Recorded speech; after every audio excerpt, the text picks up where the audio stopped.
The Project Gutenberg ebook of Lives of the Queens of England of the House of Hanover, Volume 1, of 2.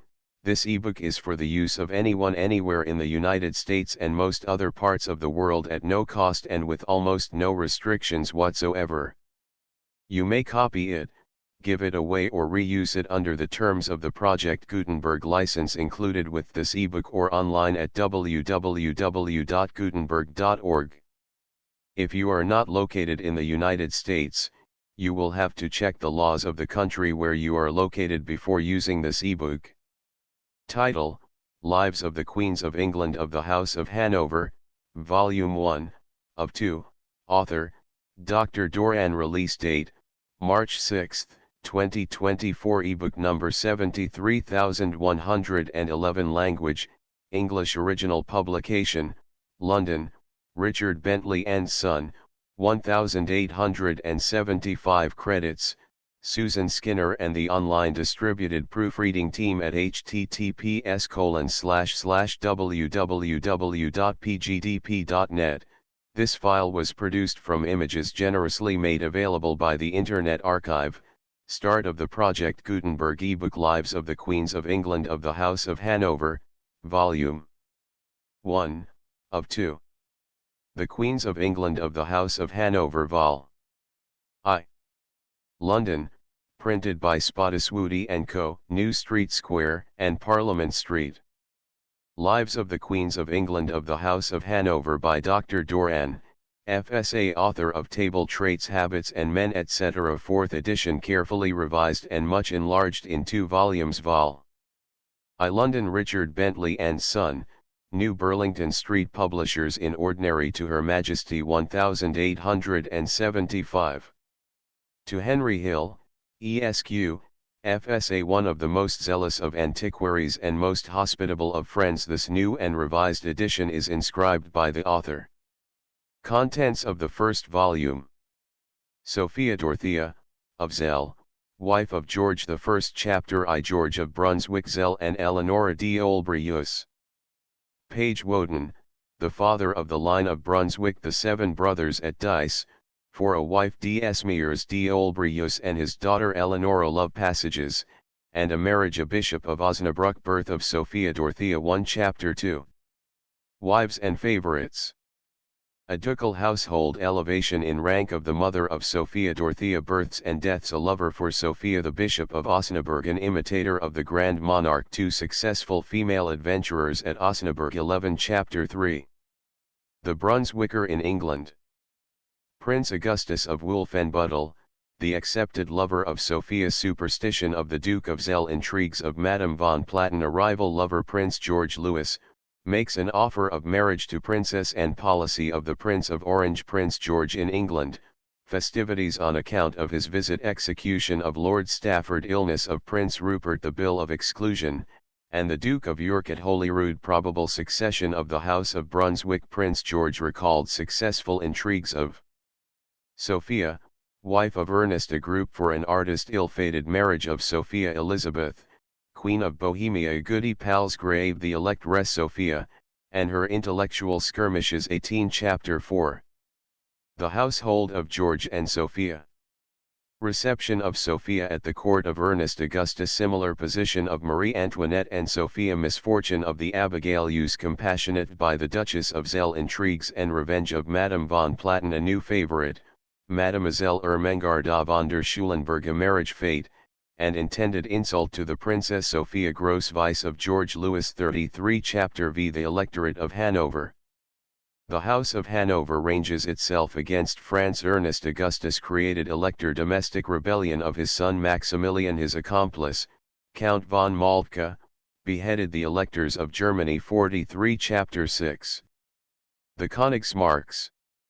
Count Charles John Königsmarck's roving and adventurous life. The great heiress and intriguing Countess Tom of 10,000. The murder of Lord John Thynne. The fate of the Count's accomplices. Court influence shelters the guilty Count. 49. Chapter 7. Königsmarck at Court.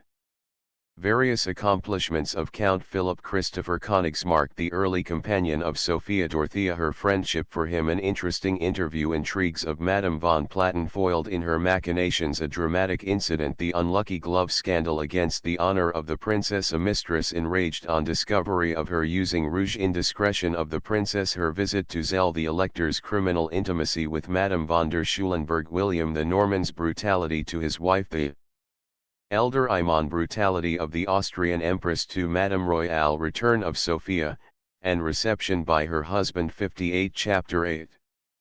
The catastrophe. The scheming mother foiled Count Königsmarck, too garrulous in his cups, an eavesdropper, a forged note, a mistress's revenge, murder of the Count, the Countess Aurora Königsmarck's account of her brother's intimacy with the princess, horror of the princess on hearing of the Count's death, seizure and escape of Mademoiselle von Nissebeck, divorce moot, the princess's declaration of her innocence, decision of the consistorial court, the sages of the law foiled by the princess, condemned to captivity in the Castle of Eldon, decision procured by bribery, bribery universal in England, the Countess Aurora Königsmarck becomes the mistress of Augustus, King of Poland, her unsuccessful mission to Charles XII, exemplary conduct in her latter years, becomes prioress of the nunnery of Kulenburg. 72 Chapter 9. Prison and Palace. The prison of the captive Sophia Dorothea, employment of her time, the church of Eldon repaired by her, cut off from her children, sympathy of Ernest Augustus for his daughter-in-law, her father's returning affection for her, opening prospects of the House of Hanover, Lord Macclesfield's embassy to Hanover, and his right royal reception, description of the electress Toland's description of Prince George Louis, magnificent present to Lord Macclesfield, the Princess Sophia and the English liturgy, death of the Duke of Zell, visit of Prince George to his captive mother prevented. 95 Chapter X. The succession, death of the electress, marriage of Prince George to Princess Caroline of Ansbach, and of his sister to the Crown Prince of Prussia, honors conferred by Queen Anne on Prince George, intention to bring over to England the Princess Sophia, opposed by Queen Anne, foundation of the Kingdom of Prussia, the establishment of this Protestant kingdom promoted by the Jesuits, the electress Sophia's visit to Lou, the law granting taxes on births, deaths, and marriages, complaint of Queen Anne against the electress Tom de Urfey's doggerel. Verses on her death of the electress, character of her. 112 Chapter 11. Eldon and England. The neglected captive of Eldon, unnoticed by her son-in-law, except to secure her property, Madame von der Schulenburg, the Queen of Prussia, prohibited from corresponding with her imprisoned mother, the captive betrayed by Count de Bar, death of Queen Anne, anxiety felt for the arrival of King George, the Duke of Marlborough's entry, funeral of the Queen, public entry of the King, adulation of Dr. Young, Madame Kielman's egg, the new royal favourite, Horace Walpole's account of her, a Hanover garland, Ned Ward, the Tory poet, expression of the public opinion, the Duchess of Kendal bribed by Lord Bolingbroke, bribery and corruption, general abhorrence of parade by the King. 119 Chapter 12. Crown and grave. Arrival of Caroline, Princess of Wales, the King dines at the Guildhall, proclamation of the Pretender, counter-proclamations, government prosecutions, a mutiny among the troops, impeachment of the Duke of Ormond of high treason, punishment of political offenders, failure of rebellion in Scotland, punishment for wearing oak boughs, riot at the Mug House in Salisbury Court, and its fatal consequences, the Prince of Wales removed from the palace, dissensions between the King and the Prince, attempt on the life of King George, marriage of the King's illegitimate daughter, the South Sea Bubble, birth of Prince William, Duke of Cumberland, death of the Duchess of Zell, stricter imprisonment of the captive of Eldon, her calm death, a new royal favourite, Mrs. Brett, death of the King, the alleged correspondence of Sophia Dorothea and Königsmarck. 130 Caroline Wilhelmina Dorothea, wife of George II. Chapter I. Before the accession. Birth of Princess Caroline, her early married life eulogized by the poets, gaiety of the court of the Prince and Princess at Leicester House, beauty of Miss Bell and Mrs. Howard, the Prince's favourite, intolerable grossness of the court of George I, Lord Chesterfield and the Princess, the Mad Duchess, Buckingham House, rural retreat of the Prince at Richmond, the resort of wit and beauty, Swift's pungent verses, the fortunes of the young adventurers, Mr. and Mrs. Howard, the Queen at her toilette, Mrs. Clayton, Her influence with Queen Caroline the Prince ruled by his wife Dr. Arbuthnot and Dean Swift the Princess's regard for Newton and Halley Lord Macclesfield's fall his superstition, and that of the Princess Prince Frederick's vices not permitted to come to England severe rebuff to Lord Hardwicke Dr. Meade courage of the Prince and Princess the Princess's friendship for Dr. Friend Swift at Leicester House royal visit to Bartlemy Fair 153 Chapter 2. The first years of a reign.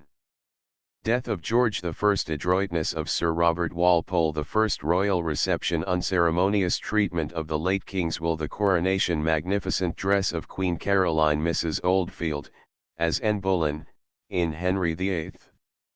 The King's revenue and the Queen's jointure, the result of Walpole's exertions, his success, management of the King by Queen Caroline, unseemly dialogue between Walpole and Lord Townsend, Gay's Beggar's Opera, and satire on Walpole, origin of the opera, its great success, Gay's cause espoused by the Duchess of Queensberry, her smart reply to a royal message, the tragedy of Frederick, Duke of Brunswick, the Queen appointed regent, Prince Frederick becomes chief of the opposition, his silly reflections on the King, agitation about the repeal of the Corporation and Test Acts, the Queen's ineffectual efforts to gain over Bishop Hoadley, Sir Robert extricates himself, the Church made the scapegoat, Queen Caroline earnest about trifles, etiquette of the toilette, fracas between Mr. Howard and the Queen, modest request of Mrs. Howard, Lord Chesterfield's description of her 177 Chapter 3. The marriage of the Princess Anne. Violent opposition to the King by Prince Frederick, readings at Windsor Castle, the Queen's patronage of Stephen Duck, his melancholy end glance at passing events, precipitate flight of Dr. Nichols, Princess Anne's determination to get a husband, Louis XV. Proposed as a suitor, negotiation broken off, the Prince of Orange's offer accepted, ugly and deformed, the King and Queen averse to the union, dowry settled on the Princess, anecdote of the Duchess of Marlborough, illness of the bridegroom, ceremonies attendant on the marriage, mortification of the Queen, the public nuptial chamber, offence given to the Irish peers, the Queen and Lady Suffolk, homage paid by the Princess to her deformed husband, discontent of Prince Frederick, his anxiety not unnatural. Congratulatory addresses by the Lords and Commons, spirited conduct of the Queen, Lord Chesterfield, agitations on Walpole's celebrated excise scheme, Lord Stair delegated to remonstrate with the Queen, awkward performance of his mission, sharply rebuked by the Queen, details of the interview, the Queen's success in overcoming the King's antipathy to Walpole, comments of the populous royal interview with a bishop, 200 Chapter 4. Family and national quarrels. Retirement of Lady Suffolk, tact of Queen Caroline, arrogance of Princess Anne, private life of the royal family, the Count de Rancy, the French refugee, German predilections of the Queen, a scene at court, Queen Caroline's declining health, ambitious aspirations of Princess Anne, Bishop Hoadley and the See of Winchester, the Queen and the clergy, the Queen appointed regent, the King and Madame Walmoden, Lord Hervey's imaginary post-obit diary, the Queen's farewell interview with Lady Suffolk, grief made fashionable, the temper of the King on his return, a scene, dramatis personae, the King, Queen, and Lord Hervey, Lady Deloraine, Pope's Delia, a royal favourite, an angry scene, between the King and Queen, the King's opinion of Bishop Hoadley, dissension between the King and Prince, the royal libertine at Hanover court revels, Lady Bolingbroke and the Queen, 223 Chapter V, the marriage of Frederick, Prince of Wales. The Queen's cleverness, Princess Augusta of Saxe-Gotha, the selected bride of Prince Frederick, spirited conduct of Miss Vane, the Prince's mistress, the King anxious for a matrimonial alliance with the court of Prussia, Prussian intrigue to prevent this, the Prussian mandats for entrapping recruits, quarrels and challenge to duel, between King George and the Prussian monarch, the silly duel prevented arrival of the bride, the royal lovers, disgraceful squabbles of the princes and princesses, the marriage, brilliant assemblage in the bridal chamber, Lady Diana Spencer proposed as a match for the Prince, debut of Mr. Pitt, afterwards Lord Chatham, in the House of Commons, riot of the footmen at Drury Lane Theatre, ill humour exhibited by the Prince towards the Queen, 262 Chapter 6. At home and over the water. The Queen and Walpole govern the kingdom. The bishops reproved by the Queen. Good wishes for the bishops entertained by the King. Anecdote of Bishop Hare riots. An infernal machine. Wilson the smuggler and the Porteous mob. General Moyle. Coldness of the Queen for the King. Walpole advises Her Majesty. Unworthy conduct of Caroline and vice of her worthless husband. Questionable fidelity of Madame Walmoden. Conduct of the Princess at the Chapel Royal. The Princess and her doll pasquinades, and see on the King.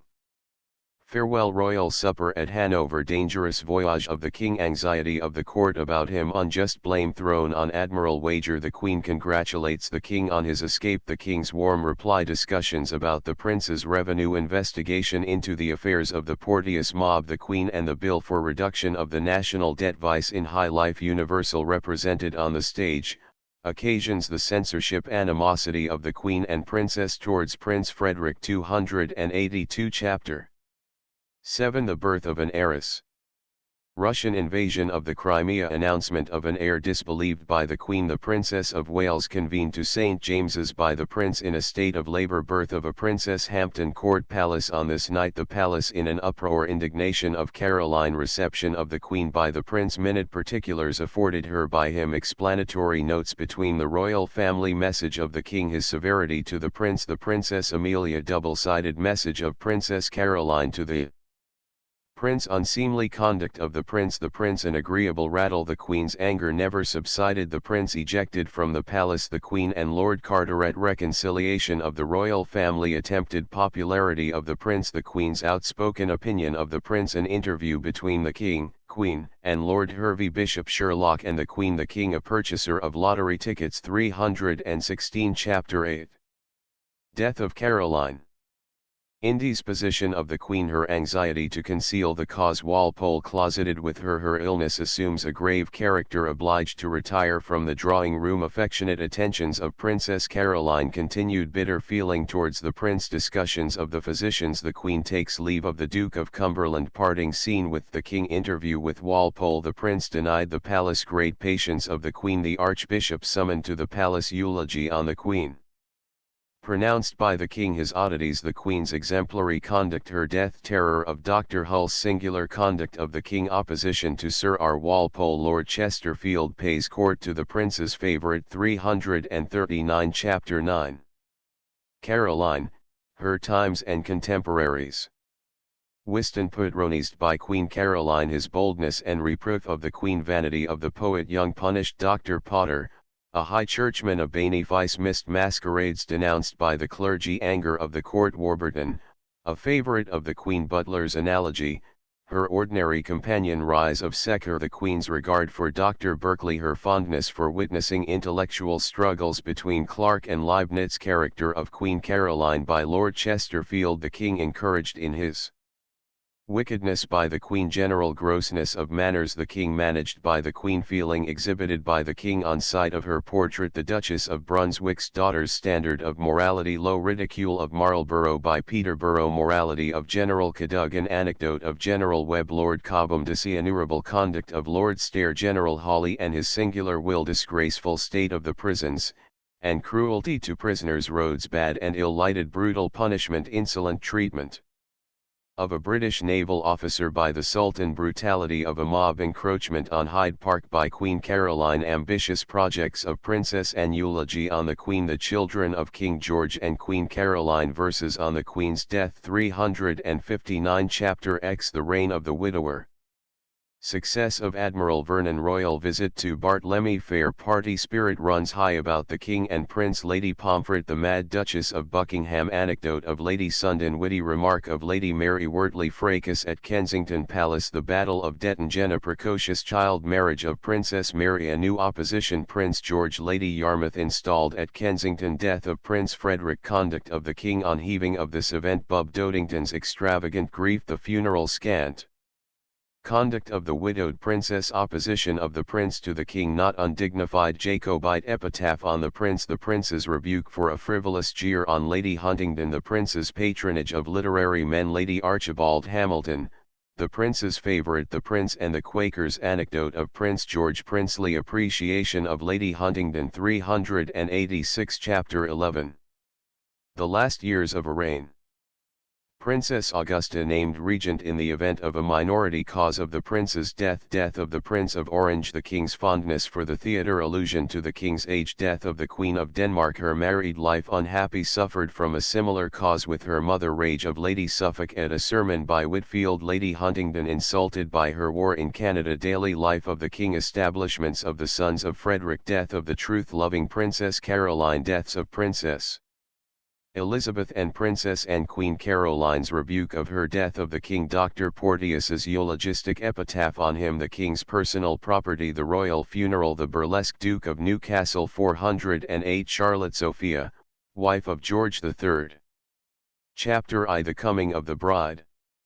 Lady Sarah Lennox, the object of George III's early affections. The fair Quaker matrimonial commission of Colonel Graham. Princess Charlotte of Mecklenburg. Her spirited letter to the King of Prussia demanded in marriage by George III. Arrival in England. Her progress to London. Colchester and its Candide Iringo route entertained by Lord Abercorn. Arrival in London, and reception. Claim of the Irish peeresses advocated by Lord Charlemont. The royal marriage. The first drawing room. A comic anecdote. The King and Queen at the Chapel Royal. At the theatre, accidents on the occasion. The coronation. Incidents and anecdotes connected with it. The young pretender said to have been present. The coronation produced at the theatre. 423. Chapter 2. Court and City.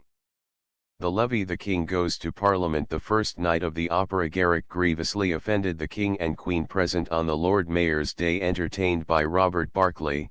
The Quaker banquet at Guildhall. To the king and queen. Popular enthusiasm for Mr. Pitt. Buckingham House purchased by the king for Queen Charlotte. Defoe's account of it. The Duke of Buckingham's description of it. West and his pictures. The house demolished by George IV. First illness of the king. Domestic life of the king and Queen. Royal carriage. Selwyn's joke on the royal frugality. Prince Charles of Strelitz costume. Graceful action of the queen. Birth of Prince George. 462. Chapter 3.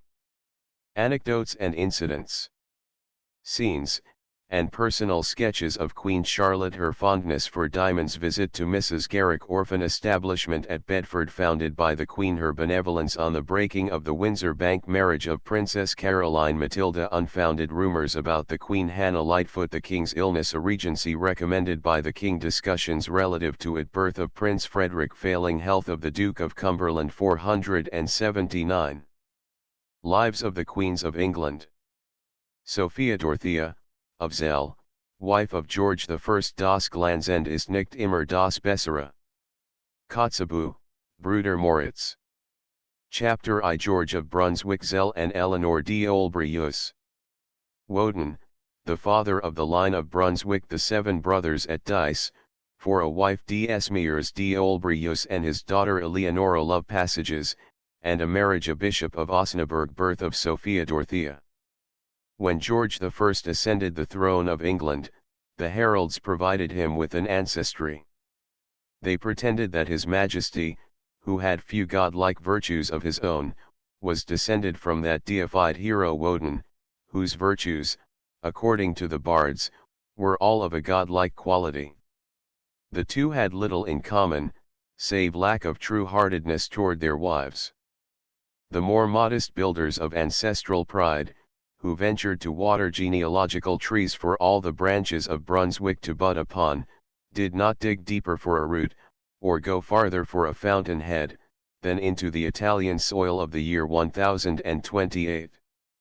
Even then, they found nothing more or less noble than a certain Azan d'Este, Marquis of Tuscany, who having little of sovereign about him, except his will, joined the banner of the Emperor Conrad, and hoped to make a fortune in Germany, either by cutting throats, or by subduing hearts whose owners were heiresses of unencumbered lands. Azan espoused Cunegunda of Guelph, a lady who was not only wealthy, but who was the last of her race. The household was a happy one, and when an heir to its honors appeared in the person of Guelph d'Este the Robust, the court poet who foretold brilliant fortunes for his house failed to see the culminating brilliancy which awaited it in Britain.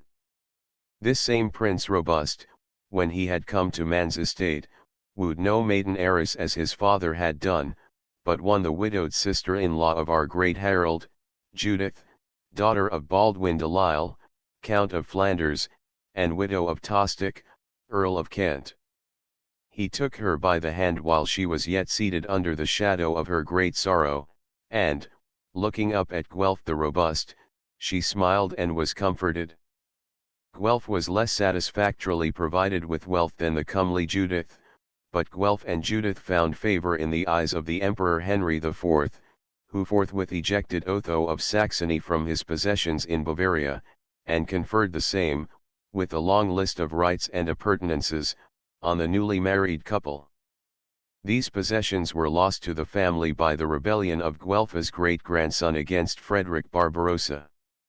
The disinherited prince, however, found fortune again, by help of a marriage and an English king. He had been previously united to Maud, the daughter of Henry II, and his royal father-in-law took unwearied pains to find someone who could afford him material assistance.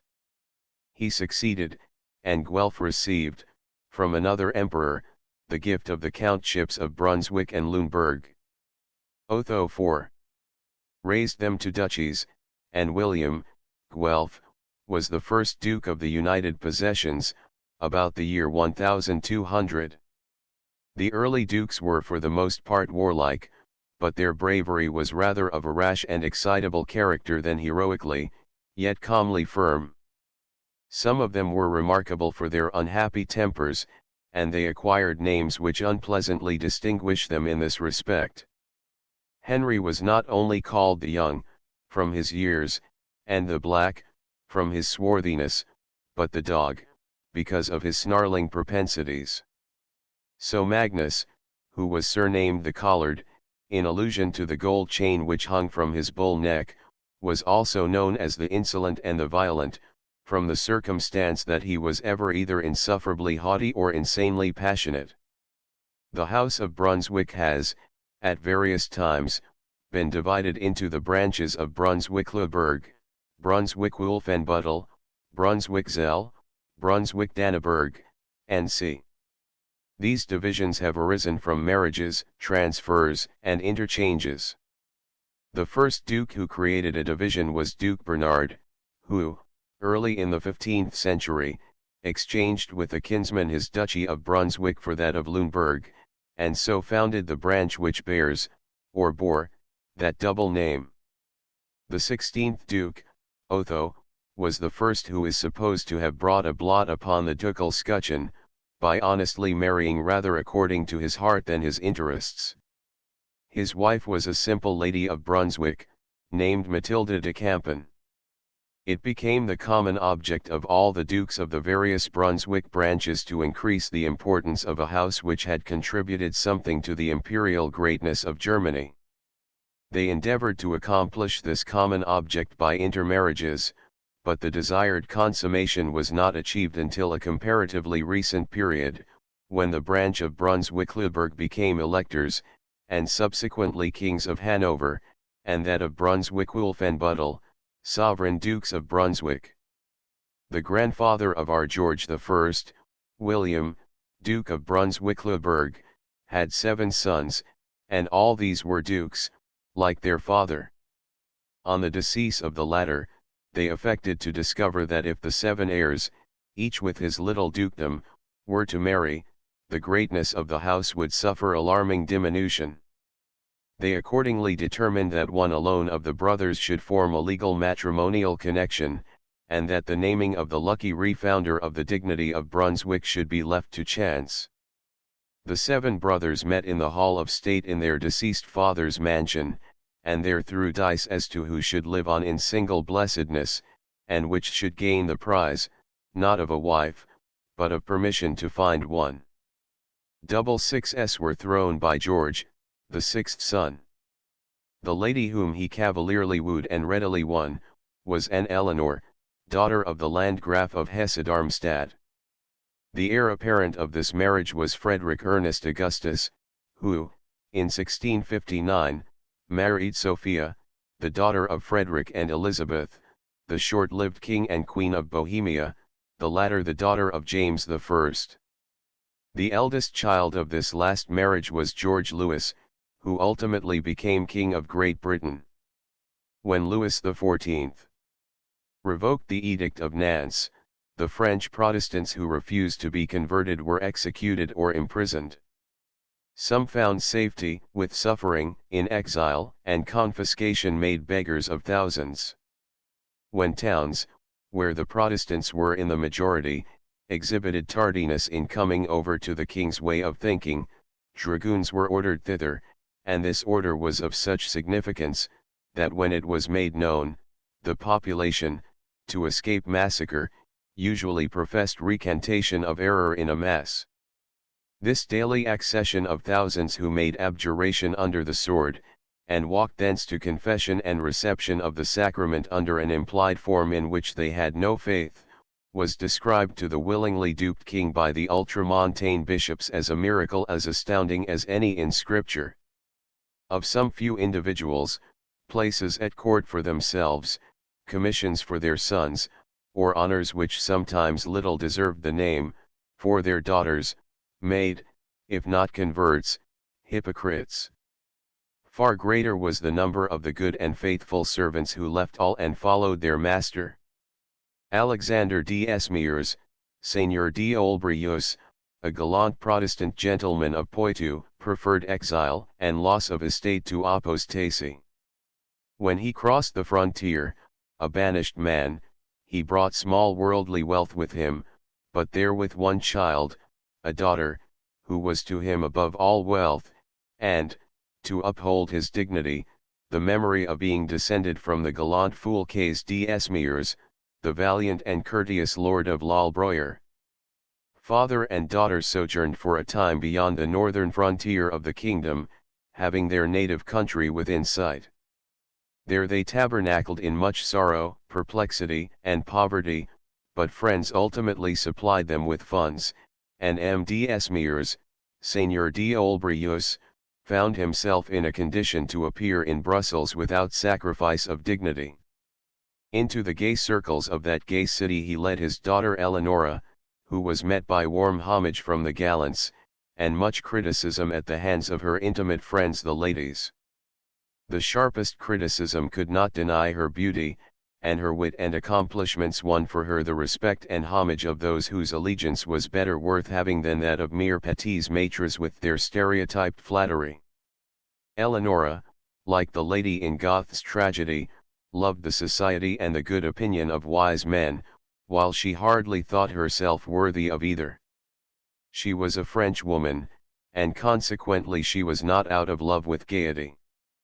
She was the fairest and the liveliest in the train of the brilliant Duchess of Taranto, and she was following and eclipsing her noble patroness at a ball, when she was first seen by George William, second son of George, Duke of Brunswick-Luneburg, and heir to the pocket but sovereign dukedom of Zell. The heir of Zell became an honest wooer. He whose gallantry had been hitherto remarkable for its dragooning tone, was now more subdued than Cimon in the subduing presence of Iphigenia. He had hated conversation, because he was incapable of sustaining it, but now love made him eloquent.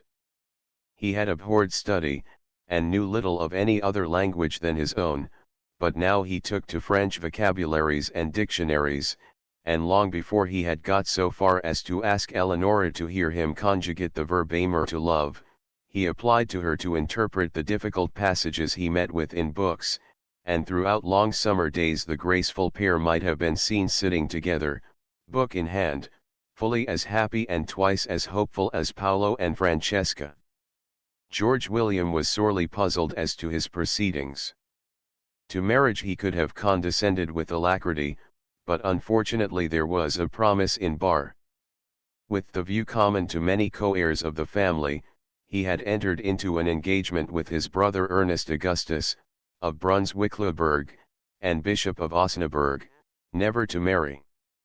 This concession had been purchased at a certain cost, and the end in view was the further enlargement of the dominions and influence of the House of Brunswick. If George William should not only succeed to Zell, but should leave the same to a legitimate heir, that was a case which Ernest Augustus would be disposed to look upon as a grievous wrong.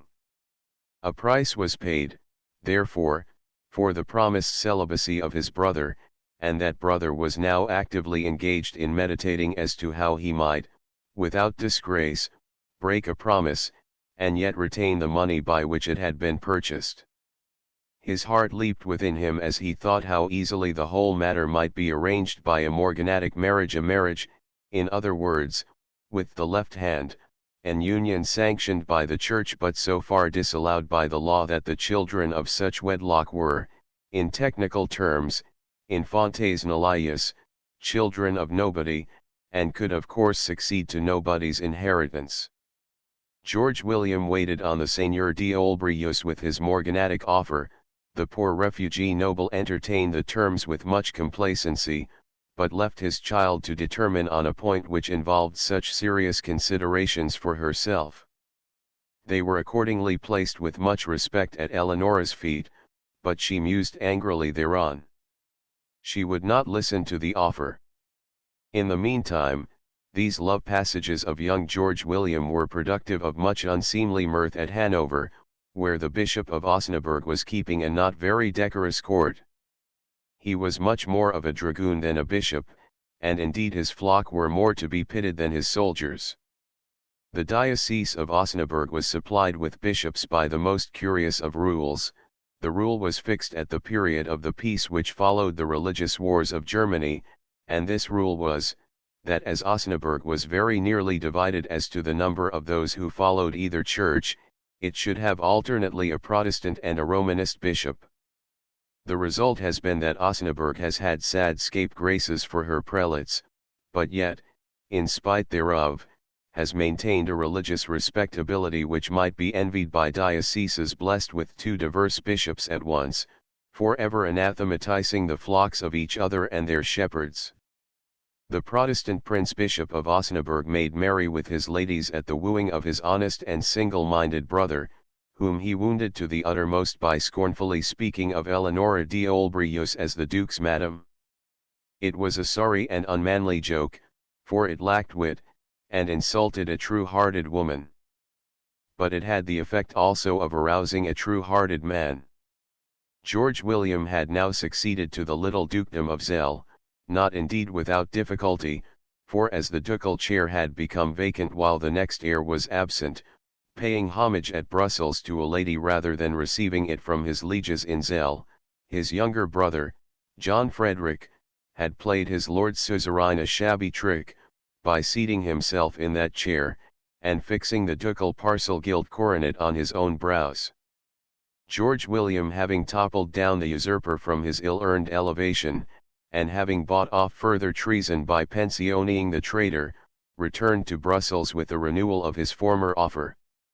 He added weight thereto by the intimation, that if a morganatic marriage were consented to now, he had hopes, by the favor of the Emperor, to consolidate it at a subsequent period by a legal public union, whereat Eleanora d'Olbreus should be recognized Duchess of Zell, without chance of that proud title ever being disputed. Thereupon a family council was holden. The poor father thought a morganatic marriage might be entered upon without derogation. O rest, he left all to his daughter's love, filial and otherwise. Eleanora did not disappoint either sire or suitor by her decision. She made the first happy by her obedience, her lover by her gentle concession, and she espoused the ardent duke, with the left hand, because her father advised it, her lover urged it, and the council and the suit were agreeable to the lady, who professed to be influenced by them to do that for which her own heart was guide and warrant. The marriage was solemnized in the month of September, 1665, the bride being then in the 26th year of her age.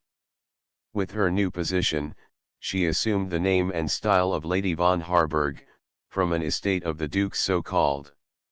The Bishop of Osnaburg was merrier than ever at what he styled the mock marriage, and more unmanly than ever in the coarse jokes he flung at the Lady of Harburg. But even this marriage was not concluded without fresh concessions made by the Duke to the Bishop, in order to secure to the latter an undivided inheritance of Brunswick, Hanover, and Zell. His mirth was founded on the idea that he had provided for himself and his heirs, and left the children of his brother, should any be born, and these survive him, to nourish their left-handed dignity on the smallest possible means. The first heiress to such dignity, and to much heart-crushing and undeserved sorrow, soon appeared to gladden for a brief season, to sadden for long and weary years, the hearts of her parents. Sophia Dorothea was born on the 15th of September, 1666. Her birth was hailed with more than ordinary joy in the little court of her parents. At that of the bishop it was productive of some mirth and a few bad epigrams. The bishop had taken provident care that neither heir nor heiress should affect his succession to what should have been their own inheritance, and, simply looking upon Sophia Dorothea as a child whose existence did not menace a diminution of the prospective greatness of his house, he tolerated the same with an ineffable, gracious condescension. Chapter 2. Wives and Favorites. A ducal household elevation in rank of the mother of Sophia Dorothea births and deaths a lover for Sophia the Bishop of Osnaburg an imitator of the Grand Monarch two successful female adventurers at Osnaburg. Such a household as the one maintained in sober happiness and freedom from anxiety by the Duke and his wife was a rare sight in German courts.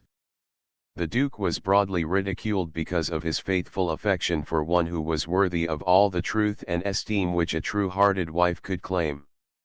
The only fault ever brought by the bitterest of the enemies of the wife of the Duke of Zell against that unexceptionable lady was, that she was overfond of nominating natives of France to little places in her husband's little court. Considering that the Germans, who looked upon her as an intruder, would not recognize her as having become naturaliste by marriage, it is hardly to be wondered at that she gathered as much of France around her as she could assemble in another land. 3 other children were the fruit of this marriage, whose early deaths were deplored as so many calamities. Their mother lived long enough to deplore that Sophia Dorothea had survived them. The merits of the mother won, as they deserved to do, increase of esteem and affection on the part of the Duke. His most natural wish was to raise her to a rank equal to his own, as far as a mere name could make assertion of such equality. It was thought a wonderful act of condescension on the part of the Emperor, that he gave his imperial sanction to the elevation of the Lady of Harburg to the rank and title of Countess of Wilhelmsburg. The Bishop of Osnaburg was harder to treat with than the Emperor. He bound down his brother by stringent engagements, solemnly engrossed in lengthy phrases, guarding against all mistake by horribly technical tautology, to agree that the encircling his wife with the coronet of a countess bestowed upon her no legal rights, and conferred no shadow of legitimacy, in the eye of the law, on the children of the marriage, actual or prospective. For such children, modest yet sufficient provision was secured, but they were never to dream of claiming cousinship with the alleged better-born descendants of Henry the Dog, or Magnus the Irascible. Duke George William, however, was resolved not to rest until his wife should also be his duchess. He appealed to the Estates of Germany. The Estates thought long and adjourned often before they came to a tardy and reluctant conclusion, by which the boon sought was at length conceded. The Emperor added his consent. The concession made by the Estates, and the sanction superadded by the Emperor, were, however, only obtained upon the military bishop withholding all opposition. The princely prelate was, in fact, bought off. Again his muniment box was unlocked, once more he and his staff of lawyers were deep in parchments, and curious in the geography of territorial maps and plans. The result of much dry labor and heavy speculation was an agreement entered into by the 2 brothers. The Duke of Zell contracted that the children of his marriage with the daughter of the Poitevin seigneur should inherit only his private property, and the empty title of counts, or countesses, of Wilhelmsburg. The territory of Zell with other estates added to the sovereign dukedom were to pass to the prince-bishop or his heirs. On these terms Eleonora of Olbrius, Lady of Harburg, and Countess of Wilhelmsburg, became Duchess of Zell.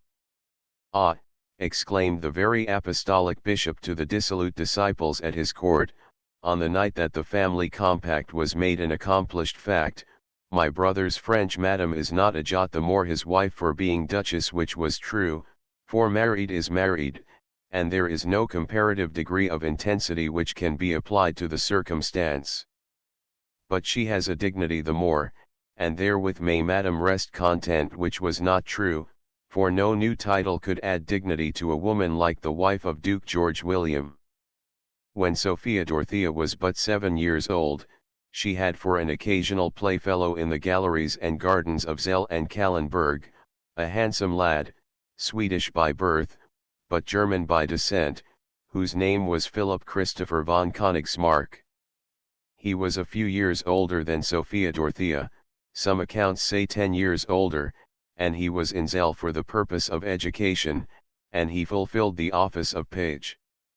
Many of his vacation hours were spent with the child of George William, who was his father's friend.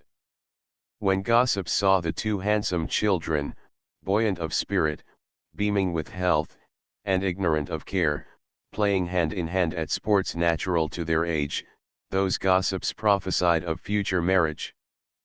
But their speculation had soon no food whereon to live, for the young Königsmarck was speedily withdrawn from Zell, and Sophia bloomed on alone, or with other companions, good, graceful, fair, accomplished, and supremely happy. But, even daughter as she was of a left-handed marriage, there was hanging to her name a dower sufficiently costly to dazzle and allure even princely suitors. To one of these she was betrothed before she was 10 years old. The suitor was a soldier and a prince.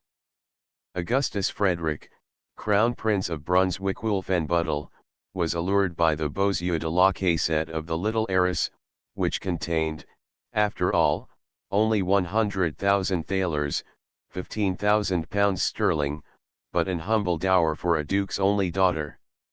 In the meantime the affianced lover had to prove himself, by force of arms, worthy of his lady and her fortune. To the siege of Philipsburg, in the year 1676, repaired the chivalrous Augustus of Brunswick-Wolfenbüttel. He bore himself with a dignity and daring which entitled him to respect, but a fatal bullet slew him suddenly. A brief notice in a dispatch was his soldierly requiem, and when the affianced child bride was solemnly informed by circumstance of Hofmarschall that her lord was slain and her heart was free, she was too young to be sorry, and too unconscious to be glad. Meanwhile, the two courts of the Bishop of Osnaburg and the Duke of Zell continued to present a striking contrast. The bishop was one of those men who think themselves nothing unless they are imitating some greater man, not in his virtues but his vices. There was one man in Europe whom Ernest Augustus described as a paragon, and that distinguished personage was Louis XIV. The vices, extravagance, the pomposity of the great king, were the dear delights of the little prince. As Louis neglected his wife, so Ernest Augustus disregarded his. Fortunately, Sophia, the wife of the latter, had resources in her mind, which made her consider with exemplary indifference the faithlessness of her lord. At this court of Hanover, two sisters, Catherine and Elizabeth von Meisenbuch, had, for some time, set the fashion of a witchery of costume, remarkable for its taste, and sometimes for outraging it. They possessed, too, the great talent of Madame de Sillery Genlis, and were inimitable in their ability and success in getting up little fêtes, at home or abroad, in the salon or al fresco, formal and full-dressed, or rustic and easy, where major generals were costumed as agricultural swains, and ladies of honor as nymphs or dairy maids, with costumes rural of fashioning, but as resplendent and costly as silkman and jeweler could make them.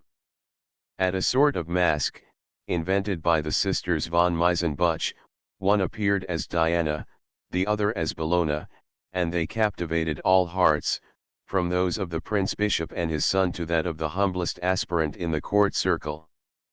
These young ladies came to court to push their fortunes. They hoped in some way to serve the sovereign bishop, or, failing him, to be agreeable to his heir, George Louis, afterwards George I of England. But even this prince, a little and not an attractive person, to say nothing of the bishop, seemed for a time a flight above them. They could wait a new opportunity, for as for defeat in their aspirations, they would not think of it. They had the immense power of those persons who are possessed by one single idea, and who are under irresistible compulsion to carry it out to reality. They could not all at once reach the prince bishop or his heir, and accordingly they directed the full force of their enchantments at two very unromantic-looking personages, the private tutors of the young princes of Hanover. The ladies were soon mighty at Greek particles, learned in the aorists, fluent on the digamma, and familiar with the mysteries of the differential calculus. Catherine and Elizabeth von Meisenbuch opened a new grammar before their learned pundits, the Herren von Busk and von Platen.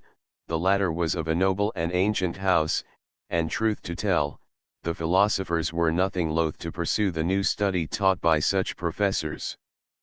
When this educational course had come to a close, the public recognized at once its aim, quality, and effects, by learning that the sage preceptors had actually married two of the liveliest and lightest-footed of girls who had ever danced a brannel at the balls in Brunswick. The wives, on first appearing in public after their marriage, looked radiant with joy. The tutors wore about them an air of constraint, as if they thought the world needed an apology, by way of explaining how two elders had permitted themselves to be vanquished by a brace of Susannas. Their ideas were evidently confused, but they took courage as people cheerfully laughed, though they may have lost it again on discovering that they had been drawn into matrimony by two gracefully graceless nymphs, whose sole object was to use their spouses as stepping stones to a higher greatness.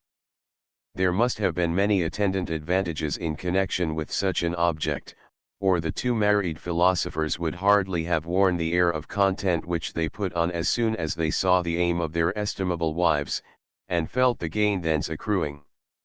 Elizabeth von Meisenbuch, the wife of von Platen, was the true mistress of the situation. Von Platen, principally through her intrigues, had been appointed prime minister of the sovereign bishop. The time passed by von Platen with his sovereign master afforded him ample leisure to talk of his wife, praise her political abilities, and over-eulogize her. The prince bishop felt his curiosity excited to study more nearly this phoenix of a woman. It was, therefore, the most natural of consequences that von Platen should lead his lady to his master's feet, though it perhaps was not so natural that he should leave her there to improve the position thus reached. The lady lost no time in justifying all that her husband had advanced in warranty of her talent, skill, and willingness to use them for the advantage of the bishop and his dominions. The powerful prelate was enchanted with her in every sense. To sum up all, Madame von Platen became the mistress of her husband's master, and her sister, who had given her hand to von Busk, gave herself body and soul to the bishop's son, George Louis. This arrangement seemed in no way to disturb the equanimity of the bishop's wife, the prince's mother. Chapter 3. The Brunswicker in England.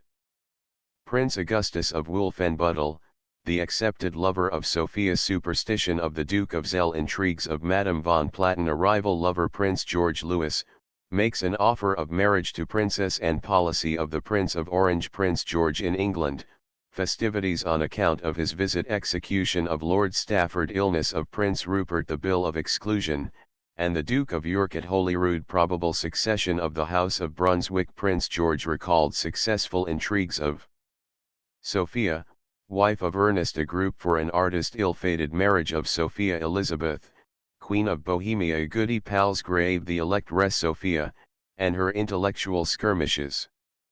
While all was loose and lively at the court of the bishop, the daily routine of simple pleasures and duties alone marked the course of events at the modest court of the Duke of Zell.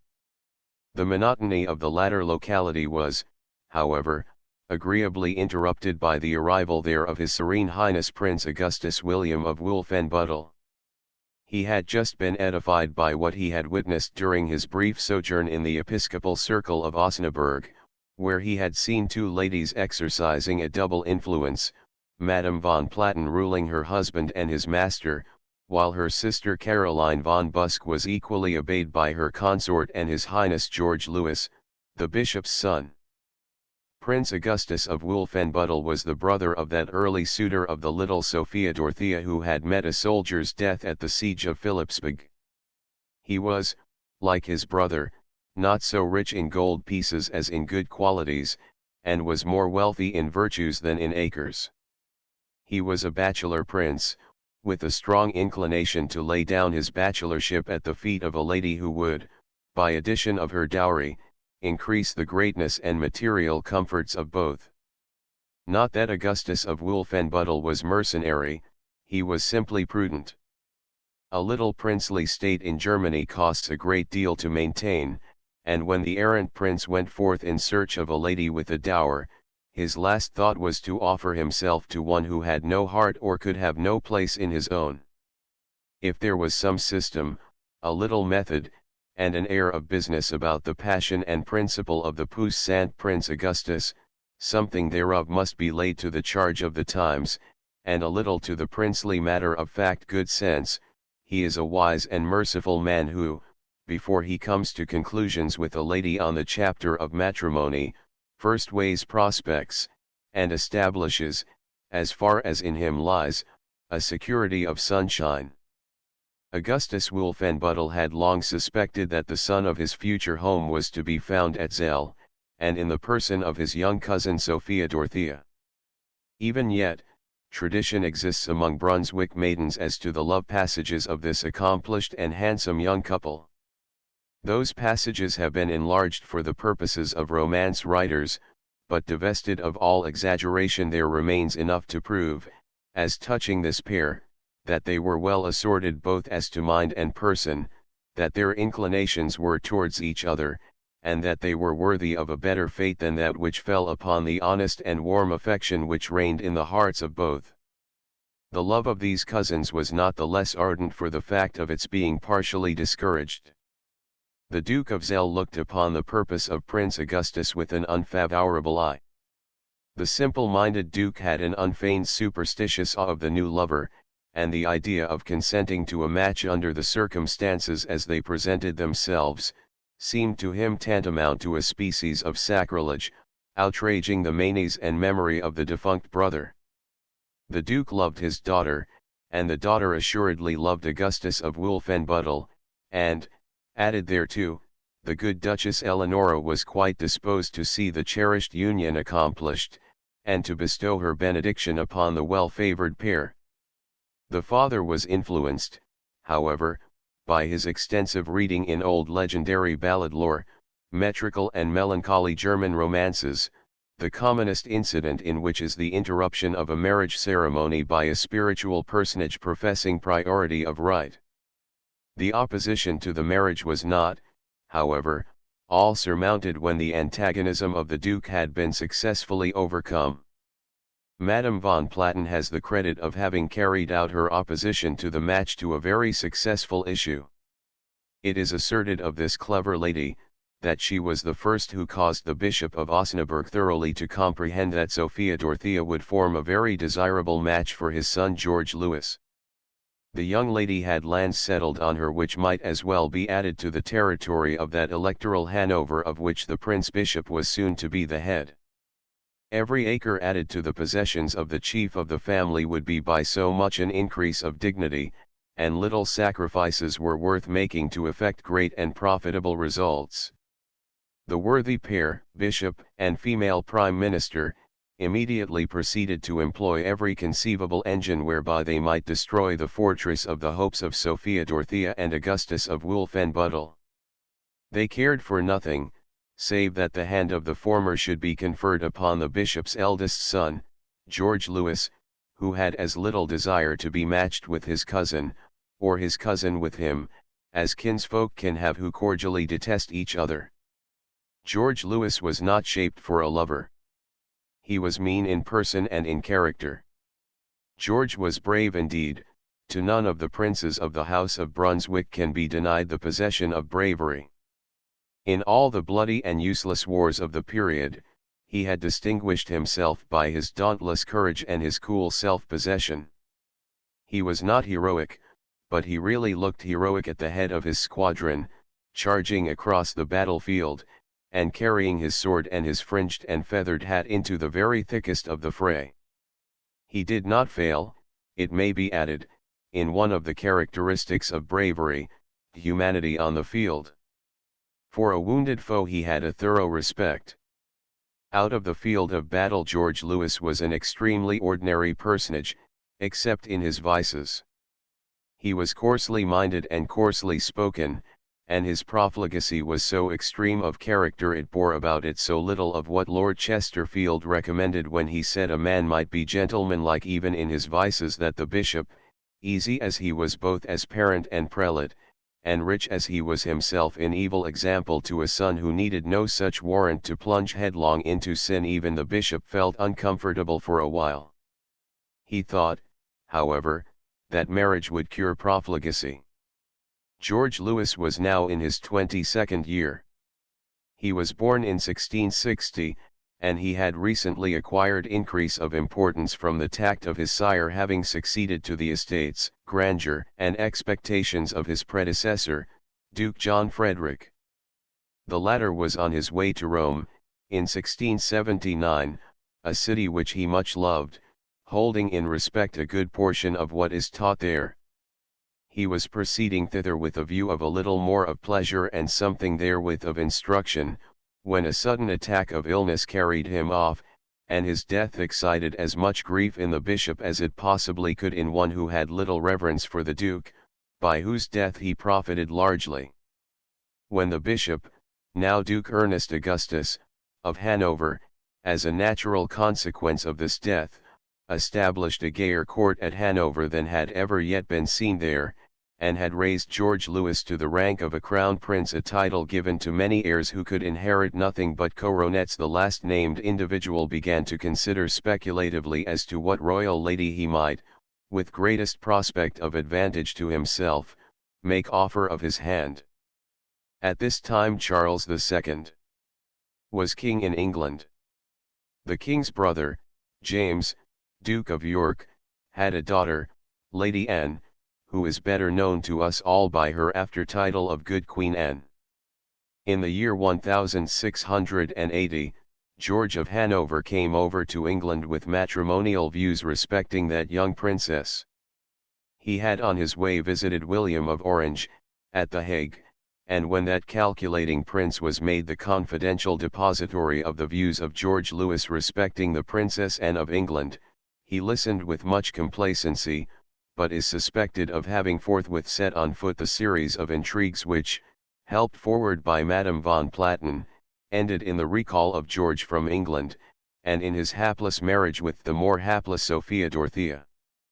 George of Hanover left the Hague with the conviction that he had a friend in William, but William was no abettor of marriages with the Princess Anne, and least of all could he wish success to the hereditary Prince of Hanover, whose union with one of the heiresses of the British throne might, under certain contingencies, miserably mar his own prospects. The Sydney Diary fixes the arrival of George Lewis at Greenwich on the 6th of December, 1680. On the 29th of the month, Viscount Stafford was beheaded on Tower Hill, and at this lively spectacle George of Hanover was probably present, for on the 30th of the month he sends a long letter to Her Serene Highness, his mother, stating that they cut off the head of Lord Stafford yesterday, and made no more ado about it than if they had chopped off the head of a pullet. In this letter, the writer enters into details of the incidents of his reception in England. The tenor of his epistle is, that he remained one whole day at anchor at Greenwich, which is his reading of Greenwich, while his secretary, Mr. Beck, went ashore to look for a house for him, and find out his uncle Prince Rupert. Scant ceremony was displayed, it would appear, to render hospitable welcome to such a visitor. Hospitality, however, was not altogether lacking. The zealous Beck found out Uncle Robert, as the Prince Unger Manas's Rupert, and the uncle, having little of his own to offer to his nephew, straightway announced to Charles II. The circumstance that the princely lover of his niece was lying in the mud off Greenwich. His Majesty, says George Lewis, immediately ordered them apartments at Rid Hall, and he then proceeds to state that he had not been there above 2 hours when Lord Hamilton arrived to conduct him to the King, who received him most obligingly. He then adds, Prince Robert had preceded me, and was at court when I saluted King Charles. In making my obeisance to the King, I did not omit to give him the letter of your Serene Highness, after which he spoke of your Highness, and said that he remembered you very well. When he had talked with me some time, he went to the Queen, and as soon as I arrived, he made me kiss the hem of her Majesty's petticoat. The next day I saw the Princess of York, the Lady Anne, and I saluted her by kissing her, with the consent of the King. The day after I went to visit Prince Robert, who received me in bed, for he has a malady in his leg, which makes him very often keep his bed. It appears that it is so, without any pretext, and he has to take care of himself. He had not failed of coming to see me one day. All the lords come to see me, sans pretendre la main chez moi, probably, rather meaning without ceremony, without kissing hands, then, as has been suggested, that they came without venturing to shake hands with him. Cold and deaf did the princess Anne remain to the suit of the Hanoverian wooer. The suit, indeed, was not pressed by any sanction of the lady's father, who, during the 3-month sojourn of George Lewis in England, remained in rather secluded state at Holyrood. Neither was the suit opposed by James. James was troubled but little touching the suitor of his daughter. He had personal troubles enough of his own wherewith to be concerned, and therewith sundry annoyances. Among the celebrations of the visit of George Lewis to this country, was the pomp of the ceremony which welcomed him to Cambridge. Never had the groves or stream of Cam been made vocal by the echoes of such laudation as was given and taken on this solemnly hilarious occasion. There was much feasting, which included very much drinking, and much expenditure of heavy compliment in very light Latin. George and his trio of followers were made doctors of law by the scholastic authorities. The honor, however, was hardly more appropriate than when a similar one was conferred, in after years, upon Blucher and the celebrated artillery officer, Gneisenau.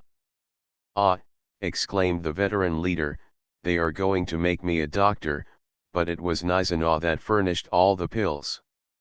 That Parliament was convened at Oxford, whereby there was, as Evelyn remarks, great expectation of His Royal Highness's cause, as to the succession against which the House was set, and therewith there was, according to the same diarist, an extraordinary sharp, cold spring, not yet a leaf upon the trees, frost and snow lying while the whole nation was in the greatest ferment.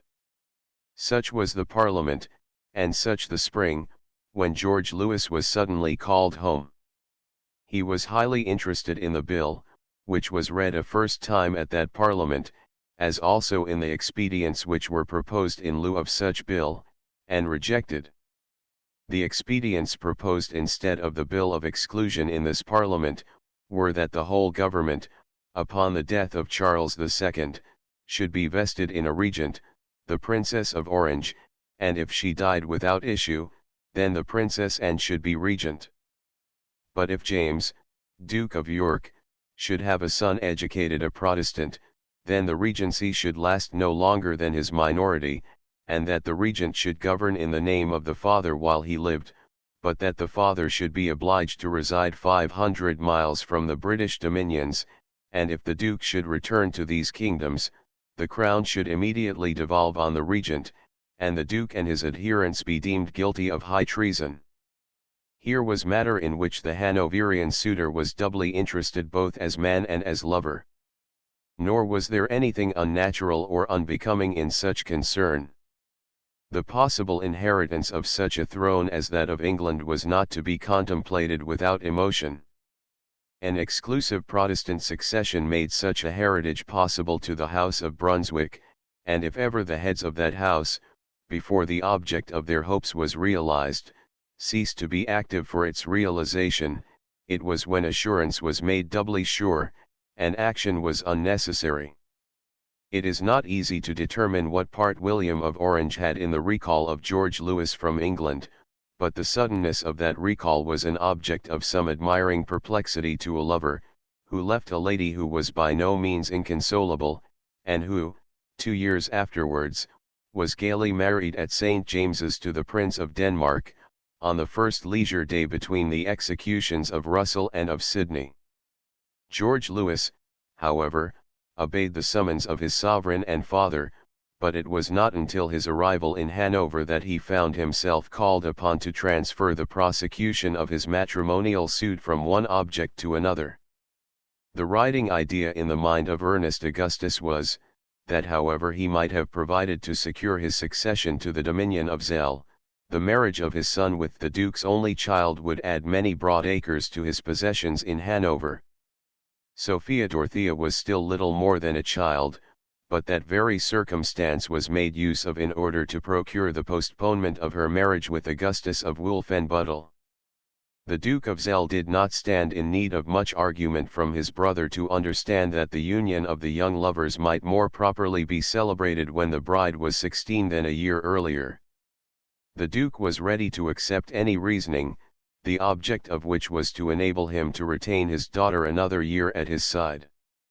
The 16th birthday of Sophia Dorothea had arrived, and George Lewis had made no impression on her heart. The image of the absent Augustus still lived there, and the whole plot would have failed, but for the sudden and active and efficient energy of one who seemed as if she had allowed matters to proceed to extremity, in order to exhibit the better her own powers when she condescended to interfere personally and remedy the ill success of others by a triumph of her own. That person was Sophia, the wife of Ernest, a lady who rivaled Griselda in one point of her patience, that which she felt for her husband's infidelities.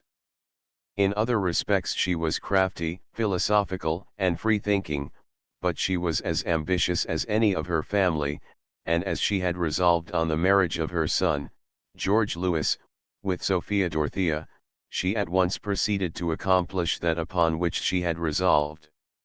It had suddenly come to her knowledge that Augustus of Wolfenbüttel had made his reappearance at the court of Zell. Coupling the knowledge of this fact with the remembrance that Sophia Dorothea was now 16 years of age, and that at such a period her marriage had been fixed, the mother of George Lewis addressed herself at once to the task of putting her son in the place of the favored lover. She ordered out the heavy coach and heavier Mecklenburg horses, by which German potentates were wont to travel stately and leisurely by post some 2 centuries ago. It was night when she left Hanover, and although she had not further to travel than an ordinary train could now accomplish in an hour, it was broad daylight before this matchmaking and match-breaking lady reached the portals of the ducal palace of Zell. There was something delightfully primitive in the method of her proceeding. She did not despise state, except on occasions when serious business was on hand. The present was such an occasion, and she therefore waited for no usher to marshal her way and announce her coming to the Duke. She descended from her ponderous coach, pushed aside the sleepy sentinel, who appeared disposed to question her before he made way, and, entering the hall of the mansion, loudly demanded of the few servants who came hurrying to meet her, to be conducted to the Duke. It was intimated to her that he was then dressing, but that his Highness would soon be in a condition to descend and wait upon her.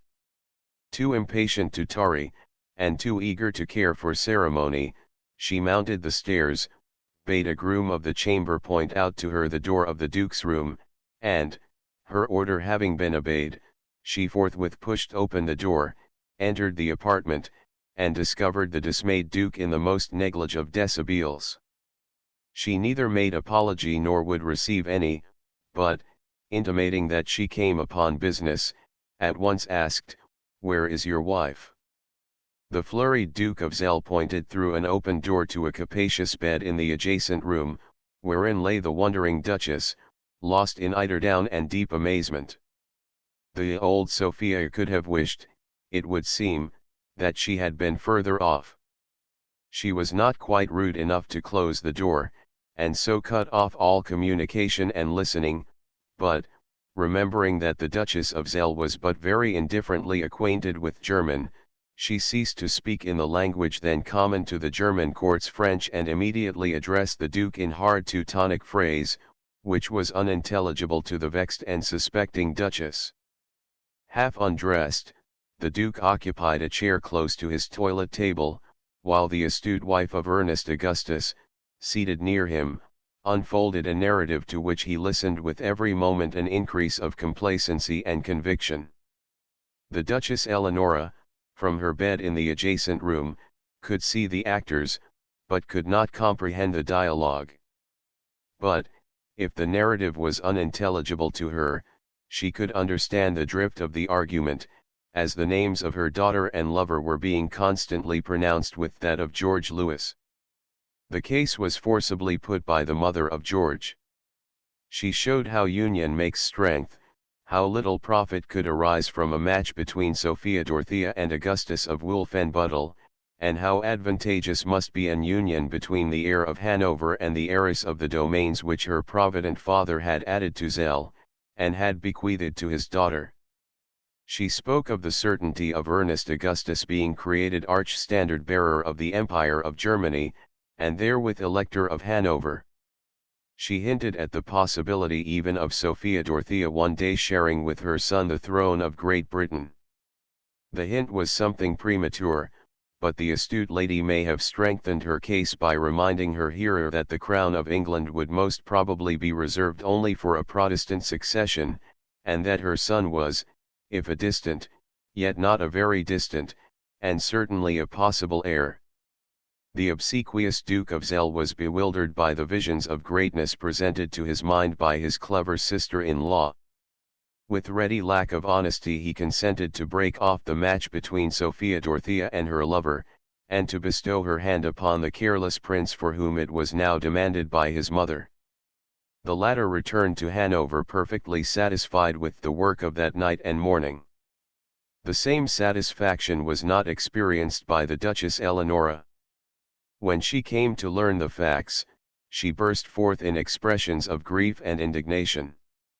The marriage which had now been definitely broken, had been with her an affair of a mother's heart. It had not been less an affair of a young girl's heart with Sophia Dorothea. Duke Anton Ulrich of Wolfenbüttel came in person to Zell, to ask the fulfillment of the promise of her hand to his son. On learning that the alleged promise had been broken, he left Zell with the utmost indignation, and romance, at least, says of Königsmarck, that he too, had left it with a feeling of sorrow that Sophia Dorothea was to be sacrificed to such an unworthy person as George Louis. It was a pitiable case. There were three persons who were to be rendered irretrievably wretched, in order, not that any one might be rendered happy, but that a man without a heart might be made a little more rich in the possession of dirt. The acres of Zell were to bring misery on their heiress, and every acre was to purchase its season of sorrow. No entreaty could move the Duke. 1 In his dignity he forgot the father, and the prayers and tears of his child failed to touch the parent, who really loved her well, but whose affection was dissolved beneath the fiery heat of his ambition. He was singularly ambitious, for the possible effect of a marriage with George Louis was merely to add his own independent duchy of Luneburg to the dominions of Hanover. His daughter, moreover, detested her cousin, and his wife detested her sister-in-law. Above all, the newly accepted bridegroom, if he did not detest, had no shadow, nor affected to have any shadow of respect, regard, or affection for the poor young victim who was to be flung to him with indecent and unnatural disregard of all her feelings as daughter and maiden. Sophia Dorothea's especial distaste for George Louis was grounded not only in her knowledge of his character, but also of his want of respect for her mother, of whom he always spoke in contemptuous terms. Sophia Dorothea's inclinations, her father said, he would never constrain, but when this seemed to give her some hope of release, her father observed that a good daughter's inclinations were always identical with those of her parents. She had a heart to listen to, she thought. She had a father whom she was bound to obey, he said, and said it with terrible iteration. Her aversion is reported to have been so determined that, when the portrait of her future lord was presented to her, she flung it against the wall with such violence that the glass was smashed, and the dismounted diamonds were scattered over the room. The matter, however, was urged onward by Sophia of Hanover, and in formal testimony of the freedom of inclination with which Sophia Dorothea acted, she was brought to address a formal letter to the mother of her proposed husband, expressive of her obedience to the will of her father, and promissory of the same obedience to the requirements of her future mother-in-law. It is a mere formal document, proving nothing but that it was penned for the assumed writer by a cold-hearted inventor, and that the heart of the copier, subdued by sickness, was far away from her words. This document is in the British Museum. During the time that intervened before George Louis arrived at Zell to take his bride to Hanover, Sophia Dorothea seemed to have passed years instead of weeks. It was only when her mother looked sadly at her that she contrived painfully to smile. She even professed a sort of joyful obedience, but when the bridegroom dismounted at her father's gate, Sophia Dorothea fainted in her mother's arms. After a world of misery and mock-wooing, crowded into a few months, the hateful and ill-omened marriage took place at Zell on the 21st of November, 1682. The bride was 16, the bridegroom 22. Of the splendor which attended the ceremony, court historiographers wrote in loyal ecstasy and large folios, describing every character and dress, every incident and dish, every tableau and trait, with a minuteness almost inconceivable, and a weariness saddening even to think of. They thought of everything but the heart of the principal personage in the ceremony, that of the bride.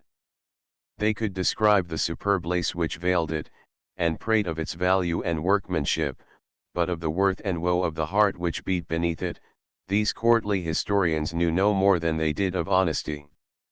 Their flattery was of the grossest, but they had no comprehension of the situation. To them all mortals were but as ballet dancers and pantomimists, and if they were but bravely dressed and picturesquely grouped, the describers thereof thought of nothing beyond. The bride preserved her mournful dignity on that dark and fierce November day.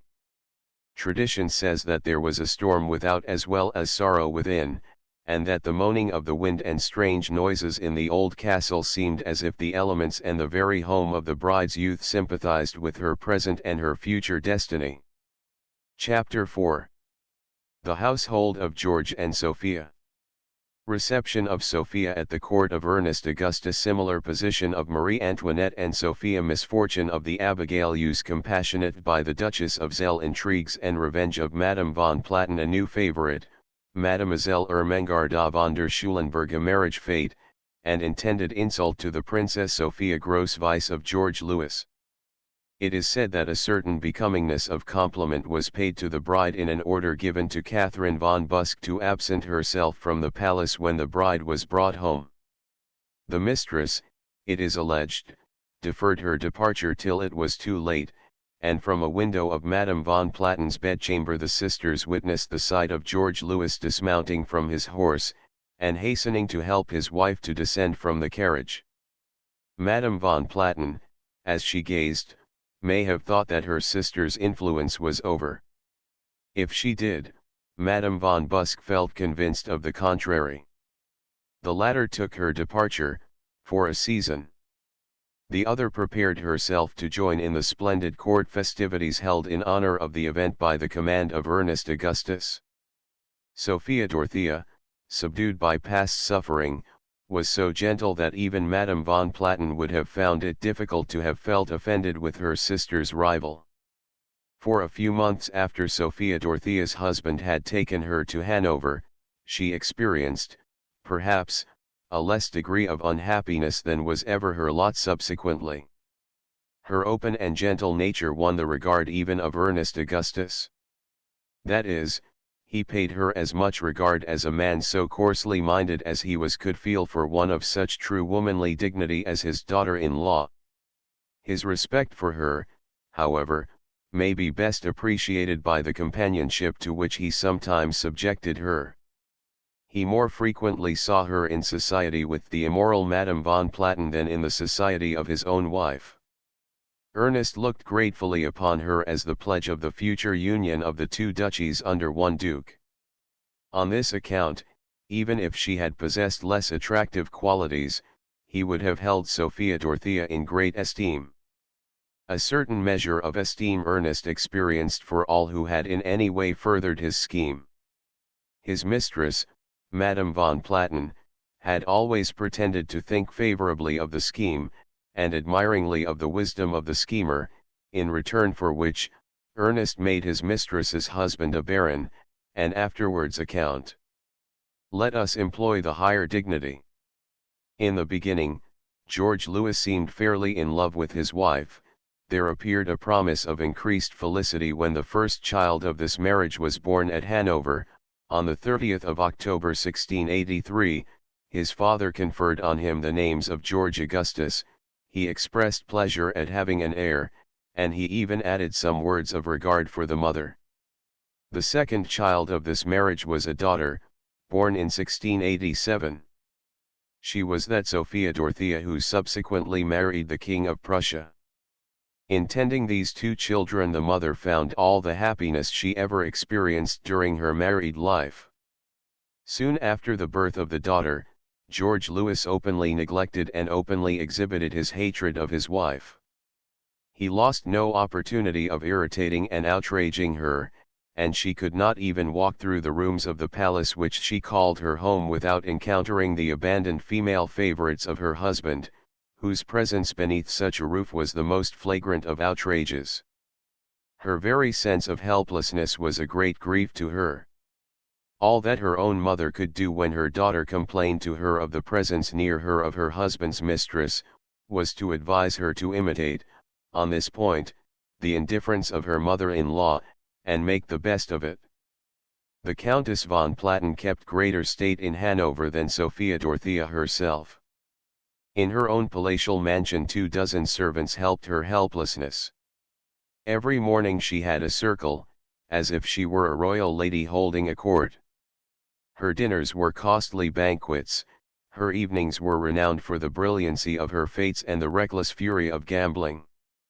Sophia Dorothea, whose talent for listening and for putting apt and sympathetic questions when the conversation required it, gave considerable satisfaction to her clever, but somewhat pedantic mother-in-law, failed to at all satisfy the Countess von Platen.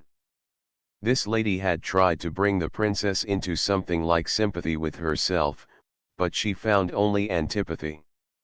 She detested Sophia Dorothea accordingly, and she obtained permission to invite her sister, Madame von Busk, to return to Hanover. The prime mover of the hatred of George Louis for his consort was the Countess von Platen, and this fact was hardly known to George Louis himself. There was one thing in which that individual had a fixed belief, his own sagacity and, it may be added, his own imaginary independence of outward influences. He was profound in some things, but, as frequently happens with persons who fancy themselves deep in all, he was very shallow in many. It was often impossible to guess his purpose, but quite as often his thoughts were as clearly discernible as the pebbles in the bed of a transparent brook. The Countess von Platen saw through him thoroughly, and she employed her discernment for the furtherance of her own detestable objects. Sophia Dorothea had, however, contrived to win the good opinion of her mother-in-law, and also the warm favor of Ernest Augustus. The latter took her with him on a journey he made to Switzerland and Italy. It was on this journey that her portrait was taken, at Venice, by Gascar, who, when in England, had painted, among others, that of Louise de Querouaille, Duchess of Portsmouth. This portrait of Sophia Dorothea is still in existence in Germany. The beauty of the lady represented is so remarkable, it is said, as to justify the admiration she generally excited. This admiration sometimes went beyond decent bounds. One French adorer, the celebrated and eccentric Marquis de Lassay, was impudent enough, not only to address declarations of love to her, but subsequently, in his memoirs, to publish his letters. It has not yet occurred to the ever-busy autograph fabricators on the continent to forge the supposed replies of the princess. After the return of Ernest Augustus and his daughter-in-law to Hanover, the praise of Sophia Dorothea was ever the theme which hung on the lips of the former, and such eulogy was as poison poured in the ears of Madame von Platen. She dreaded the loss of her own influence over the father of George Louis, and she fancied she might preserve it by destroying the happiness of the wife of his son. Her hatred of that poor lady had been increased by a circumstance with which she could not be connected, but which nearly concerned the Duchess of Zell. Ernest Augustus used occasionally to visit Madame von Platen at her own residence, with more than enough of publicity. He was more inclined to conversation with her than with his prime minister, her husband, and she had wit enough, if not worth, to give warrant for such preference. Now and then, however, the ducal sovereign would repair to pay his homage to the lady without previous notice being forwarded of his coming, and it was on one of these occasions that, on arriving at the mansion, or in the gardens of the mansion of his minister's spouse, he found, not the lady of the house, who was absent, but her bright-eyed, ordinary-featured, and quick-witted handmaid, who bore a name which might have been given to such an official in Elizabethan plays by Ford or Fletcher. Her name was Use. Ernest Augustus found the wit of Use much to his taste, and the delighted Abigail was perfectly self-possessed, and more brilliant than common in the converse which she sustained for the pleasure of the sovereign, and her own expected profit. She had just, it is supposed, come to the point of some exquisitely epigrammatic tale, for the prince was laughing with his full heart, and her hand in his, and the tiring maiden was as radiant as successful wit and endeavor could make her, when Madame von Platen interrupted the sparkling colloquy by her more fiery presence. She affected to be overcome with indignation at the boldness of a menial who dared to make merry with the sovereign duke, and when poor Use had been rudely dismissed from the two presences, the one august and the other angry, the Countess von Platen probably remonstrated with Ernest Augustus, respectfully or otherwise, upon his deplorable want of dignity and good taste. Revenge certainly followed, whether remonstrance may or may not have been offered. Ernest Augustus went to sojourn for a time at one of his rural palaces, and he had no sooner left his capital than the Countess committed the terrified Use to close imprisonment in the common jail. The history of little German courts assures us that this exercise and abuse of power were not at all uncommon with the favorites of German princes. Their word was all potential as the duke's, and doubtless the Countess von Platen's authority was as good warrant for a Hanoverian jailer to hold Use in custody as if he had shut up that maid, who offended by her wit, under the sign manual of Ernest Augustus himself. Use was kept captive, and very shabbily treated, until the Countess von Platen had resolved as to the further course which should be ultimately adopted towards her. She could bring no charge against her, save a pretended accusation of lightness of conduct and immorality scandalous to Hanoverian decorum. Under this charge she had her old handmaid drummed out of the town, and if the elder Sophia heard the tap of the drums which accompanied the alleged culprit to the gates, we can only suppose that she would have expelled the Countess to the same music. But, in the first place, the wives of princes were by no means so powerful as their favorites, and secondly, the friend of the philosophical Leibniz was too much occupied with the sage to trouble herself with the affairs which gave concern to the Countess von Platen. Use found herself outside the city walls, friendless, penniless, with a damaged character, and nothing to cover it but the light costume which she had worn in the process of her march of expulsion to the roll of dry drums. When she had found a refuge, her first course was to apply to Ernest Augustus for redress. The prince, however, was at once oblivious, ungrateful, and powerless, and, confining himself to sending to the poor petitioner a paltry eleemosynary half-dozen of gold pieces, he forbade her return to Hanover, counselled her to settle elsewhere, and congratulated her that she had not received even rougher treatment.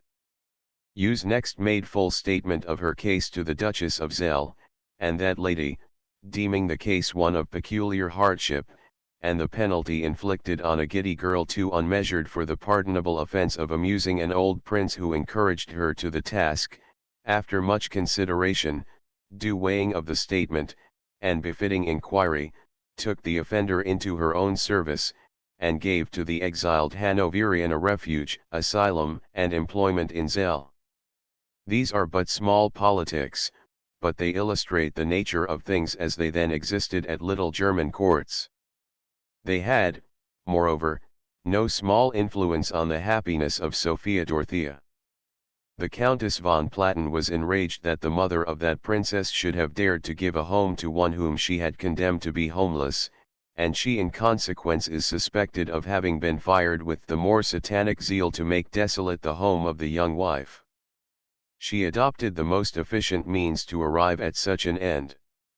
Her wicked zeal was stimulated by the undisguised contempt with which Sophia Dorothea treated her on all public occasions. She urged her sister, Madame von Busk, to recover her power over George Louis. Madame von Busk embraced with alacrity the mission with which she was charged, again to throw such meshes of fascination as she was possessed of around the heart of the not over-susceptible prince. But George Louis stolidly refused to be charmed, and Madame von Busk gave up the attempt in a sort of offended despair. Her sister, like a true genius, fertile in expedients, and prepared for every emergency, bethought herself of a simple circumstance, whereby she hoped to attain her ends. She remembered that George Louis, though short himself of stature, had a predilection for tall women. At the next fete at which he was present at the mansion of Madame von Platen, he was enchanted by a majestic young lady, with a name almost as long as her person. It was Ermengarda Melusina von der Schulenburg. She was more shrewd than witty, this tall Mach-in, as the electress Sophia once called the lofty Ermengarda, and, as George Louis was neither witty himself, nor much cared for wit in others, she was the better enabled to establish herself in the most worthless of hearts. This was the work of the Countess, who saw in the tender blue eyes, the really fine features, the imposing figure, and the 19 years of Ermengarda, means to an end. When the Countess hinted at the distinction that was within reach of her, the tall beauty is said to have blushed and hesitated, and then to have yielded herself with alacrity to the glittering circumstance. She and the prince first met on his return from a campaign in Hungary. He was at once subjected to her magic influences. She was an inimitable flatterer, and in this way she fooled her victim to the very top of his bent. She exquisitely cajoled him, and with exquisite carelessness did he surrender himself to be cajoled. Gradually, by watching his inclinations, anticipating his wishes, admiring even his coarseness, and lauding it as candor, she so won upon the lazily excited feelings of George Louis that he began to think her presence indispensable to his well-being. If he hunted, she was in the field, the nearest to his saddle-bow. If he went out to walk alone, he invariably fell in with Ermengarda. At the court theatre, when he was present, the next conspicuous object was the towering von der Schulenburg, in all her diamonds, beneath the glare of which, and the blazing impudence of their wearer, the modest Sophia Dorothea was almost extinguished. Ermengarda was speedily established at Hanover, as Hofdame, or lady-in-waiting.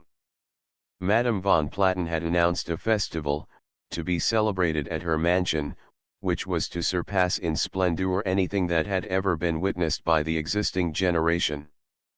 The occasion was the second marriage of her sister, Madame von Busk, who had worried the poor ex-tutor of George Louis into the grave, with General Wahey, a gallant soldier, equal, it would seem, to any feat of daring. Whenever the Countess von Platen designed to appear with more than ordinary brilliancy in her own person, she was accustomed to indulge in the extravagant luxury of a milk bath, and it was added by the satirical or the scandalous, that the milk which had just lent softness to her skin was charitably distributed among the poor of the district wherein she occasionally affected to play the character of Dorcas. The fate and the giver of it were not only to be of a splendor that had never been equalled, but George Louis had promised to grace it with his presence, and had even pledged himself to walk a measure with the irresistible Ermengarda Melusina von der Schulenburg. Madame von Platen thought that her cup of joy and pride and revenge would be complete and full to the brim if she could succeed in bringing Sophia Dorothea to the misery of witnessing a spectacle, the only true significance of which was, that the faithless George Louis publicly acknowledged the gigantic Ermengarda for his favorite. More activity was employed to encompass the desired end than if the aim in view had been one of good purpose. It so far succeeded that Sophia Dorothea intimated her intention of being present at the festival given by the Countess von Platen, and when the latter lady received the desired and welcome intelligence she was conscious of an enjoyment that seemed to her an antepast of paradise. The eventful night at length arrived. The bride had exchanged rings with the bridegroom, congratulations had been duly paid, the floor was ready for the dancers, and nothing lacked but the presence of Sophia Dorothea. There walked the proudly eminent von der Schulenburg, looking blandly down upon George Louis, who held her by the hand, and there stood the impatient von Platen, eager that the wife of that light-o'-love cavalier should arrive and be crushed by the spectacle. Still she came not, and finally her lady of honor, Fräulein von Nissebeck, arrived, not as her attendant but her representative, with excuses for the non-appearance of her mistress, whom unfeigned indisposition detained at her own hearth. The course of the festival was no longer delayed, in it the bride and bridegroom were forgotten, and George and Ermengarda were the hero and heroine of the hour. After that hour no one doubted as to the bad eminence achieved by that lady, unworthy daughter of an ancient and honorable race. So narrowly and sharply observant was the lynx-eyed von Nissebeck of all that passed between her mistress's husband and that husband's mistress, that when she returned to her duties of Dame d'Atours, she unfolded a narrative that inflicted a stab in every phrase and tore the heart of the despairing listener. Chapter V. The Electorate of Hanover. The House of Hanover ranges itself against France. Ernest Augustus created elector. Domestic rebellion of his son Maximilian. His accomplice, Count von Moltke, beheaded the electors of Germany. While Sophia Dorothea was daily growing more unhappy, her father-in-law was growing more ambitious and the prospects of her husband more brilliant. The younger branch of Brunswick was outstripping the elder in dignity, and not merely an electoral but a kingly crown seemed the prize it was destined to attain. When Ernest's elder brother, John Frederick, died childless, and left him the principalities of Calenberg and Grubenberg, with Hanover, or a residence, he hailed an increase of influence which he hoped to see heightened by securing the Duchy of Zell also to his family. He had determined that George Louis should succeed to Hanover and Zell united. In other words, he established primogeniture, recognized his eldest son as heir to all his land, and only awarded to his other sons moderate appanage whereby to support a dignity which he considered sufficiently splendid by the glory which it would receive, by reflection, from the head of the house. This arrangement by no means suited the views of one of Ernest's sons, Maximilian. He had no inclination whatever to borrow glory from the better fortune of his brother, and was resolved, if it might be, to achieve splendor by his own. He protested loudly against the accumulation of the family territorial estates upon the eldest heir, claimed his own share, and even raised a species of domestic rebellion against his sire, to which weight, without peril, was given by the alleged adhesion of a couple of confederates, Count von Moltke and a conspirator of burgher degree. Ernest Augustus treated Max like a rude child. He put him under arrest in the paternal palace, and confined the filial rebel to the mild imprisonment of his own room. Maximilian was as obstinate as either Henry the Dog or Magnus the Violent, and he not only opposed his sire's wishes with respect to the aggrandizement of the family by the enriching of the heir apparent, but went counter to him in matters of religion.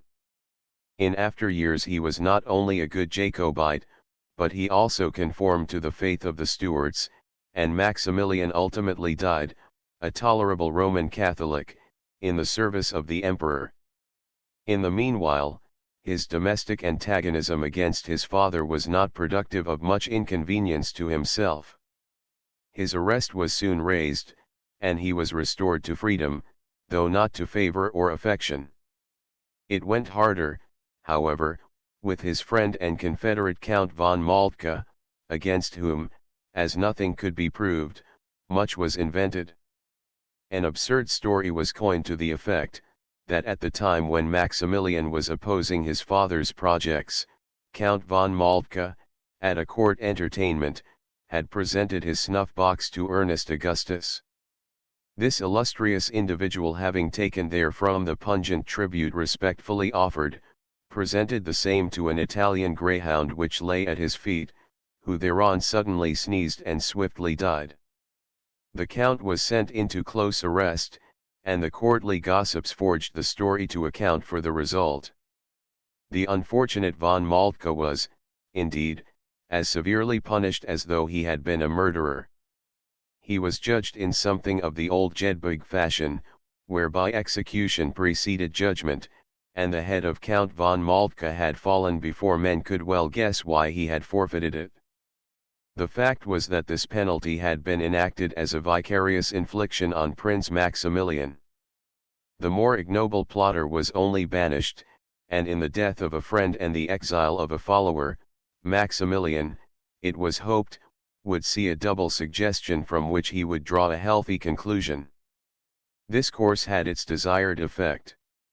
The disinherited heir accepted his ill fortune with a humor of the same quality, and, openly at least, he ceased to be a trouble to his more ambitious than affectionate father. The next important public circumstance was the raising Hanover to an electorate, and this was not effected without much bribery and intrigue. In those warlike times, when France and the German Empire were in antagonism, the attitude assumed by such a state as Hanover was matter of interest to the adverse powers. It is said that the last argument which decided the emperor's course was a hint from de Groot, the Hanoverian minister, that Ernest Augustus might cast in his lot with France. A prince who had so often well served the empire was not to be allowed to assist France for lack of flinging to him the title of elector. This title was granted, but under heavy stipulations. The two Dukes of Hanover and Zell bound themselves, as long as the war lasted, on the side of the emperor against the French and against the Turks, to pay annually 500,000 thalers, to furnish a contingent amounting to 9,000 men, to uphold the claim of the Archduke Charles on the Spanish throne, and at any election of a new emperor to vote invariably for the eldest heir of the House of Habsburg. The 19th of December 1692 was the joyful day on which Ernest Augustus was nominated Elector of Hanover. The day, however, was anything but one of joy to the branch of Brunswick-Wolfenbüttel.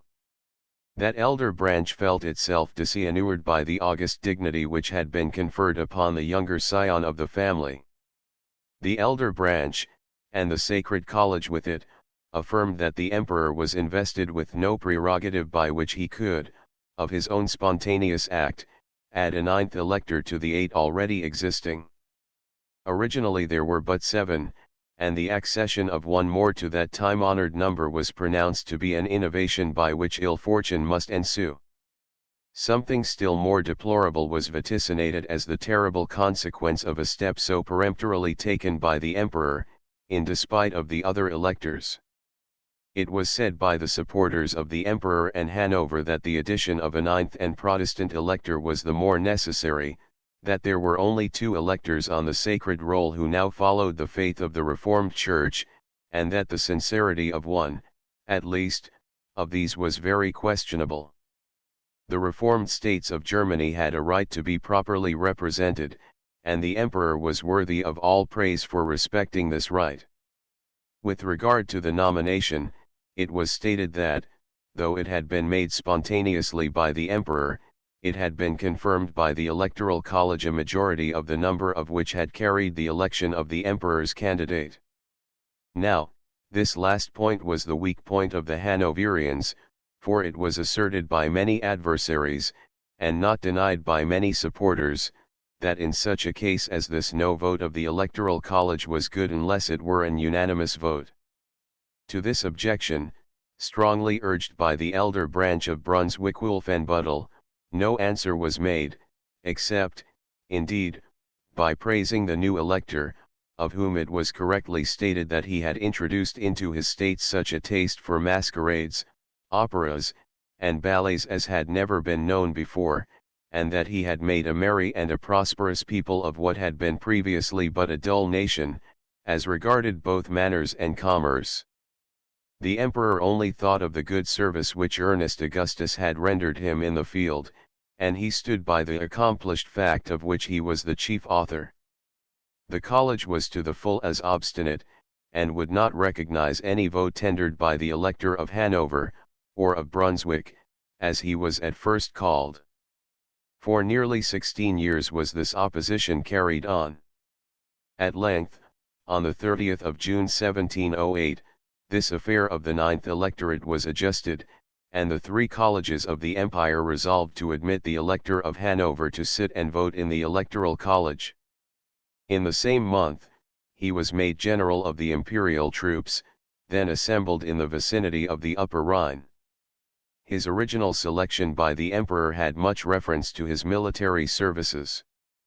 The efforts of Louis XIV. To get possession of the Palatinate, after the death of the Palatine Louis, had caused the formation of the German Confederacy to resist the aggression of France, an aggression not checked till the day when Marlborough defeated Tallard, at Blenheim. Louis was hurried into the war by his minister, Louvois, who was annoyed by his interference at home in matters connected with Louvois' department. It was to make the Confederation more firm and united that Ernest Augustus was created, rather than elected, a ninth elector. The 3 Protestant electors were those of Saxony, Brandenburg, and Hanover, the 3 Roman Catholic, Bohemia, Bavaria, and the Palatinate, and the 3 spiritual electors, the Prince-Archbishops of Metz, Treves, and Cologne. The history of the creation of the ninth electorate would not be complete without citing what is said in respect thereof by the author of a pamphlet suppressed by the Hanoverian government, and entitled Impeachment of the Ministry of Count Munster. It is to this effect: during the war between Leopold I and France, at the close of the 17th century, Ernest Augustus, Duke of Brunswick, and administrator of Osnabrück, father of George I, had been paid a considerable sum of money on condition of aiding the French monarch with 10,000 troops. The emperor, aware of the engagement, and anxious to prevent the junction of these forces with the enemy, proposed to create a ninth electorate, in favor of the duke, provided he brought his levies to the imperial banner. The degrading offer was accepted, and the envoys of Brunswick-Lubery received the electoral cap, the symbol of their masters to Hanover, at Vienna, on the 19th of December 1692. From the opposition of the college and princes, Ernest was never more than nominally an elector, and even his son's nomination was with difficulty accomplished in 1710. It was in connection with this new dignity that Hanover, a name till then applied only to a principal and almost independent city of the Dukedom of Brunswick, became known in the list of European sovereignties. but while the court of Hanover was engaged in the important or trivial circumstances which have been already narrated, a notable individual had been pursuing fortune in various countries of Europe, and had made his appearance on the scene at Hanover, to play a part in a drama which had a tragical catastrophe, namely, Count Königsmarck. Chapter 6. The Königsmarcks. Count Charles John Königsmarck's roving and adventurous life, the great heiress and intriguing Countess Tom of 10,000, the murder of Lord John Thynne, the fate of the Count's accomplices, court influence shelters the guilty Count. The circumstance of the sojourn of a Count Königsmarck at Zell, during the childhood of Sophia Dorothea, has been before noticed. Originally the family of the Königsmarcks was of the Mark of Brandenburg, but a chief of the family settled in Sweden, and the name carried luster with it into more than one country. In the army, the cabinet, and the church, the Königsmarcks had representatives of whom they might be proud, and generals, statesmen, and prince-bishops, all laboring with glory in their respective departments, sustained the high reputation of this once celebrated name. From the period, early in the 17th century, that the first Königsmarck, Count John Christopher, withdrew from the imperial service and joined that of Sweden, the men of that house devoted themselves, almost exclusively, to the profession of arms. This Count John is famous as the subduer of Prague, in 1648, at the end of the 30 Years' War. Of all the costly booty which he carried with him from that city, none has continued to be so well cared for by the Swedes as the silver book containing the Moso-Gothic Gospels of Bishop Ulfilas, still preserved with pride at learned Upsal. John Christopher was the father of 2 sons.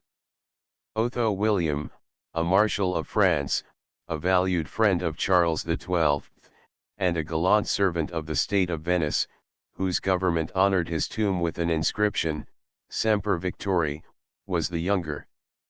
He was pious as well as brave, and he enriched German literature with a collection of very fervid and spiritual hymns. The elder son, Conrad Christopher, was killed in the year 1673, when fighting on the Dutch and imperial side, at the siege of Bonn. He left 4 children, 3 of whom became famous. His sons were Charles John, and Philip Christopher. His daughters were Maria Aurora, mother of the famous Maurice of Saxony, and Amelia Wilhelmina. The latter was fortunate enough to achieve happiness without being celebrated. If she has not been talked of beyond her own Swedish fireside, she passed there a life of as calm felicity as she and her husband, Charles von Lowenhaupt, could enjoy when they had relations so celebrated, and so troublesome, as Counts Charles John and Philip Christopher, and the Countess Maria Aurora, the favorite of Augustus of Poland, and the only royal concubine, perhaps, who almost deserved as much respect as though she had won greatness by a legitimate process. It was this Philip Christopher who was for a brief season the playfellow or companion of Sophia Dorothea, in the young days of both, in the quiet gardens and galleries of Zell. It is only told of him that, after his departure from Zell, he sojourned with various members of his family, travelled with them, and returned at intervals to reside with his mother, Maria Christina, of the German family of Virgil, who unhappily survived long enough to be acquainted with the crimes as well as misfortunes of 3 of her children. In the year 1682, Philip Christopher was in England. The elder brother, who had more than once been a visitor to this country, and a welcome, because a witty, one at the court of Charles II, had brought his younger brother hither, in order, so it was said, to have him instructed more completely in the tenets of the Protestant religion, and ultimately to place him at Oxford. In the meantime Charles John lodged Philip with a governor, at the Riding Academy, near the Haymarket, of that Major Fubert, whose second establishment, where he taught noble horsemanship, is still commemorated by the passage out of Regent Street, which bears the name of the French Protestant refugee and professor of equestrianism.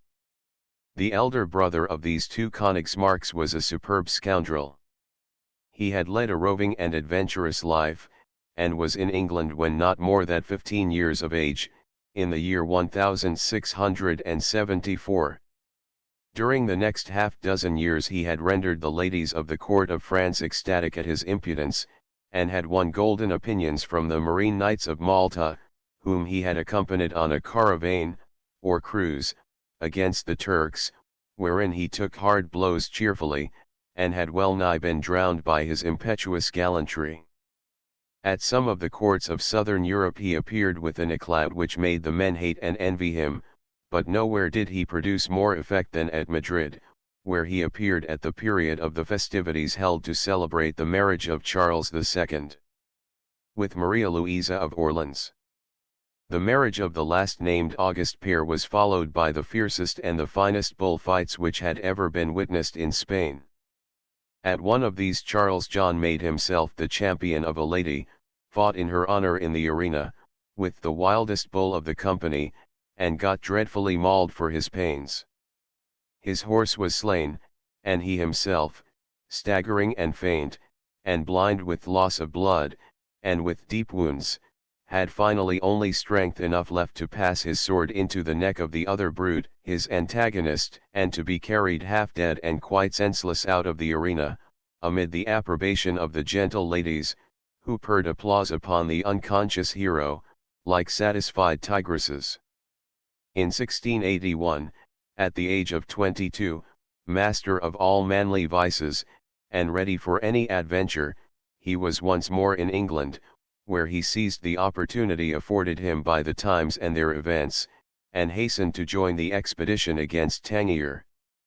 On the conclusion of the warm affair at Tangier, he went as an amateur against the Algerines, and without commission inflicted on them and their uncle, as the word Dey implies, as much injury as though he had been charter general at the head of a destroying host. When he returned to England, he was received with enthusiasm. His handsome face, his long flaxen hair, his stupendous periwig for state occasions, and his ineffable impudence, made him the delight of the impudent people of those impudent times.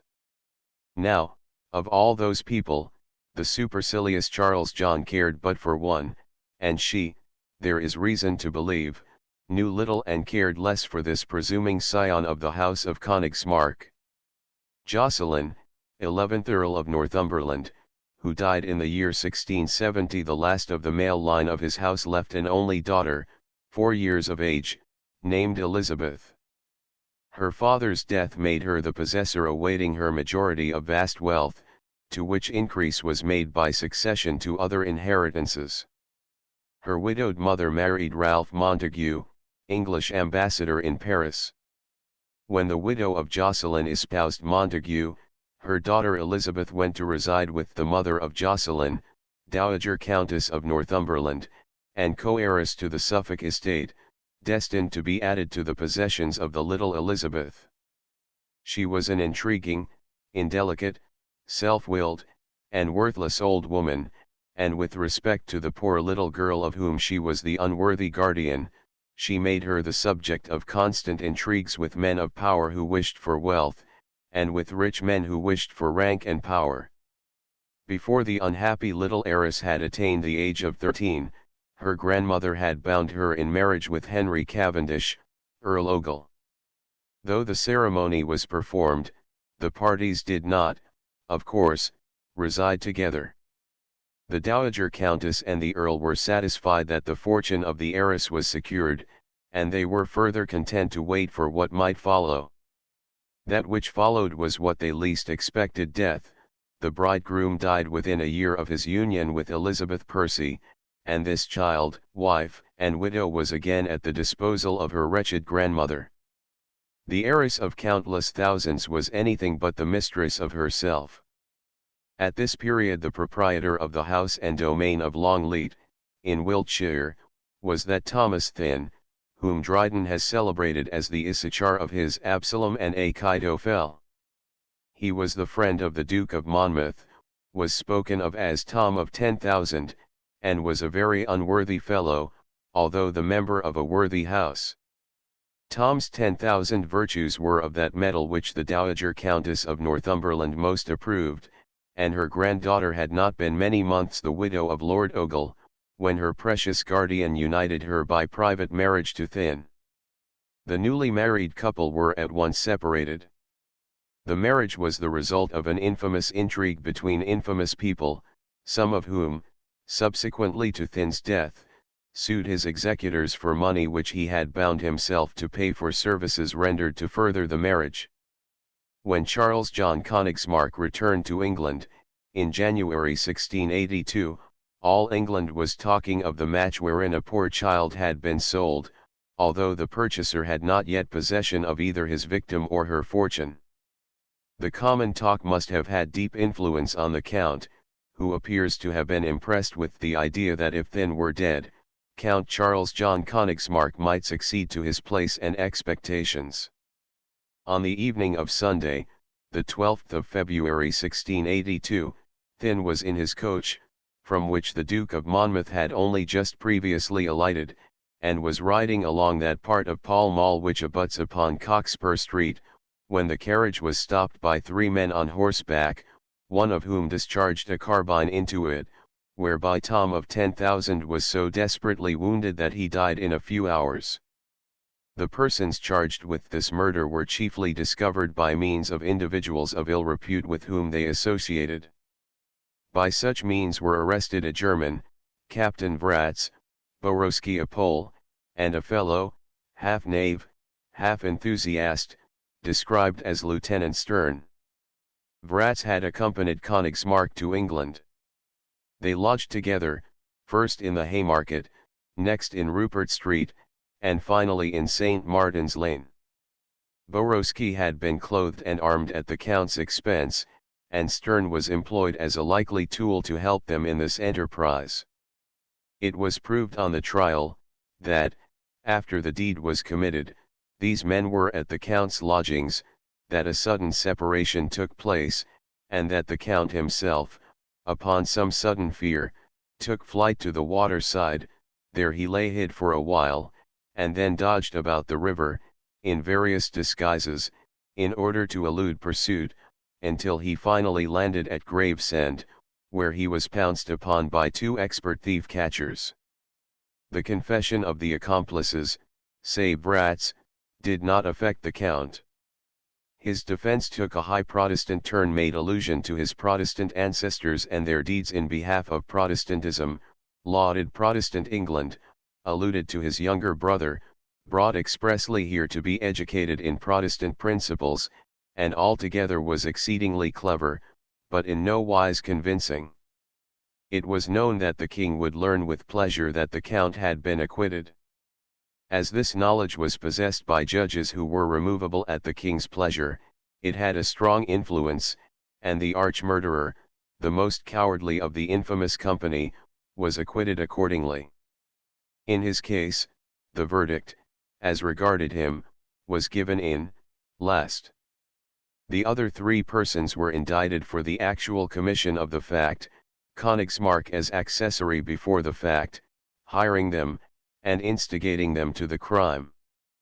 Thrice he had heard the word guilty pronounced, and, despite his recklessness, was somewhat moved when the jury were asked as to their verdict respecting him.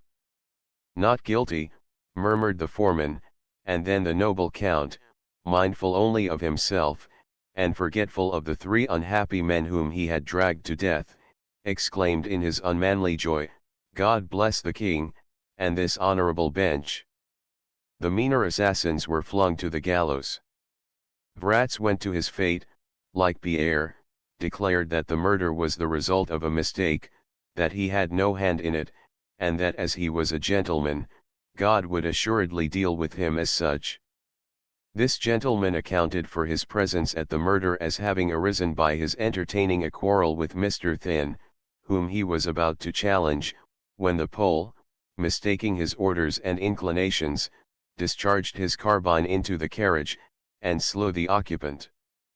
The other 2 confessed to the murder, as the hired instruments of Vratz.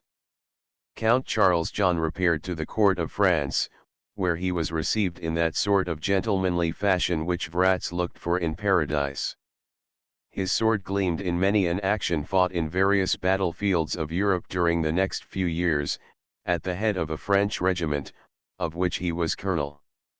Finally, in 1686, he was in the service of the Venetians in the Morea. On the 29th of August he was before Argos, when a sortie was made by the garrison, and in the bloody struggle which ensued he was mortally wounded. For Thynne's monument in Westminster Abbey a Latin inscription was prepared, which more than merely hinted that Königsmarck was the murderer of Tom of 10,000. Small, Servile, Spratt, then Dean of Westminster, would not allow the inscription to be set up, and his apologists, who advance in his behalf that he would have done wrong had he allowed a man, cleared by a jury from the charge of murder, to be permanently set down in hard record of marble as an assassin, have much reason in what they advance. The youthful maid, wife, and widow, Lady Ogle, remained at Amsterdam, whither she had gone, some persons said fled, after her marriage with Thynne, until the three of his murderers, who had been executed, had expiated their crime, as far as human justice was concerned, upon the scaffold. She then returned to England, but the young lady did not appear public, as the phrase went, for 6 or 7 weeks, and when she did so, it was found that she had just married Charles Seymour, 3rd Duke of Somerset, a match which made one of 2 silly persons and a couple of colossal fortunes.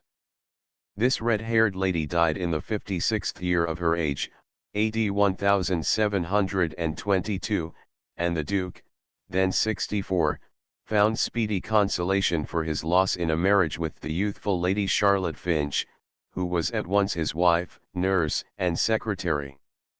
It is said of her, that she one day, in the course of conversation, tapped her husband familiarly on the shoulder with her fan, whereupon that amiable gentleman indignantly cried out, "Madam, my first wife was a Percy, and she never took such a liberty." Königsmarck, whose fate was so bound up with that of Sophia Dorothea, left England with his brother, and like his brother, he led an adventurous and roving life, never betraying any symptom of the Christian spirit of the religion of the Church of England, of which he first tasted what little could be found in Major Fubert's riding school. A portion of his time was spent at Hamburg with his mother and 2 sisters. His renown was sufficient for a cavalier who loved to live splendidly, and when he appeared at the court of Hanover, in search of military employment, he was welcomed as cavaliers are who are so comfortably endowed. In 1688 we first hear of him in the electoral capital, bearing arms under the elector and a guest at the table of George Louis and Sophia Dorothea.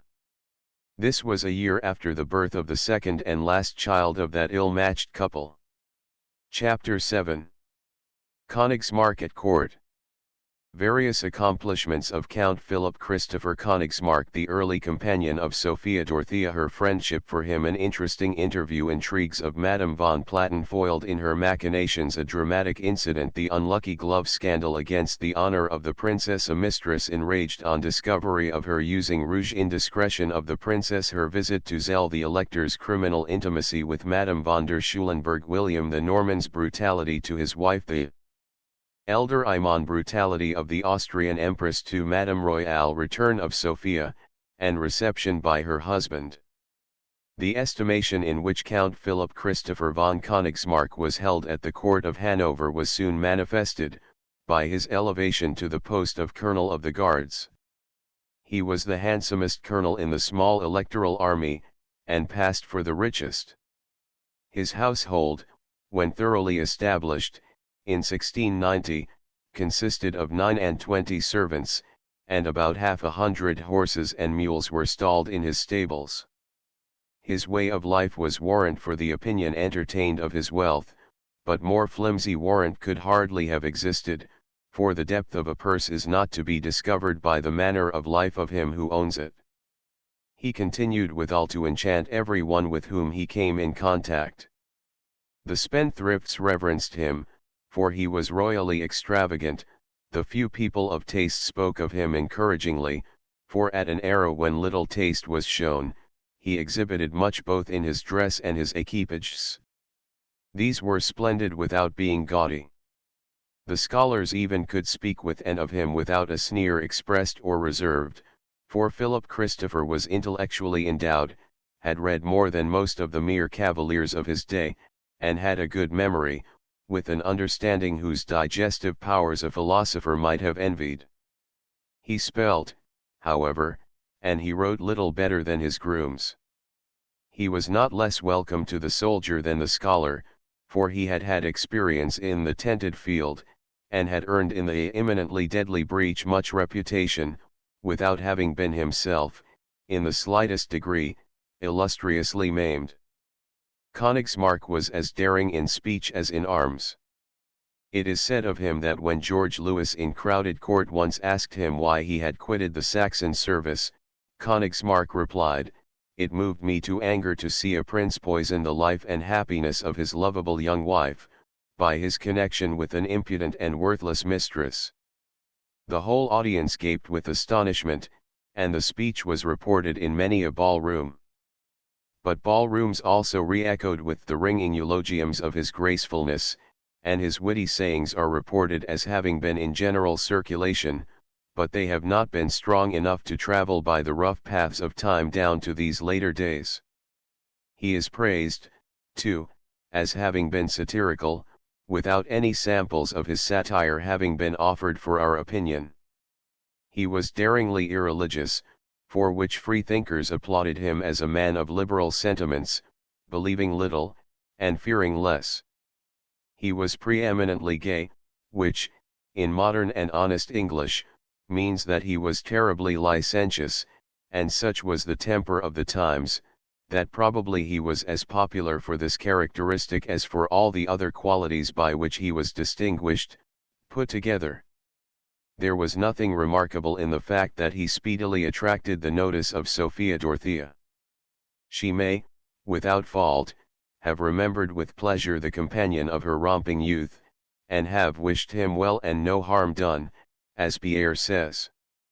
He was not a mere stranger, and the two met, just as the husband of Sophia Dorothea had publicly insulted her by ostentatiously parading his attachment and his bad taste for women, no more to be compared with her in worth and virtue than lays with Lucretia. Up to this time, the only confidants of her secret sorrows were her mother and her faithful von Nissebeck. She had repulsed the affected sympathy of the Countess von Platen, and had concealed her feelings, when her jealousy was stirred by allusions to the Countess's sister and to Ermengarda von der Schulenburg. The Countess von Platen, mature of age, cast admiring eyes on Königsmarck. It is asserted, that the Count had scarcely been made Colonel of the Guards when the Countess von Platen fixed upon him as one of the instruments by which she would ruin Sophia Dorothea, and relieve George Louis of a wife whose virtues were a continual reproach to him. The princess had been taking some exercise in the gardens of the palace, returning from which she met her little son, George Augustus, whom she took from his attendant, and with him in her arms began to ascend the stairs which led to her apartments.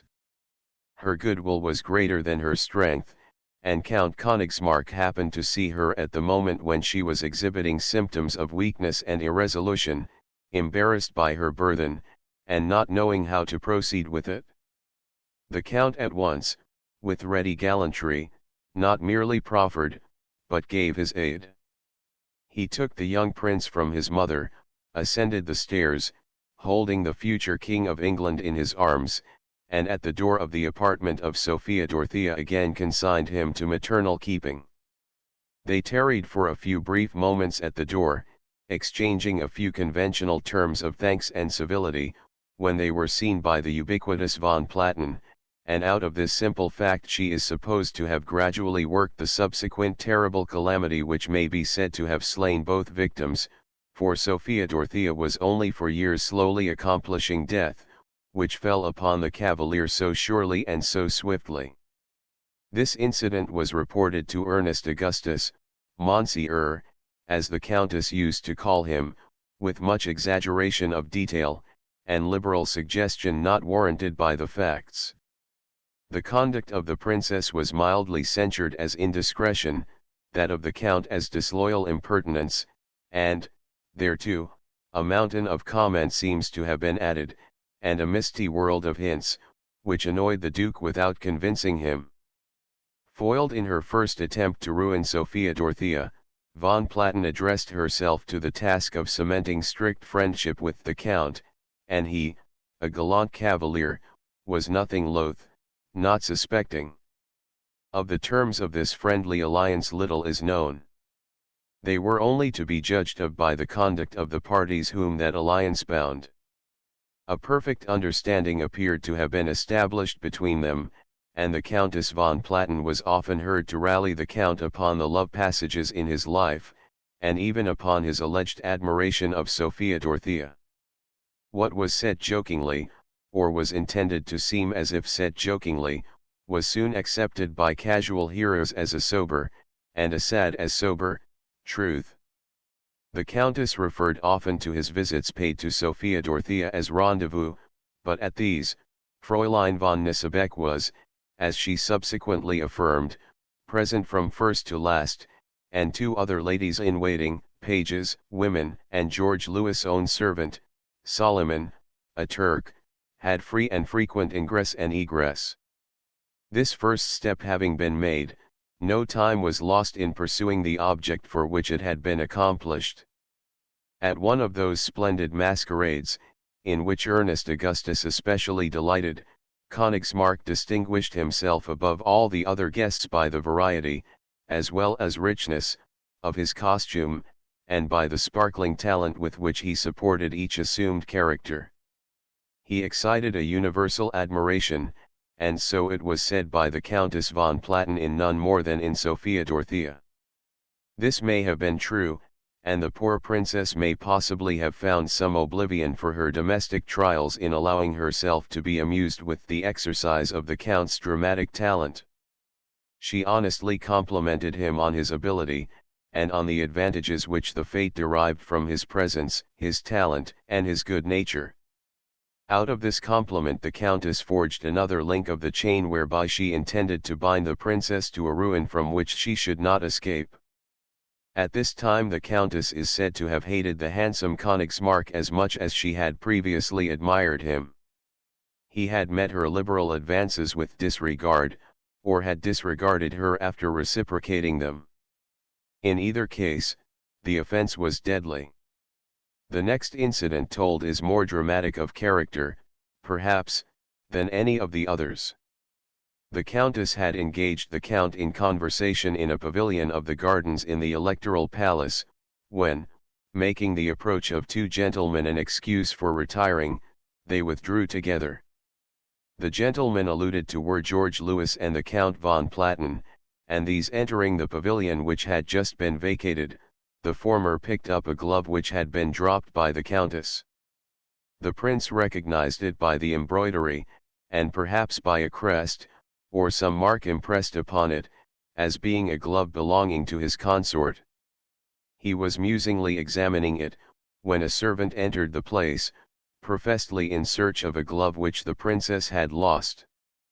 On some explanation ensuing, it was subsequently discovered that Madame von Wehe, the sister of the Countess von Platen, had succeeded in persuading Prince Maximilian to procure for her this glove, on pretext that she wished to copy the pattern of the embroidery upon it, and that the prince had thoughtlessly done so, leaving the glove of Madame von Wehe in its place. But this, which might have accounted for its appearance in the pavilion, was not known to George Louis, who would probably in such case have ceased to think more of the matter, but that he was obligingly informed that Count Königsmarck had been before him in the pavilion where the glove was found, been there, indeed, with the excellent Countess von Platen, who acknowledged the fact, adding, that no glove was on the ground when she was there, and that the one found could not have been hers. Inasmuch as she never wore Netherland gloves, as the one in question was but gloves altogether of different make and quality. Königsmarck had been there, and the glove of the Princess Sophia Dorothea had been found there, and this German specimen of Mrs. Candeur knew nothing beyond. Thenceforth, George Louis was not merely rude and faithless to his wife, but cruel in the extreme, the degrading blow, so it was alleged, following the harsh word. The Elector of Hanover was more just than his rash and worthless son. He disbelieved the insinuations made against his daughter-in-law. The Electress was less reasonable, less merciful, less just, to her son's wife. She treated her with a coolness which interpreted a belief in the slander uttered against her, and when Sophia Dorothea expressed a wish to visit her mother, the electoral permission was given with an alacrity which testified to the pleasure with which the Electress of Hanover would witness the departure of Sophia Dorothea from her court. Sophia Dorothea, as soon as she descended at the gates of her father's residence, found a mother there, indeed, ready to receive her with the arms of a mother's love, and to feel that the love was showered upon a daughter worthy of it. Not of like quality were the old Duke's feelings.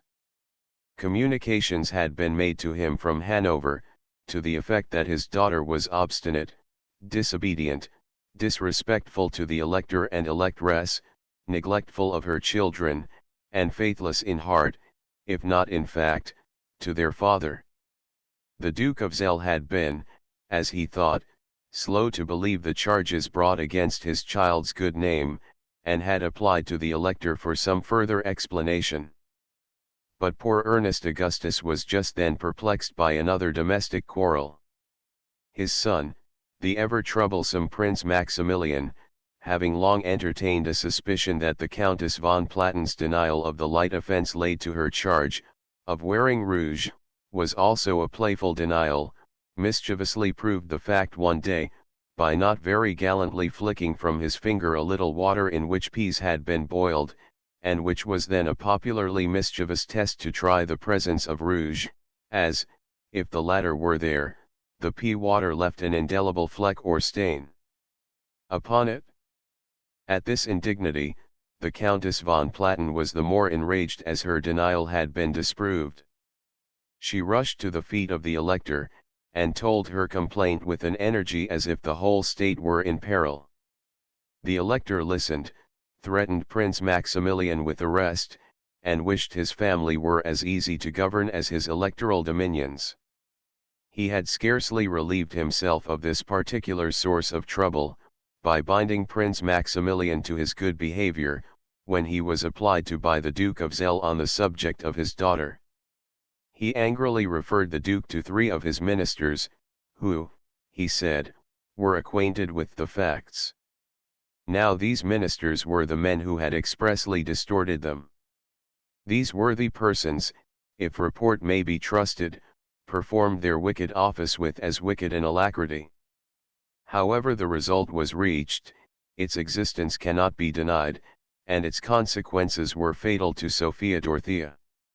The Electress Sophia is said to have at last so thoroughly hated her daughter-in-law, as to have entered partly into these misrepresentations, which acquired for her the temporary wrath of her father. But of this enmity of her mother-in-law the younger Sophia does not appear to have suspected anything. Sophia Dorothea, at all events, bore her father's temporary aversion with a wondering patience, satisfied that time and the hour would at length do her justice. The Duke's prejudice, however, was rather stubborn of character, and he was guilty of many absurdities to show, as he thought, that his obstinacy of ill-merited feeling against his own child was not ill-founded. He refused to listen to her own statement of her wrongs, in order to show how he guarded himself against being unduly biased. The mother of the princess remained her firmest friend and truest champion. If misrepresentations had shaken her confidence for a moment, it was only for a moment. She knew the disposition of Sophia Dorothea too well to lend credit to false representations which depicted her as a wife, compared with whom Petruchio's Catherine would have been the gentlest of Griseldas. As little did she believe, and to the expression of her disbelief she gave much indignant force of phrase, as little did she believe in the suggestions of the ministers of the Elector that the familiar terms which, as they alleged, existed between the Electoral Princess and Count Königsmarck were such as did wrong to her husband George Louis. Those judges of morality had jumped to the conclusion that youth and good looks were incompatible with propriety of conduct. The worst that could have been alleged against Sophia Dorothea at this period was, that some letters had passed between her and Count Königsmarck, and that the latter had once or twice had private audience of the Electoral Princess. Whatever may be thought of such things here in England, and in the present age, they have never been accounted of in Germany but as commonplace circumstances, involving neither blame nor injury. A correspondence between two persons of the respective ranks of the Electoral Princess and the Count was not an uncommon occurrence, save that it was not often that two such persons had either the taste or capacity to maintain such intercourse. As to an occasional interview, such a favor, granted by ladies of rank to clever conversational men, was as common an event as any throughout the empire, and as harmless as the interviews of Leonora and that very selfish personage, the poet Tasso. The simple fact appears to have been that, out of a very small imprudence, if imprudence it may be called, the enemies of Sophia Dorothea contrived to rear a structure which should threaten her with ruin. Her exemplary husband, who affected to hold himself wronged by the alleged course adopted by his consort, had abandoned her, in the worst sense of that word. He had never, in absence, made her hours glad by letters, whose every word is due to a soul athirst for assurances of even simple esteem. In his own household his conversation was seldom or never addressed to his wife, and, when it was, never to enlighten, raise, or cheer her. She may have conversed and corresponded with Königsmarck, but no society then construed such conversation and correspondence as crimes, and even had they approached in this case to a limit which would have merited censure, the last man who should have stooped to pick up a stone to cast at the reputation of his consort was that George Louis, whose affected indignation was expressed from a couch with Mademoiselle von der Schulenburg at his side, and there very old-fashioned, as to look, but not less illegitimate as to fact, baby, playing, in much unconsciousness of her future distinction, between them. It was because Sophia Dorothea had not been altogether tamely silent touching her own wrongs, that she had found enemies trumpet-tongued publishing a forged record of her transgressions. When Count von Moltke had become implicated in the little domestic rebellion of Prince Maximilian, some intimation was conveyed to him that, if he would contrive, in his defense, to mingle the name of Sophia Dorothea in the details of the trumpery conspiracy, so as to attach suspicion to such name, his own acquittal would be secured. The Count was a gallant man, refused to injure an unoffending lady, and was beheaded, as though he had conspired to overthrow a state, instead of having tried to help a discontented heir in the disputed settlement of some family accounts. The contempt of Sophia Dorothea, on discovering to what lengths the intimacy of George Louis and Ermengarda von der Schulenburg had gone, found bitter and eloquent expression. Where an angry contest was to be maintained, George Louis could be eloquent too, and in these domestic quarrels, not only is he said to have been as coarse as any of his own grooms, but, at least on one occasion, to have proceeded to blows. His hand was on her throat, and the wife and mother of a king of England would have been strangled by her exasperated lord, had it not been for the intervention of the courtiers, who rushed in, and, presumably, prevented murder. To such a story wide currency was given, and, if not exact to the letter, neither can it be said to be without foundation. The circumstances which led Sophia Dorothea to formally complain of the treatment she experienced at her husband's hands were these. One evening, after being one of a group in the open air, witnessing an eclipse of the moon, and listening to Leibniz's explanations, Sophia Dorothea, attended by Fräulein Nissebeck and Madame Sassdorf, returned towards the castle. The ladies missed their way in the dark, but they found themselves at last at the door of a newly erected building, which Sophia Dorothea entered, despite Frau Sasdorf's entreaties to the contrary. She equally disregarded the same lady's urgent entreaties not to enter a room at the end of the antechamber where the ladies were standing together. Sophia Dorothea opened the door of the room, and there beheld Mademoiselle von der Schulenburg on a couch, one hand in that of George Louis, who with the other was rocking a sleeping baby, the future Countess of Chesterfield, in a cradle. After the scene of unseemly violence which followed, and after Sophia Dorothea's recovery from a consequent illness, she made her indignant complaint to her husband's parents. Old Sophia censured her son, and found fault with Sophia Dorothea's rashness. Ernest Augustus intimated that all princes had their little weaknesses, and that it was her duty to condone her husband's. This treatment drove Sophia Dorothea to Zell, but the wrath of her husband and the intrigues of von Platen made of that residence anything but a refuge. The Duke refused to give permission to his daughter to remain longer in his palace than was consistent with the limit of an ordinary visit. She petitioned most urgently, and her mother seconded her prayer with energy as warm, that for the present she might make of Zell a temporary home. Her angry father would not listen to the request of either petitioner.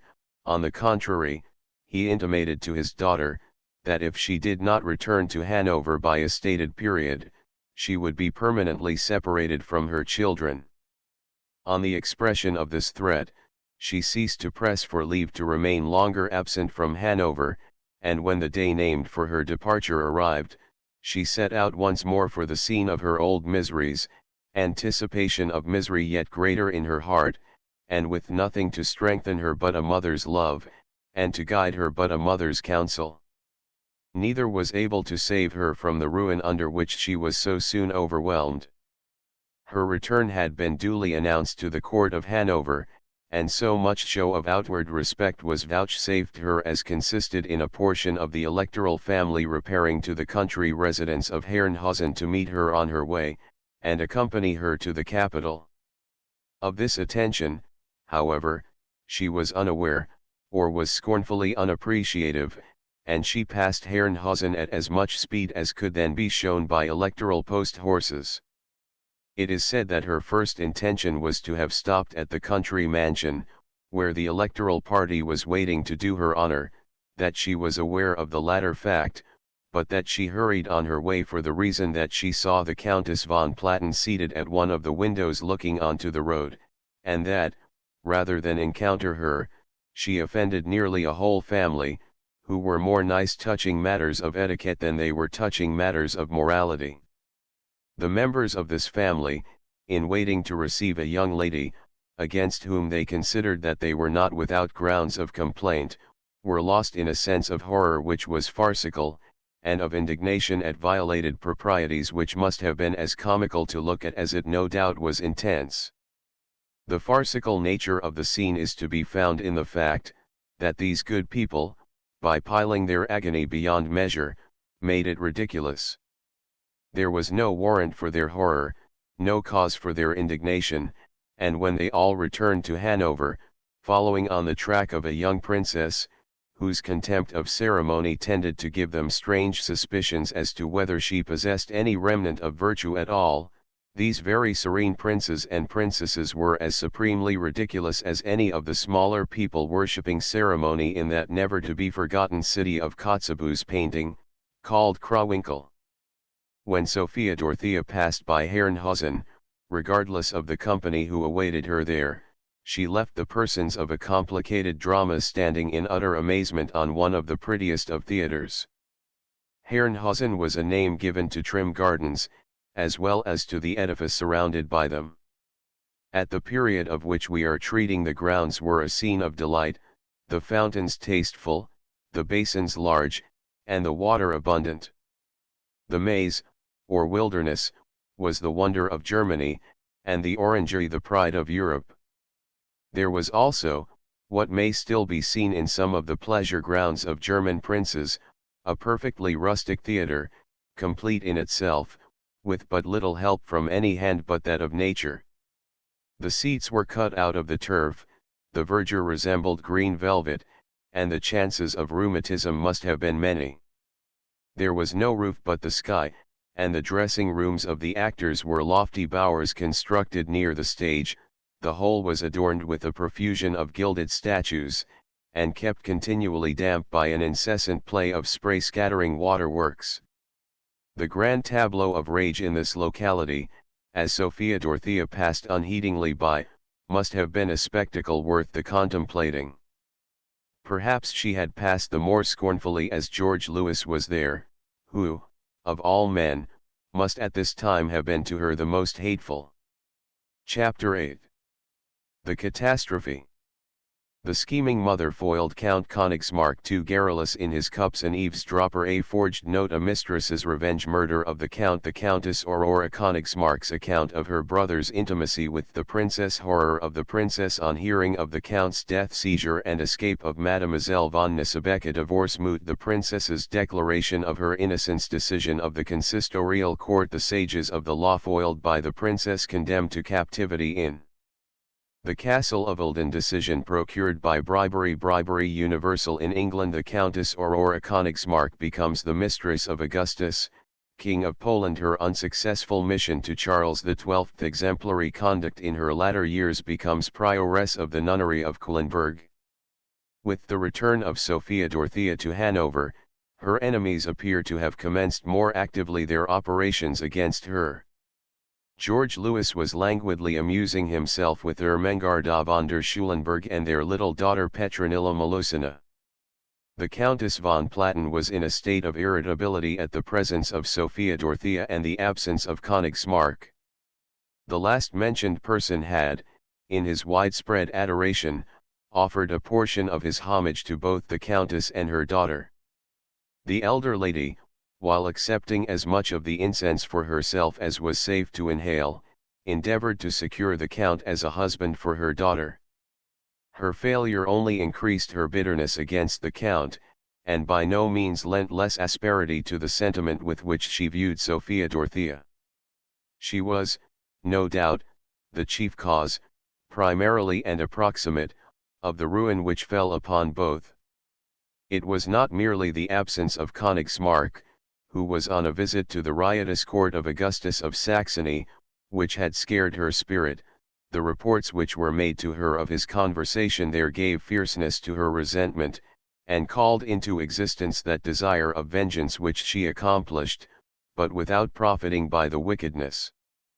There was no more welcome guest at Dresden than Königsmarck. An individual, so gallant of bearing, handsome of feature, easy of principle, and lively of speech, was sure to be warmly welcomed at that dissolute court. He played deeply, and whatever sums he might lose, he never lost his temper. He drank as deeply as he played, and he then became as loquacious as Cassio, but more given to slander. He spoke ill of others out of mere thoughtlessness, or at times out of mere vanity. He possessed not what Swift calls the lower prudence of discretion. His vanity, and the stories to which it prompted him, seemed to amuse and interest the idle and scandalous court where he was so welcome a guest. He kept the illustriously wicked company there in an uninterrupted ecstasy by the tales he told, and the point he gave to them, of the chief personages of the court of Hanover. He retailed anecdotes of the Elector and his son, George Lewis, and warmly tinted stories of the shameless mistresses of that exemplary parent, and no less exemplary child. He did not spare even the Electress Sophia, but she was, after all, too respectable for Königsmarck to be able to make of her a subject of ridicule. This subject he found in ladies of smaller virtue and less merit generally. But every word he uttered, in sarcastic description of the life, character, and behavior of the favorites of the Elector of Hanover and his son, found its way, with no loss of pungency on the road, to the ears of those persons whom the report was most likely to offend. His warm advocacy of Sophia Dorothea, expressed at the table of Augustus of Saxony, was only an additional offense, and George Lewis was taught to think that Count Königsmarck had no right to ask, with Pierre, may not a man wish his friend's wife well, and no harm done? The Count returned to Hanover soon after Sophia Dorothea had arrived there, subsequent to her painful visit to the little court of her ducal parents at Zell. Königsmarck, who had entered the Saxon service, returned to Hanover to complete the form of withdrawal from service in the Hanoverian army. It is alleged that Sophia Dorothea, otherwise friendless, entreated him to procure her an asylum, or to protect her in her flight to the court of her kinsman, Duke Anton Ulrich, at Wolfenbüttel. The Duke is reported to have been willing to receive her. Other reports state that the princess was more than willing to fly with Königsmarck to Paris.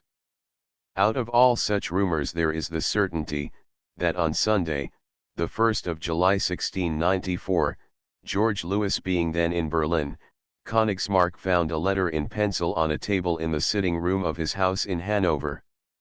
It was to this effect: "Tonight, after 10 o'clock, the Princess Sophia Dorothea will expect Count Königsmarck." He recognized the hand of the princess. All that afternoon he was busy writing. His secretary and servants thought his manners strange. He went out soon after 10, unattended. He was in a light, simple, summer dress. He went on his way to the palace, crossed the threshold, and never was seen outside it again. The note was a forged document, confessedly by the Countess von Platen, when confession came too late for the repair of evil which could not be undone. Nevertheless, the Count, on presenting himself to Mademoiselle Nissebeck, the lady of honor to the princess, was admitted to the presence of the latter. This indiscreet step was productive of terrible consequences to all the three who were present. The Count, on being asked to explain the reason of his seeking an interview with the princess at an advanced hour of the evening, produced the note of invitation, which Sophia Dorothea at once pronounced to be a forgery. Had they then separated, little of ill consequence might have followed. The most discreet of the three, and the most perplexed at the situation, was the lady of honor. The memoirs which bear her name, and which describe this scene, present to us a woman of some weakness, yet one not wanting in discernment. Sophia Dorothea, it would seem, could dwell upon no subject but that of her domestic troubles, the cruel neglect of her husband, and her desire to find somewhere the refuge from persecution which had been denied to her in her old home at Zell. More dangerous topics could not have been treated by two such persons. The Count, it is affirmed, was the first to suggest that Paris would afford her such a refuge, and that he should be but too happy to be permitted to give her such protection as she could derive from his escort thither. This was probably rather hinted than suggested, but however that may be, only one course should have followed even a distant hint leading to so unwarrantable an end. The interview should have been brought to a close. It was still continued, nevertheless, to the annoyance, if not scandal, of the faithful Nissebeck, whose fears may have received some little solace on hearing her mistress reiterate her desire to find at least a temporary home at the court of her cousin, Duke Anton Ulrich of Wolfenbüttel. While this discussion was proceeding, the Countess von Platen was by no means idle. She had watched the Count to the bower into which she had sent him by the employment of a false lure, and she thereupon hastened to the Elector to communicate what she termed her discovery. Ernest Augustus, albeit waxing old, was by no means infirm of judgment. If Königsmarck was then in the chamber of his daughter-in-law, he refused to see in the fact anything more serious than its own impropriety. That, however, was crime enough to warrant the arrest which the Countess solicited. The old Elector yielded to all she asked, except credence of her assurance that Sophia Dorothea must be as guilty as Königsmarck was presuming. He would consent to nothing further than the arrest of him who was guilty of the presumption, and the method of this arrest he left to the conduct of the Countess, who urgently solicited it as a favor, and with solicitation of such earnestness that the old Elector affected to be jealous of the interest she took in such a case, and added playfully the expression of his opinion, that, angry as she seemed to be with the Count, he was too handsome a man to be likely to meet with ill treatment at her hands. Armed with this permission, she proceeded to the body of soldiers or watch for the night, and exhibiting her written warrant for what she demanded, requested that a guard might be given to her, for a purpose which she would explain to them. Some 4 or 5 men of this household body were told off, and these were conducted by her to a large apartment, called the Hall of Knights, through which Königsmarck must pass, as he had not yet quitted the princess's chamber. They were then informed that their office was to arrest a criminal, whose person was described to them, of whose safe custody the elector was so desirous that he would rather that such criminal should be slain than that he should escape. They were accordingly instructed to use their weapons if he should resist, and as their courage had been heightened by the double bribe of much wine and a shower of gold pieces, they expressed their willingness to execute her bidding, and only too well showed by their subsequent act the sincerity of their expression. At length Königsmarck appeared, coming from the princess's apartment. It was now midnight. He entered the Ritter Hall, unsuspecting the fate before him. In this hall was a huge, square, ponderous stove, looking like a mausoleum, silent and cold. It reached from floor to roof, and, hidden by one of its sides, the guard awaited the coming of the count. He approached the spot, passed it, was seized from behind, and he immediately drew his sword to defend himself from attack. His enemies gave him but scant opportunity to assail them in his own defense, and after a few wild passes with his weapon, he was struck down by the spear, or old-fashioned battle-axe, of one of the guards, and when he fell there were 3 wounds in him, out of any one of which life might find passage. On feeling himself grow faint, he and in this case, like a true and gallant man thought of the lady and her reputation. The last words he uttered were, "Spare the innocent princess," soon after which he expired, but not before, as is reported by those who love to dwell minutely on subjects of horror, not before the Countess von Platen had set her foot triumphantly upon his bloody face. Such is the German detail of this assassination.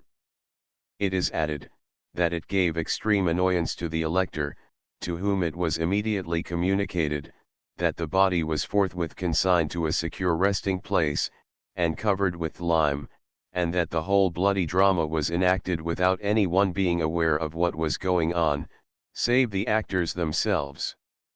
In Kramer's Memoirs of the Countess of Königsmarck, the fate of the Count is told upon the alleged evidence of a so-called eyewitness. It differs in several respects from other accounts, but is clear and simple in its details. It is to the following effect: Bernhard Zeyer, a native of Heidelberg, in the Palatinate, a wax image maker and artist in lacquer work, was engaged by the electoral princess to teach her his art. Being, on this account, continually in the princess's apartment, he had frequently seen Count Königsmarck there, who looked on while the princess worked. He once learned in confidence, from the electoral princess's groom of the chambers, that the electoral prince was displeased about the count, and had sworn to break his neck, which Bernhard revealed to the princess, who answered, "Let them attack Königsmarck, he knows how to defend himself." Some time afterwards there was an opera, but the princess was unwell and kept her bed. The opera began, and as the count was absent as well as the princess, first a page and then the Hoffourier were sent out for intelligence. The Hoffourier came back running, and whispered to the electoral prince, and then to his highness the elector. But the electoral prince went away from the opera with the Hoffourier. Now Bernhard saw all this and knew what it meant, and as he knew the count was with the princess, he left the opera secretly, to warn her, and as he went in at the door, the other door was opened, and 2 masked persons rushed in, one exclaiming, "So, then I find you." The count, who was sitting on the bed, with his back to the door by which the 2 entered, started up, and whipped out his sword, saying, "Who can say anything unbecoming of me?" The princess, clasping her hands, said, "I, a princess, am I not allowed to converse with a gentleman?" But the masks, without listening to reason, slashed and stabbed away at the count.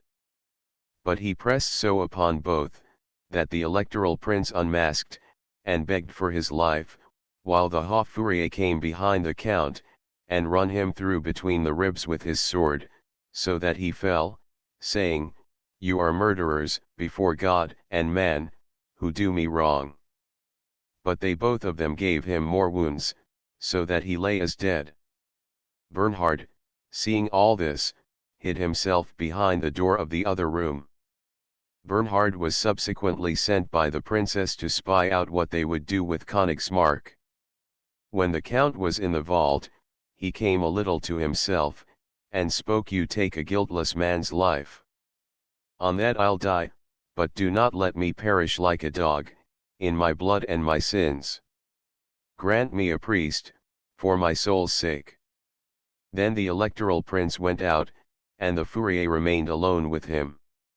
Then was a strange parson fetched, and a strange executioner, and the Fourier fetched a great chair. And when the count had confessed, he was so weak that 3 or 4 of them lifted him into the chair, and there in the prince's presence was his head laid at his feet. And they had tools with them, and they dug a hole in the right corner of the vault, and there they laid him, and there he must be to be found. When all was over, this Bernhard slipped away from the castle, and indeed Councillor Lucius, who was a friend of the princess's, sent him some of his livery to save him, for they sought him in all corners, because they had seen him in the room during the affray. And what Bernhard Zaire saw in the vault, he saw through a crack. Clear as this narrative is in its details, it is contradictory and rests on small basis of truth. The electoral prince was undoubtedly absent on the night Königsmarck was murdered. The Countess Aurora of Königsmarck has left a statement of her brother's intimacy with the princess, in which the innocence of the latter is maintained, but his imprudence acknowledged. The statement referred to explains the guilty nature of the intercourse kept up between Königsmarck and the Countess von Platen. It is written in terms of extreme indelicacy. We may add that the faithful von Nissebeck, on whose character no one ever cast an imputation, in her examination before the judges, argued the innocence of her accused mistress upon grounds the nature of which cannot even be alluded to. The princess, it is clear, had urged Königsmarck to renew his interrupted intrigue with von Platen, out of dread that the latter, taking the princess as the cause of the intercourse having been broken off, should work a revenge, which she did not hesitate to menace, upon the princess herself. The details of all the stories are marked by great improbability, and they have not been substantiated by the alleged deathbed confessions of the Countess von Platen, and Baumain, one of the guards, the 2 criminals having, without so intending it, confessed to the same clergyman, a minister named Kramer. Though these confessions are spoken of, and are even cited by German authors, their authenticity cannot be warranted. At all events, there is an English version of the details of this murder given by Horace Walpole, and as that lively writer founded his lugubrious details upon authority which he deemed could not be gainsaid, they may fairly find a place, by way of supplement to the foreign version. Königsmarck's vanity, says Walpole, the beauty of the electoral princess, and the neglect under which he found her, encouraged his presumptions to make his addresses to her, not covertly, and she, though believed not to have transgressed her duty, did receive them too indiscreetly. The old elector flamed at the insolence of so stigmatized a pretender, and ordered him to quit his dominions the next day. This princess, surrounded by women too closely connected with her husband and consequently enemies of the lady they injured, was persuaded by them to suffer the count to kiss her hand, before his abrupt departure, and he was actually introduced by them into her bedchamber the next morning before she rose. From that moment he disappeared, nor was it known what became of him, till on the death of George I, on his son, the new king's first journey to Hanover, some alterations in the palace being ordered by him, the body of Königsmarck was discovered under the floor of the electoral princess's dressing room, the count having probably been strangled there, the instant he left her, and his body secreted. The discovery was hushed up. George II, the son of Sophia Dorothea, entrusted the secret to his wife, Queen Caroline, who told it to my father, but the king was too tender of the honor of his mother to utter it to his mistress, nor did Lady Suffolk ever hear of it, till I informed her of it several years afterwards. The disappearance of the count made his murder suspected, and various reports of the discovery of his body have of late years been spread, but not with the authentic circumstances. To turn to the German sources of information, we are told by these, that after the departure of Königsmarck from the chamber of the princess, she was engaged in arranging her papers, and in securing her jewels, preparatory, as she hoped, to her anticipated removal to the court of Wolfenbüttel. Königsmarck must have been murdered and the body made away with silently and swiftly, for not a dweller in the palace was disturbed by the doing of this bloody deed. All signs of its having been done had been so effaced that no trace of it was left to attract notice in the early morning. On that next morning the count's servants were not troubled at his absence, such an occurrence was not unusual. When it was prolonged and inquiry became necessary, nothing could be learned of him. Every soul in the palace was silent, designedly or through ignorance. Rumor, of course, was busy and full of confidence in what it put forth. George Louis himself said that the gay count would reappear, perhaps, when least expected.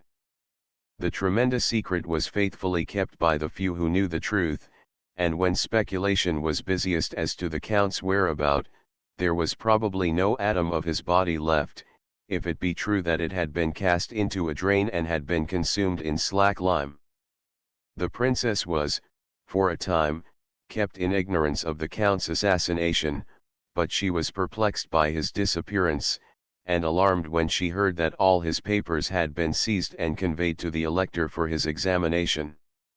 Some notes had passed between them, and, innocent as they were, she felt annoyed at the thought that their existence should be known, still more that they should be perused. To their most innocent expressions the Countess von Platen, who examined them with the elector, gave a most guilty interpretation, and she so wrought upon Ernest Augustus, that he commissioned no less a person than the Count von Platen to interrogate the princess on the subject. She did not lack spirit, and when the coarse-minded count began to put coarse questions to her, as to the degree of intercourse which had existed between herself and the count, she spiritedly remarked that he appeared to imagine that he was examining into the conduct of his own wife, a thrust which he repaid by bluntly informing her that whatever intercourse may have existed, it would never be renewed, seeing that sure intelligence had been received of Königsmarck's death. Sophia Dorothea, shocked at this information, and at the manner in which it was conveyed, had no friend in whom she could repose confidence but her faithful lady-in-waiting, Fräulein von Nissebeck.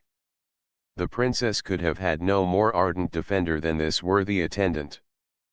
But the assertions made by the latter, in favor of the mistress whom she loved, were not at all to the taste of the enemies of that mistress, and the speedy result was, that Fräulein von Nissebeck was arrested and carried away to the castle of Schwarzfeld in the Harz.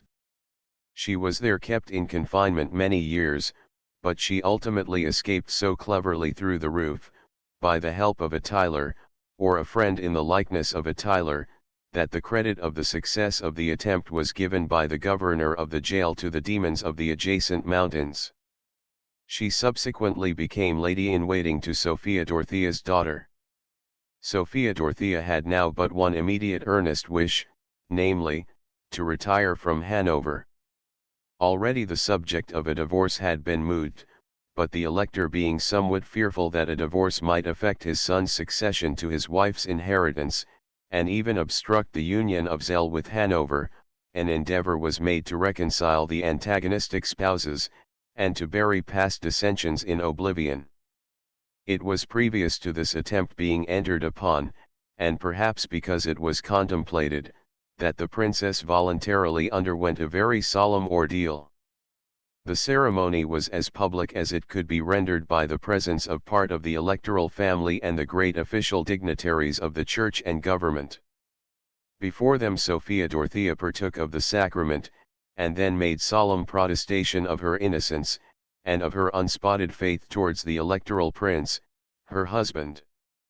At the termination of this ceremony she was insulted by an incredulous smile which she saw upon the face of Count von Platen, whereat the natural woman was moved within her to ask him if his own excellent wife could take the same oath, in attestation of her unbroken faithfulness to him. The strange essay at reconciliation was marred by an attempt made to induce the electoral princess to confess that she had been guilty of sins of disobedience towards the expressed will of her consort. All endeavor in this direction was fruitless, and though grave men made it, it shows how very little they comprehended their delicate mission. The princess remained fixed in her desire to withdraw from Hanover, but when she was informed of the wound this would be to the feelings of the elector and electress, and that George Louis himself was heartily averse to it, she began to waver, and applied to her friends at Zell, among others to Bernstorff, the Hanoverian minister there, asking for counsel in this her great need. Bernstorff, an ally of the von Platens, secretly advised her to insist upon leaving Hanover. He assured her, pledging his word for what he said, that she would find a happy asylum at Zell, that even her father, so long estranged from her, would receive her with open arms, and that in the adoption of such a step alone could she hope for happiness and peace during the remainder of her life. She was as untruthfully served by some of the ladies of her circle, who, while professing friendship and fidelity, were really the spies of her husband and her husband's mistress. They were of that class of women who were especially bred for courts and court intrigues, and whose hopes of fortune rested upon their doing credit to their education. As the princess not merely insisted upon quitting Hanover, but firmly refused to acknowledge that she had been guilty of any wrong to her most guilty husband, a course was adopted by her enemies which, they considered, would not merely punish her, but would transfer her possessions to her consort, without affecting the long-projected union of Zell, after the Duke's death, with the territory of Hanover. An accusation of adultery, even if it could be sustained, of which there was not the shadow of a chance, might, if carried out and followed by a divorce, in some way affect the transfer of a dominion to Hanover, which transfer rested partly on the rights of the wife of the electoral prince. A divorce might destroy the ex-husband's claims, but he was well provided with lawyers to watch and guard the case to an ultimate conclusion in his favor. A consistorial court was formed, of a strangely mixed character, for it consisted of 4 ecclesiastical lawyers and 4 civil authorities of Hanover and Zell. It had no other authority to warrant its proceedings than the command or sanction of the elector, and the consent of the Duke of Zell, whose ill feeling towards his child seemed to increase daily. The only charge laid against the princess before this anomalous court was one of incompatibility of temper, added to some little failings of character, not the most distant allusion to serious guilt with Königsmarck, or any one else, was made. His name was never once mentioned. Her consent to live again in Hanover and let bygones be bygones was indignantly refused by her. She would never, she protested, live again among people who had murdered the only man in the world who loved her well enough to be a friend to her who was otherwise friendless. Her passionate tears flowed abundantly. Fräulein von Nissebeck states that whenever the mysterious fate of Königsmarck was referred to, the princess's grief was so violent that it might almost lead those who witnessed it to suspect that she took too great an interest in the man made away with almost at her chamber door. The court affected to attempt an adjustment of the matter, but as the attempt was always based on another to drag from the princess a confession of her having, Wittingly or unwittingly, given cause of offense to her husband, she continued firmly to refuse to place her consort in the right by doing herself and her cause extremest wrong. In the meantime, during an adjournment of the court, she withdrew to Laonau. She was prohibited from repairing to Zell, but there was no longer any opposition made to her leaving the capital of the electorate. She was, however, strictly prohibited from taking her children with her. Her parting from these was as painful a scene as can well be imagined, for she is said to have felt that she would never again be united with them. Her son, George Augustus, was then 10 years of age, her daughter, Sophia, was still younger. The homage of these children was rendered to their mother long after their hearts had ceased to pay any to their father beyond a mere conventional respect. In her temporary retirement at Laonau, she was permitted to enjoy very little repose. The friends of the electoral prince seemed to have been anxious lest she should publish more than was yet known of the details of his private life. This fear alone can account for their anxiety, or professed anxiety, for a reconciliation. The lawyers, singly or in couples, and now and then a leash of them together, went down to Laonau to hold conference with her. They assailed her socially, scripturally, legally. They pointed out how salubrious was the discipline which subjected a wife to confess her faults. They read to her whole chapters from Corinthians, on the duties of married ladies, and asked her if she could be so obstinate and unorthodox as to disregard the injunctions of St. Paul. Finally, they quoted codes and pandects, to prove that a sentence might be pronounced against her under contumacy, and concluded by recommending her to trust to the mercy of the Crown Prince, if she would but cast herself upon his honor. They were grave men, sage, learned, experienced men, crafty, cunning, far-seeing men. In all the circles of the empire men were not to be found more skilled in surmounting difficulties than these indefatigable men, who were all foiled by the simplicity and firmness of a mere child. "If I am guilty," said she, "I am unworthy of the prince; if I am innocent, he is unworthy of me." Here was a conclusion with which she utterly confounded the sages. They could not gainsay it, nor refute the logic by which it was arrived at, and which gave it force.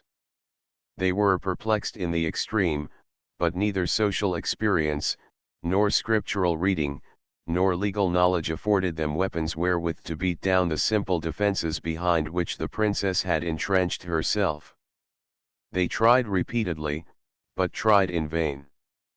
At the end of every trial she slowly and calmly enunciated the same reply: "If I am guilty I am unworthy of him, if I am innocent, he is unworthy of me." From this text she would not depart, nor could all the chicanery of all the courts of Germany move her.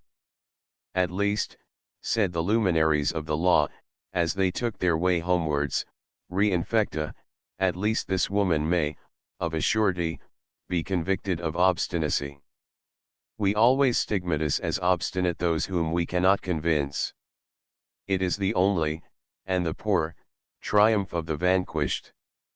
This triumph was achieved by the consistory court, the members of which, unable to prove the princess guilty of crime, were angry because she would not even confess to the commission of a fault, that is, of such a fault as should authorize her husband, covered with guilt triple piled, to separate from her person, yet maintain present and future property over her estates.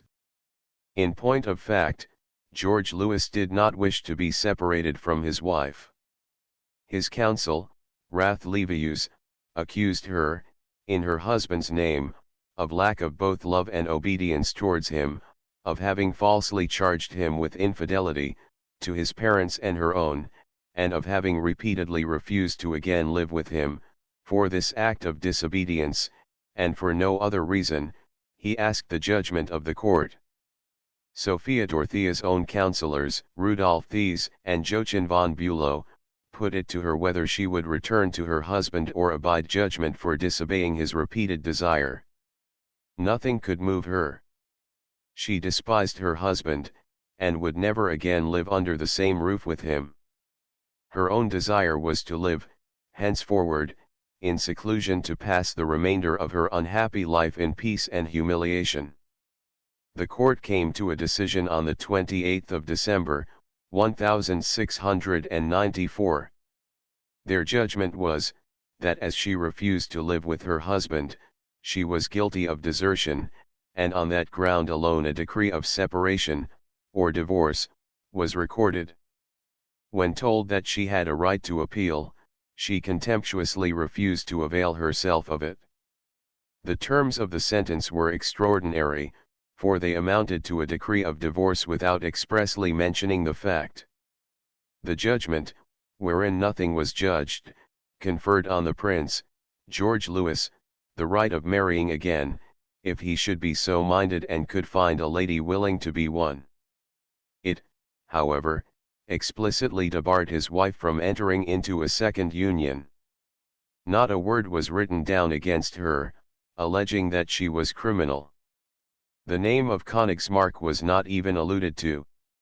Notwithstanding these facts, and that the husband was the really guilty party, while the utmost which can be said against the princess was that she may have been indiscreet, notwithstanding this, not only was he declared to be an exceedingly injured individual, but the poor lady, whom he held in his heart's hottest hate, was deprived of her property, possession of which was transferred to George Louis, in trust for the children, and the princess, endowed with an annual pension of some 8 or 10,000 thalers, was condemned to close captivity in the castle of Eldon, near Zell, with a retinue of domestics, whose office was to watch her actions, and a body of armed jailers, whose only duty was to keep the captive secure in her bonds. Sophia Dorothea entered on her imprisonment with a calm, if not with a cheerful heart, certainly with more placidity and true joy than George Louis felt, surrounded by his mistresses and all the pomp of the electoral state. All Germany is said to have been scandalized by the judgment delivered by the court. The illegality and the incompetency of the court from which it emanated, were so manifest, that the sentence was looked upon as a mere wanton cruelty, carrying with it neither conviction nor lawful consequence. So satisfied was the princess's advocate on this point that he requested her to give him a letter declaring him non-responsible for having so far recognized the authority of the court as to have pleaded her cause before it. What is perhaps more singular still is the doubt which long existed whether this court ever sat at all, and whether decree of separation or divorce was ever pronounced in the cause of Sophia Dorothea of Zell and George Louis, Electoral Prince of Hanover. Horace Walpole says, on this subject, "I am not acquainted with the laws of Germany relative to divorce or separation, nor do I know or suppose that despotism and pride allow the law to insist on much formality when a sovereign has reason or mind to get rid of his wife. Perhaps too much difficulty in untying the Gordian knot of matrimony, thrown in the way of an absolute prince, would be no kindness to the ladies, but might prompt him to use a sharper weapon, like that butchering husband, our Henry VIII. Sovereigns who narrow or let out the law of God according to their prejudices and passions mold their own laws, no doubt, to the standard of their convenience. Genealogic purity of blood is the predominant folly of Germany, and the Code of Malta seems to have more force in the empire than the 10 Commandments. Thence was introduced that most absurd evasion of the indissolubility of marriage, espousals with the left hand, as if the Almighty had restrained his ordinance to 1/2 of a man's person, and allowed a greater latitude to his left side than to his right, or pronounced the former more ignoble than the latter. The consciences both of princely and noble persons in Germany are quieted if the more plebeian side is married to one who would degrade the more illustrious moiety, but, as if the laws of matrimony had no reference to the children to be thence propagated, the children of a left-handed alliance are not entitled to inherit. Shocking consequence of a senseless equivocation, which only satisfies pride, not justice, and is calculated for an acquittal at the herald's office, not at the last tribunal. separated the princess, Sophia. Dorothea certainly was, and never admitted even to the nominal honors of her rank, being thenceforward always styled the Duchess of Halle, Eldon. Whether divorced is problematic, at least to me, nor can I pronounce as, though it was generally believed, I am not certain that George espoused the Duchess of Kendal, Mdlle von der Schulenburg, with his left hand. But though German casuistry might allow a husband to take another wife with his left hand because his legal wife had suffered her right hand to be kissed by a gallant, even Westphalian or Aulic councillors could not have pronounced that such a momentary ado constituted adultery, and, therefore, of a formal divorce I must doubt, and there I must leave that case of conscience undecided until future search into the Hanoverian chancery shall clear up a point of little real importance. Cox, in his Memoirs of Walpole, says, on the other hand, very decidedly George I, who never loved his wife, gave implicit credit to the account of her infidelity, as related by his father, consented to her imprisonment, and obtained from the ecclesiastical consistory a divorce, which was passed on the 20th of December 1694. The researches into the Chancery of Hanover, which Walpole left to posterity, appear to have been made, and the decree of the consistorial court which condemned Sophia Dorothea has been copied and published. It is quoted in the Life of the Princess, published anonymously in 1845, and it is inserted below for the benefit of those who like to read history by the light of documents. It has been said that such a decree could only have been purchased by rank bribery, which is likely enough, for the courts of Germany were so utterly corrupt that nothing could equal them in infamy except the corruption which prevailed in England.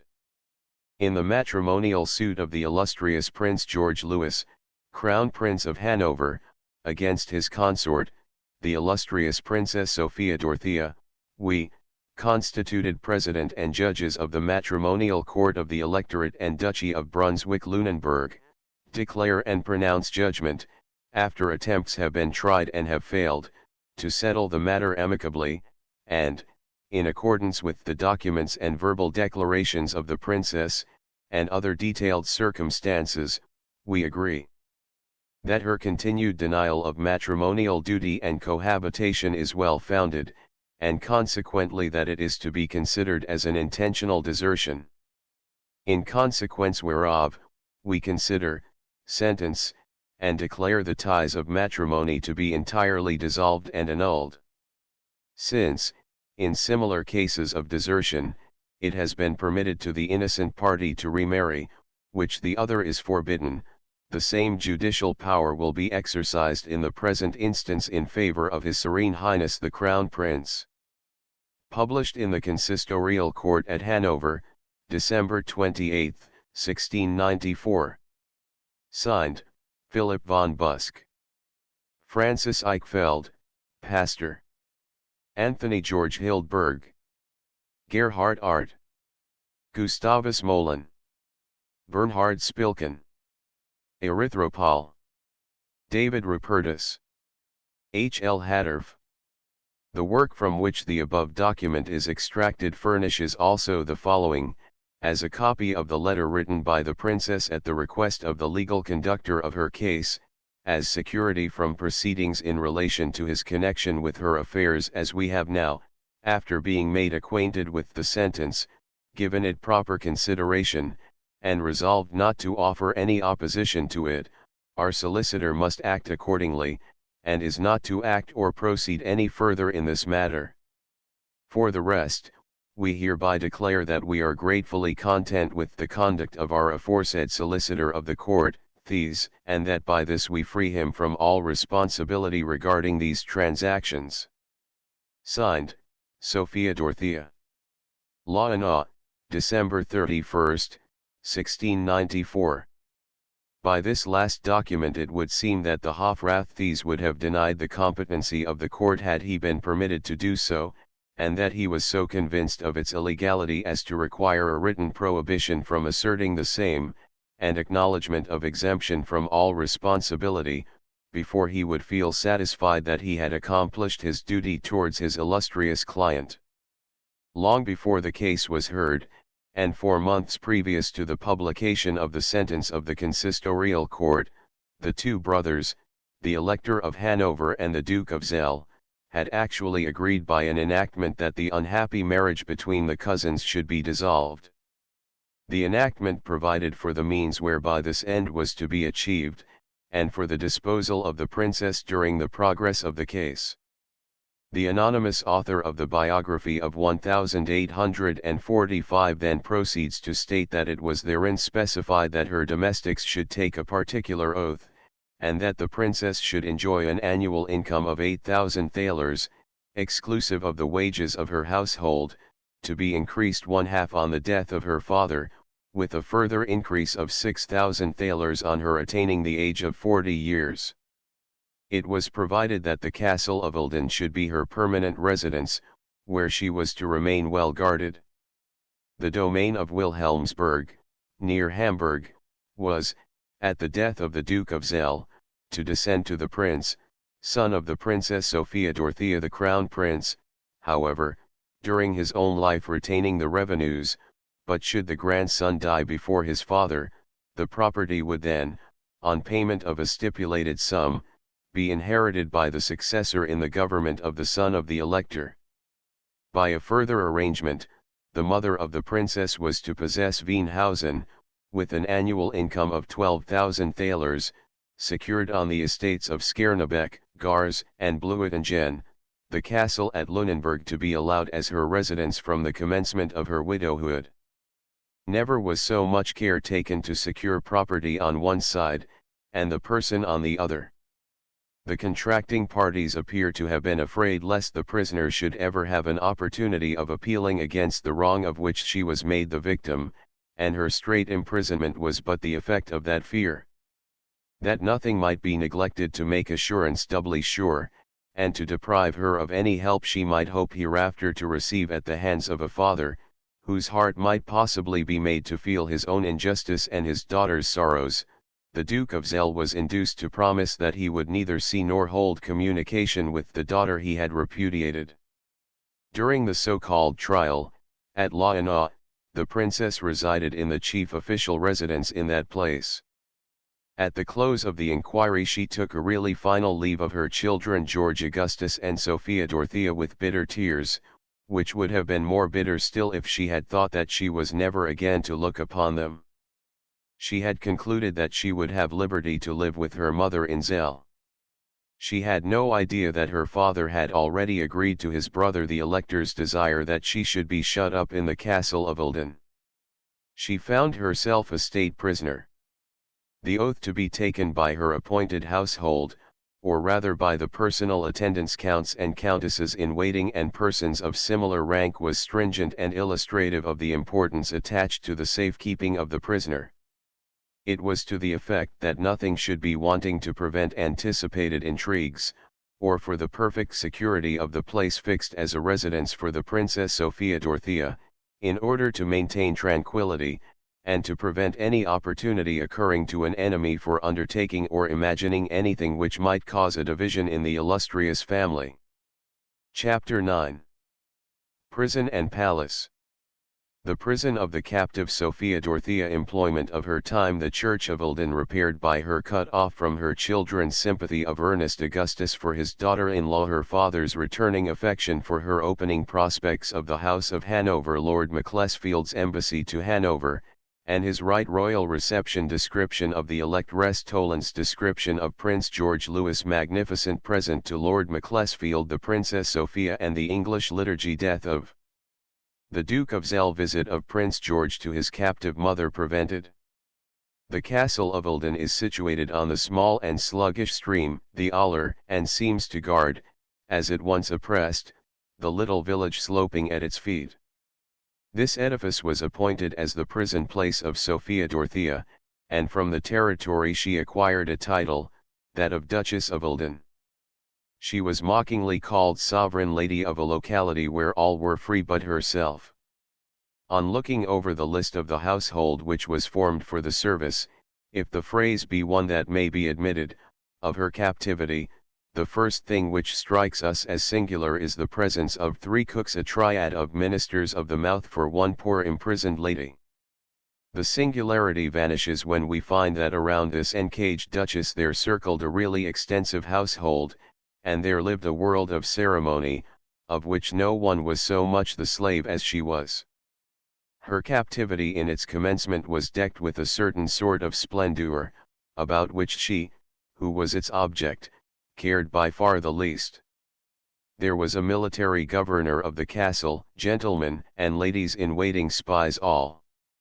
Among the honester servants of the house were a brace of pages and as many valets, a dozen female domestics, and 14 footmen, who had to undergo the intense labor of doing very little in a very lengthened space of time. To supply the material wants of these, the 3 cooks, 1 confectioner, a baker, and a butler, were provided.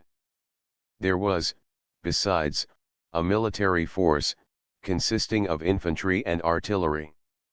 Altogether, there must have been work enough for the 3 cooks. The forms of a court were long maintained, although only on a small scale. The Duchess held her little levees, and the local authorities, clergy, and neighboring nobility and gentry offered her such respect as could be manifested by paying her visits on certain appointed days. These visits, however, were always narrowly watched by the officials, whose office lay in such service and was hid beneath a show of duty. The successive governors of the castle were men of note, and their presence betokened the importance attached to the person and safe keeping of the captive. During the first 3 years of her imprisonment, the post of governor was held by the Hof Grand Marshal von Bothmar. He was succeeded by the Count Burgist, who enjoyed his equivocal dignity of jailer-governor about a quarter of a century. During the concluding years of the imprisonment of Sophia, her seneschal was a relative of one of her judges, George von Busk. These men behaved to their prisoner with as much courtesy as they dared to show, nor was her captivity severe in anything but the actual deprivation of liberty, and of all intercourse with those she best loved, until after the first few years. The escape of Fräulein Nissebeck from her place of confinement appears to have given the husband of Sophia Dorothea an affectionate uneasiness, which he evidenced by giving orders that his wife's safekeeping should be maintained with greater stringency. From the day of the issuing of that order, she was never allowed to walk, even in the garden of the castle, without a guard. She never rode out, or drove through the neighboring woods, without a strong escort. Even parts of the castle were prohibited from being intruded upon by her, and so much severity was shown in this respect, that when, on one occasion, a fire broke out in the edifice, to escape from which she must have traversed a gallery which she was forbidden to pass, she stood short of the proscribed limit, her jewel box in her arms, and herself in almost speechless terror, but refusing to advance beyond the prohibited line until permission reached her from the proper authority. On such a prisoner time must have hung especially heavy. She had, however, many resources, and every hour, with her, had its occupation. She was the land steward of her little ducal estate, and performed all the duties of that office. She kept a diary of her thoughts as well as actions, and if this be extant it would be well worthy of being published. The one which has been put forth as hers is a poor work of fancy by some writer unknown, set in dramatic scenes, and altogether to be rejected. Her correspondence, during the period she was permitted to write, was extensive. Every day she had interviews with, and gave instructions to, each of her servants, from the chief of the 3 cooks downwards. With this, she was personally active in charity. Finally, she was the Lady Bountiful of the district, laying out half her income in charitable uses for the good of her neighbors, and, as Boniface said of the good lady of Lichfield, curing more people in and about the place within 10 years, than the doctors had killed in 20, and that's a bold word. There was a church in the village, which was in rather ruinous condition when her captivity commenced, but this she put in thorough repair, decorated it handsomely, presented it with an organ, and was refused permission to attend there after it had been reopened for public service. For her religious consolation a chaplain had been provided, and she was never trusted, even under guard, to join with the villagers in common worship in the church of the village below. In this respect a somewhat royal etiquette was observed. The chaplain read prayers to the garrison and household in one room, to which the princess and her ladies listened rather than therewith joined, placed as they were in an adjacent room, where they could hear without being seen. With no relative was she allowed to hold never so brief an interview, and at last even her mother was not permitted to soften by her presence for an hour the rigid and ceremonious captivity of her luckless daughter. Mother and child were allowed to correspond at stated periods, their letters passing open. The princess herself was as much cut off from her own children as if these had been dead and entombed. The little prince and princess were expressly ordered to utterly forget that they had a mother. Her very name on their lips would have been condemned as a grievous fault. The boy, George Augustus, was in many points of character similar to his father, and, accordingly, being commanded to forget his mother, he obstinately bore her in memory, and when he was told that he would never have an opportunity afforded him to see her, mentally resolved to make one for himself. It is but justice to the old elector to say that in his advanced years, when pleasant sins were no longer profitable to him, he gave them up, and when the youngest of his mistresses had ceased to be attractive, he began to think such appendages little worth the hanging on to his electoral dignity. For, ceasing to love and live with his favorites, he did not the more respect, or hold closer intercourse with, his wife, a course about which the electress Sophia troubled herself very little. Ernest Augustus, when he ceased to be under the influence of the disgraced Countess von Platen, began to be sensible of some sympathy for his daughter-in-law, Sophia. He softened in some degree the rigor of her imprisonment and corresponded with her by letter, a correspondence which inspired her with hope that her freedom might result from it. This hope was, however, frustrated by the death of Ernest Augustus, on the 20th of January 1698. From that time the rigor of her imprisonment was increased fourfold. If the heart of her old father-in-law began to incline towards her as he increased in years, it is not to be wondered at that the heart of her aged father melted towards her as time began to press heavily upon him. But it was the weakest of hearts allied to the weakest of minds. In the comfortlessness of his great age he sought to be comforted by loving her whom he had insanely and unnaturally oppressed, the sole child of his heart and house. In his weakness he addressed himself to that tool of Hanover at Zell, the minister Bernstorff, and that individual so terrified the poor old man by details of the ill consequences which might ensue if the wrath of the new elector, George Louis, were aroused by the interference of the Duke of Zell in matters which concerned the elector and his wife, that the old man, feeble in mind and body, yielded, and for a time at least left his daughter to her fate. He thought to compensate for the wrong which he inflicted on her under the impulse of his evil genius, Bernstorff, by adding a codicil to his will. By this codicil he bequeathed to the daughter whom he had wronged all that it was in his power to leave, in jewels, monies, and lands, but liberty he could not give her, and so his love could do little more than try to lighten the fetters which he had aided to put on. But there was a short-lived joy in store, both for child and parents. The fetters were to be cast aside for a brief season, and the poor captive was to enjoy an hour of home, of love, and of liberty. The last year of the 17th century, 1700, brought with it an accession of greatness to the electoral family of Hanover, inasmuch as in that year a bill was introduced into Parliament, and accepted by that body, which fixed the succession to the crown of England after the Princess Anne, and in default of such princess dying without heirs of her own body, in the person of Sophia of Hanover. William III. had been very desirous for the introduction of this bill, but under various pretexts it had been deferred, the commonest business being allowed to take precedence of it, until the century had nearly expired. The limitations to the royal action, which formed a part of the bill as recommended in the report of the committee, were little to the king's taste, for they not only affected his employment of foreign troops in England, but shackled his own free and frequent departures from the kingdom. It was imagined by many that these limitations were designed by the leaders in the cabinet, in order to raise disputes between the two houses, by which the bill might be lost. Such is Burnet's report, and he sarcastically adds thereto, that when much time had been spent in preliminaries, and it was necessary to come to the nomination of the person who should be named presumptive heir next to Queen Anne, the office of doing so was confided to Sir John Bowles, who was then disordered in his senses, and soon after quite lost them.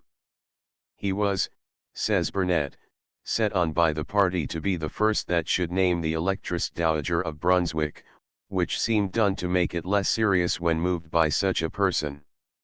So that the solemn question of naming the heir to a throne was entrusted to an idiot, who, by the forms of the House, was appointed chairman of the committee for the conduct of the bill.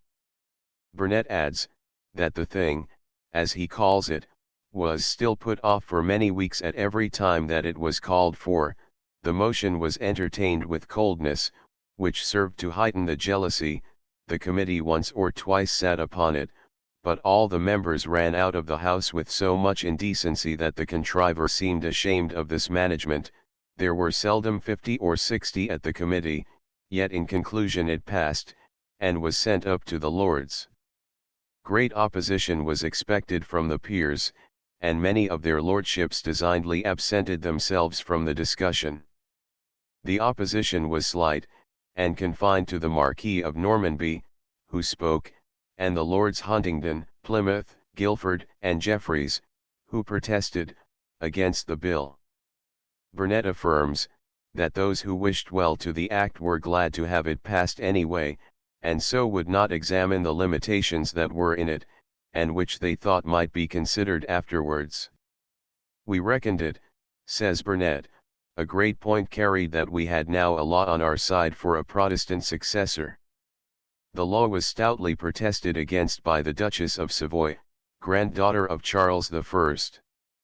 The protest did not trouble the king, who dispatched the act to the Electress Dowager, and the garter to her son, by the hands of the Earl of Macclesfield.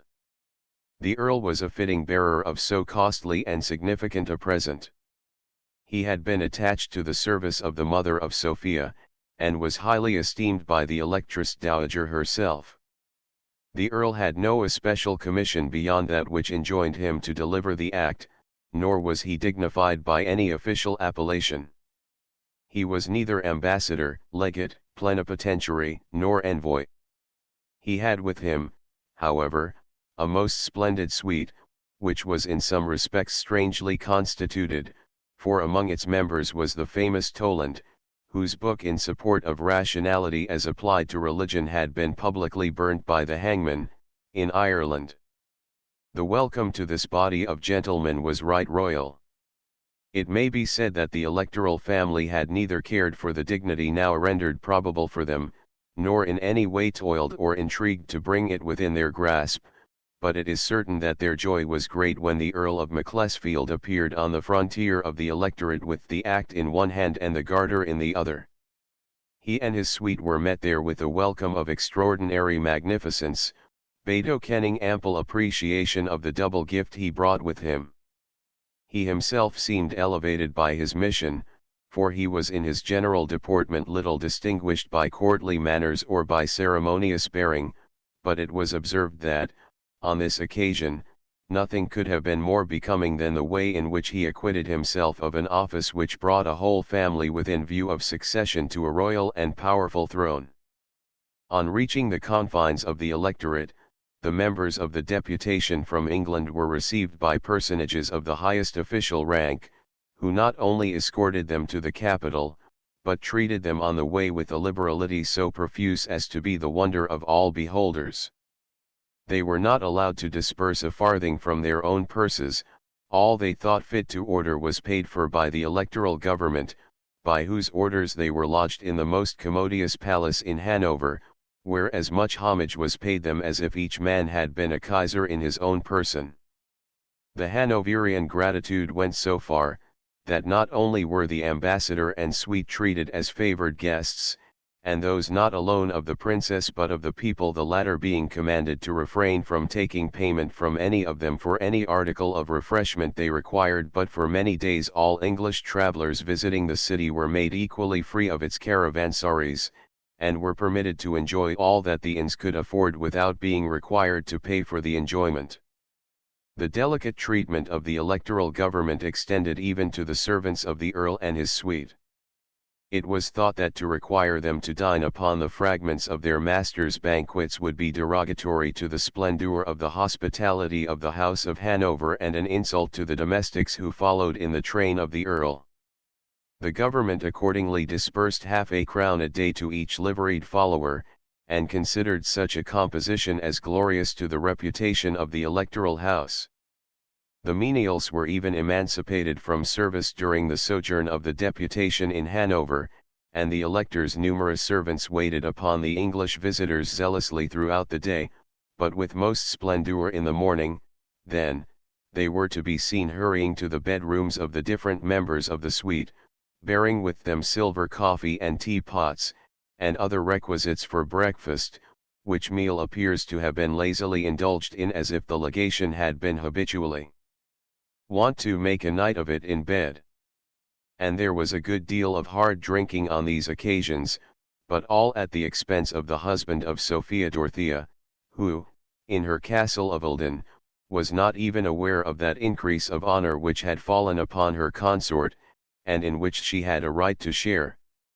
For those who were, the next day, ill or indolent, there were the ponderous state coaches to carry them whithersoever they would go. The most gorgeous of the fetes given on this occasion was on the evening of the day on which the act was solemnly presented to the Electress Dowager. Hanover, famous as it was for its balls, had never seen so glorious a terpsichorean festival as marked this particular night.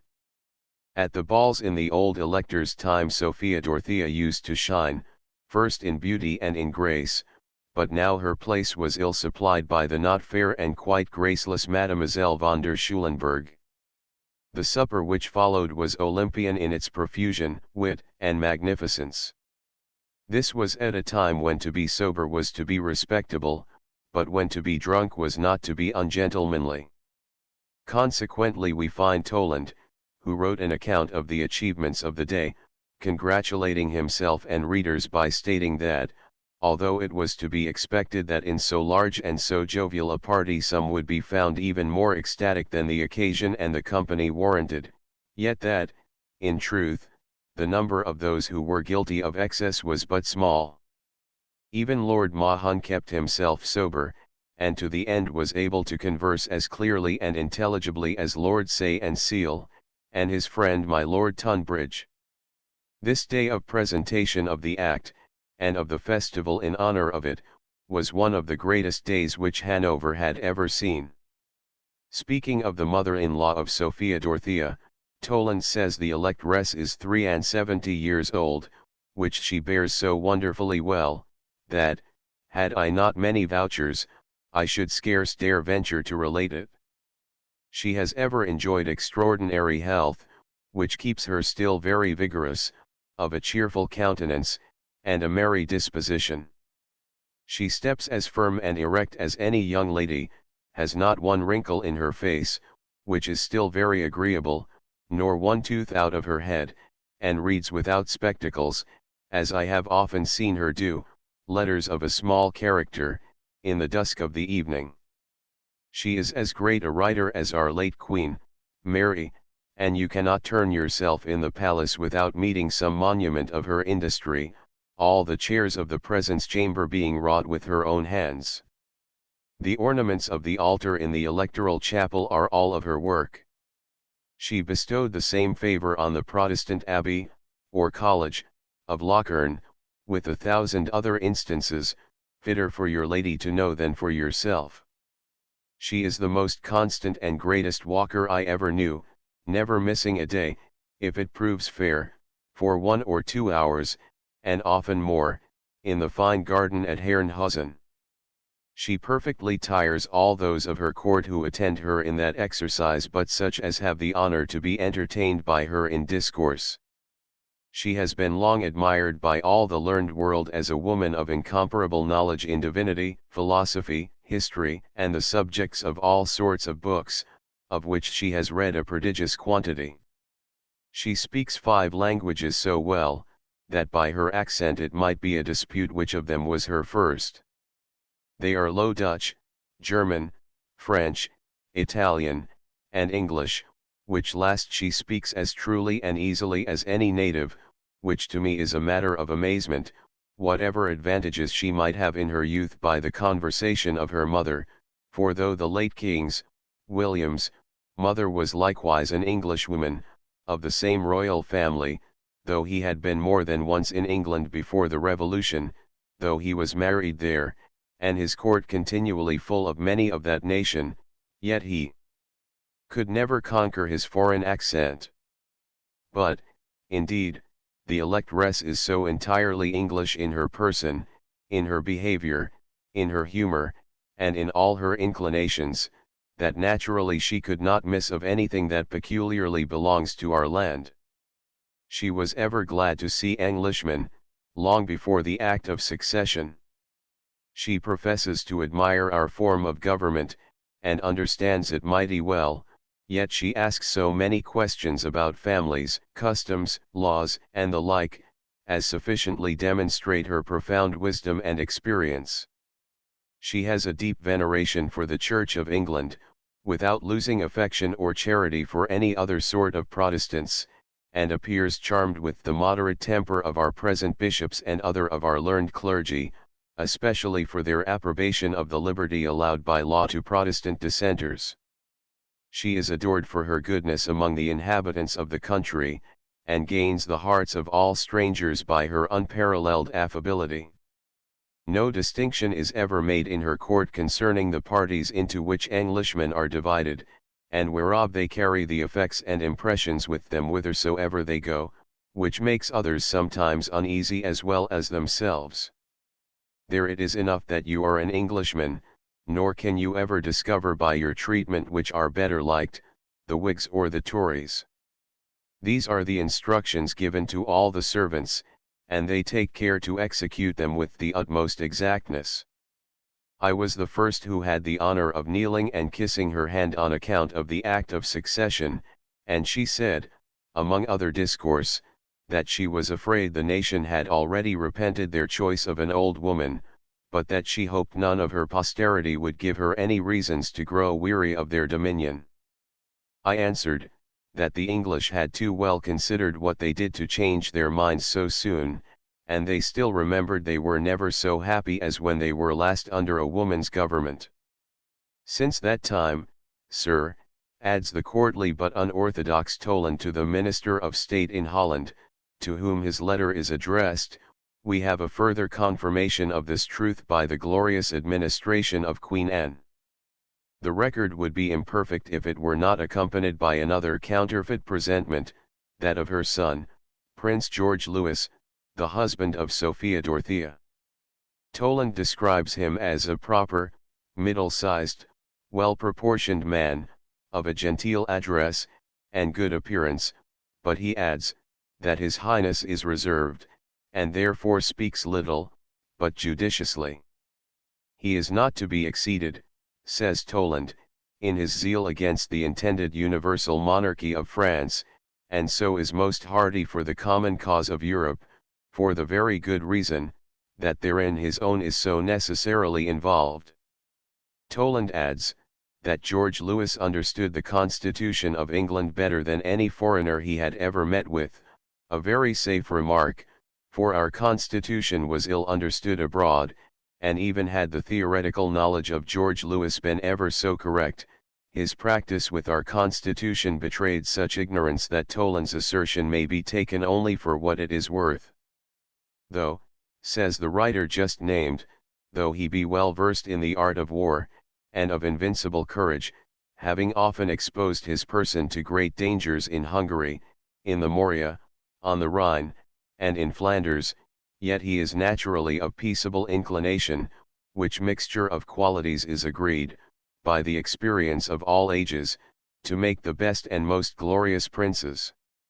He is a perfect man of business, exactly regular in the economy of his revenues, which he never was of those of England, seeing that he outran his liberal allowance, and coolly asked the Parliament to pay his debts, reads all dispatches himself at first hand, writes most of his own letters, and spends a considerable part of his time about such occupations, in his closet, and with his ministers.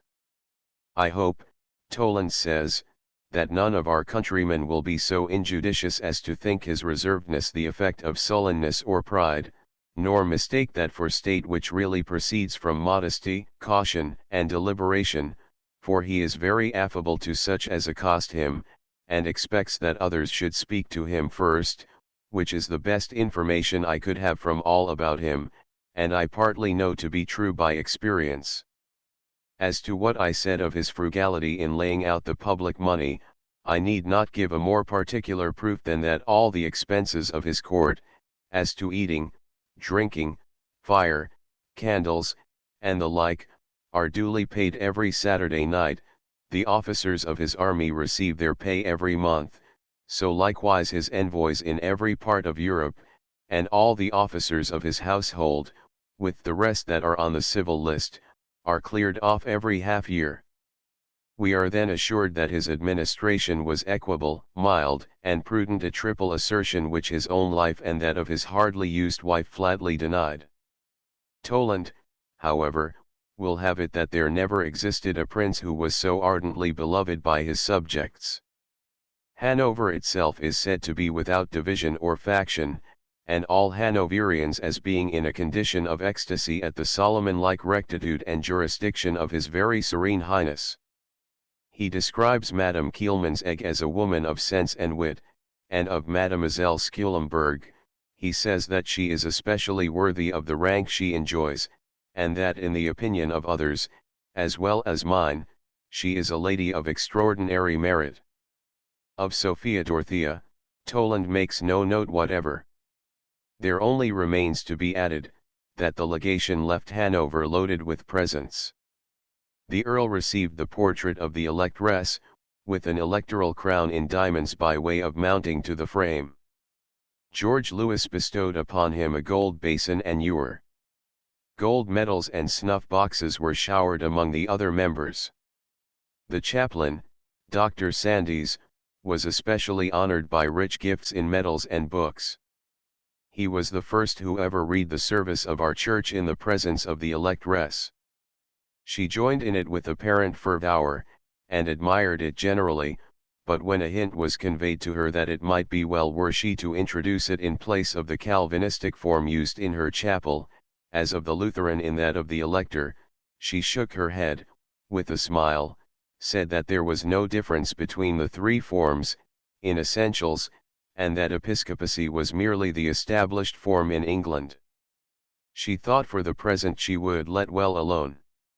And it was done accordingly. In the year 1705 the war was raging which France was carrying on for the purpose of extending her limits and influence, and which England and her allies had entered into in order to resist such aggression and restore that terribly oscillating matter the balance of European power. The Duke of Marlborough had, at the prayer of the Dutch states, left the banks of the Moselle, in order to help Holland, menaced on the side of Liege by a strong French force. Our great Duke left General d'Aubach at Treves to secure the magazines which the English and Dutch had laid up there, but upon the approach of Marshal Villars, d'Aubach destroyed the magazines and abandoned Treves, of which the French immediately took possession. This put an end to all the schemes which had been laid for attacking France on the side of the Moselle, where her frontiers were but weak, and carried her confederates back to Flanders, where, as the old-fashioned chronicler, Salmon, remarks, they yearly threw away thousands of brave fellows against stone walls. Thereupon, Hanover became menaced. On this, Horace Walpole has something in point, as the genuine wife was always detained in her husband's power.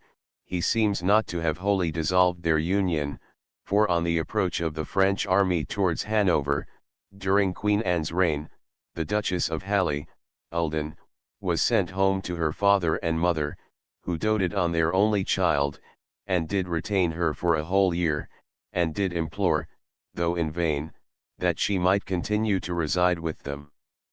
On the return of the genuine wife to captivity, some of the old restrictions were taken off.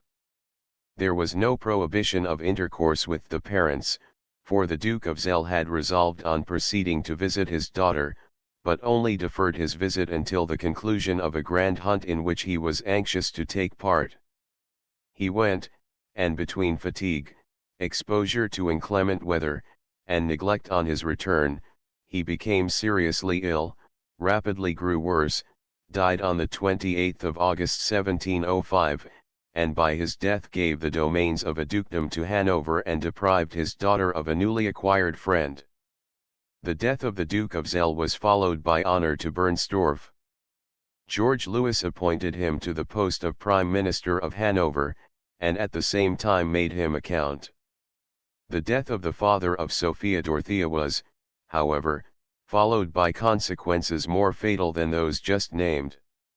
The severity of the imprisonment of the princess was much aggravated, and though she was permitted to have an occasional interview with her mother, all application to be allowed to see her two children was sternly refused, and this refusal, as the poor prisoner used to remark, was the bitterest portion of her misery. It was of her son that George Louis used to say, in later years, Il est fougueux, mais il a du cœur hot-headed but not heartless. George Augustus manifested this disposition very early in life. He was on one occasion hunting in the neighborhood of Louisbourg, not many miles from the scene of his mother's imprisonment, when he made a sudden resolution to visit her, regardless of the strict prohibition against such a course laid on him by his father and the Hanoverian government. Laying spurs to his horse, he galloped at full speed from the field, and in the direction of Eldon. His astonished suite, seeing the direction which he was following at so furious a rate, immediately suspected his design and became legally determined to frustrate it. They left pursuing the stag and took to chasing the prince.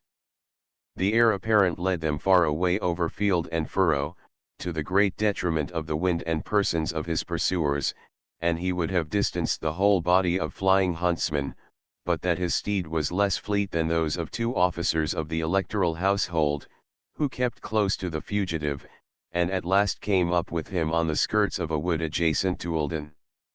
With mingled courtesy and firmness they represented to him that he could not be permitted to go further in a direction which was forbidden, as by so doing he would not only be treating the paternal command with contempt, but would be making them accomplices in his crime of disobedience. George Augustus, vexed and chafed, argued the matter with them, appealed to their affections and feelings, and endeavored to convince them both as men and as ministers, as human beings and as mere official red tapists, that he was authorized to continue his route to Eldon by every law, earthly or divine. The red tapists, however, acknowledged no law under such circumstances but that of their electoral lord and master, and that law they would not permit to be broken. Laying hold of the bridle of the prince's steed, they turned its head homewards and rode away with George Augustus in a state of full discontent and strict arrest. Chapter X: The Succession Death of the Electress. Marriage of Prince George to Princess Caroline of Ansbach, and of his sister to the Crown Prince of Prussia. Honors conferred by Queen Anne on Prince George. Intention to bring over to England the Princess Sophia opposed by Queen Anne. Foundation of the Kingdom of Prussia. The establishment of this Protestant kingdom promoted by the Jesuits. The Electress Sophia's visit to Lou. The law granting taxes on births, deaths, and marriages. Complaint of Queen Anne against the Electress. Tom d'Urfey's doggerel. Verses on her death of the Electress. Character of her. The Elector, meditating on this sudden development of the domestic affections of his son, resolved to aid such development, not by giving him access to his mother, but by bestowing on him the hand of a consort. Caroline of Ansbach was a very accomplished young lady, owing to the careful education which she received at the hands of the best-loved child of Sophia Charlotte, Electress of Brandenburg, and the first, but short-lived, Queen of Prussia. If the instructress was able, the pupil was apt. She was quick, inquiring, intelligent, and studious. Her application was great, her perseverance unwearied, and her memory excellent. She learned quickly and retained largely, seldom forgetting anything worth remembrance, and was an equally good judge of books and individuals. Her perception of character has, perhaps, never been surpassed. She had no inclination for trivial subjects, nor affection for trivial people. She had a heart and mind only for philosophers and philosophy, but she was not the less a lively girl, or the more a pedant on that account. She delighted in lively conversation, and could admirably lead or direct it. Her knowledge of languages was equal to that of Sophia of Hanover, of whom she was also the equal in wit and in repartee. But therewith she was more tender, more gentle, more generous. The marriage of George Augustus, Electoral Prince of Brunswick-Hanover, with Caroline, daughter of John Frederick, Margrave of Ansbach, was solemnized in the year 1705. The wife of George Augustus was of the same age as her husband. She had had the misfortune to lose her father when she was yet extremely young, and had been brought up at the court of Berlin under the guardianship of Sophia Charlotte, the consort of Frederick of Prussia. The sister of George Augustus, the only daughter of Sophia Dorothea, and bearing the same baptismal names as her mother, was also married during the captivity of the latter. 3 remarkable Englishmen were present at the marriage of the daughter of Sophia Dorothea with the Prince Royal of Prussia. These were Lord Halifax, Sir John Vanbrugh, and Joseph Addison. Queen Anne, who had restored Halifax to a favour from which he had fallen, entrusted him to carry the bill for the naturalization of the electoral family and for the better security of the Protestant line of succession, and also the Order of the Garter for the electoral prince. On this mission, Addison was the invited companion of the patron whom he so choicely flattered. Vanbrugh was present in his official character of Clarence's King-at-Arms, and performed the ceremony of investiture. The little court of Hanover was joyfully splendid on this doubly festive occasion.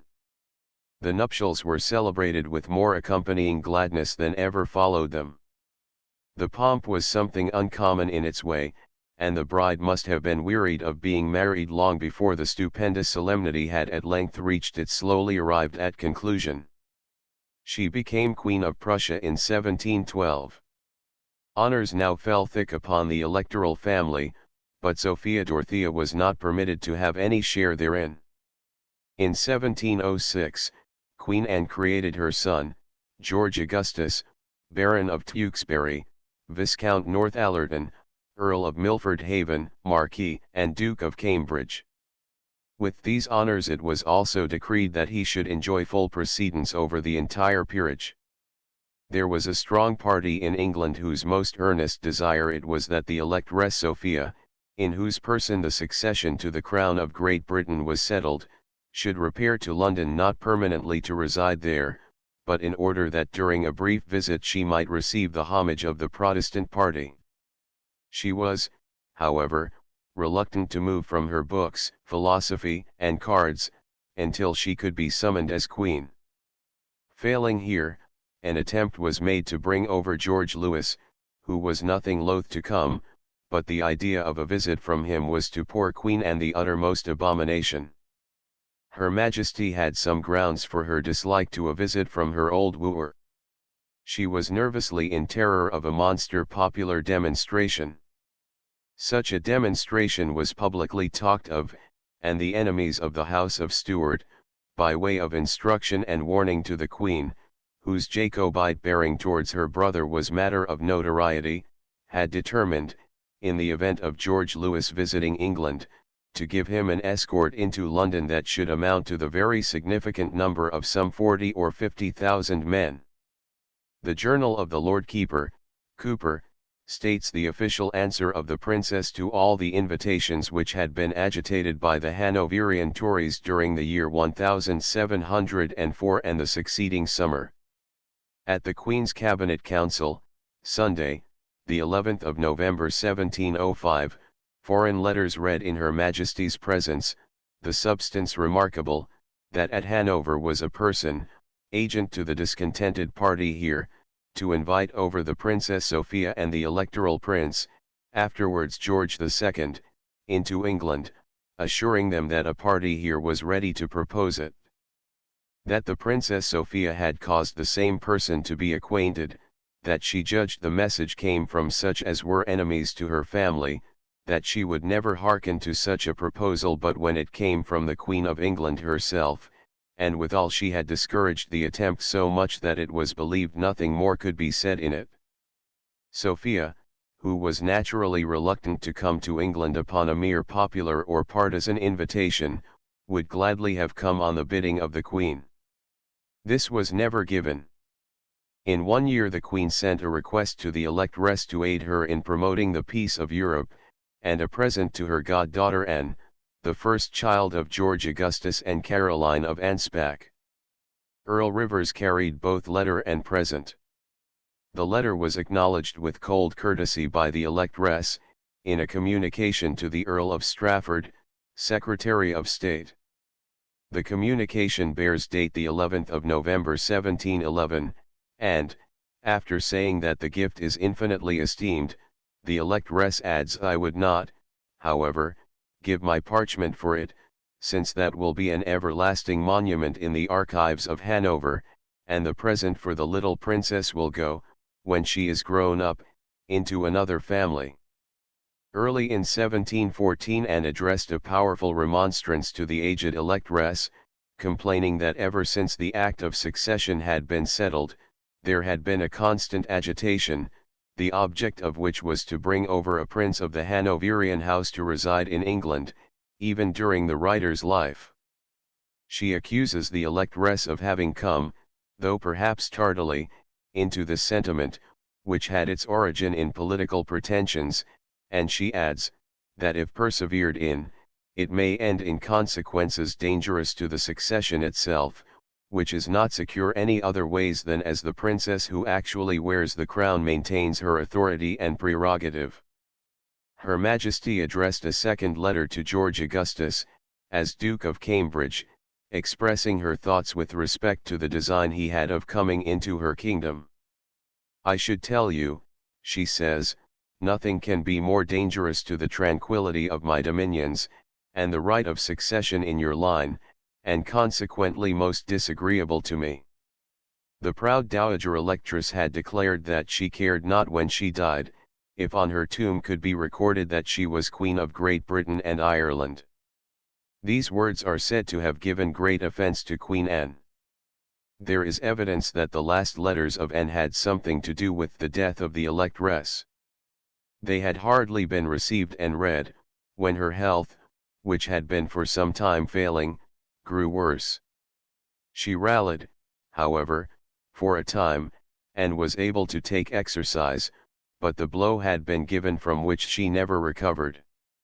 Molyneux, an agent of the Duke of Marlborough at Hanover, says he was on his way to the country palace of the electress, when he was suddenly informed that she had been seized with mortal illness in one of the garden walks. "I ran up there, and found her fast expiring in the arms of the poor electoral princess, Caroline, afterwards Queen of George II, and amidst the tears of a great many of her servants, who endeavored in vain to help her. I can give you no account of her illness, but that I believe the chagrin of those villainous letters I sent you last post has been in a great measure the cause of it. The Ringravine who has been with her these 15 years has told me she never knew anything make so deep an impression on her as the affair of the prince's journey, which I am sure she had to the last degree at heart, and she has done me the honor to tell me so 20 times.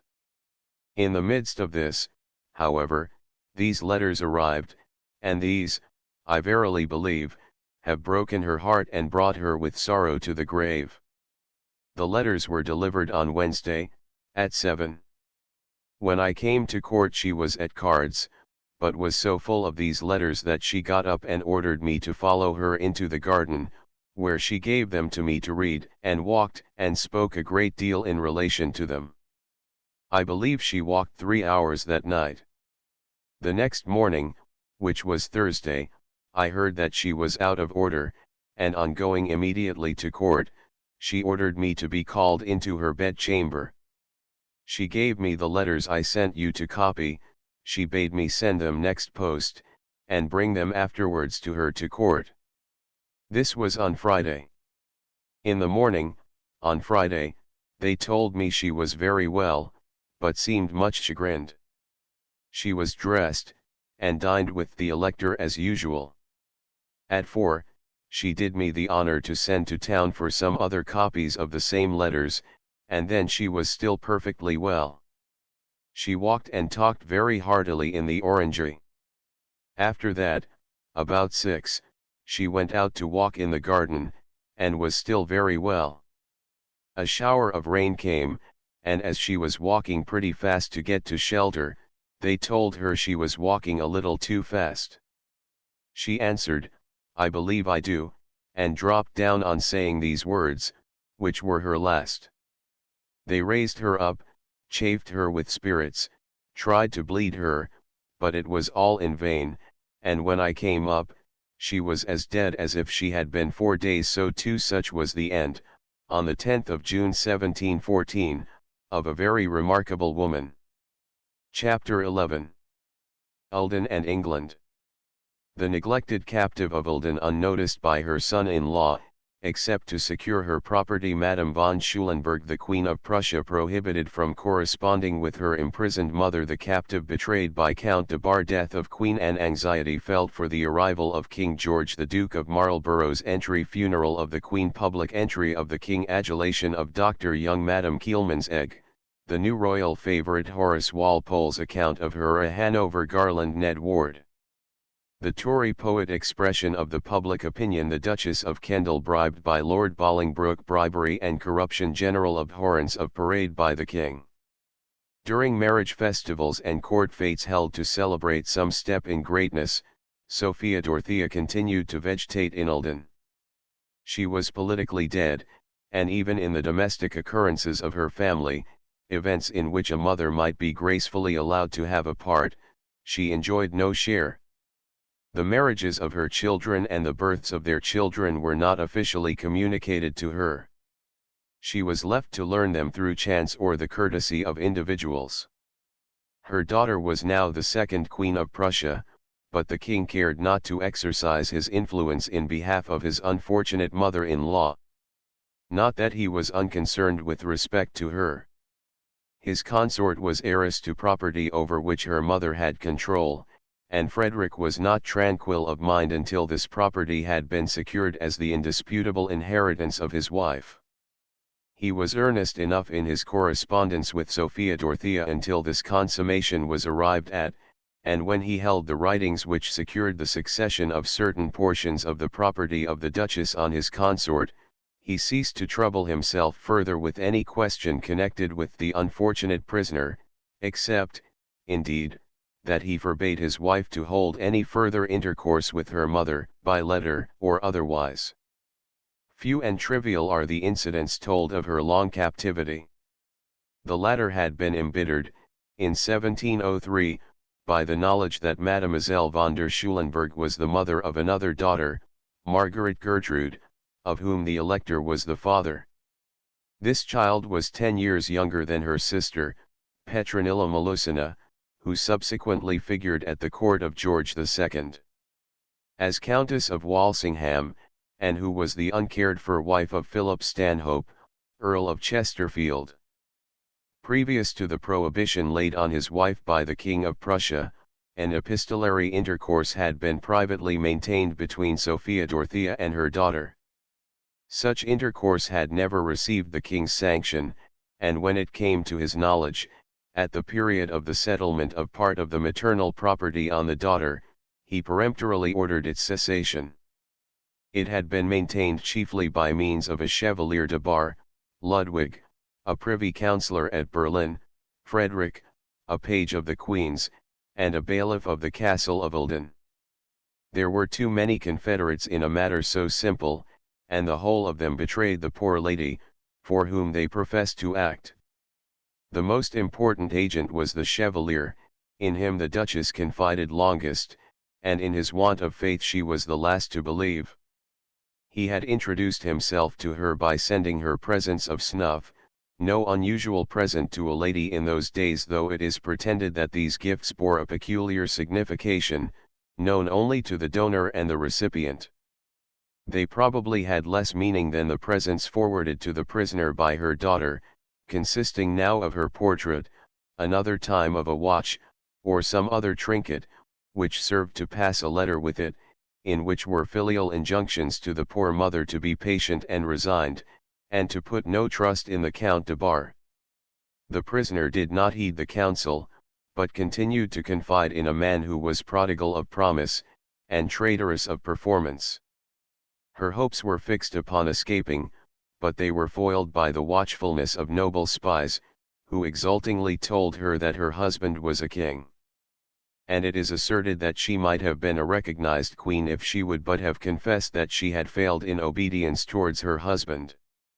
It is certain that a renewed, but it may not have been an honest, attempt at reconciliation was made just previous to the accession of George I, but the old reply fell from the prisoner's lips: if I am guilty, I am not worthy of him; if I am innocent, he is not worthy of me. The death of the Electress Sophia, in 1714, was followed very shortly after by the demise of Queen Anne. This event had taken all parties somewhat by surprise. They stood face to face, as it were, over the dying queen. The Jacobites were longing for her to name her brother as her successor, whom they would have proclaimed at once at the head of the army. The Hanoverian party were feverish with fears and anticipations, but they had the regency dressed up and ready in the background, and Secretary Craggs, booted and spurred, was making such haste as could then be made on his road to Hanover, to summon King George. The Jacobite portion of the cabinet was individually bold in resolving what ought to be done, but they were, bodily, afraid of the responsibility of doing it. Each man of each faction had his king's name ready upon his lips, awaiting only that the lethargy of the queen should be succeeded by irretrievable death to give it joyful utterance. And died on the 1st of August 1714, the Jacobites drew a breath of hesitation, and in the meantime the active Whigs instantly proclaimed King George, gave Addison the mission of announcing the demise of one sovereign to another, who was that sovereign's successor, and left the Jacobites to their vexation and their threatened redress. Lord Berkeley was sent with the fleet to Orange Polder, in Holland, there to bring over the new king, but Craggs had not only taken a very long time to carry his invitation to the monarch, but the husband of Sophia, when he received it, showed no hot haste to take advantage thereof.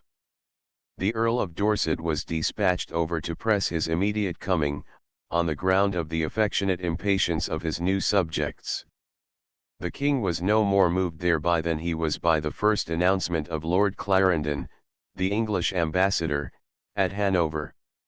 On the night of the 5th of August that envoy had received an express, announcing the demise of the Queen. At 2 o'clock in the morning he hastened with what he supposed the joyful intelligence to Herrenhausen, and caused George Louis to be aroused, that he might be the first to salute him as king. The new monarch yawned, expressed himself vexed, and went to sleep again as calmly as any serene highness. In the morning some one delicately hinted, as if to encourage the husband of Sophia Dorothea in staying where he was, that the Presbyterian party in England was a dangerous regicidal party. Not so, said George, who seemed to be satisfied that there was no peril in the new greatness, not so, I have nothing to fear from the king-killers, they are all on my side. But still he tarried, one day decreeing the abolition of the excise, the next ordering, like King Arthur in Fielding's tragedy, all the insolvent debtors to be released from prison. While thus engaged, London was busy with various pleasant occupations.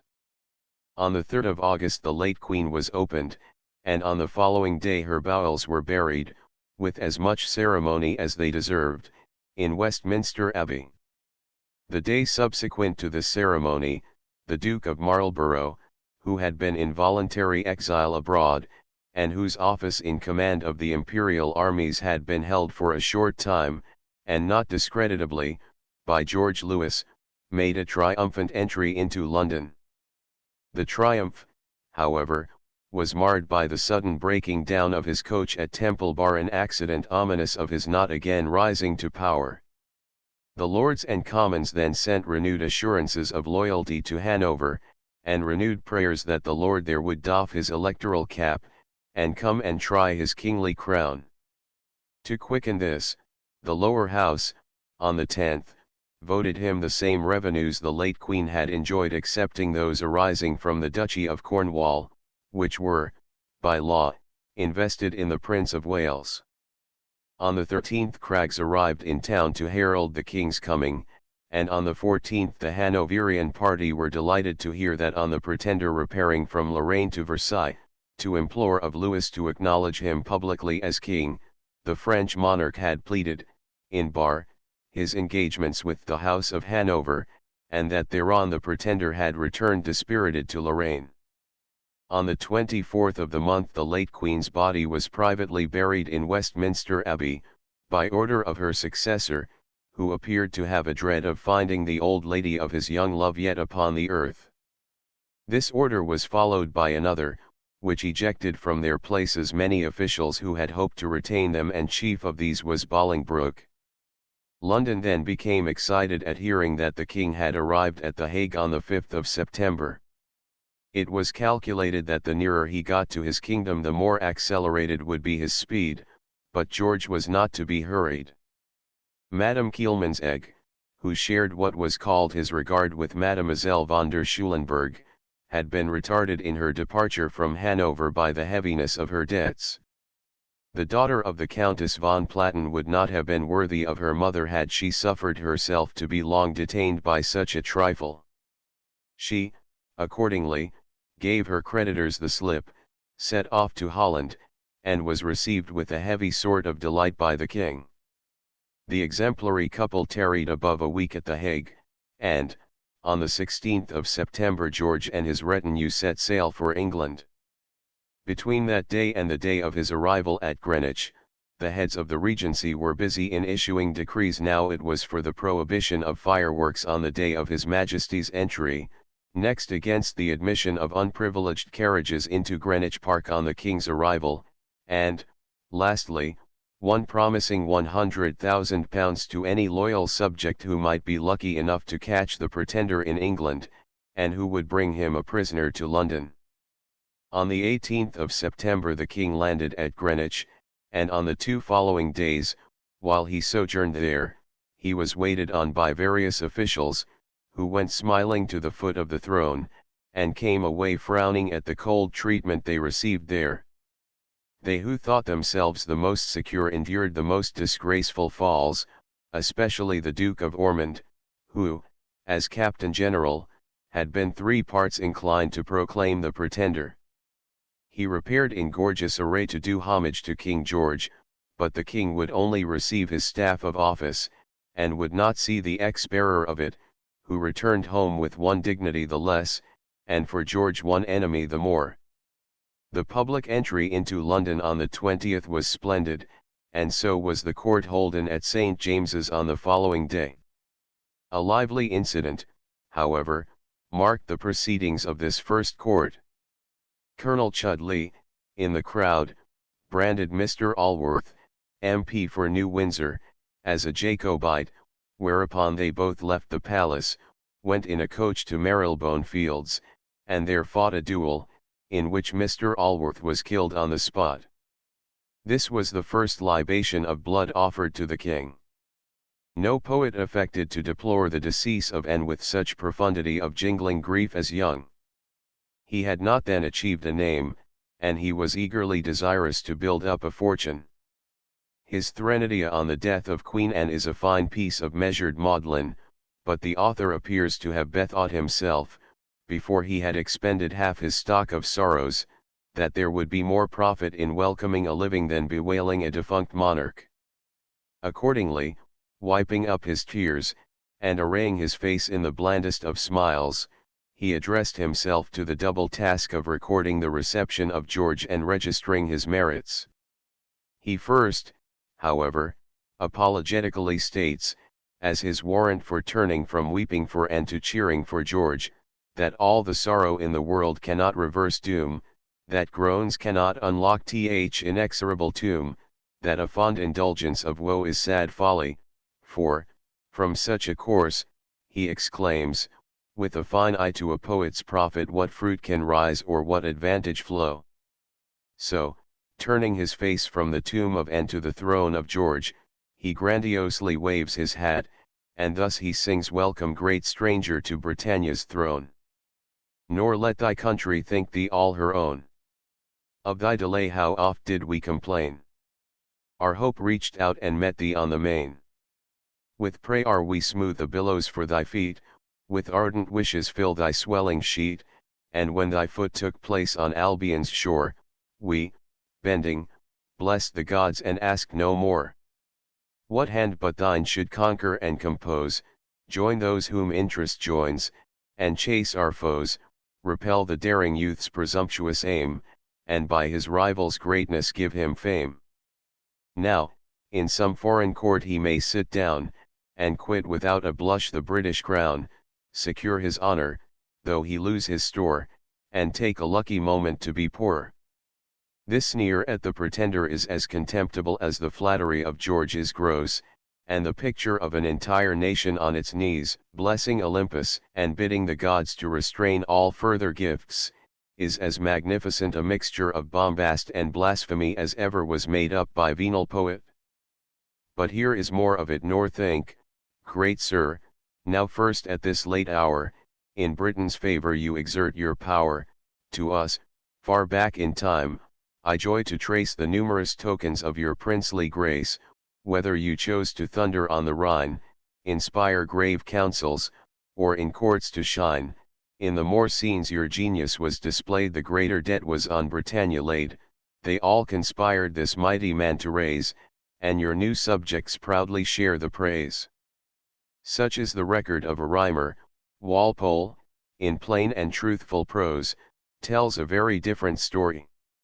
He informs us that the London mob were highly diverted at the importation by the king of his uncommon seraglio of ugly women.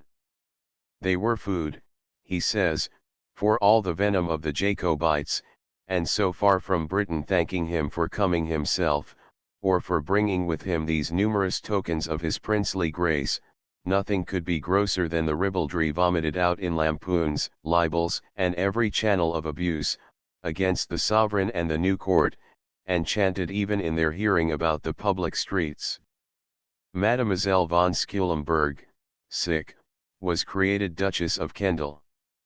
The younger Mademoiselle von Schulenburg, who came over with her, and was created Countess of Walsingham, passed for her niece, but was so like the king, that it is not very credible that the Duchess, who had affected to pass for cruel, had waited for the left-handed marriage. Lady Walsingham, as previously said, was afterwards married to the celebrated Philip Stanhope, Earl of Chesterfield.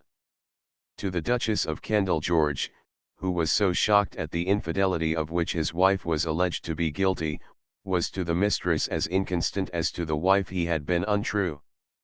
He set aside the former, to put in her place Madame Kielman's egg, called, like her mother, Countess von Platen. On the death of her husband, in 1721, he raised her to the rank of Countess of Leinster in Ireland, Countess of Darlington and Baroness of Brentford in England. Cox says of her, that her power over the king was not equal to that of the Duchess of Kendal, but her character for rapacity was not inferior.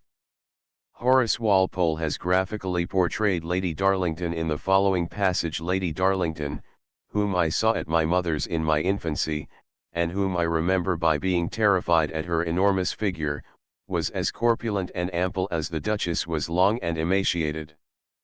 The fierce black eyes, large, and rolling beneath two lofty arched eyebrows, 2 acres of cheeks spread with crimson, an ocean of neck that overflowed, and was not distinguished from, the lower part of her body, and no part restrained by stays. No wonder that a child dreaded such an ogress. The mob had a strong Tory leaven at this time, and among the multitude circulated a mass of broadsides and ballads, of so openly a seditious character that the power of the law was stringently applied to suppress the evil. Before the year was out, half the provincial towns in England were infected with seditious sentiments against the Whig government, which had brought in a king whose way of life was a scandal to them. This feeling of contempt for both king and government was wide as well as deep, and it was so craftily made use of by the leaders of public opinion, that, before George had been 3 months upon the throne, the High Church rabble, as the Tory party was called, in various country towns were violent in their proceedings against the government, and at Axminster, in Devonshire, shouted for the Pretender, and drank his health as King of England.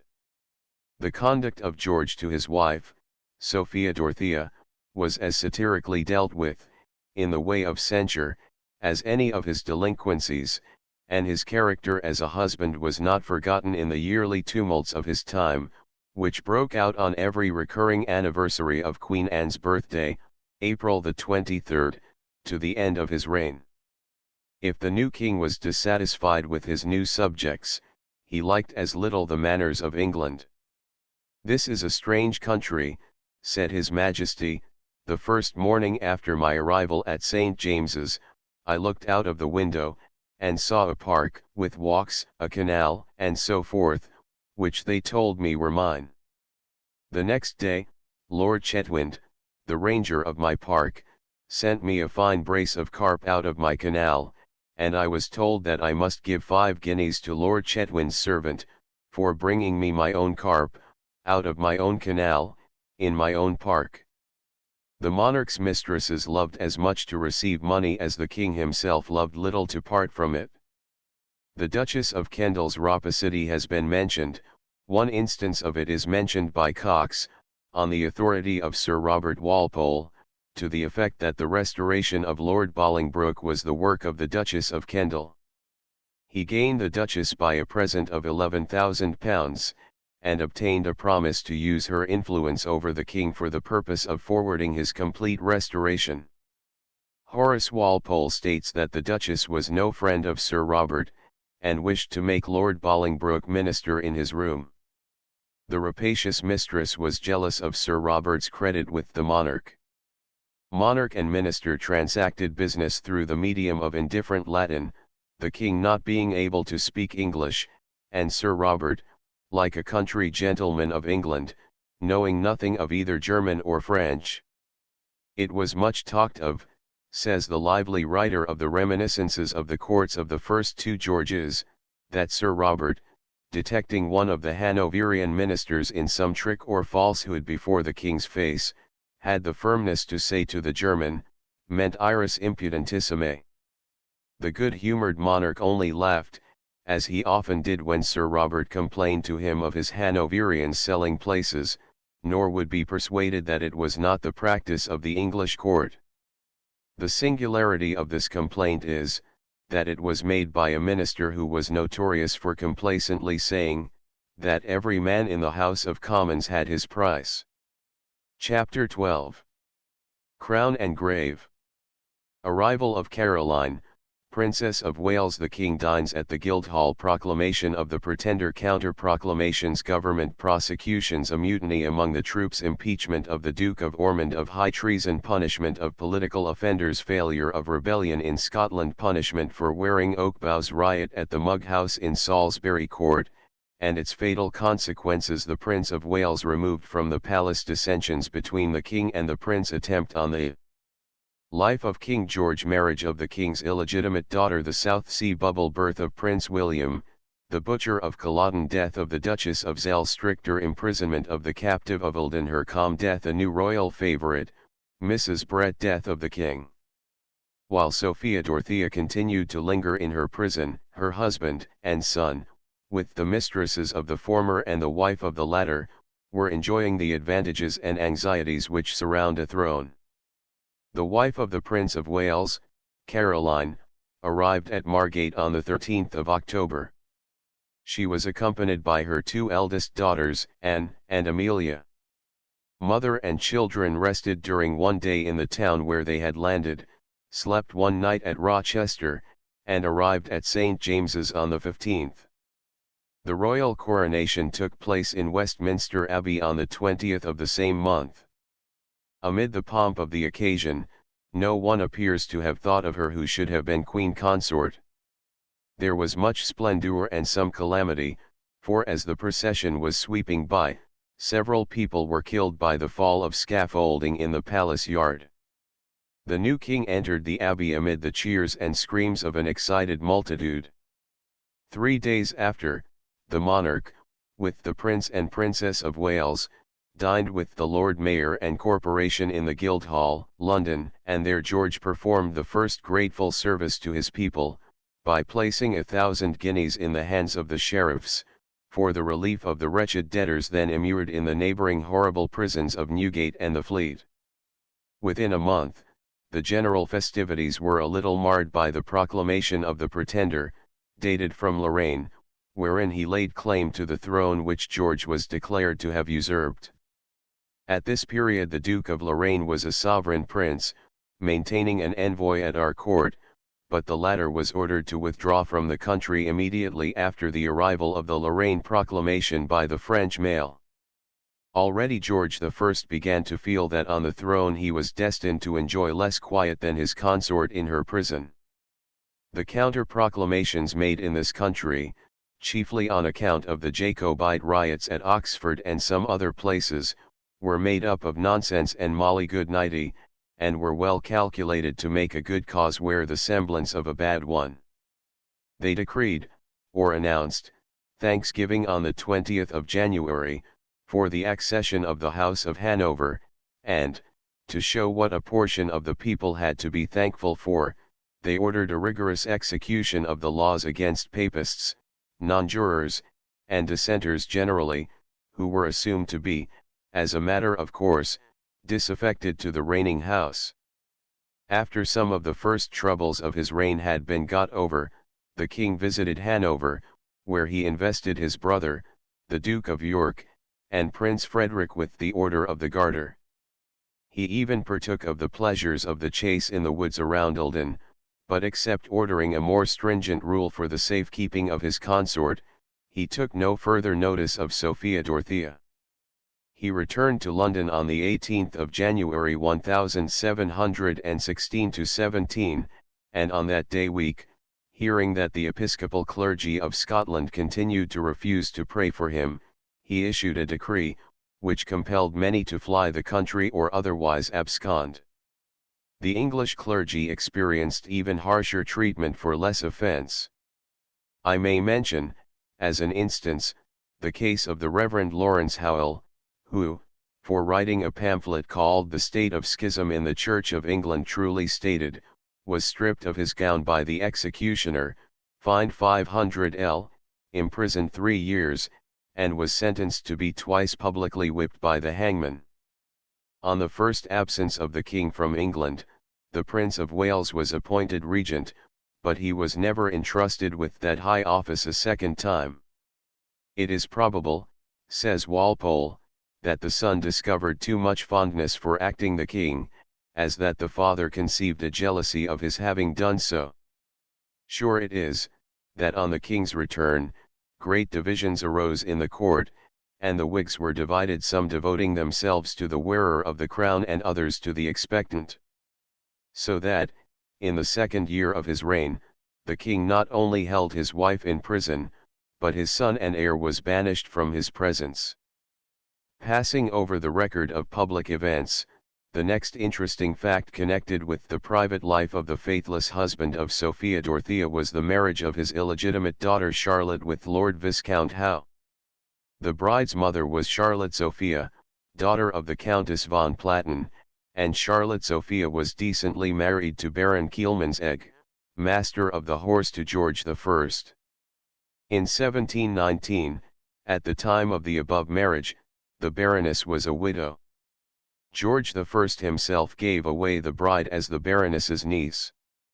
The king, says Walpole, was indisputably her father, and the first child born of this union was named George, after the king. The Princess Amelia, daughter of George II, treated Lady Howe's daughter, Mistress Howe, as a princess of the blood royal, and presented her with a ring, containing a small portrait of George I, with a crown in diamonds. The best result of this marriage was, that the famous Admiral Howe was one of the sons born of it, and that was the only benefit which the country derived from the vicious conduct of George I. If the marriage of the child of one mistress tended to mortify the vanity of another, as is said to have been the case with von der Schulenburg, King George found a way to pacify her. That lady was already Duchess of Munster, in Ireland, and the king, in April 1719, created her a Baroness, Countess, and Duchess of Great Britain, by the name, style, and title of Baroness of Glastonbury, Countess of Feversham, and Duchess of Kendal, and this done, the king soon after embarked at Gravesend for Hanover. The year 1720 saw King George more upon the continent than at home, where indeed universal misery reigned, in consequence of the bursting of the great South Sea bubble, which had promised such golden solidity which ended in such disappointment and ruin, and for furthering which the Duchess of Kendal and her daughter received bribes of 10,000 L each. In April of the following year, William Augustus was born at Leicester House. The daughter of Sophia Dorothea was his godmother, her husband and the Duke of York were the godfathers. This son of George Augustus and Caroline of Anspach, Prince and Princess of Wales, was afterwards famous as the Duke of Cumberland. On the 17th of January 1721, the royal family went into mourning, and this was the only domestic incident of the reign in which Sophia Dorothea was allowed to participate. With her, the mourning was not a mere formality, it was not assumed, but was a testimony offered, in sign of her sorrow, for the death of her mother, Eleonora, Duchess of Zell.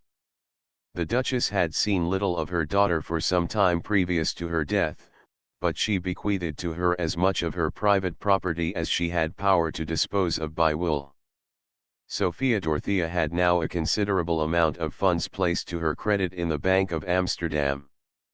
Of the incidents of her captivity nothing whatever is known, save that it was most rigidly maintained.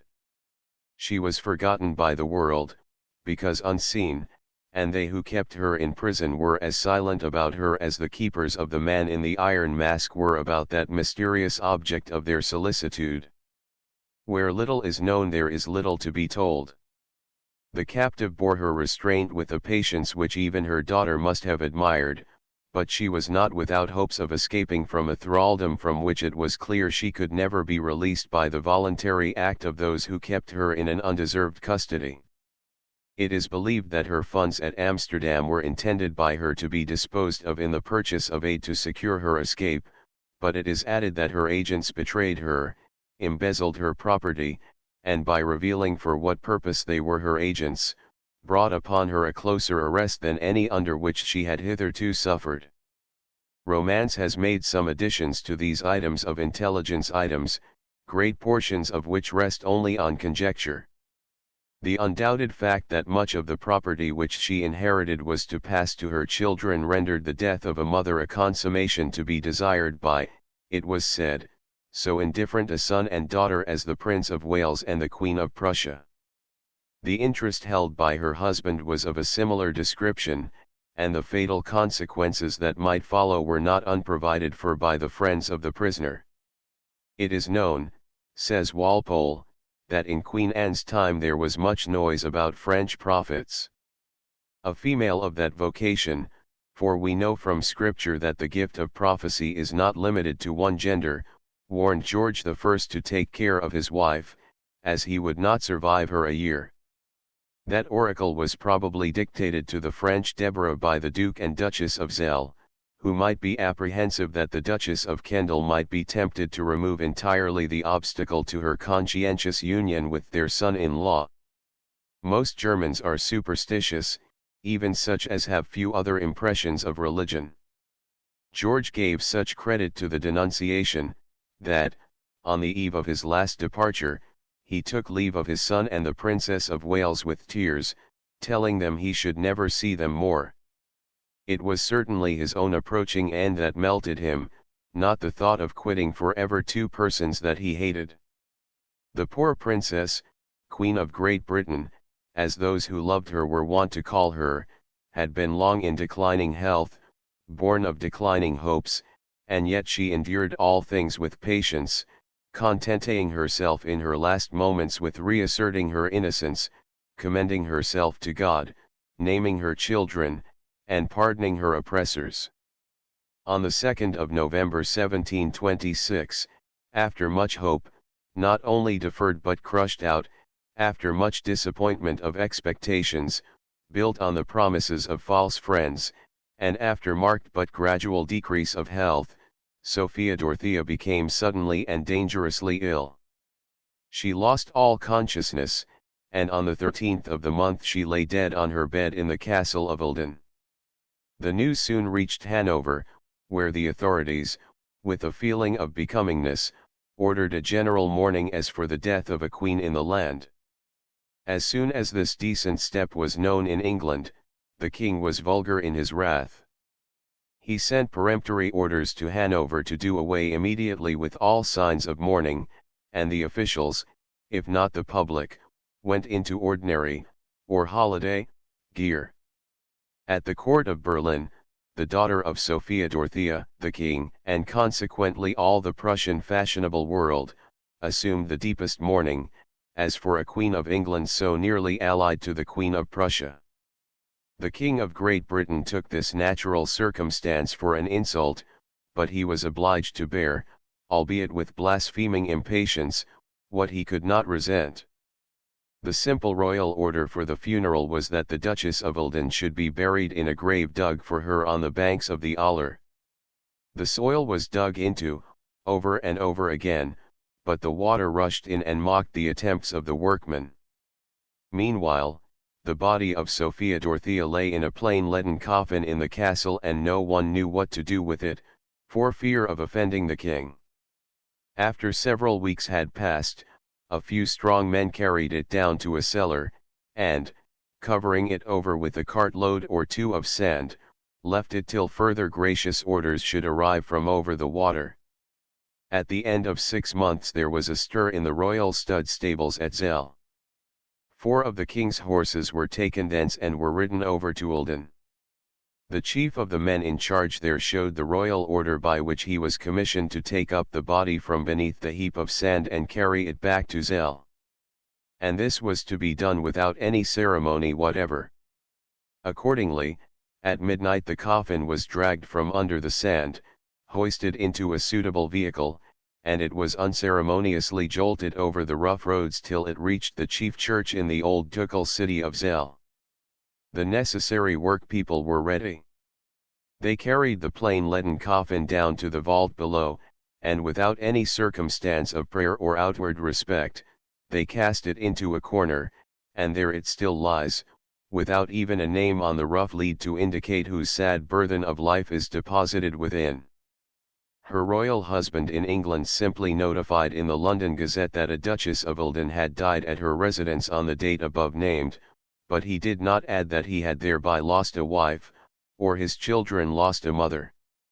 No intimation was given of the relationship she held towards him or them. The quality of his affection was illustrated by his explosion of rage when he heard that his daughter, with the court of Prussia, had gone into mourning for the death of her mother. The husband of Sophia Dorothea became of gayer humor than usual after her death. After receiving intelligence of that event, the royal widower went to see the Italian comedians in the Haymarket act Il Mercante Prodigo, or Harlequin Prodigal Merchant. He liked this sort of entertainment so well, that, a few nights later, he commanded the performance of Pantalone, Barone di Slaffenburgo, at the King's Theatre. On Christmas Eve, the newspapers recorded the fact that Prince Waldeck, who had come over with dispatches in November, had taken leave of His Majesty and had returned to Hanover. Therewith seemed to have come the end of a long, and dark, and mournful history. In the list of the persons of note and distinction in Great Britain and Ireland, and of the foreign princes who died in the year 1726 published in the Daily Post in January 1727, no record was made of the demise of Sophia Dorothea.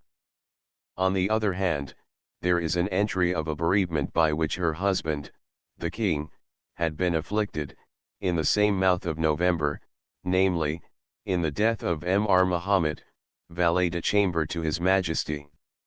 A story was current that Sophia Dorothea, on her deathbed, had summoned her husband, the king, to meet her at the great judgment seat of heaven within a year. This summons was conveyed in a letter addressed by her to him, but it was not delivered to the king till after he had, in nervous restlessness, set out for Hanover.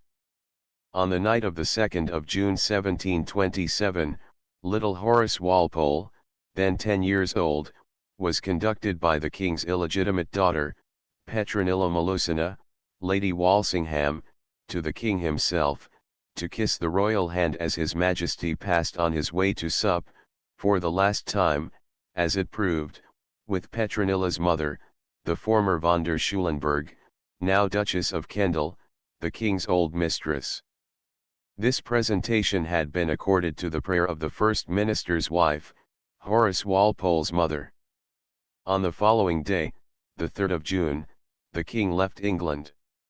On the night of that day week he died at Osnaburg, aged 67 years and 13 days.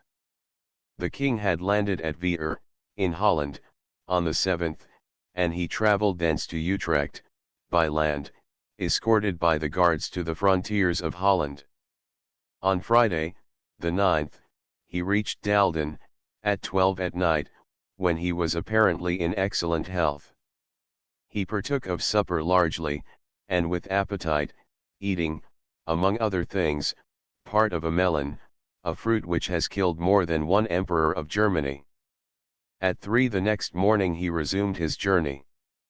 According to the story to which allusion has just been made, the letter of Sophia Dorothea was then given to him. He read it, appeared shocked, and became ill. He was probably moved by something more than mere sentiment, for he had not travelled 2 hours when he was attacked by violent abdominal pains. He hurried on to Linden, where dinner awaited him, but, being able to eat nothing, he was immediately bled, and other remedies made use of. Anxious to reach Hanover, he ordered the journey to be continued with all speed. He fell into a lethargic doze in the carriage, and so continued, leaning on a gentleman in waiting who was with him in the carriage. To this attendant he feebly announced in French, "I am a dead man." He reached the episcopal palace at Osnaburg at 10 that night, was again bled in the arm and foot, but ineffectually, his lethargy increased, and he died about midnight. The king's mistress, the Duchess of Kendal, who had gone thither to meet him, tore her hair, beat her breast, and uttered loud cries of despair at this bereavement.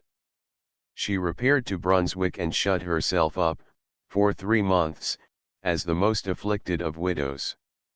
Subsequently, she returned to her house near Isleworth.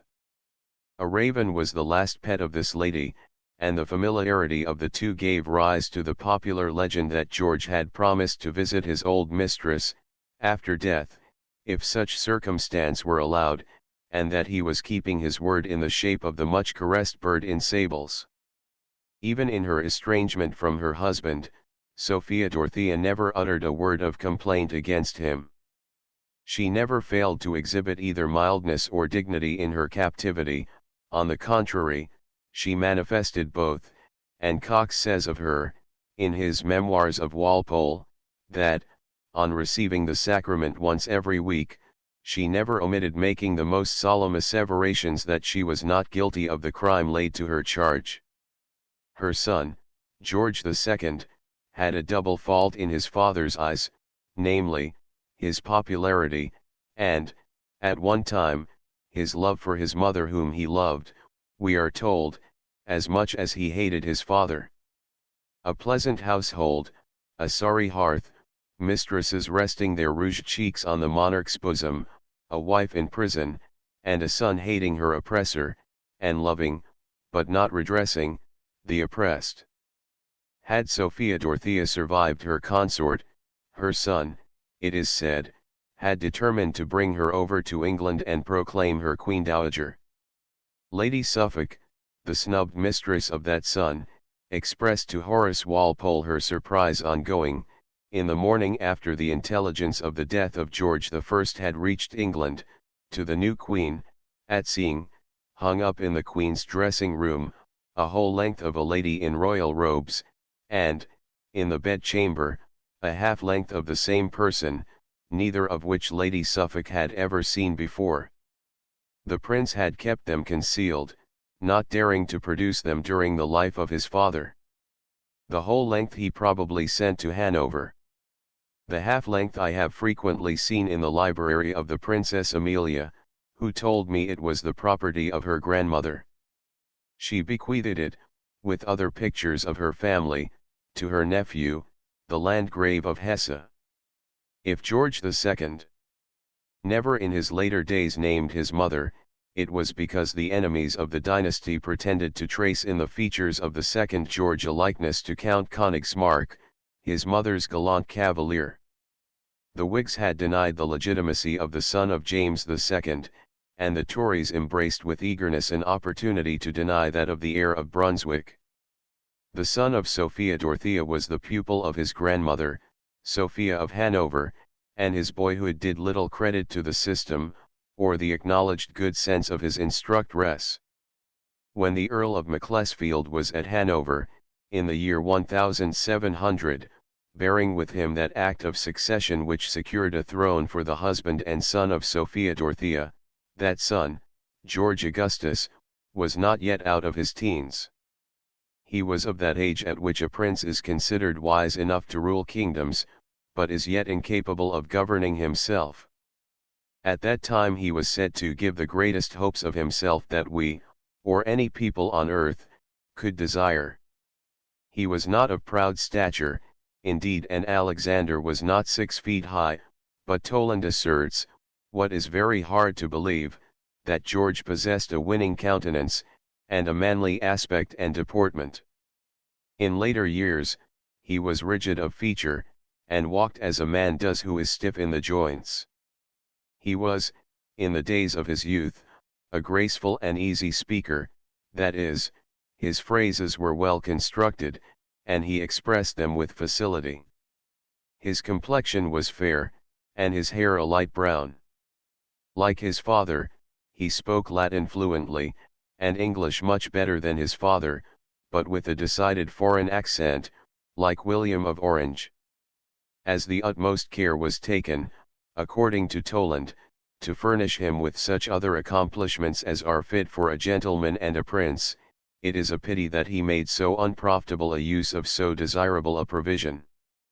He was tolerably well versed in history, but history to him was not philosophy teaching by example, for though, in his earlier years, panegyrists said of him, not only that his inclinations were virtuous, but that he was wholly free from all vice, his life, subsequently, could not be so characterized, and the later practice marred the fair precedent. But let Toland limn the object of his love. These acquired parts, he says, with a generous disposition and a virtuous inclination, will deservedly render him the darling of our people, and probably grace the English throne with a most knowing prince. In the popular sense of the term, the last words cannot be denied, and yet he never knew how to obtain, or cared how to merit, his people's love. He learns English with inexpressible facility, and has not only learned of his grandmother to have a real esteem for Englishmen, but he likewise entertains a high notion of the wisdom, goodness, and power of the English government, concerning which I heard him, to my great satisfaction, ask several pertinent questions, and such as betokenned no mean or common observation. I was surprised to find he understood so much of our affairs already, but his great vivacity will not let him be ignorant of anything. There is nothing more to be wished, says Toland, but that he be proof against the temptations which accompany greatness, and defended from the poisonous infection of flatterers, who are the greatest bane of society, and commonly occasion the ruin of princes, if not in their lives, yet, at least, in their fame and reputation. It was under the temptations alluded to that George Augustus made shipwreck of his fame. His history, however, will be traced more fully hereafter. At present we will only consider the career and character of his sister.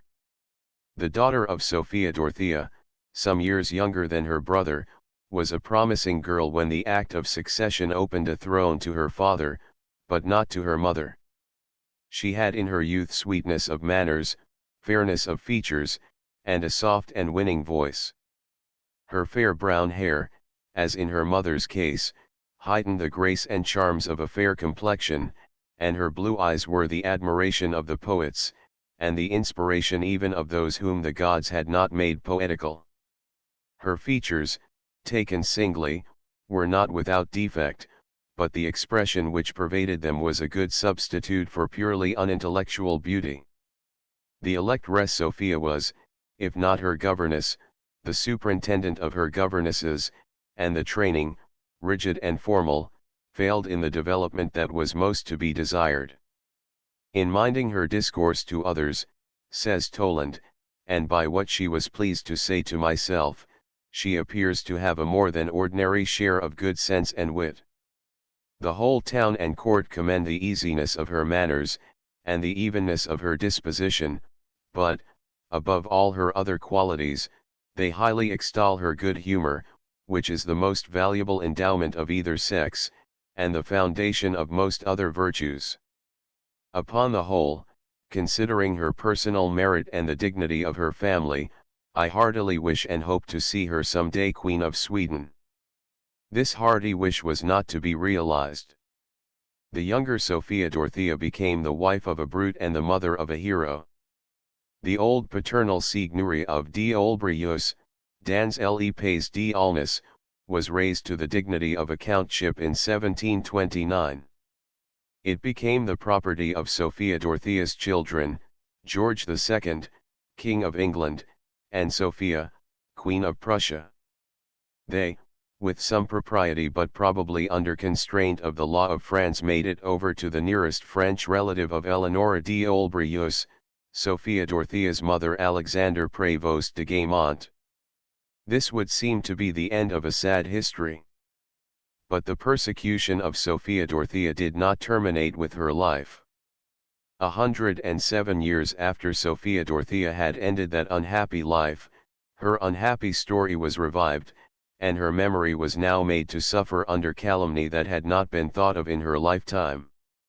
In the year 1833 a Swede, named Propst Wisselgren, contributed to number 33 of the Magazine für die Literatur des Auslands the copy of an alleged love letter, the original of which existed, it was said, in Sophia Dorothea's handwriting, in the archives of the Count de Lagarde. In the year 1836 Kramer, in his Denkwürdigkeit der Gräfin Maria Aurora von Königsmarck, referred to this letter, and expressed his disbelief in its genuineness and authenticity. Until 1847 the memory of Sophia Dorothea was left unassailed by any further attempt against it. In that year, however, further alleged autograph letters, not only of hers, but also others said to be written by Königsmark, appeared in the Literarische Blätter für Unterhaltung. They were preceded by an introduction and explanations by the Swedish writer Palmblad, who had selected them, it was stated, from more than 100 which were then in the possession of Count Stephen de Lagarde, of Loberod, in Skåne. How did these alleged autograph letters find their way into Sweden?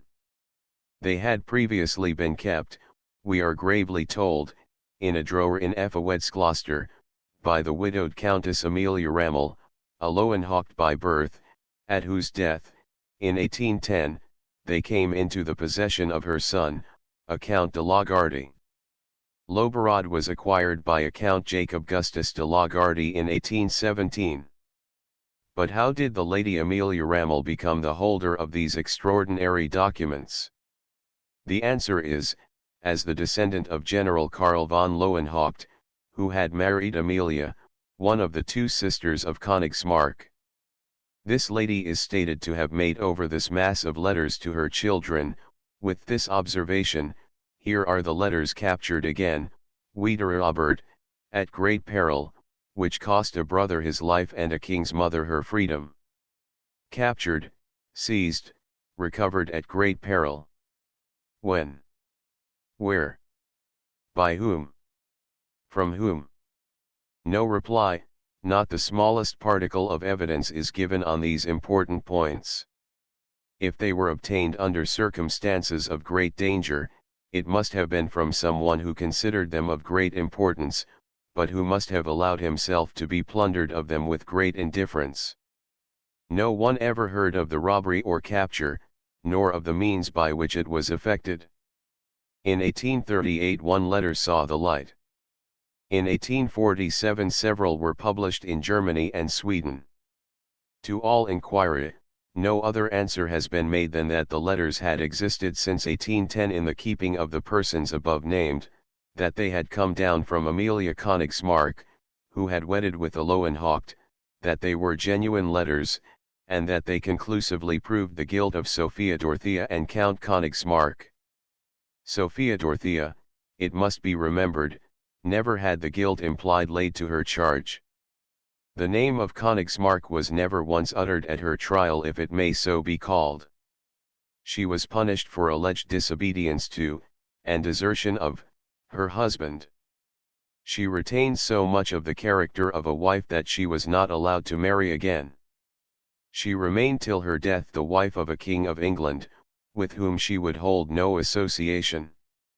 Her husband kept her for more than 30 years a state prisoner.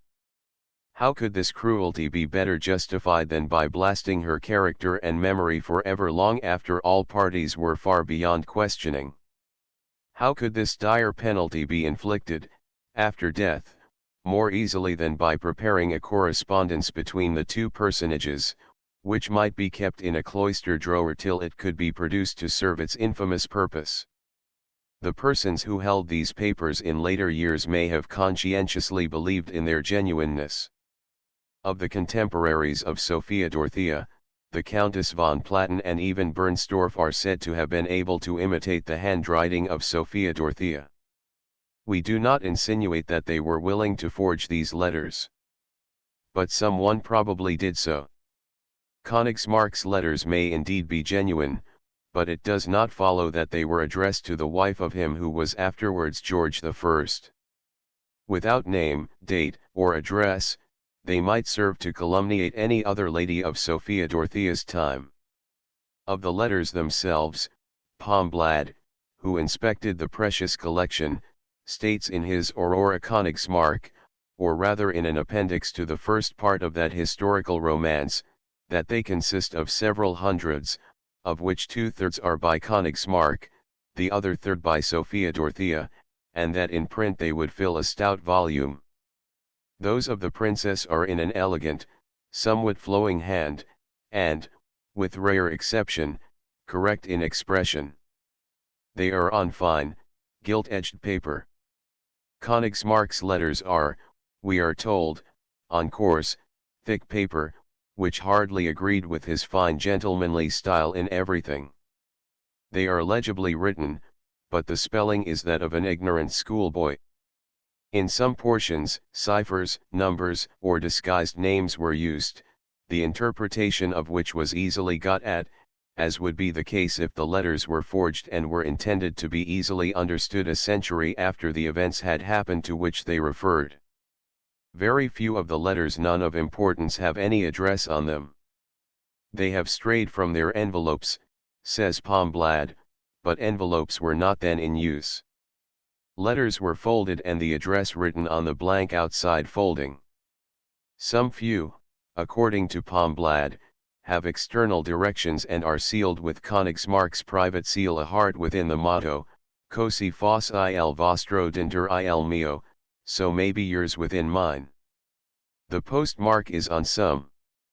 One of them is directed, Pour la personne con nous. Palmblad suggests that it was originally enclosed within one to the confidant. Several are addressed to Mademoiselle la Frole de Nissebeck. The latter name is occasionally spelt Knesbeg. A nearly complete, and very convenient, absence of dates defies all attempts to place this correspondence in anything like chronological order. Conjecturally, the experts suggest that the dates extend from 1688 to 1693, inclusive 6 years. When it is remembered that the princess and Königsmarck were closely watched, in order, if possible, to make a case out against them, and that the two friends knew they were surrounded by spies, the idea of their sending letters through the post, and of such letters being preserved instead of destroyed, seems folly too absurd for serious belief. The contents of these letters, Palmblad informs us, consist, for the most part, of mutual assurances of love and everlasting fidelity, of complaints over separation and of the constraint put on them by the secret relations existing between them, of plans for privately meeting, or expressed hopes of a coming uninterrupted life together, of accounts of their occupations, pleasures, and their conversational intercourse with others, mixed up with jealous reproaches, and subsequent apologies for making them. When both pass an evening at court festivals, where the princess is unable to bestow a tender glance or a stolen word on her beloved, or has spoken or walked with another cavalier, then Königsmarck addresses to her an epistle full of complaints at her coquetry, and her airs canus. With the same mistrust does the princess notice every step of her supposed adorer. Nevertheless, no two persons so tenderly loved one another as Königsmarck, his Leonis, the fond pseudonym of the princess. As far as the above description goes, any fairly practiced hand might have invented the whole series of letters. Even Professor Palmblad does not venture to guess when the correspondence began. His assertion that Königsmarck was at Hanover, in the military service of that state, in 1685, is disproved by the painstaking author of Die Herzogen von Eldon, who finds Königsmarck settled there not till 1688. Palmblad, with his earlier date, points laughingly to the birth of Sophia Dorothea's daughter, in 1687, and asks if the Prussian royal family, into which that daughter married, has in its veins the blood of Guelph or of Königsmarck. In like easy manner, regardless of chronology, the Jacobites in England used to speak of the son of George I as young Königsmarck. When Königsmarck was absent campaigning, the princess, says Palmblad, sent him her portrait, and he returned a gift of his own portrait, painted expressly for her in Brussels. Whereupon, Palmblad says, the princess forwarded to him her diary.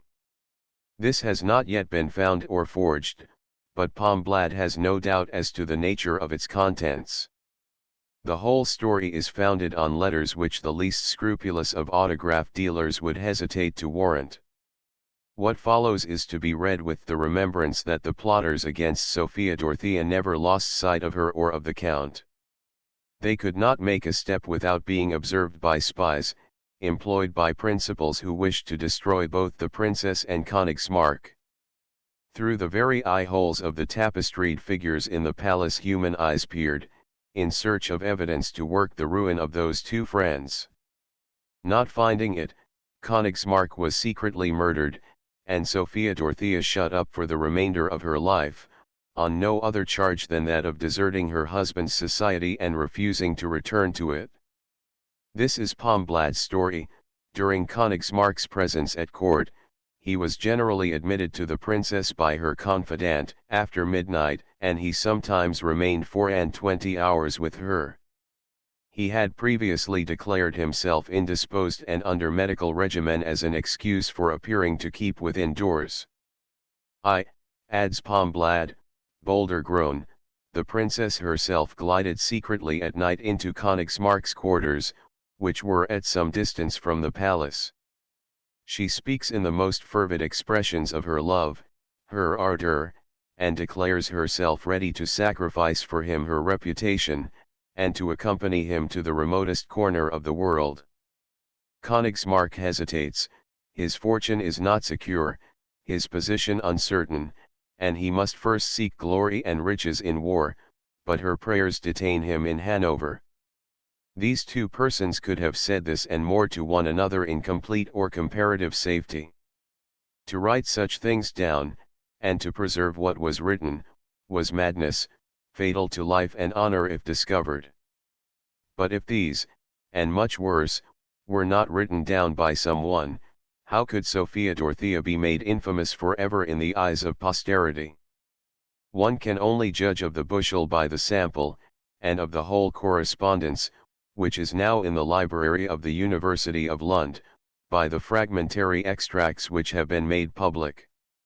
If two persons, knowing they were watched, and their letters detained, could write such fiercely ardent assurances of mutual love, express such utter contempt for the consequences of discovery, and explain to one another how they were tracked and betrayed, they must have been hopelessly insane. An enemy would bend invention to such course as the one best calculated to destroy those against whom it was directed. But there is one point which seems conclusive against the genuineness of this correspondence.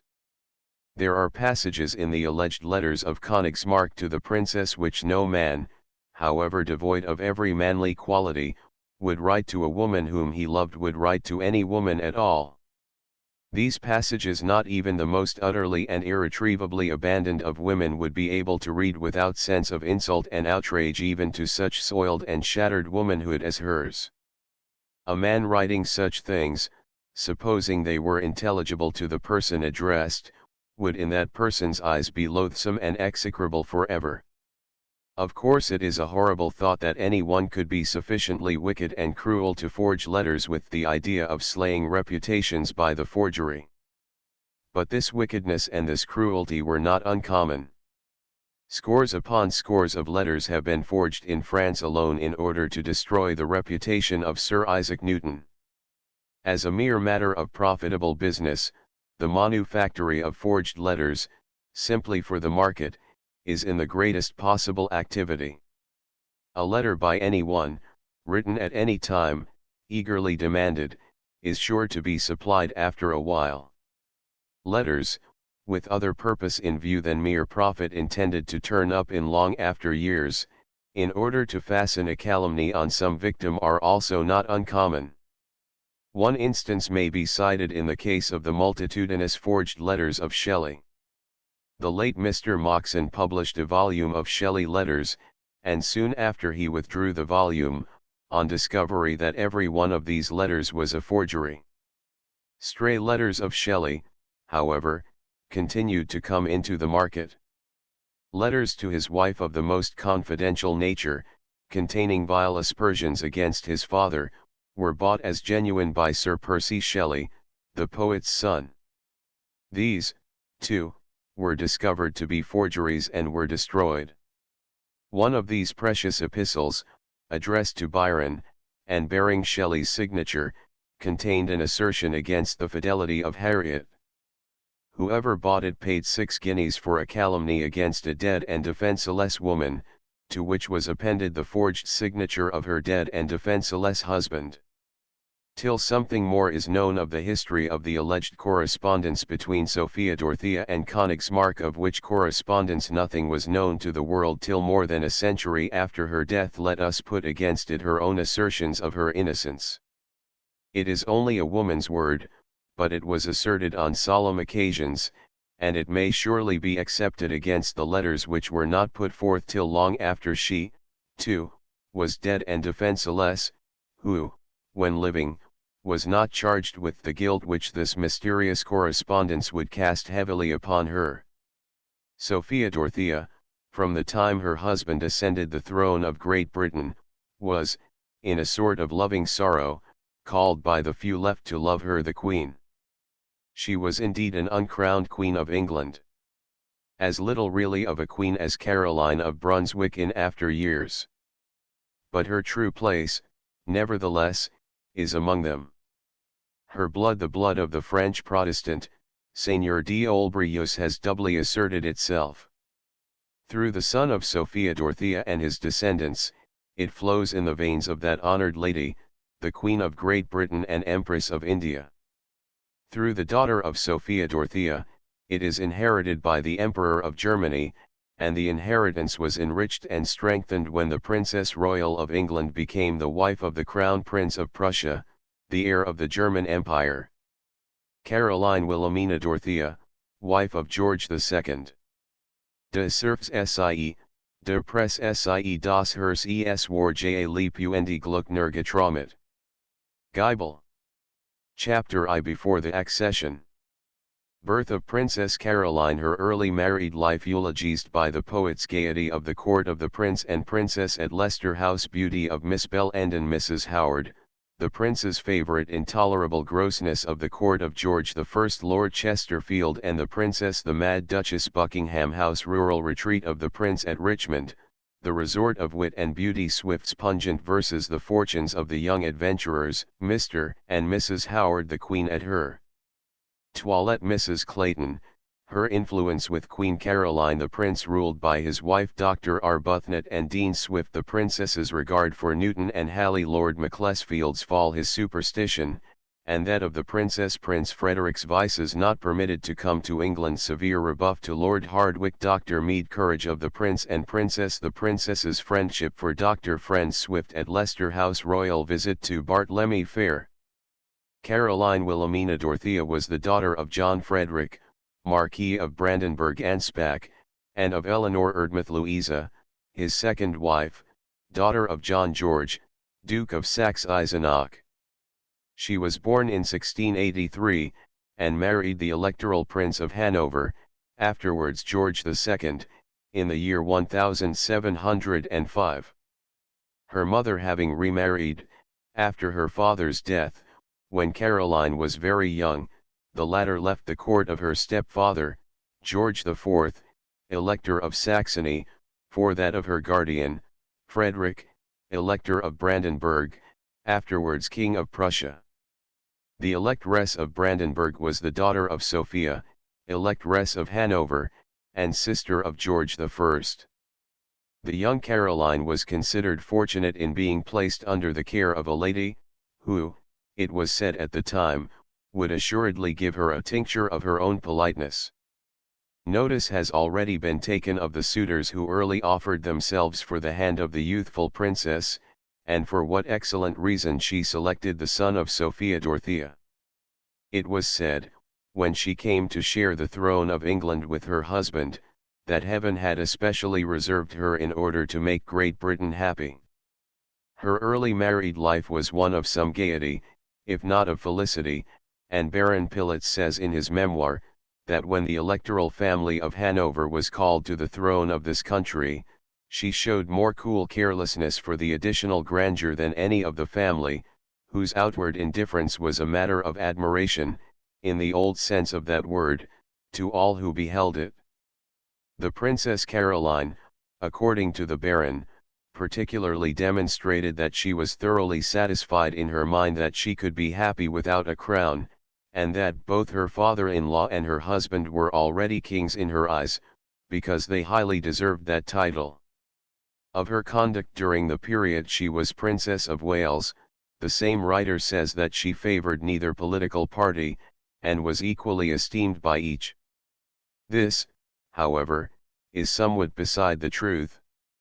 The poets were as much concerned with the Princess of Wales as the politicians. Some abused, and some adored her. Addison, in 1714, assured her that the muse waited on her person, and that she herself was born to strengthen and to grace our isle. The same writer could not contemplate the daughter of Caroline, but that his prophetic eye professed to already see the illustrious youths complain, and future monarchs doomed to sigh in vain. Frederick, Duke of Gloucester, the elder and less loved son of Caroline, was not yet in England, but her favourite boy, William, was at her side, and of him Addison said, that he had the mother's sweetness and the father's fire. The poet went on, less to prophesy than to speculate with a perhaps on the future destiny of William of Cumberland, and it was well he put in the saving word, for nothing could be less like fact than the fortune alluded to in the following lines: for the, perhaps, even now of kingly race, some dawning beauty blooms in every grace. Some Caroline, to heaven's dictates true, who, while the sceptred rivals vainly sue, thy inborn worth with conscious eyes shall see, and slight th imperial diadem for thee. Of the princess herself, he says more truly, that she with graceful ease and native majesty is formed to please. And he adds, that the stage, growing refined, will draw its finished heroines from her, who was herself known to be skilled in the labors of the deathless muse.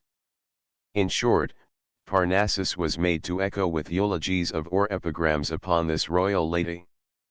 George I, 4 years together, never addressed a word to the Prince of Wales, but the princess would compel him, as Count Broy, the French ambassador writes, to answer the remarks which she addressed to him when she encountered him in public. But even then, says the Count, he only speaks to her on these occasions for the sake of decorum. She-devil was the appellation commonly employed by the amiable king to designate his high-spirited daughter-in-law. The Prince and Princess of Wales, on withdrawing from St. James's, established their court in Leicester Fields. Of this court, Walpole draws a pleasant picture. It must have been a far livelier locality than that of the king, whose ministers were the older Whig politicians. The most promising, says Walpole, of the young lords and gentlemen of that party, and the prettiest and liveliest of the young ladies, formed the new court of the Prince and Princess of Wales. The apartment of the bedchamber women in waiting became the fashionable evening rendezvous of the most distinguished wits and beauties, Lord Chesterfield, Lord Stanhope, Lord Scarborough, Carr, Lord Hervey, elder brother of the more known John Lord Hervey, and reckoned to have superior parts, General, at that time only Colonel, Charles Churchill, and others, not necessary to mention, were constant attendants, Miss Lepel, afterwards Lady Hervey, my mother, Lady Walpole, Mrs. Selwyn, mother of the famous George, and herself of much vivacity, and pretty, Mrs. Howard, and, above all, for universal admiration, Miss Bellenden, one of the maids of honor. Her face and person were charming, lively she was almost to étourderie, and so agreeable she was, that I never heard her mentioned afterwards by one of her contemporaries who did not prefer her as the most perfect creature they ever knew. To this pleasant party in this pleasant resort, the Prince of Wales often came, his chief attraction being, not the wit or worth of the party, but the mere beauty of one of the party forming it. This was Miss Bellenden, who, on the other hand, saw nothing in the fair-haired and little prince that could attract her admiration. The prince was never famous for much delicacy either of expression or sentiment, but he could exhibit a species of wit in its way. He had probably been contemplating the engraving of the visit of Jupiter to the nymph Danae in a shower of gold, when he took to pouring the guineas from his purse in Miss Bellenden's presence. He seemed to her, if we may judge by the comment she made upon his conduct, much more like a villainous little bashaw offering to purchase a Circassian slave, and on one occasion, as he went on counting the glittering coin, she exclaimed, "Sir, I cannot bear it, if you count your money any more I will go out of the room." She did even better, by marrying the man of her heart, Colonel John Campbell, a step at which the prince, when it came to his knowledge, affected to be extremely indignant, and never forgave her for an offence, which indeed was no offence and required no forgiveness. The prince, like that young Duke of Orleans who thought he would suffer in reputation if he had not a favourite in his train, let his regard stop at Mrs. Howard, another of his wife's bedchamber women, who was but too happy to receive such regard, and to return it with all required attachment and service. The Princess of Wales, during the reign of her father-in-law, maintained a brilliant court, and presided over a gay round of pleasures. In this career she gained that which she sought after, popularity. What she did from policy, her husband the prince did from taste, and the encouragement and promotion of pleasure were followed by the one as a means to an end, by the other for the sake of the pleasure itself. Every morning there was a drawing room at the princess's, and twice a week the same splendid reunion in her apartments, at night. This gave the fashion to a very wide circle, crowded assemblies, balls, masquerades, and ridottos became the rage, and from the fatigues incident thereto, the votaries of fashion found relaxation in plays and operas. Quiet people were struck by the change which had come over court circles since the days of Queen Anne, who had always been decent, chaste, and formal. The change indeed was great, but diverse of aspect. Thus the court of pleasure at which Caroline reigned supreme was a court where decency was respected, at least, as much as it well could be at a time when no superabundance of respect for decency was exhibited in any quarter. Still, there was not the intolerable grossness in the house of the prince which was to be met with in the very presence of his sire. Lord Chesterfield said of that sire that he had nothing bad in him as a man, and yet he records of him that he had no respect for women but some liking, it may be added, for those who had little principle and much fat. He brought over with him, says Chesterfield, two considerable samples of his bad taste and good stomach, the Duchess of Kendal and the Countess of Darlington, leaving at Hanover, because she happened to be a papist, the Countess von Platen, whose weight and circumference was little inferior to theirs. These standards of His Majesty's tastes made all those ladies who aspired to his favour, and who were near the statutable size, strain, and swell themselves, like the frogs in the fable, to rival the bulk and dignity of the ox. Some succeeded and others burst. If the house of the sun was not the abode of all the virtues, it at least was not the sty wherein wallowed his father. Upon the change of fashion, Chesterfield writes to Bub Dodington, in 1716, the year when Caroline began to be looked up to as the arbitress of fashion. As for the gay part of the town, you would find it much more flourishing than when you left it. Balls, assemblies, and masquerades have taken the place of dull, formal, visiting days, and the women are much more agreeable trifles than they were designed.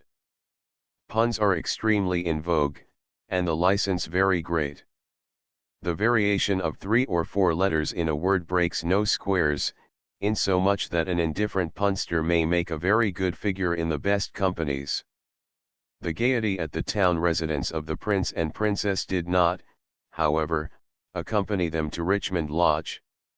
There Caroline enjoyed the quiet beauties of her pretty retreat, which was, however, shared with her husband's favourite, Mrs. Howard.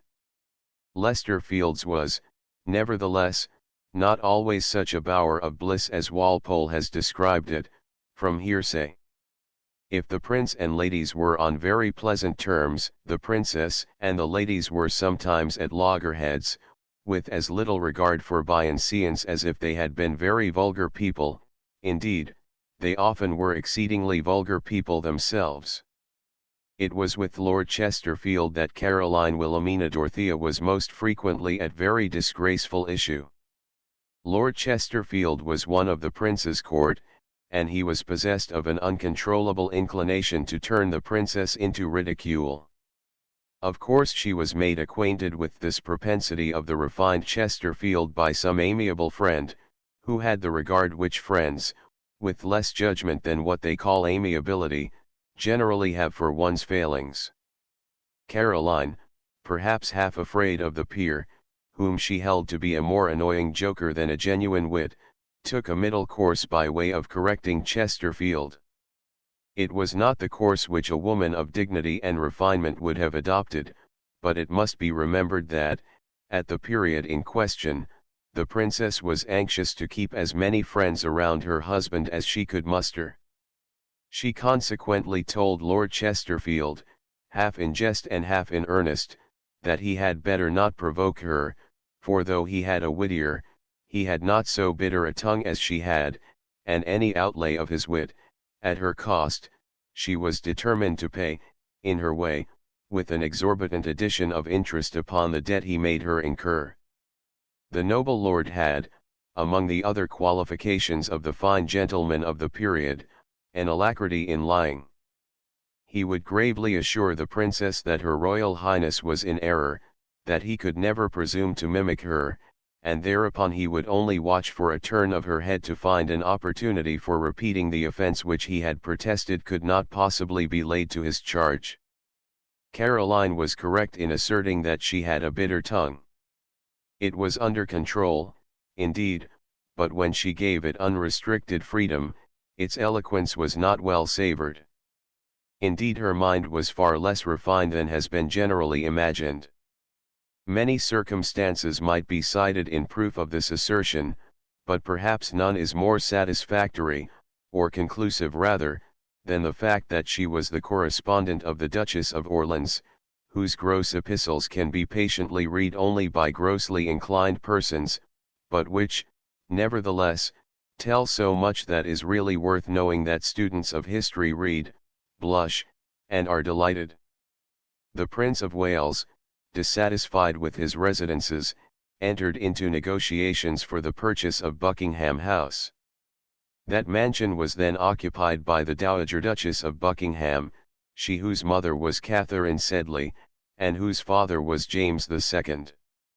She was the Mad Duchess, who always went into mourning and shut up Buckingham House on the anniversary of the death of her grandfather, Charles I.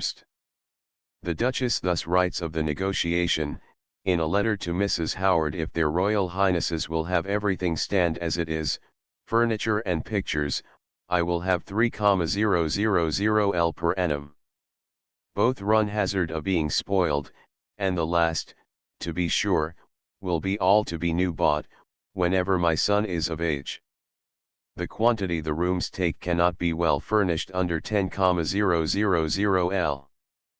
But if their Highnesses will permit all the pictures to be removed, and buy the furniture as it will be valued by different people, the house shall go at 2,000 L.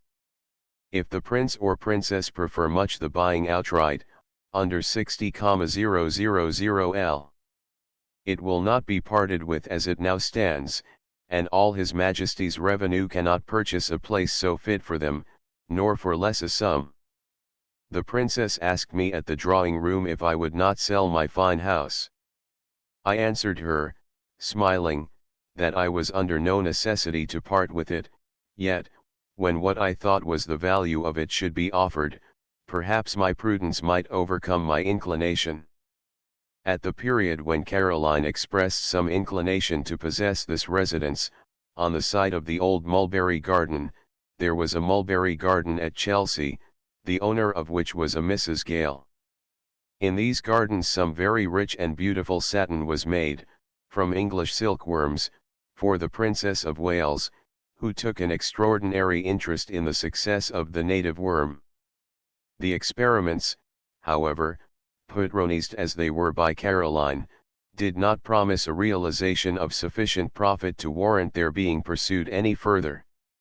The town residence of the Prince and Princess lacked, of course, the real charms, the quieter pleasures, of the lodge at Richmond. The estate on which the latter was built formed part of the forfeited property of the Jacobite Duke of Ormond. The prince and princess kept a court at Richmond, which must have been one of the most pleasant resorts at which royalty has ever presided over fashion, wit, and talent.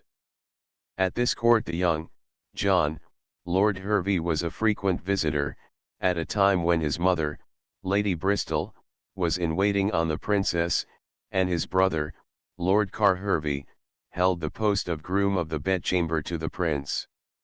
Of the personages at this young court, the Right Honourable John Wilson Croker thus speaks: at this period Pope and his literary friends were in great favour at this young court, of which, in addition to the handsome and clever princess herself, Mrs. Howard, Mrs. Selwyn, Miss Howe, Miss Bellenden, and Miss Lepel, with Lords Chesterfield, Bathurst, Scarborough, and Hervey, were the chief ornaments.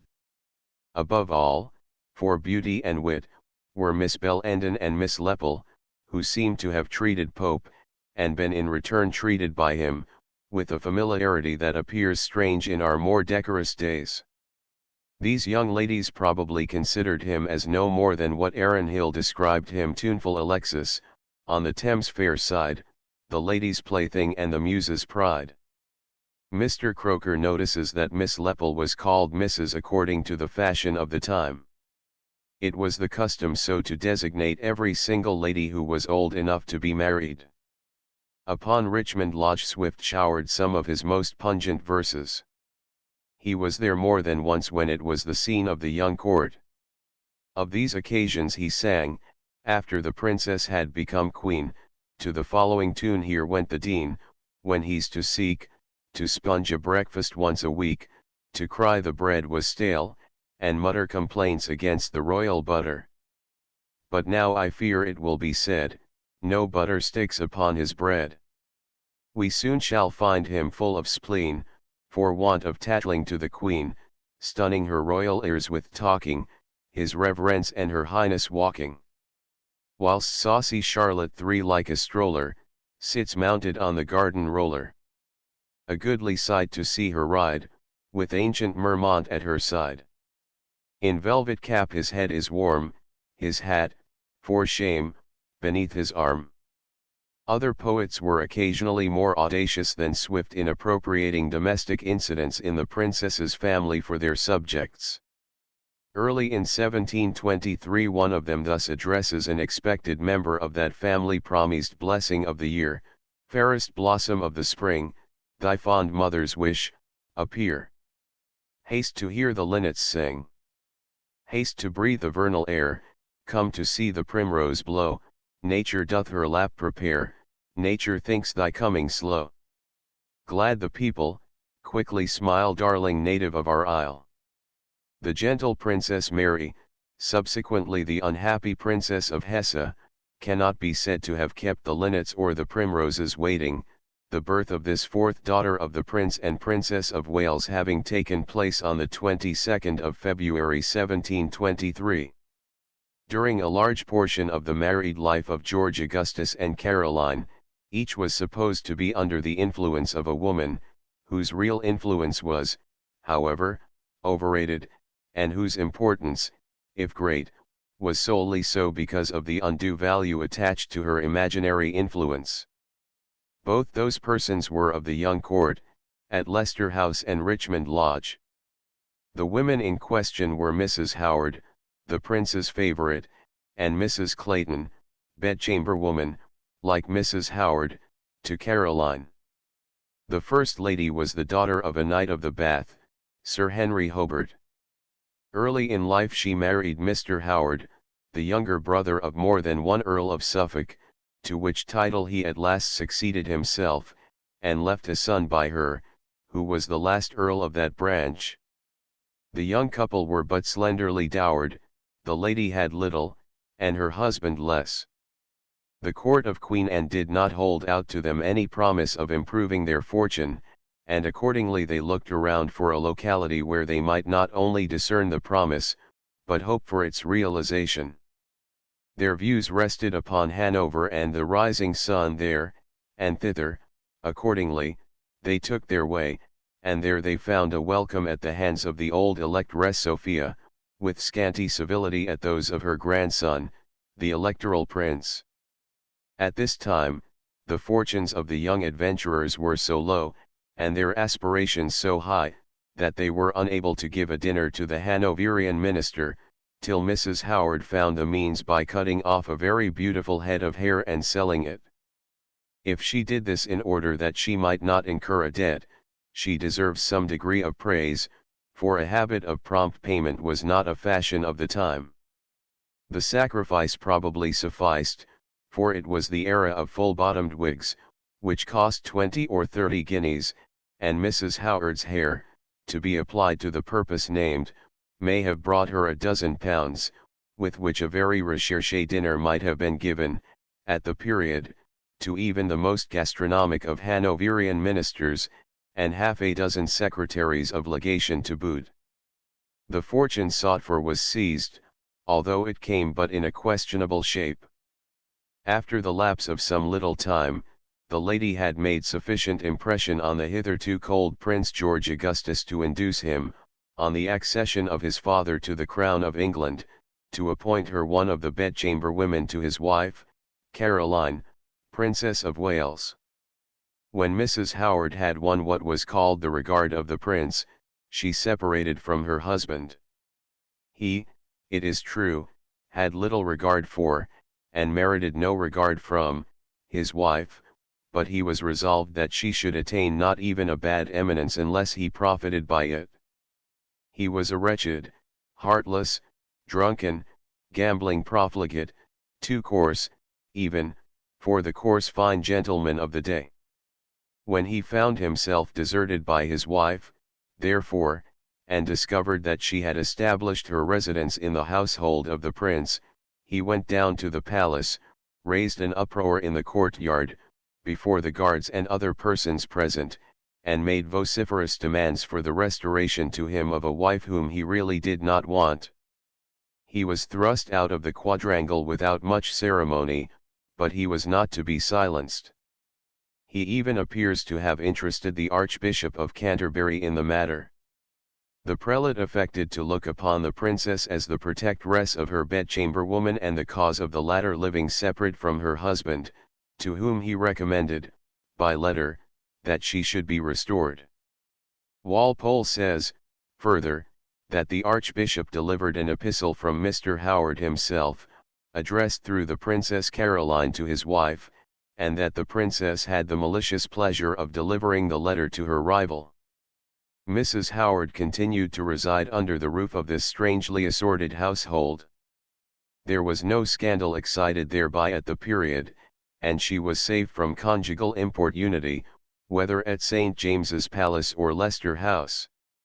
The case was altered, says Walpole, when, on the arrival of summer, their Royal Highnesses were to remove to Richmond. Being only woman of the bedchamber, etiquette did not allow Mrs. Howard the entree of the coach with the princess.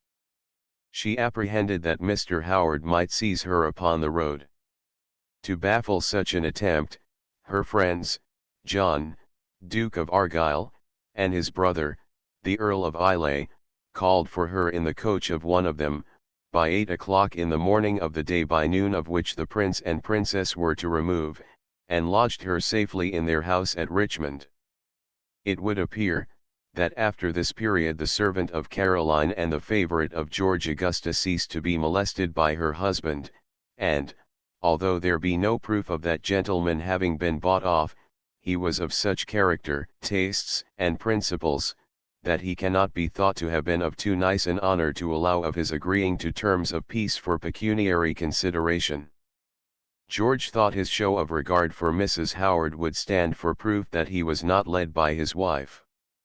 The regard wore an outwardly platonic aspect, and daily at the same hour the royal admirer resorted to the apartment of the lady, where an hour or two was spent in small talk and conversation of a generally uninteresting character. It is very illustrative of the peculiar character of George Augustus, that his periodical visits, every evening at 9, were regulated with such dull punctuality that he frequently walked about his chamber for 10 minutes, with his watch in his hand, if the stated minute was not arrived. Walpole also notices the more positive vexations Mrs. Howard received when Caroline became queen, whose head she used to dress, until she acquired the title of Countess of Suffolk. The Queen, it is said, delighted in subjecting her to such servile offices, though always apologizing to her good Howard. Often, says Walpole, Her Majesty had more complete triumph. It happened more than once that the king, coming into the room while the Queen was dressing, has snatched off the handkerchief, and turning rudely to Mrs. Howard, has cried, "Because you have an ugly neck yourself, you hide the Queen's." One other instance may be cited here of Caroline's dislike of her good Howard. The Queen had an obscure window at St. James's that looked into a dark passage, lighted only by a single lamp at night, which looked upon Mrs. Howard's apartment. Lord Chesterfield, one 12th night at court, had won so large a sum of money that he thought it not prudent to carry it home in the dark, and deposited it with the mistress. Thence the Queen inferred great intimacy, and thenceforwards Lord Chesterfield could obtain no favour from court, and, finding himself desperate, went into opposition. But this is anticipating events. Let us speak of the other bedchamber woman of the Princess of Wales and subsequently of Queen Caroline, also a woman of considerable note in the quiet and princely circle at Leicester House, and the more brilliant réunions at St. James's and Kensington. She was a woman of fairer reputation, of greater ability, and of worse temper than Mrs. Howard. Her maiden name was Deves, her condition was of a humble character, but her marriage with Sir Robert Clayton, a clerk in the Treasury, gave her importance and position, and opportunity to improve both. Her husband, in addition to his Treasury clerkship, was one of the managers of the Marlborough estates in the Duke's absence, and this brought his wife to the knowledge and patronage of the Duchess. The only favour ever asked by the latter of the House of Hanover was a post for her friend Mrs. Clayton, who soon afterwards was appointed one of the bedchamber women to Caroline, Princess of Wales. Mrs. Clayton has been as diversely painted by Lord Hervey and Horace Walpole as Chesterfield himself. It is not to be disputed, however, that she was a woman of many accomplishments, of not so many as her flatterers ascribed to her, but of more than were conceded to her by her enemies. The same may be said of her alleged virtues. Walpole describes her as a corrupt, pompous simpleton, and Lord Hervey as a woman of great intelligence and rather ill-regulated temper, the latter preventing her from concealing her thoughts, let them be what they might. The noble lord intimates, rather than asserts, that she was more resigned than desirous to live at court, for the dirty company of which she was too good, but whom she had the honesty to hate but not the hypocrisy to tell them they were good. Hervey adds, that she did good, for the mere luxury which the exercise of the virtue had in itself. Others describe her as corrupt as the meanest courtier that ever lived by bribes. She would take jewels with both hands, and wear them without shame, though they were the fees of offices performed to serve others and enrich herself. The Duchess of Marlborough was ashamed of her protégée in this respect, if there be truth in the story of her Grace being indignant at seeing Mrs. Clayton wearing gems which she knew were the price of services rendered by her. Lady Wortley Montagu apologizes for her by the smart remark, that people would not know where wine was sold if the vendor did not hang out a bush. Of another fact there is no dispute: the intense hatred with which Mrs. Howard and Mrs. Clayton regarded each other. The former was calm, cool, cutting, and contemptuous, but never unladylike, always self-possessed and severe. The latter was hot, eager, and forever rendering her position untenable for want of temper, and therefore lack of argument to maintain it. Mrs. Clayton, doubtless, possessed more influence with the Queen than her opponent with the King, but the influence has been vastly overrated. Caroline only allowed it in small matters, and exercised in small ways. Mrs. Clayton was, in some respects, only her authorized representative, or the medium between her and the objects whom she delighted to relieve or to honor. The lady had some influence in bringing about introductions, in directing the Queen's notice to works of merit, or to petitions for relief, but on subjects of much higher importance Caroline would not submit to influence from the same quarter. On serious questions she had a better judgment of her own than she could be supplied with by the women of the bedchamber. The great power held by Mrs. Clayton was, that with her rested to decide whether the prayer of a petitioner should or should not reach the eye of Caroline. No wonder, then, that she was flattered, and that her good offices were asked for with showers of praise and compliment to herself, by favor seekers of every conceivable class. Peers of every degree, and their wives, bishops and poor curates, philosophers well-to-do, and authors in shreds and patches, sages and ceolists, inventors, speculators, and a mob of beggars which cannot be classed, sought to approach Caroline through Mrs. Clayton's office, and humbly waited Mrs. Clayton's leisure, while they profusely flattered her in order to tempt her to be active in their behalf. Caroline not only ruled her husband without his being aware of it, but could laugh at him heartily, without hurting his feelings by allowing him to be conscious of it. Hereafter mention may be made of the sensitiveness of the court to satire, but before the death of George I, it seems to have been enjoyed at least by Caroline, Princess of Wales, more than it was subsequently by the same illustrious lady when Queen of England. Dr. Arbuthnot, at the period alluded to, had occasion to write to Swift. The doctor had been publishing, by subscription, his tables of ancient coins, and was gaining very few modern specimens by his work. The Dean, on the other hand, was then reaping a harvest of profit and popularity by his Gulliver's Travels, that book of which the puzzled Bishop of Ferns said, on coming to the last page, that, all things considered, he did not believe a word of it. Arbuthnot, writing to Swift on the subject of the two works, says, November 8, 1726, that his book had been out about a month, but that he had not yet got his subscribers' names.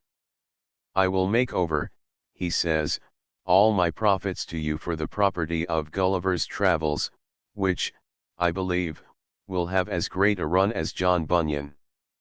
Gulliver is a happy man, that, at his age, can write such a book.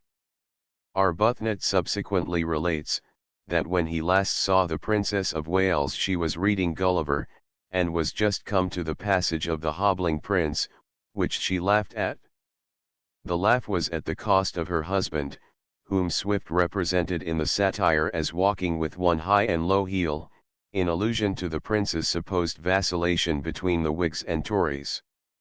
The princess, however, had more regard, at all times, for sages than she had for satirists. It was at the request of Caroline that Newton drew up an abstract of a treatise on ancient chronology, first published in France, and subsequently in England.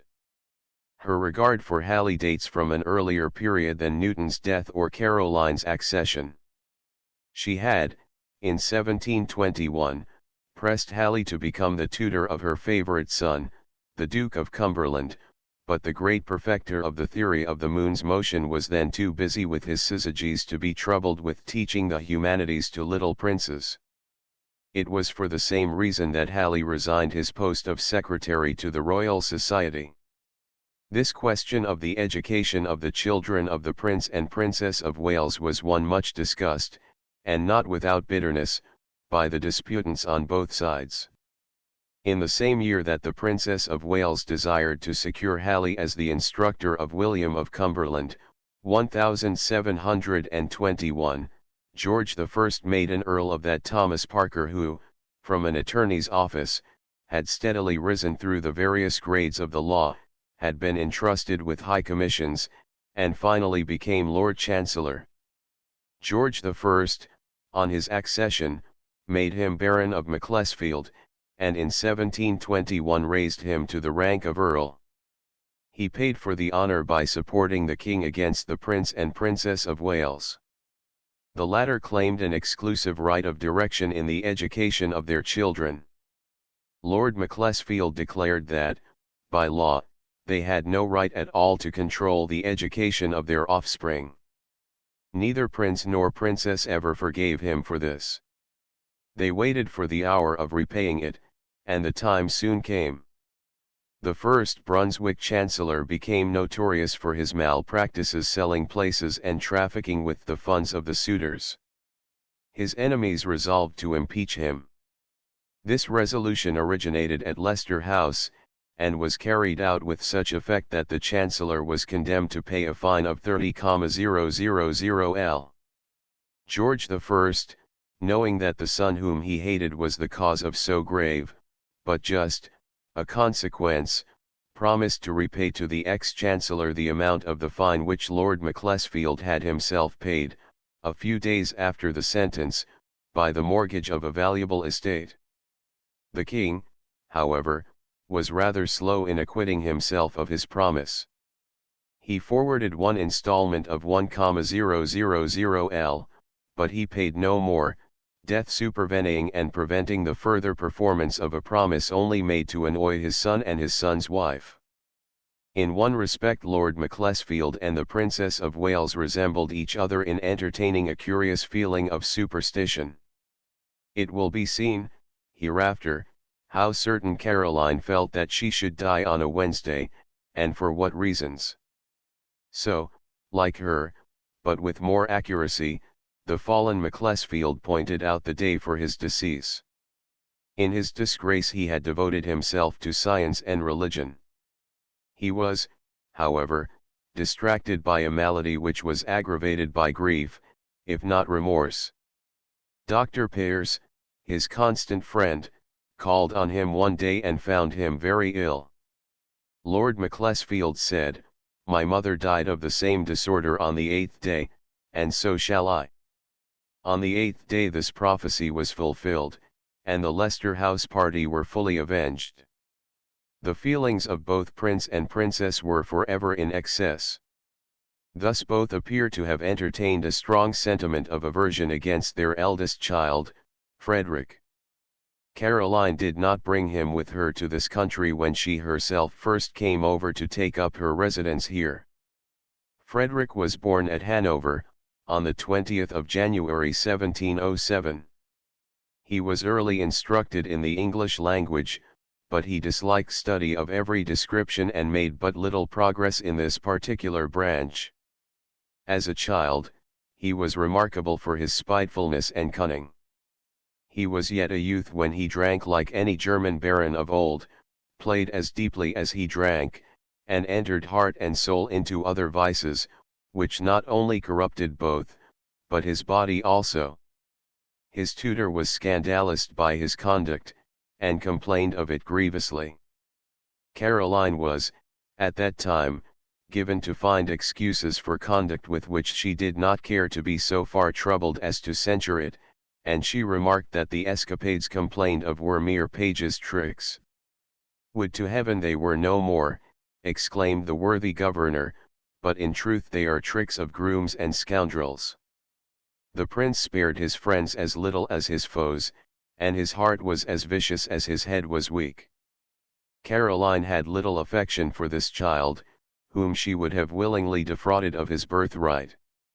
At one time she appears to have been inclined to secure the electorate of Hanover for William, and to allow Frederick to succeed to the English throne.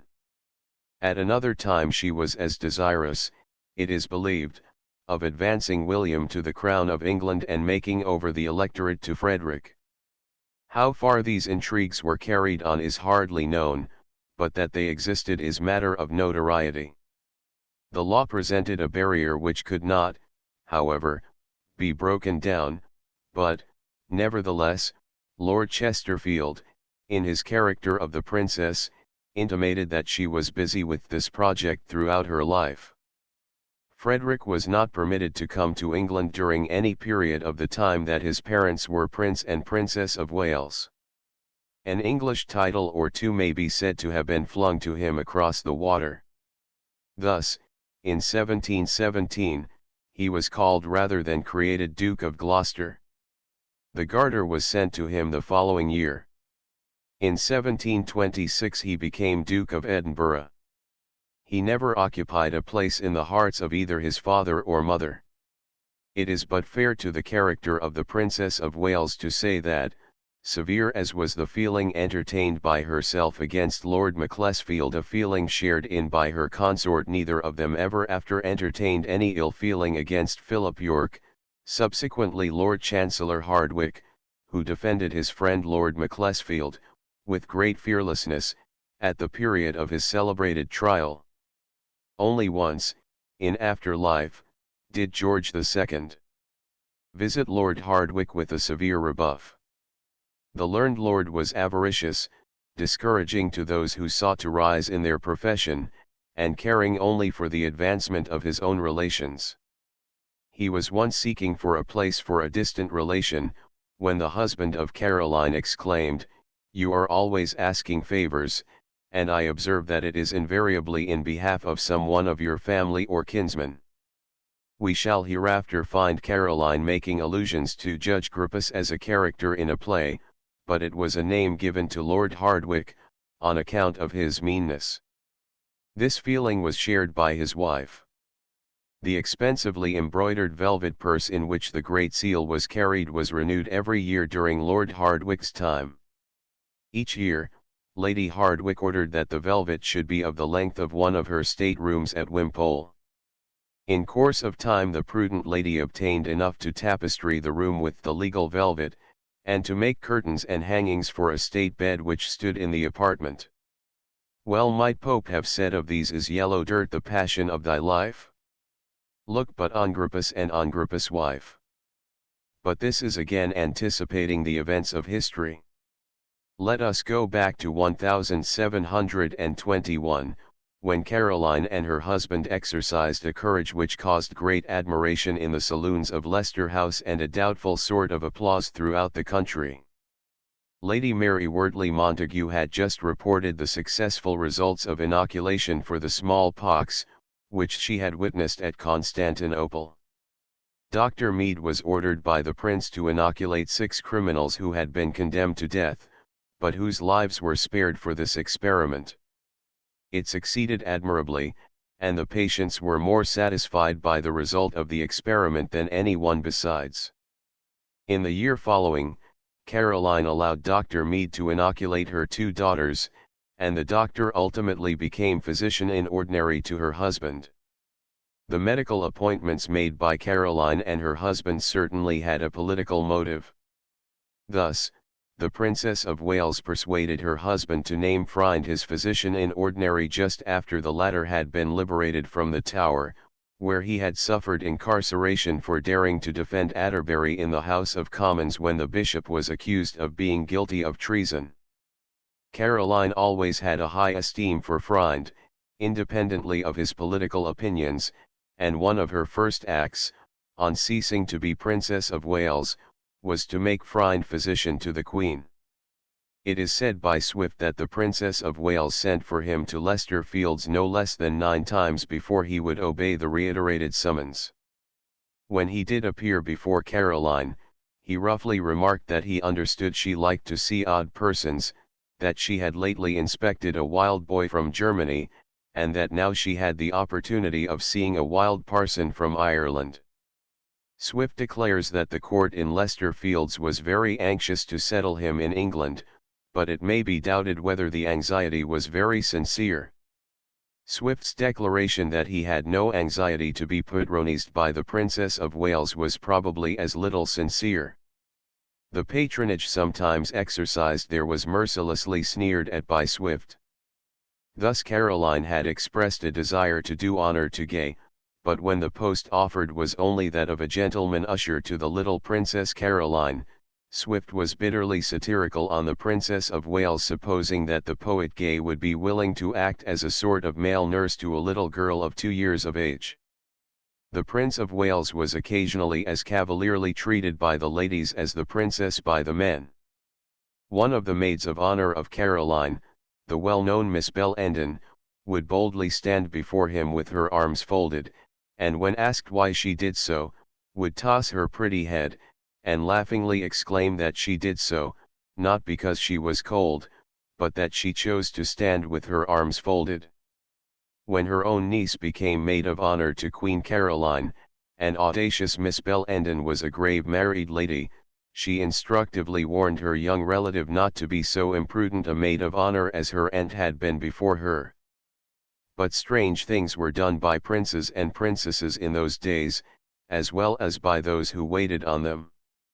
For instance, in 1725, it is reported by Miss Deves, maid of honor to the Princess Amelia, daughter of the Princess of Wales, that the Prince, and everybody but myself, went last Friday to Bartholomew Fair.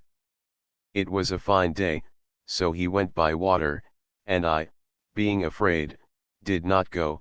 After the fair, they supped at the King's Arms, and came home about 4 o'clock in the morning.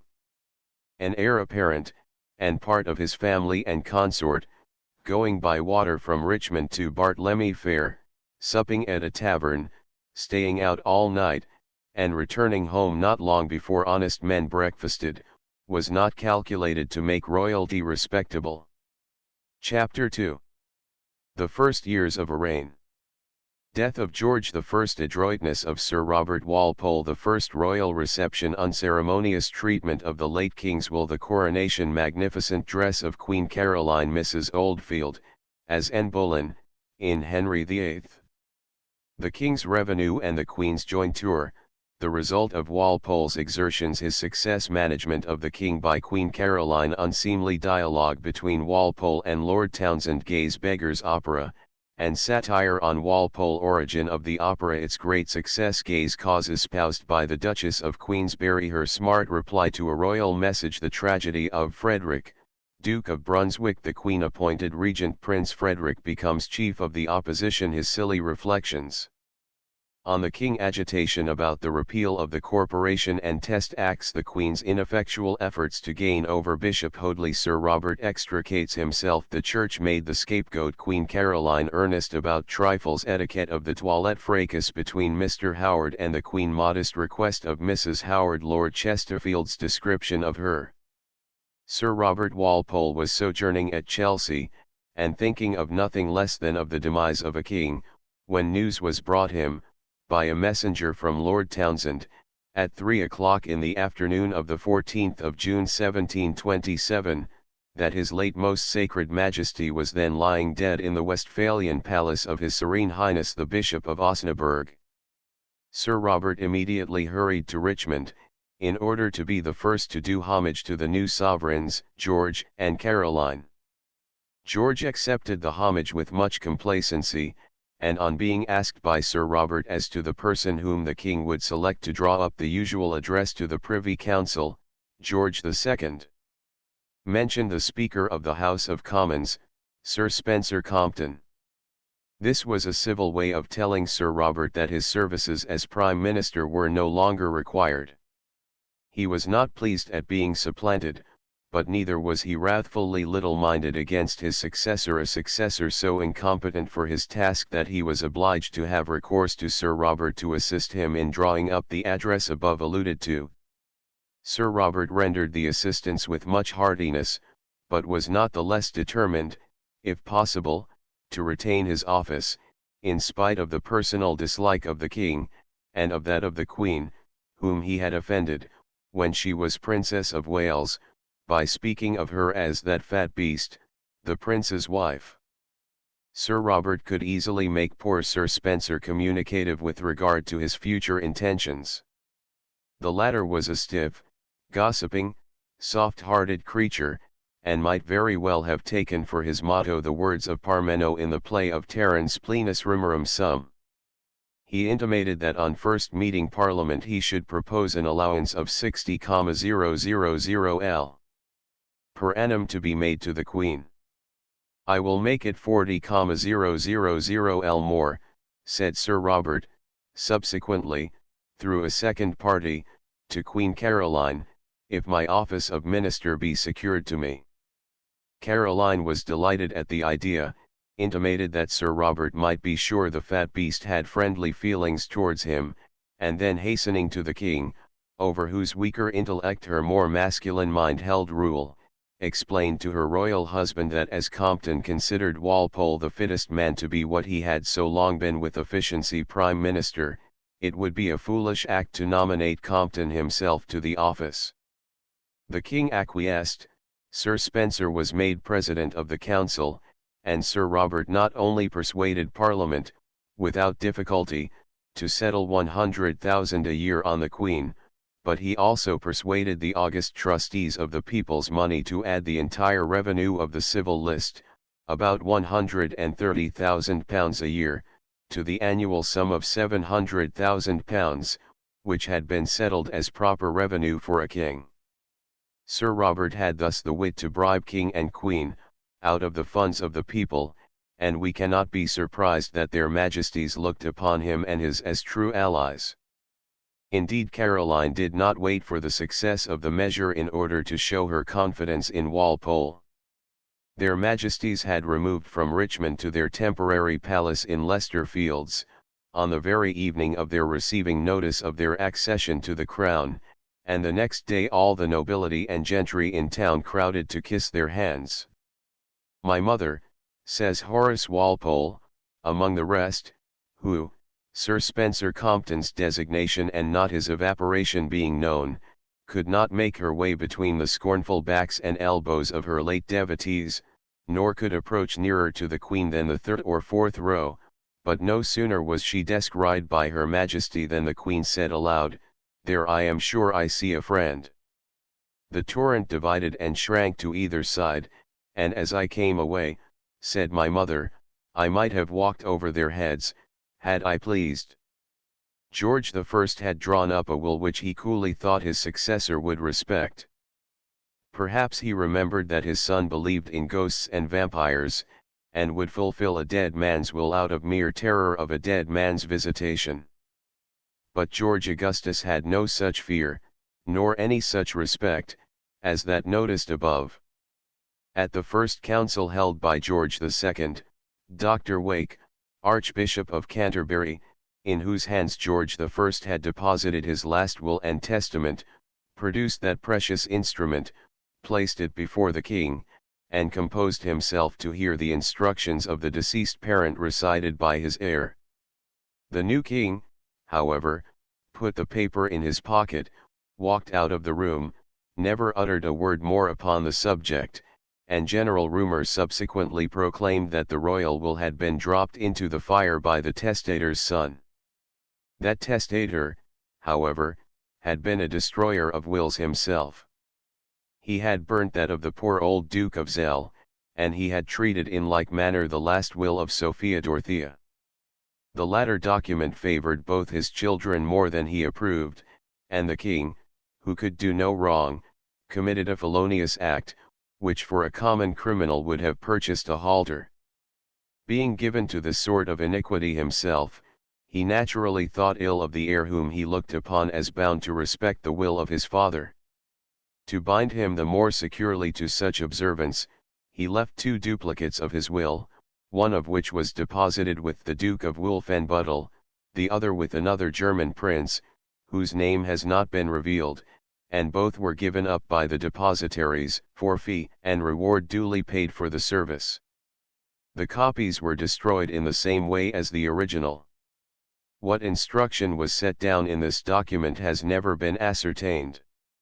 Walpole speaks of a reported legacy of £40,000 to the king's surviving mistress, the Duchess of Kendal, and of a subsequent compromise made with the husband of the Duchess's niece and heiress, Lady Walsingham, a compromise which followed upon a threatened action at law. Something similar is said to have taken place with the King of Prussia, to whose wife, the daughter of George I, the latter monarch was reported to have bequeathed a considerable legacy. However this may be, the surprise of the council and the consternation of the primate were excessive. The latter dignitary was the last man, however, who could with propriety have blamed a fellow man for acting contrary to what was expected of him. He himself had been the warmest advocate of religious toleration, until he reached the primacy and had an opportunity for the exercise of a little harshness towards dissenters. The latter were as much astonished at their ex-advocate as the latter was astounded by the act of the king. We will not further allude to the coronation of George and Caroline than by saying that, on the occasion in question, these sovereigns displayed a gorgeousness of taste of a somewhat barbarous quality. The coronation was the most splendid which had been seen for years. George, despite his low stature and fair hair, which heightened the weakness of his expression at this period, was said to be on this occasion every inch a king. He enjoyed the splendor of the scene and of himself, and thought it cheaply purchased at the cost of much fatigue. Caroline was not inferior to her lord. It is true that of crown jewels she had none, save a pearl necklace, the solitary spoil left of all the gems, rich and rare, which had belonged to Queen Anne, and which had, for the most part, been distributed by the late king among his favorites of every degree. Caroline wore on the occasion of her crowning, not only the pearl necklace of Queen Anne, but she had on her head and shoulders all the pearls and necklaces which she could borrow from the ladies of quality at one end of the town, and on her petticoat all the diamonds she could hire of the Jews and jewelers at the other. So, adds Lord Hervey, from whom this detail is taken, the appearance and the truth of her finery was a mixture of magnificence and meanness, not unlike the eclat of royalty. In many other particulars, when it comes to be nicely examined and its sources traced to what money hires and flattery lends, the Queen dressed for the grand ceremony in a private room at Westminster. Early in the morning she put on an undress at St. James's, of which we are told that everything was new. She was carried across St. James's Park privately in a chair, bearing no distinctive mark upon it, and preceded, at a short distance, by the Lord Chancellor and Mrs. Howard, both of whom were in hack sedans. She was dressed by that lady. Mrs. Herbert, another bedchamber woman, would fain have shared in the honor, but as she was herself in full dress for the ceremony, she was pronounced incapable of attiring her who was to be the heroine of it.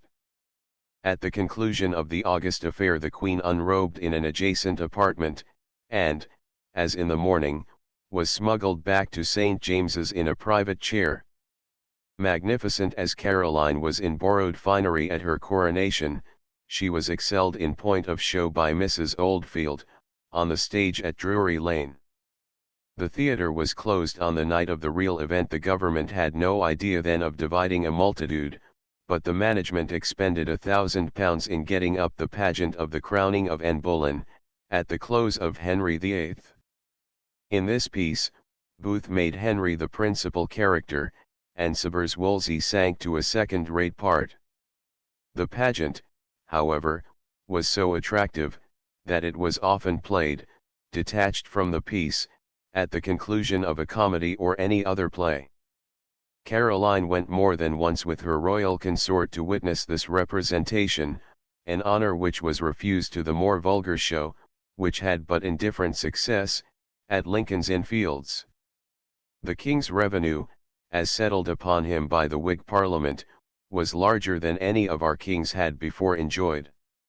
Caroline's jointure, 100,000 L. a year, with Somerset House and Richmond Lodge, was double that which had been granted previously to any queen.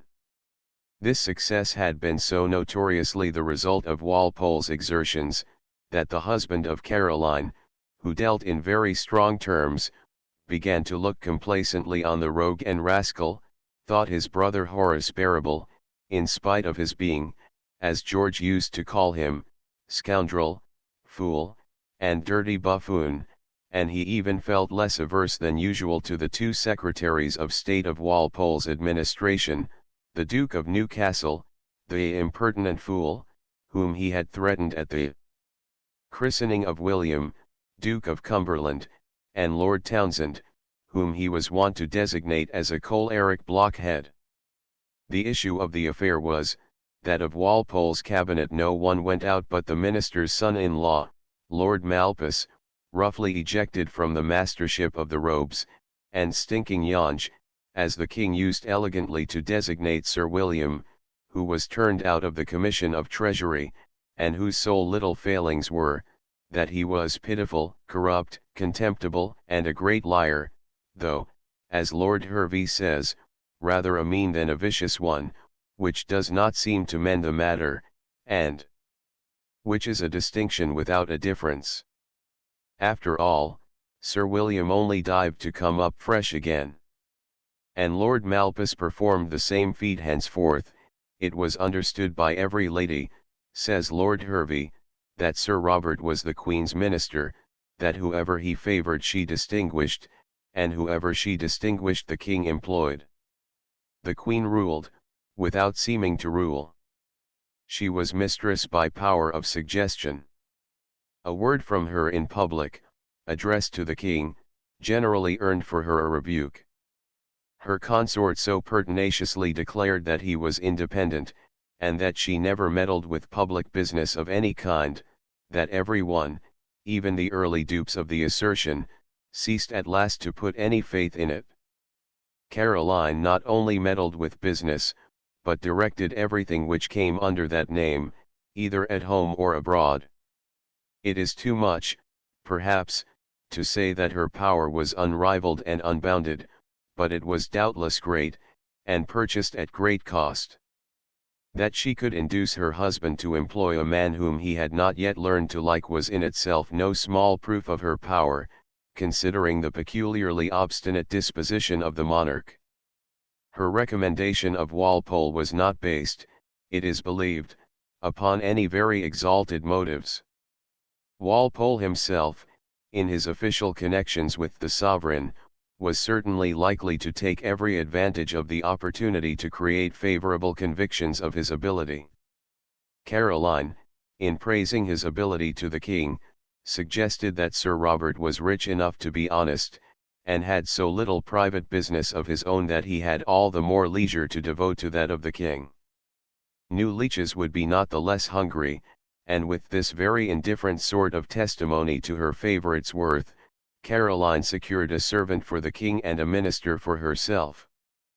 The tact of the queen was so admirable that the husband, who followed her counsel in all things, never even himself suspected but that he was leading her. This was the very triumph of the queen's art, and the crowning proof of the simplicity and silliness of the king.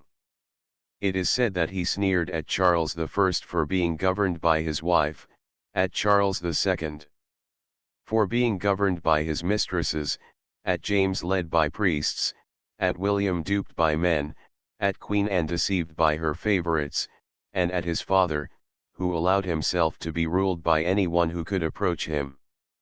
And he finished his catalogue of scorn by proudly asking, "Who governs now?" The courtiers probably smiled behind their jaunty hats.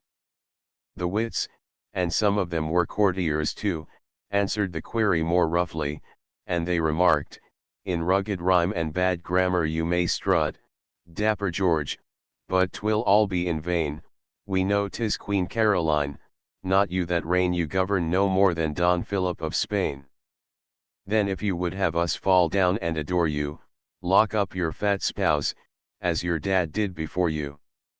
The two were otherwise described by other poetasters, as so strutting a king and so prating a queen. It is a fact, at which we need not be surprised, that the most cutting satires against the king, as led by his wife, were from the pens of female writers or said to be so. And this is likely enough, for in no quarter is there so much contempt for a man who leans upon, rather than supports, his wife. The court certainly offered good opportunity for the satirists to make merry with. At the court of Caroline, it must be confessed, there was not much female delicacy, and still less manly dignity even in the presence of the Queen herself. Thus we hear, for instance, of Caroline, one evening, at Windsor, asking Sir Robert Walpole and Lord Townsend where they had dined that day. My lord replied that he had dined with Lord and Lady Trevor, an aged couple, and the lady remarkable for her more than ordinary plainness. Whereupon Sir Robert, with considerable latitude of expression, intimated, jokingly, that his friend was paying political court to the lord, in order to veil a court of another kind addressed to the lady. Lord Townsend, not understanding raillery on such a topic, grew angry, and in defending himself against the charge of seducing old Lady Trevor, was not content with employing phrases of honest indignation alone, but used illustrations that no lord would ever think of using before a lady. Caroline grew uneasy, not at the growing indelicacy of phrase, but at the angry feelings of the Peacham and Locket of the court, and to prevent Lord Townsend's replying, or the thing being pushed any further, only laughed, and began immediately to talk on some other subject, for the mention of the heroes in Gay's operas serves to remind me that, in 1729, the influence of the Queen was again exerted to lead the King to do what he had not himself dreamed of doing. Sir Robert Walpole must have been more thin-skinned than he is usually believed to have been, if he could really have felt wounded, as it would appear was the case, by the alleged satire of the Beggar's Opera. The public would seem to have been the authors of such satire rather than Gay, for they made application of many passages, to which the writer of them probably attached no personal meaning. The origin of the piece was certainly not political. It was a mere Newgate pastoral put into an operatic form, and intended to ridicule, what it succeeded in overthrowing for a season, the newly introduced Italian opera. The piece had been refused by Cibber, and was accepted by Rich, who brought it out at Lincoln's Inn Fields, on the 29th of January 1728, with such success, that it was said of it, that it made Gay rich, and Rich gay. Walker was the Machiath, and Miss Fenton, afterwards Duchess of Bolton, the Polly, a character in which she was not approached by either of her three immediate successors, Miss Warren, Miss Cantrell, or sweet Kitty Clive. Johnson says of the piece that it was plainly written only to divert without any moral purpose, and therefore not likely to do good. This is the truth, no doubt, and if Gay put in a few strong passages just previous to representation, it was the public application which gave them double force. Perhaps the application would have been stronger if Quin had originally played, as was intended, the part of Machiath. To step from Macbeth to the Highwayman might have had a political signification given to it, and indeed Quin did play, and sing, the captain one night for his benefit, just as another great tragedian, Young, did, within our own recollection. However, never had piece such success. It was played at every theatre in the kingdom, and every audience was as keenly alive for passages which could be applied against the court and government as they were for mere ridicule against the Italian opera. Caroline herself was probably not opposed to the morale of the piece. Her own chairmen were suspected of being in league with highwaymen, and probably were, but on their being arrested and dismissed from her service by the master of her household, who suspected their guilt, she was indignant at the liberty taken and insisted on their being restored. She had no objection to be safely carried by suspected confederates of highwaymen. The poverty of Polly could not render it exempt from being made the scapegoat for the Beggar's Opera, in which Walpole, from whom Gay could not obtain a place, was said to be shown up, night after night, as a thief and the friend of thieves. The Beggar's Opera had a run before its satire was felt by him against whom it was chiefly directed. Polly is very stupid and not satirical, but it was a favorite with the author. The latter, therefore, was especially annoyed at receiving an injunction from the Lord Chamberlain's office, obtained at the request of Sir Robert, whereby the representation of Polly was forbidden in every theatre. The poet determined to shame his enemies by printing the piece with a smart political supplement annexed. Gay was the spoiled child of the Duke and Duchess of Queensberry. They espoused his cause, and the Duchess was especially active, urgent, and successful in procuring subscriptions, compelling them, by gentle violence, even from the most reluctant. This zeal for the vexed poet went so far that the Duchess solicited subscriptions even in the Queen's apartment and in the royal drawing room. There was something pleasant in making even the courtiers subscribe towards the circulating of a piece which royalty, through its official, had prohibited from being acted. The zealous Duchess was thus busy with 3 or 4 gentlemen, in one corner of the room, when the king came upon them and inquired the nature of her business. "It is a matter of humanity and charity," said her Grace, "and I do not despair but that your Majesty will contribute to it." The monarch disappointed Gay's patroness in this respect, but he exhibited no symptom whatever of displeasure, and left her to her levying occupation. Subsequently, however, in the Queen's apartment, the subject was talked over between the royal pair, and not till then did George perceive that the conduct of the Duchess was so impertinent that it was necessary to forbid her appearing again, at least for the present, at court. The King's Vice-Chamberlain, Mr. Stanhope, was dispatched with a verbal message to this effect.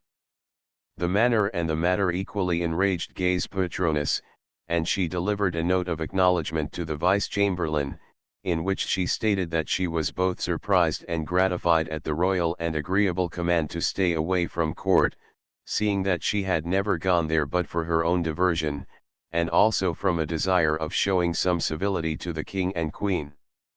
The lively lady further intimated, that perhaps it was as well that they who dared to speak, or even think, truth, should be kept away from a court where it was unpalatable, although she had thought that in supporting truth and innocence in the palace, she was paying the very highest compliment possible to both their majesties. When the note was completed, the writer gave it to Mr. Stanhope to read. The stiff Vice-Chamberlain felt rather shocked at the tone, and politely advised the Duchess to think better of the matter, and write another note. Her Grace consented, but the second edition was so more highly spiced, and so more pungent than the first, that the officer preferred taking the latter, which he must have placed before King and Queen with a sort of decent horror, appropriate to a functionary of his polite vocation. The Duchess lost the royal favor, and the Duke, her husband, lost his posts. After all, it seems singular, that while so stupid a piece as Polly was prohibited, the representation of the Beggar's Opera still went on. The alleged offence was thus seemingly permitted, while visitation was made on an unoffending piece, and subscriptions for the printing of that piece were asked for, as we have seen, by the Duchess of Queensberry, in the very apartments of the sovereign, who is said to have been most offended at the poet's alleged presumption. Other poets and the players advanced in the goodwill of Caroline and her house by producing pieces complimentary to the Brunswick family. Thus Rich, who had offended the royal family by getting up the Beggar's Opera, in January 1728, produced Mrs. Heywood's tragedy of Frederick, Duke of Brunswick-Lunenburg, in March 1729. The authoress dedicated her play to Frederick, Prince of Wales, and her object in writing it was to represent one of the ancestors of His Royal Highness as raised to the imperial throne in consequence of his virtues. It may be a question whether Caroline, or her husband, or son, could approve of a subject which exhibited the Brunswick monarch falling under the dagger of an assassin. However this may be, the public was indifferent to the piece and its object, and, after being represented 3 times, it disappeared forever and left the stage to be again occupied by the Beggar's Opera Peacham Walpole, Lockett Townsend, and Mat O' the Mint, type of easy financiers, who gaily bid the public stand and deliver. On the first occasion on which George I left England to visit Hanover, he appointed the Prince of Wales regent of the kingdom during his absence. The prince, in spite of his limited powers, he was unable to act on the smallest point without the sanction of ministers, contrived to gain considerable and well-deserved popularity. George never again allowed him to hold the same honorable office, and the son and father hated each other ever after.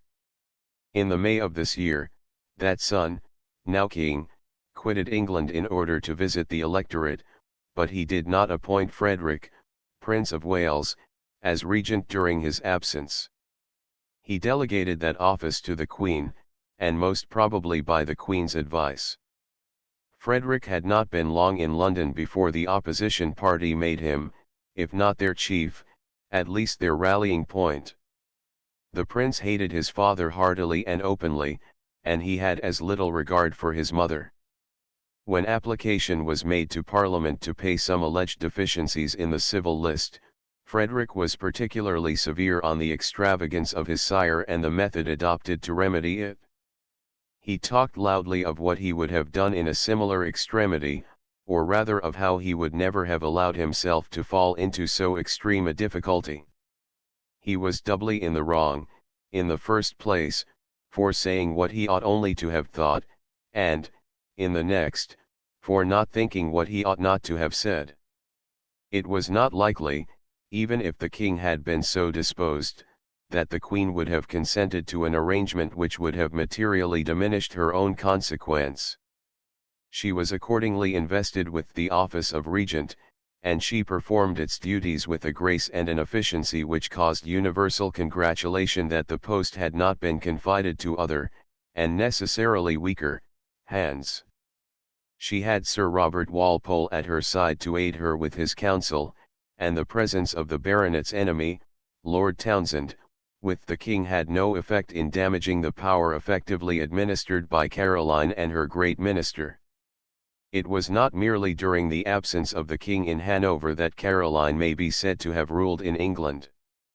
The year 1730 affords us an illustration on this point. The dissenters, who had originally consented to the Test and Corporation Acts, upon a most unselfish ground, for they sacrificed their own interest in order that the Romanists might be prevented from being admitted to places of power and trust, now demanded the repeal of those acts. The request perplexed the Crown and Ministry, especially when an election was pending. To promise the dissenters, and it was more especially the Presbyterians who moved in this matter, relief would be to deprive the Crown of the votes of churchmen, and to reject the petition would be to set every dissenter against the government and its candidates. Sir Robert Walpole, in his perplexity, looked around for a good genius to rescue him from the dilemma in which he was placed. He paused, on considering Hoadley, Bishop of Salisbury. The bishop was the very deus ex machina most needed, but he had been shabbily treated on matters of preferment, and Walpole, who had face for most things, had not the face to ask help from a man whom he had ill-treated. The Queen stepped in and levelled the difficulty. Caroline sent for Hoadley to come to her at Kensington. She received the prelate with affability, and overwhelmed him with flattery, compliments on his ability, and grateful expressions touching his zeal and the value of his services in the king's cause. She had now, she said, a further service to ask at his hands, and, of course, it was one which demanded of him no sacrifice of opinion or consistency. The Queen would have been the last person to ask such a thing of the reverend prelate. The service was this. The dissenters required the repeal of the Test and Corporation Acts. The government did not dispute their right to have such a concession made to them, but it did feel that the moment was inconvenient, and, therefore, Bishop Hoadley, for whom the whole body of dissenters entertained the most profound respect, was solicited to make this opinion known to them, and to induce them to defer their petition to a more favourable opportunity. The Queen supported her request by such close and cogent arguments, flattered the bishop so adroitly, and drew such a picture of the possibly deplorable results of an attempt to force the repeal of the acts alluded to at the present moment, that Hoadley may be excused if he began to think that the stability of the House of Hanover depended on the course he should take in this conjuncture.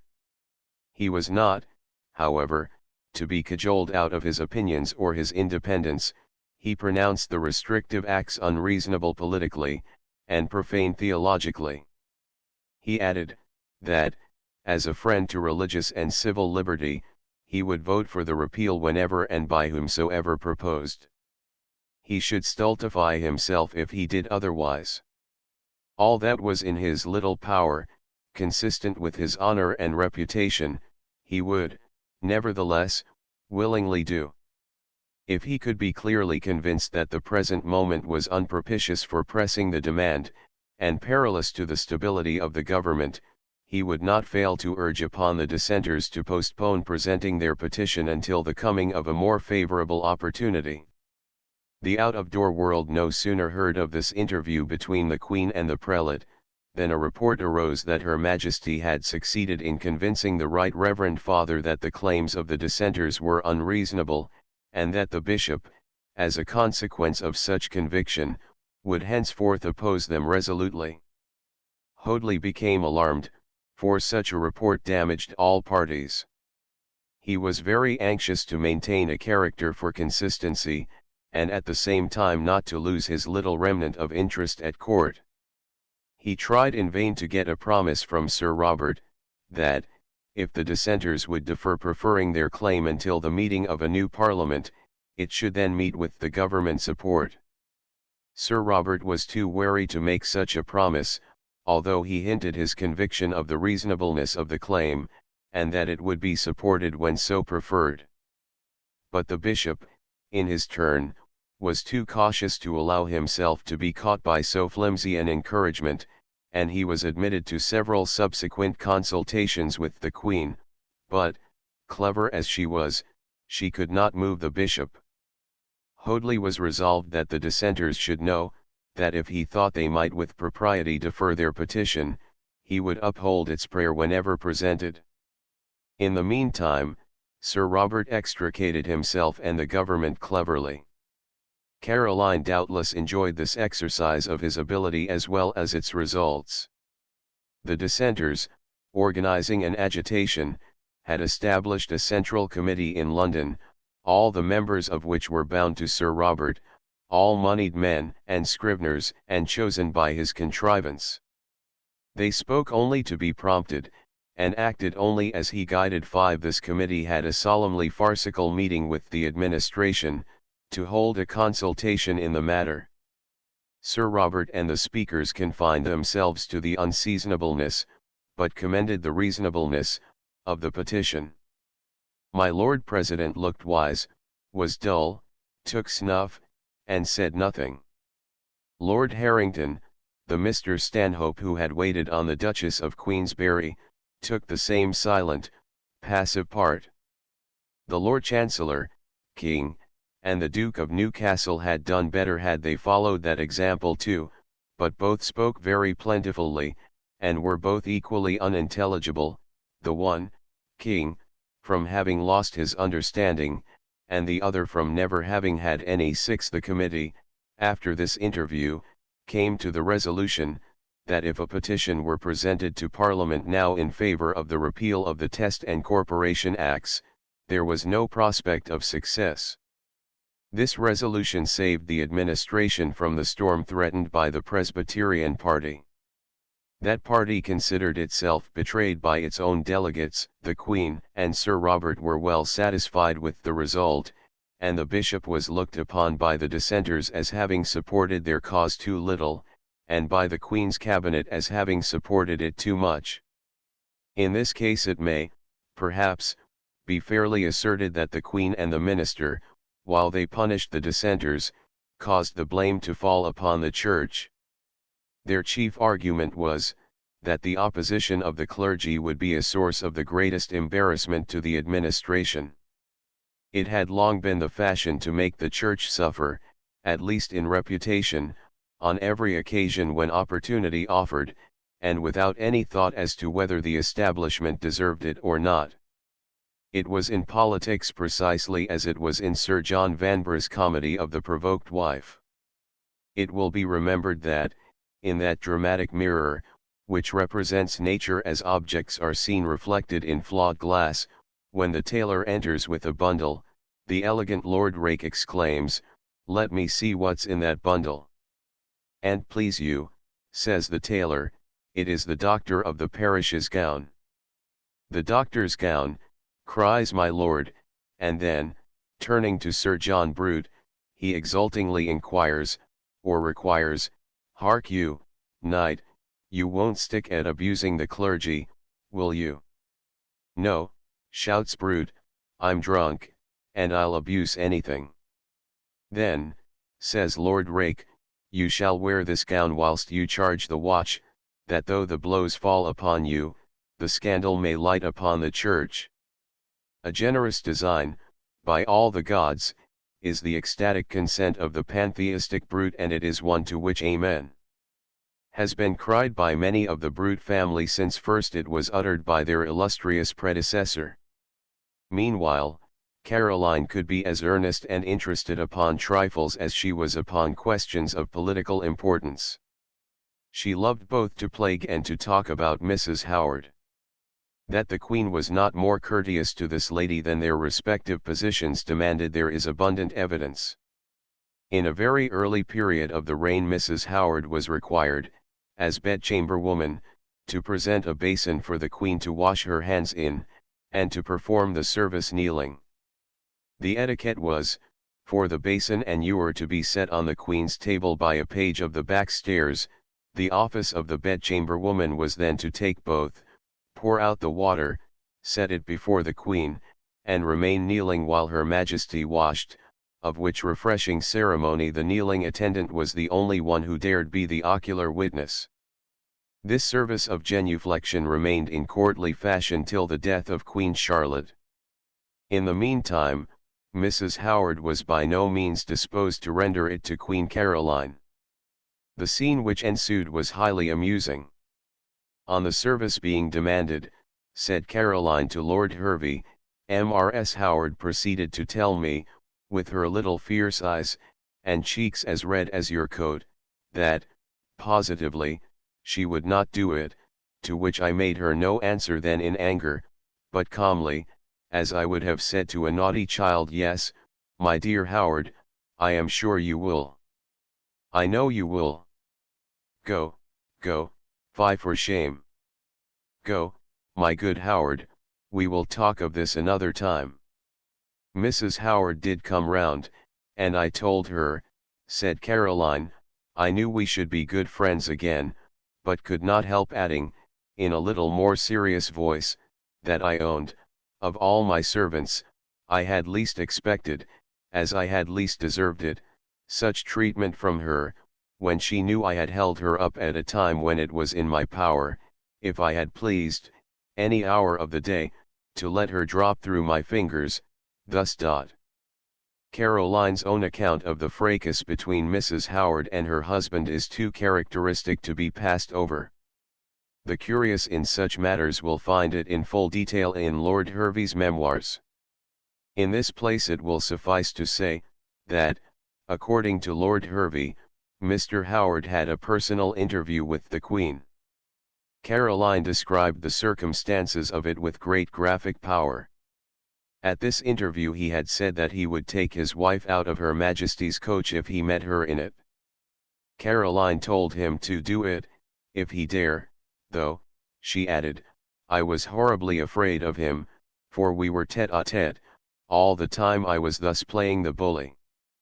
What added to my fear on this occasion, said the Queen, was, that as I knew him to be so brutal, as well as a little mad, and seldom quite sober, so that I did not think it impossible but that he might throw me out of window, for it was in this very room our interview was, and that sash then open, as it is now, but as soon as I got near the door, and thought myself safe from being thrown out of the window, I resumed my grand tone of Queen, and said I would be glad to see who would dare to open my coach door and take out one of my servants, knowing all the time that he might do so if he would, and that he could have his wife and I the affront. Then I told him that my resolution was positively, neither to force his wife to go to him if she had no mind to it, nor to keep her if she had. He then said he would complain to the king, upon which I again assumed my high tone, and said the king had nothing to do with my servants, and, for that reason, he might save himself the trouble, as I was sure the king would give him no answer but that it was none of his business to concern himself with my family, and after a good deal more conversation of this sort, I standing close to the door all the while to give me courage, Mr. Howard and I bade one another good morning, and he withdrew. Caroline proceeded to call Lord Trevor an old fool for coming to her with thanks from Mrs. Howard, and suggestions that the Queen should give 1,200L a year to the husband for the consent of the latter to his wife's being retained in the Queen's household. Caroline replied to this suggestion with as high a tone as she could have used when addressing herself to Mr. Howard, but with a coarseness of spirit and sentiment which hardly became a queen, although they do not appear to have been considered unbecoming in a queen at that time. I thought, said Caroline, I had done full enough, and that it was a little too much, not only to keep the king's guinea-peas, trollops, under my roof, but to pay them too. I pleaded poverty to my good Lord Trevor, and said I would do anything to keep so good a servant as Mrs. Howard about me, but that for the 1,200L a year, I really could not afford it. The king used to make presents to the Queen of fine Hanoverian horses, not that she might be gratified, but that he might, when he wanted them, have horses maintained out of her purse. So he gave her a bedchamber woman in Mrs. Howard, but Caroline would not have her on the same terms as the horses, and the 1,200L a year were probably paid not by the king, after all, but by the people. Lord Chesterfield describes the figure of Mrs. Howard as being above the middle size and well-shaped, with a face more pleasing than beautiful. 7 She was remarkable for the extreme fairness and fineness of her hair. Her arms were square and lean, that is, ugly. Her countenance was an undecided one, and announced neither good nor ill nature, neither sense nor the want of it, neither vivacity nor dullness. It is difficult to understand how such a face could be pleasing, and the following is the characteristic of a commonplace person. She had good natural sense, not without art, but in her conversation dwelt tediously upon details and minutities. Of the man whom she had, when very young, hastily married for love, and heartily hated at leisure, Chesterfield says, he was sour, dull, and sullen. The same writer sets it down as equally unaccountable that the lady should have loved such a man, or that the man should ever have loved anybody. The noble lord is also of opinion that only a platonic friendship reigned between the king and the favourite, and that it was as innocent as that which was said to have existed between himself and Miss Bellenden. Very early during the intercourse, the busy and speculative politicians of the antechambers, who knew everything, but knew everything wrong, imagined that the lady's influence must be all-powerful, seeing that her admirer paid to her the homage of devoting to her the best hours of his day. She did not reject solicitations, we are told, because she was unwilling to have it supposed that she was without power. She neither rejected solicitations nor bound herself by promises, but hinted at difficulties, and, in short, as Chesterfield well expresses it, she used all that trite cant of those who with power will not, and of those who without power cannot, grant the requested favors. So far from being able to make peers, she was not even successful in a well-meant attempt to procure a place of 200L a year for John Gay, a very poor and honest man, and no bad poet, only because he was a poet, which the king considered as a mechanic. Mrs. Howard had little influence, either in the house of the prince, or, when she became Countess of Suffolk, in that of the king. Caroline, we are told, had taken good care that Lady Suffolk's apartment should not lead to power and favour, and from time to time made her feel her inferiority by hindering the king from going to her room for 3 or 4 days, representing it as the seat of a political faction. Chapter 3. The marriage of the Princess N. Violent opposition to the king by Prince Frederick. Readings at Windsor Castle. The Queen's patronage of Stephen Duck. His melancholy end glance at passing events. Precipitate flight of Dr. Nichols. Princess Anne's determination to get a husband. Louis XV proposed as a suitor. Negotiation broken off. The Prince of Orange's offer accepted. Ugly and deformed. The king and queen averse to the union. Dowry settled on the princess. Anecdote of the Duchess of Marlborough. Illness of the bridegroom. Ceremonies attendant on the marriage. Mortification of the queen. The public nuptial chamber. Offence given to the Irish peers. The queen and Lady Suffolk. Homage paid by the princess to her deformed husband. Discontent of Prince Frederick. His anxiety not unnatural.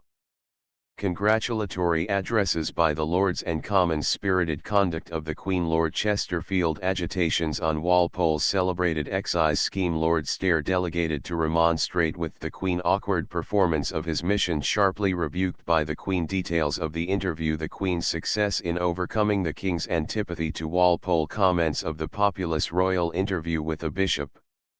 The social happiness of Caroline began now to be affected by the conduct of her son Frederick, Prince of Wales. Since his arrival in England, in 1728, he had been but coolly entertained by his parents, who refused to pay the debts he had accumulated in Hanover previous to his leaving the electorate. He was soon in the arms of the opposition, and the court had no more violent an enemy, political or personal, than this prince. His conduct, however, and some portion of it was far from being unprovoked, did not prevent the court from entering into some social enjoyments of a harmless and not over-amusing nature. Among these may be reckoned the readings at Windsor Castle. These readings consisted of the poetry, or verses rather, of that Stephen Duck, the thresher, whose rhymes Swift has ridiculed in lines as weak as any which ever fell from the pen of Duck. The latter was a Wiltshire labourer, who supported, or tried to support, a family upon the modest wages of 4 and 6 a week. In his leisure hours, whenever those could have occurred, he cultivated poetry, and 2 of his pieces, the Shunamite and the Thresher's Labour, were publicly read in the drawing room at Windsor Castle, in 1730, by Lord Macclesfield. Caroline procured for the poet the office of Yeoman of the Guard, and afterwards made him keeper of her grotto, Merlin's Cave, at Richmond. This last act, and the patronage and pounds which Caroline wasted upon the wayward and worthless savage, show that Swift's epigram upon the busts in the Hermitage at Richmond was not based upon truth. Louis, the living learned fed, and raised the scientific head. Our frugal queen, to save her meat, exalts the heads that cannot eat. Swift's anger against the queen, who once promised him some medals, but who never kept her word, and from whom he had hoped, perhaps, for a patronage which he failed to acquire, was further illustrated about this time in a fiercely satirical poem, in which he says, "May Caroline continue long for ever fair and young in song. What, though the royal carcase must, squeezed in a coffin, turn to dust? Those elements her name compose, like atoms, are exempt from blows." And, in allusion to the princesses and their prospects, he adds, that Caroline hath graces of her own. 3 graces by Lucina brought her, just 3, and every grace a daughter. Here many a king his heart and crown shall at their snowy feet lay down. In royal robes they come by dozens to court their English German cousins, besides a pair of princely babies that, 5 years hence, will both be Hebes. The royal patronage of Duck ultimately raised him to the church, and made of him vicar of Kew. But it failed to bring to the thresher substantial happiness. He had little enjoyment in the station to which he was elevated, and, weary of the restraints it imposed on him, he ultimately escaped from them by drowning himself. Of the graces who were the daughters of Caroline, the marriage of one began now to be canvassed. Meanwhile, there was much food for mere talk in common passing events at home. The courtiers had to express sympathy at their majesties being upset in their carriage, when travelling only from Kew to London. Then the son of a steward had just died in London. He was that Duke of Cleveland who was the eldest son of Charles II. And Barbara Villars. In the year 1731 died two far more remarkable people. On the 8th of April Mrs. Elizabeth Cromwell, daughter of Richard Cromwell, the Protector, and granddaughter of Oliver Cromwell, died at her house in Bedford Row, in the 82nd year of her age. In the same month passed away a man whose writings as much amused Caroline as they have done commoner people. Defoe. He had a not much superior intellectual training to that of Stephen Duck, but he was one of the best English writers that ever had so mean an education. The deaths in the same year of the eccentric and profligate Duke of Wharton, and of the relict of that Duke of Monmouth who lost his head for rebellion against James II, gave further subject of conversation in the court circle, where, if it was understood that death was inevitable and necessary, no one could understand what had induced Dr. Nichols, of Trinity College, Cambridge, to steal books from the libraries in that university town. The court was highly merry at the precipitate flight of the doctor, after he was found out, but there was double the mirth the next year at the awkwardness of the Emperor of Germany, who, happening to fire at a stag, chanced to shoot Prince Schwarzenberg, his master of the horse. But we turn from these matters to those of wooing and marriage. In the year 1733 the proud and eldest daughter of Caroline, she who had expressed her vexation at having brothers, who stood between her and the succession to the crown, a crown, to wear which for a day, she averred she would willingly die when the day was over. In the year above named, the Princess Anne had reached the mature age of 24, and her hand yet remained disengaged. Neither crown nor suitor had yet been placed at her disposal. A suitor with a crown was once, however, very nearly on the point of fulfilling the great object of her ambition, and that when she was not more than 16 years of age. The lover proposed was no less a potentate than Louis XV, and he would have offered her a seat on a throne, which, proud as she was, she might have accepted without much condescension. It is said that the proposal to unite Louis XV and the Princess Anne originated with the French minister, the Duc de Bourbon, and that the project was entertained with much favor and complacency, until it suddenly occurred to someone that if the princess became queen in France, she would be expected to conform to the religion of France. This, it was urged, could not be thought of by a family which was a reigning family only by virtue of its preeminent Protestantism. It does not seem to have occurred to anyone that when Maria Henrietta espoused Charles I, she had not been even asked to become a professed member of the Church of England, and that we might have asked for the same toleration in France for the daughter of Caroline as had been given in England to the daughter of the Grand Henry. However this may be, the affair was not pursued to its end, and Caroline could not say to her daughter, as Stanislas said to his on the morning he received an offer for her from the young King Louis, "Bonjour, ma fille, vous êtes reine de France," and was unlucky. She lived moodily on for some half-dozen years, and, nothing more advantageous offering, she looked good-naturedly on one of the ugliest princes in Europe. But then he happened to be a sovereign prince in his way. This was the Prince of Orange, who resembled Alexander the Great only in having a wry neck and a halt in his gait. But he also had other deformities from which the Macedonian was free. George and Caroline were equally indisposed to accept the prince for a son-in-law, and the parental disinclination was expressed in words to the effect that neither king nor queen would force the feelings of their daughter, whom they left free to accept or reject the misshapen suitor who aspired to the plump hand and proud person of the Princess Anne.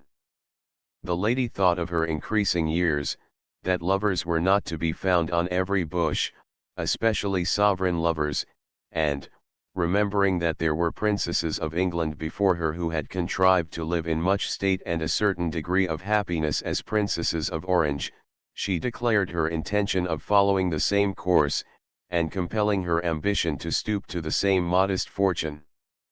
The queen was well aware that her daughter knew nothing more of the prince than what she could collect from his counterfeit presentments limned by flattering artists, and Caroline suggested that she should not be too ready to accept a lover whom she had not seen. The princess was resolute in her determination to take him at once, for better, for worse. Her royal father was somewhat impatient and chafed by such pertinacity, and exclaimed that the prince was the ugliest man in Holland, and he could not more terribly describe him. "I do not care," said she, "how ugly he may be. If he were a Dutch baboon I would marry him." "Nay, then, have your way," said George, in his strong Westphalian accent, which was always rougher and stronger when he was vexed. "Have your way, you will find baboon enough, I promise you." Could the aspiring Prince of Orange only have heard how amiably he was spoken of en famille by his future relations, he would perhaps have been less ambitious of completing the alliance. Happily these family secrets were not revealed until long after he could be conscious of them, and accordingly his honest proposals were accepted with ostentatious respect and ill-covered ridicule. The marriage of the Princess Royal could not be concluded without an application to Parliament. To both houses a civil intimation was made of the proposed union of the Princess Anne and the Prince of Orange. In this intimation the King graciously mentioned that he promised himself the concurrence and assistance of the Commons to enable him to give such a portion with his eldest daughter as should be suitable to the occasion. The Commons Committee promised to do all that the King and Queen could expect from them, and they therefore came to the resolution to sell lands in the island of St. Christopher to the amount of 80,000 L, and to make over that sum to the King, as the dowry of his eldest daughter. The resolution made part of a bill of which it was only one of the items, and the members in the House affected to be scandalous that the dowry of a Princess of England should be lumped in among a mass of miscellaneous items, charities to individuals, grants to old churches, and sums awarded for less dignified purposes. But the bill passed as it stood, and Caroline, who only a few days before had sent £1,000 to the Provost of Queen's College, Oxford, for the rebuilding and adorning of that college, was especially glad to find a dowry for her daughter, in whatever company it might come, provided only it was not out of her own purse. The news of the securing of the dowry hastened the coming of the bridegroom. On the 7th of November 1732 he arrived at Greenwich, and thence proceeded to Somerset House.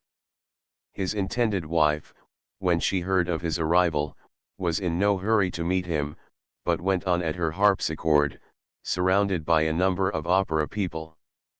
The Queen spoke of him as that animal. The nuptials were to have been speedily solemnized, but the lover fell grievously sick. When the poor groom fell sick, not one of the royal family condescended to visit him, and though he himself maintained a dignified silence on this insulting conduct, his suite, who could not imitate their master's indifference, made comment thereupon loud and frequent enough. They got nothing by it, say being called Dutch boobies. The Princess Royal exhibited no outward manifestation either of consciousness or sympathy. She appeared precisely the same under all contingencies, and whether the lover were in or out of England, in life, or out of it, seemed to this strong-minded lady to be one and the same thing. There was no one whom the postponement of the marriage more annoyed than it did the Duchess of Marlborough. She was then residing in Marlborough House, which had been built some 25 years previously by Wren. That architect was employed, not because he was preferred, but that Vanbrugh might be vexed. The ground, in which had formerly been kept the birds and fowls ultimately destined to pass through the kitchen to the royal table, had been leased to the Duchess by Queen Anne, and the expenses of building amounted to nearly £50,000. The Duchess both experienced and caused considerable mortifications here. She used to speak of the King in the adjacent palace as her neighbour George. The entrance to the house, from Pall Mall, was, as it still is, a crooked and inconvenient one. To remedy this defect, she intended to purchase some houses in the Priory, as the locality was called, for the purpose of pulling them down and constructing a more commodious entry to the mansion, but Sir Robert Walpole, with no more dignified motive than spite, secured the houses and ground, and erected buildings on the latter, which, as now, completely blocked in the front of the Duchess's mansion. She was subjected to a more temporary, but as inconvenient, blockade when the preparations for the wedding of the Imperious Anne and her ugly husband were going on. Among other preparations, a boarded gallery, through which the nuptial procession was to pass, was built up close against the Duchess's windows, completely darkening her rooms. As the boards remained there during the postponement of the ceremony, the Duchess used to look at them with the remark, "I wish the princess would oblige me by taking away her orange chest." But the sick bridegroom took long to mend, and it was not till the following January that he was even sufficiently convalescent to journey by easy stages to Bath, and there drink in health at the fashionable pump. A month's attendance there restored him to something like health, and in February His Serene Highness was gravely disporting himself at Oxford, exchanging compliments and eating dinners with the sages and scholars at that seat of learning. Another month was allowed to pass, and then, on the 24th of March 1733, the royal marriage was solemnized in the French chapel, St. James's, by the Bishop of London. The ceremony was as theatrical and coarse as such things used to be in those days. The prince must have looked very much as M. Potier used to look in Riquet à la Haupe, before his transformation from deformity to perfection. He was attired in a cloth of gold suit, and George and Caroline may be pardoned if they smiled at the baboon whom they were about to accept for their son-in-law. The bride was in virgin robes of silver tissue, having a train 6 yards long, which was supported by 10 dukes and earls' daughters, all of whom were attired in robes of silver tissue. Nature will assert its claims in spite of pride or expediency, and accordingly it was observed that, after the bridegroom had arrived, and the marriage procession began to move through the temporarily constructed gallery, blazing with light, and glittering with bright gems and brighter eyes, the bride herself seemed slightly touched, and Caroline especially grave and anxious in her deportment. She appeared, for the first time, to feel that her daughter was about to make a great sacrifice, and her consequent anxiety was probably increased by the conviction that it was too late to save her daughter from impending fate. The king himself, who had never been in the eager condition of the seigneur in the song, who so peremptorily exclaims de ma fille Isabelle sois l'époux à l'instant, manifested more impassibility than ever. Finally, the knot was tied under a salvo of artillery and a world of sighs. The ceremony took place in the evening, and at midnight the royal family supped in public. It was a joyous festival, and not before 2 in the morning did the jaded married couple retire to the bower prepared for them, where they had to endure the further nuisance of sitting up in bed, in rich undresses, while the court and nobility, fresh from an exhilarating supper and strong wines, defiled before them, making pleasant remarks the while, as fine gentlemen used to make who had been born in our Augustan age. Caroline felt compassion for her daughter, but she restrained her feelings until her eye fell upon the bridegroom.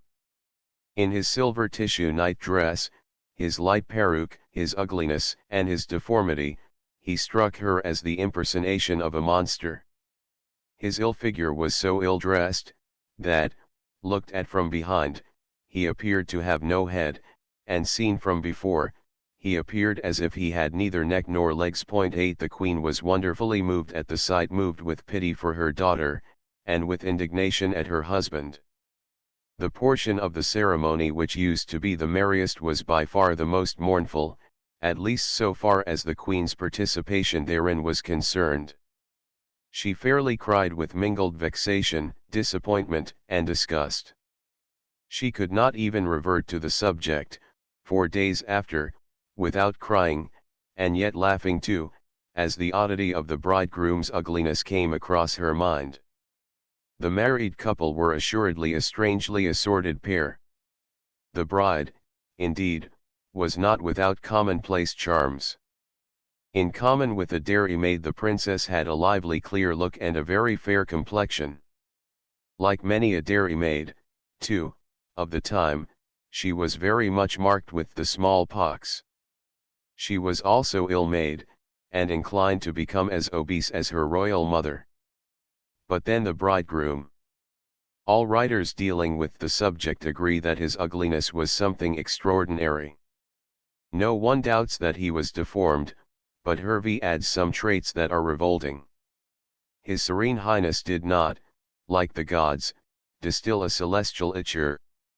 He appears, however, not to have been void of sense or good feeling, for when, at the period of his arrival, he was received with very scanty honors and cold ceremony, was made to feel that he was nothing in himself, and could only become anything here by marrying an English princess, when George, if not Caroline, snubbed the courtiers who crowded his apartments at Somerset House, and when, in short, the prince of 12,000L a year was made to feel that but little value was set upon him, he bore it all in silence, or as if he did not perceive it.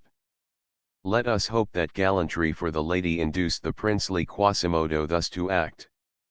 It was almost more than she deserved, for while the people were ready to believe that the alliance was entered into the better to strengthen the Protestant succession, and herself was immediately moved thereto by fear, if she were left single, of ultimately depending for a provision upon her brother Frederick. Lord Hervey was the master of the ceremonies on this serio-comic occasion. According to his table of precedence, the Irish peers were to walk in the procession after the entire body of the peerage of Great Britain. This was putting the highest Irish peer beneath the lowest baron in Britain. The Hibernian lords claimed to walk immediately after the English and Scotch peers of their own degree. It was the most modest claim ever made by that august body, but, modest as it was, the arrogant peers of Great Britain threatened, if the claim were allowed, to absent themselves from the ceremony altogether. The case was represented to Caroline, and she took the side of right and common sense, but when she was told that to allow the Irish claim would be to banish every British peer from the solemn ceremony, she was weak enough to give way. Lord Hervey, in his programme for the occasion, omitted to make any mention of the peers of Ireland at all, thus leaving them to walk where they could. On being remonstrated with, he said that if the Irish lords were not satisfied he would keep all the finery standing, and they might walk through it in any order of precedency they liked on the day after the wedding. One lord grievously complained of the omission of the illustrious Hibernian body from the programme. Lord Hervey excused himself by remarking, that as the Irish House of Peers was then sitting in Dublin, he never thought, being an Englishman, of the august members of that assembly being in two places at once. The claim was probably disallowed because Ireland was not then in union with England, as Scotland was.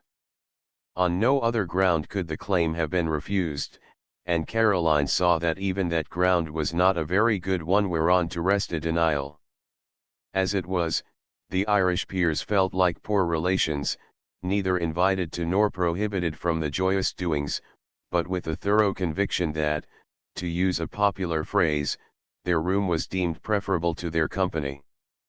During the week following the marriage, Frederick, Prince of Wales, was employed, after a fashion which suited his tastes extremely well, in escorting his brother-in-law to witness the sights of London. It then appears to have suddenly struck the government that it would be as well to make an Englishman of the bridegroom, and that consummation could not be too quickly arrived at. Accordingly, a bill for naturalising the prince was brought in and read 3 times on the same day. It, of course, passed unanimously, and the prince received the intelligence of his having been converted into a Briton with a phlegm which showed that he had not altogether ceased to be a Dutchman. He was much more pleasurably excited in the April of the following year, when he heard that the king had sent a written message to the commons, intimating that he had settled 5,000 a year on the Princess Royal, and desiring that they would enable him to make the grant for the life of the princess, as it would otherwise determine on his Majesty's death. The commons complied with this message, and the Prince of Orange was infinitely more delighted with this act than with that which bestowed on him the legal rights of an Englishman. This pleasant little arrangement having been concluded, the Prince and Princess set out for Holland, from St. James's, on the 10th of April 1734, and in July of the same year the Princess was again in England, not at all to the satisfaction of her sire, and but very scantily to the delight of her mother. The young lady, however, was determined to remain, and it was not till November that she once more returned to her home behind the dikes.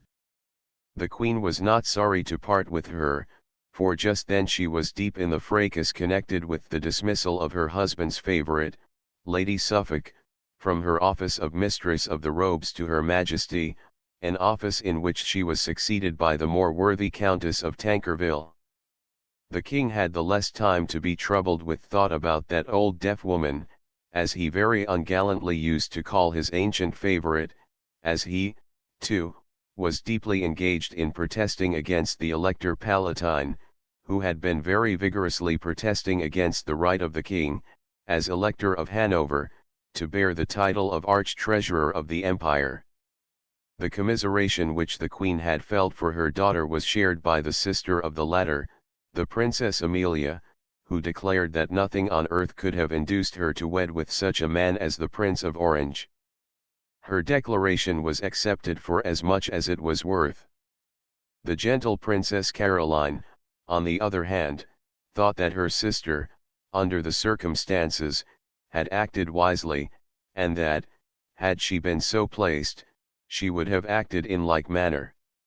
Nor did the conduct of the bride give the world any reason to think that she stood in need of pity. She appeared to adore the monster, who, it must be confessed, exhibited no particular regard for his spouse. The homage she paid him was perfect. She made prodigious court to him, says Lord Hervey, addressed everything she said to him, and applauded everything he said to anybody else. Perhaps the pride of the princess would not permit a doubt to be thrown upon her supreme happiness. Her brother Frederick strove to mar it by raising a quarrel, on a slight, but immensely absurd, foundation. He reproached her for the double fault of presuming to be married before him, and of accepting a settlement from her father when he had none. He was ingenious in finding fault, but there may have been a touch of satire in this, for Anne was known to have been as groundlessly angry with her brother for a circumstance which he could not very well help, namely, his own birth, whereby the Princess Royal ceased to be next heir to the crown. The prince, however, was not much addicted to showing respect to anybody, least of all to his mother. It was because of this miserable want of respect for the Queen that the king, in an interview forced on him by his son, refused to settle a fixed annuity upon him at least till he had manifested a more praiseworthy conduct towards the Queen. The anxiety of Frederick on this occasion was not unnatural, for he was deeply in debt, and of the 100,000 L. granted to the prince by Parliament out of the civil list, the king allowed him only 36,000 L. The remainder was appropriated by the king, who doubtless made his sons conduct the rule of his liberality, measuring his supplies to the prince according as the latter was well or ill behaved. It was a degrading position enough, and the degradation was heightened by the silent contempt with which the king passed over his son's application to be permitted to join in active service. Throughout these first family quarrels, the Queen preserved a great impartiality, with some leaning, perhaps, towards serving her son. Nothing, however, came of it, and, for the moment, Frederick was fain to be content with doing the honors of the metropolis to his ungraceful brother-in-law. The congratulatory addresses which were presented on the occasion of the marriage had a mordantly satirical tone about them. It is wonderful how George and Caroline, whose unpopularity was increasing at this time, continued to preserve their equanimity at hearing praises rung on the name and services of Orange, the name of a prince who had become King of England by rendering the questionable service to his father-in-law of turning him off the throne. The address of the Lords to the Queen, especially congratulating the mother on the marriage of her daughter, was rendered painful instead of pleasant by its being presented, that is spoken, to her by Lord Chesterfield. Caroline had never seen this peer since the time he was dismissed from her husband's household, when she was Princess of Wales. He had not been presented at court since the accession of the present sovereign, and the Queen was therefore resolved to treat as an utter stranger the man who had been impertinent enough to declare he designed that the step he took should be considered as a compliment to the Queen. The latter abhorred him, nevertheless, for his present attempt to turn the compliment addressed to her by the Lords into a joke. Before he appeared, Caroline intimated her determination not to let the peer's cool impertinence awe or disconcert her. He really did find what she declared he should, that it was as little in his power for his presence to embarrass her as for his raillery behind her back to pique her, or his consummate skill in politics to distress the king or his ministers. 9. The Queen acted up to this resolution. She received Lords Chesterfield, Scarborough, and Hardwicke, the bearers of the address, in her bedchamber, no one else being present but her children and Lord Hervey, who stood behind her chair. The last named nobleman, in describing the scene, says, Lord Chesterfield's speech was well written and well got by heart, and yet delivered with a faltering voice, a face as white as a sheet, and every limb trembling with concern. The Queen's answer was quiet and natural, and delivered with the same ease that she would have spoken to the most indifferent person in her circle. Caroline, however, had more serious matters to attend to during this year than affairs of marriage. Of these we will now briefly speak. Sir Robert Walpole's celebrated excise scheme was prolific in raising political agitations and exciting both political and personal passions.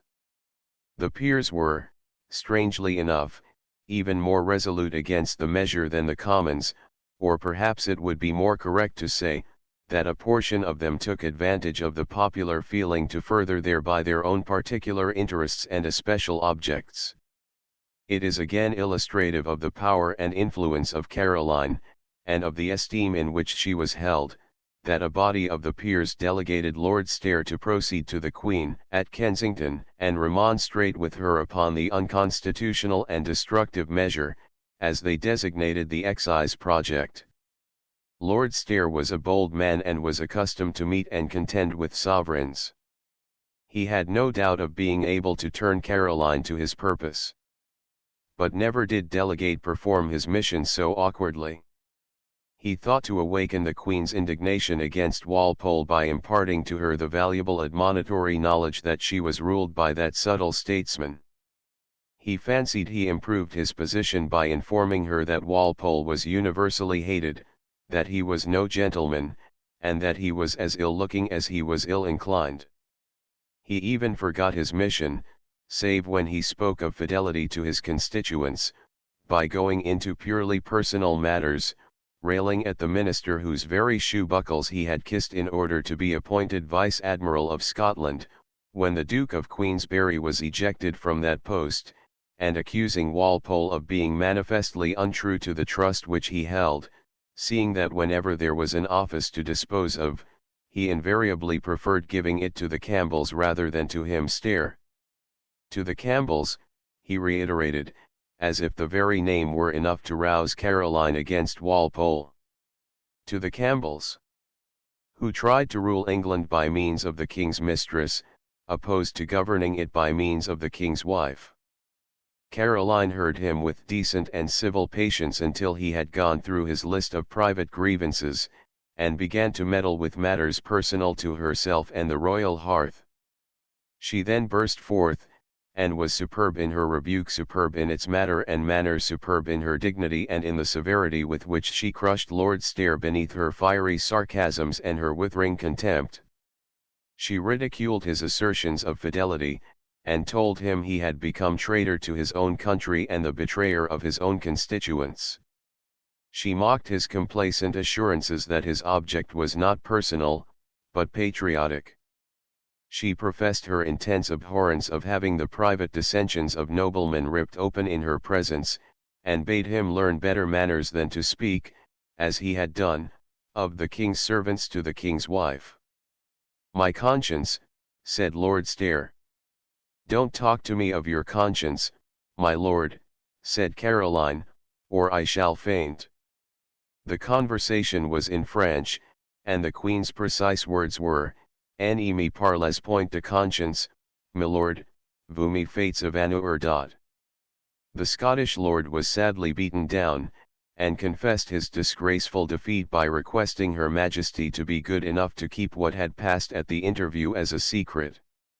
He added, in French, "Madame, lerois trompe et vous êtes the king is deceived and you are betrayed." He had previously alluded to Lords Bolingbroke and Carteret, as men worthy indeed to be trusted, and who had the honour and glory of the kingdom at heart. These names, with such testimonial attached to them, especially excited the royal indignation. "Bolingbroke and Carteret," exclaimed Caroline. "You may tell them from me, if you will, that they are men of no parts, that they are said to be two of the greatest liars in any country, and that my observation and experience confirm what is said of them." Stair reiterated his request that the incidents of the private interview should not be further spoken of. Caroline consented, and she must have felt some contempt for him, as he also promised that he would keep them secret, giving knowledge thereof to no man. "Well," said Carteret, inquiringly, as he met with Lord Stair after this notable interview with Caroline. "Well," exclaimed Lord Stair, "I have staggered her." A pygmy might as well have boasted of having staggered Thalestrise and Hippolyta. A short time subsequently Lord Hervey was with the Queen, in her apartment, purveying to her, as he was wont to do, the floating news of the day. Among other things, he told her of an incident in a debate in Parliament upon the army supplies. In the course of the discussion, Carteret had observed that, at the period when Cardinal Mazarin was ruining France by his oppressive measures, a great man sought an audience of the Queen, Anne of Austria, mother of the young King Louis XIV, and after explaining to her the perils of the times, ended with the remark that she was maintaining a man at the helm who deserved to be rowing in the galleys. Caroline immediately knew that Lord Stair had revealed what he had petitioned her to keep secret, and feeling that she was thereby exonerated from observing further silence, Her Majesty took the opportunity to outwit it all, as she said in not less choice French, "J'ai pris la première occasion d'égousiller tout." Reverting to Carteret's illustration, she observed that the great man noticed by him was Condé, a man who never had a word to say against Mazarin as long as the cardinal fed a rapacity which could never be satisfied. This was, in some degree, Stair's position with regard to Walpole.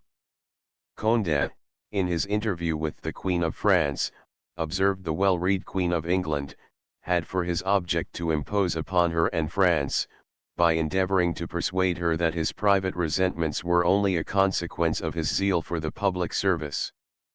Lord Hervey, very gallantly and courtier-like, expressed his wish that Her Majesty could have been in the House to let the Senate know her wisdom, or that she could have been concealed there, to have had the opportunity of saying, with Agrippin derrière un voile, invisible, et presenti, je fusta ce grand corps l'aime tout puissante.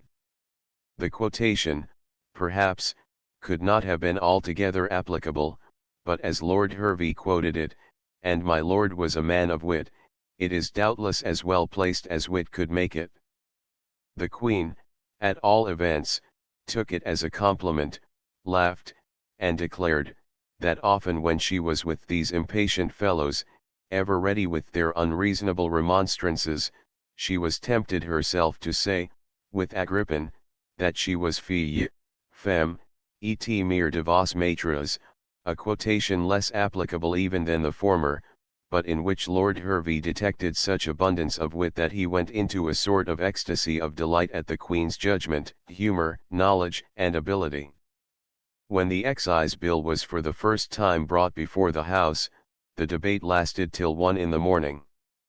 Lord Hervey, during the evening, wrote an account of its progress to the King and Queen, and when he repaired to the palace at the conclusion of the discussion, the King kept him in the Queen's bedchamber, talking over the scene, till 3 o'clock in the morning, and never for a moment remembered that the hungry intelligencer had not dined since the yesterday.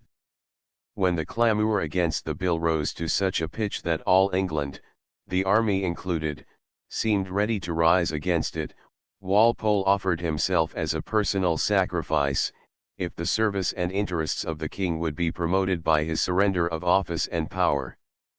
It is again illustrative of the influence of Caroline that this offer was made to her and not to the King. He was in truth the Queen's minister, and nobly she stood by him. When Walpole made the offer in question, Caroline declared that she would not be so mean, so cowardly, or so ungrateful as to abandon him, and she infused the same spirit into the King. The latter had intended, from the first, to reign and govern, and be effectively his own minister, but Caroline so wrought upon him that he thought he had of himself reached the conviction that it was necessary for him to trust in a minister, and that Walpole was the fittest man for such an office. And so he grew to love the very man whom he had been wont to hold in his heart's extremest hate. He would even occasionally speak of him as a noble fellow, and, with tears in his eyes, would listen to an account of some courageous stand Walpole had made in the House against the enemies of the government, and he would add the while a running commentary of sobs. The Queen's greatest triumph was this overcoming of her husband's personal hatred for Walpole. It could not have been an achievement easy to be accomplished. But her art in effecting such achievements was supreme, and she alone could turn to her own purpose the caprices of a hot-headed man, of whom it has been said, that he was of iron obstinacy, but that he was unlike iron in this, that the hotter he became the more impossible it was to bend him. Caroline found him pliant when she found him cool. But then, too, he was most wary, and it was necessary so to act as to cause every turn which she compelled him to make appear to himself as if it were the result of his own unbiased volition.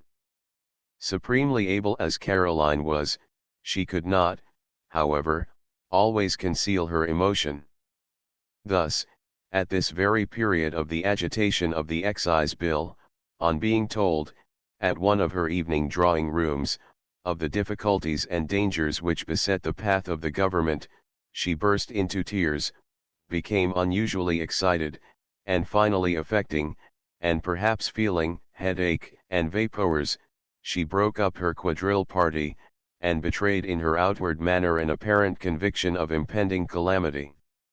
She evinced the same weakness on being told, on a subsequent evening, that Walpole was in a majority of only 17. Such a small majority she felt was a defeat, and, on this occasion, she again burst into tears, and for the first time expressed a fear that the court must give way.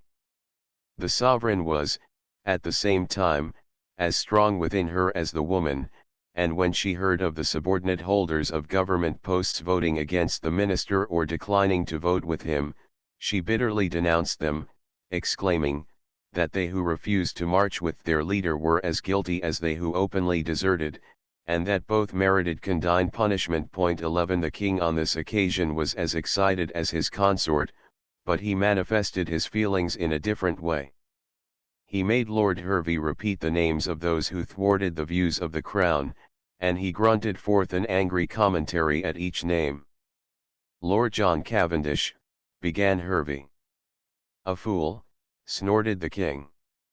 Lord Charles Cavendish. Half mad. Sir William Lowther.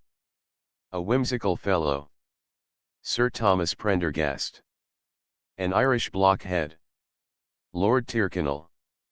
A puppy, said George, who never votes twice on the same side.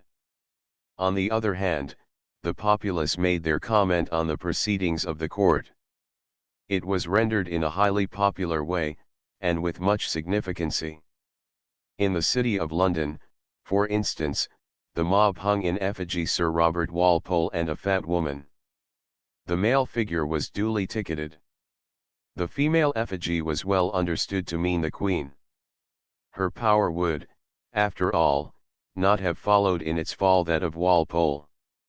Lord Hervey remarks, that had he retired, Caroline would have placed before the King the names of a new ministry, and that the administration would not have hung together a moment after it had outlived her liking.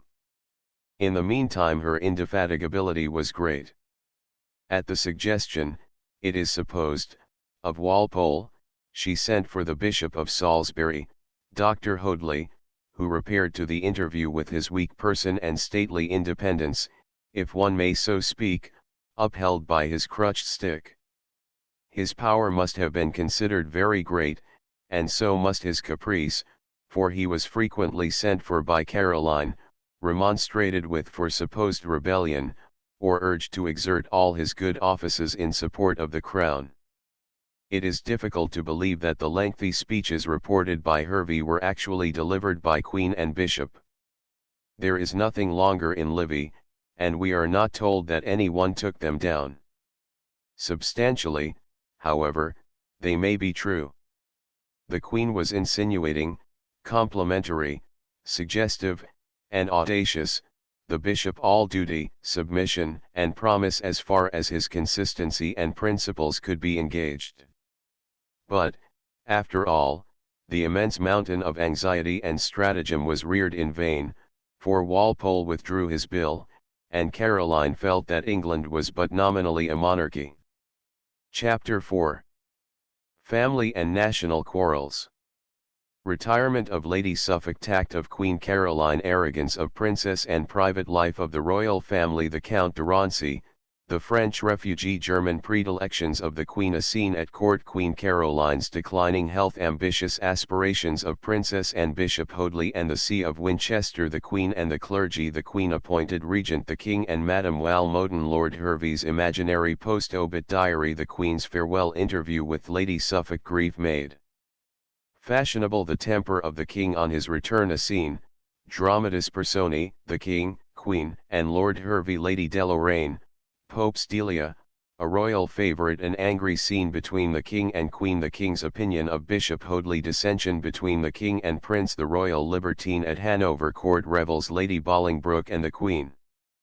The year 1734 was marked by the retirement from court of the lady whom it was the fashion to call the Queen's rival.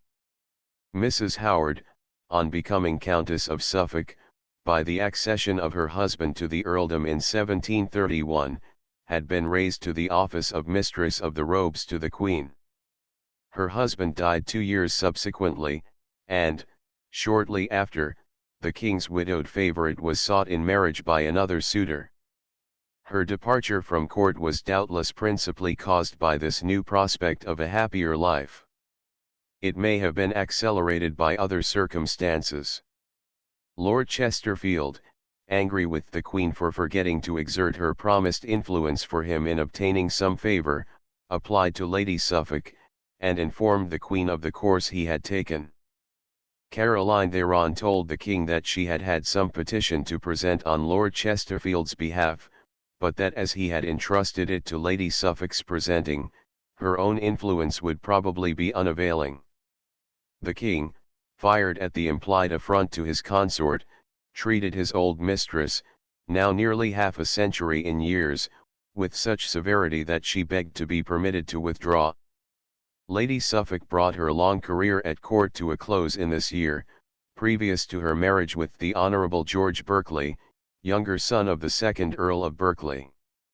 He was Master of St. Catherine's in the Tower, and had served in 2 parliaments as member for Dover. Horace Walpole, who knew Lady Suffolk intimately when she was residing at Marble Hill, Twickenham, and he at Strawberry Hill, says of her, that she was what may be summed up in the word ladylike. She was of a good height, well made, extremely fair, with the finest light brown hair, was remarkably genteel, and was always dressed with taste and simplicity. He adds, for her face was regular and agreeable rather than beautiful, and those charms she retained, with little diminution, to her death, at the age of 79, in July 1767. He does not speak highly of her mental qualifications, but states that she was grave, and mild of character, had a strict love of truth, and was rather apt to be circumstantial upon trifles. The years of her life, after her withdrawal from court, were passed in a decent, dignified, and respectable manner, and won for her a consideration which her earlier career had certainly not merited.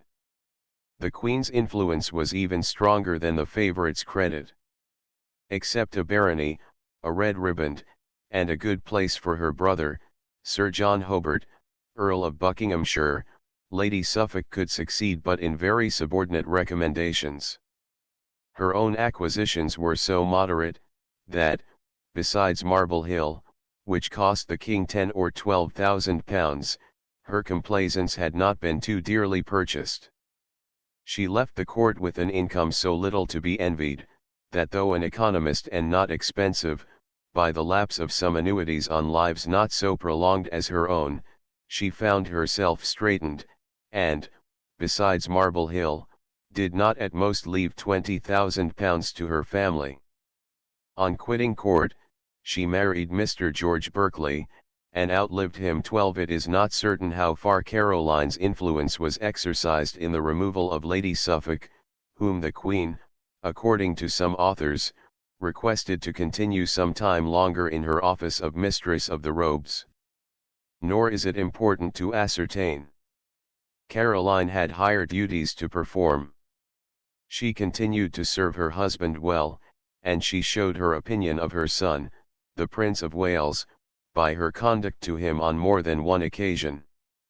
Thus, on New Year's Day the Prince attended his royal sire's levee, not with any idea of paying his father the slightest measure of respect, but, suspecting that the king would not speak to him, to show the people with what contempt the homage of a dutiful son was met by a stern parent. When Caroline heard of the design, she simply persuaded the king to address his son kindly in public. This advice was followed, and the filial plot accordingly failed. The Queen was as resolute in supporting the king against being driven into settling a permanent income upon the prince. She spoke of the latter as an extravagant and unprincipled fool, only less ignorant than those who were idiots enough to give opinions upon what they could not understand. He costs the king 50,000 a year, and till he is married that may really be called a reasonable allowance. She stigmatized him as a poor creature, easily led away, but not naturally bad-hearted. His seducers she treated as knaves, fools, and monsters. To the suggestion that a fixed allowance, even if it should be less than what the king paid out for him every year, would be better than the present plan, Caroline only replied that the king thought otherwise, and so the matter rested. The tact of the Queen was further displayed in the course adopted by her on an occasion of some delicacy. Lord Stair had been deprived of his regiment for attempting to bring in a law whereby the commissions of officers should be secured to them for life.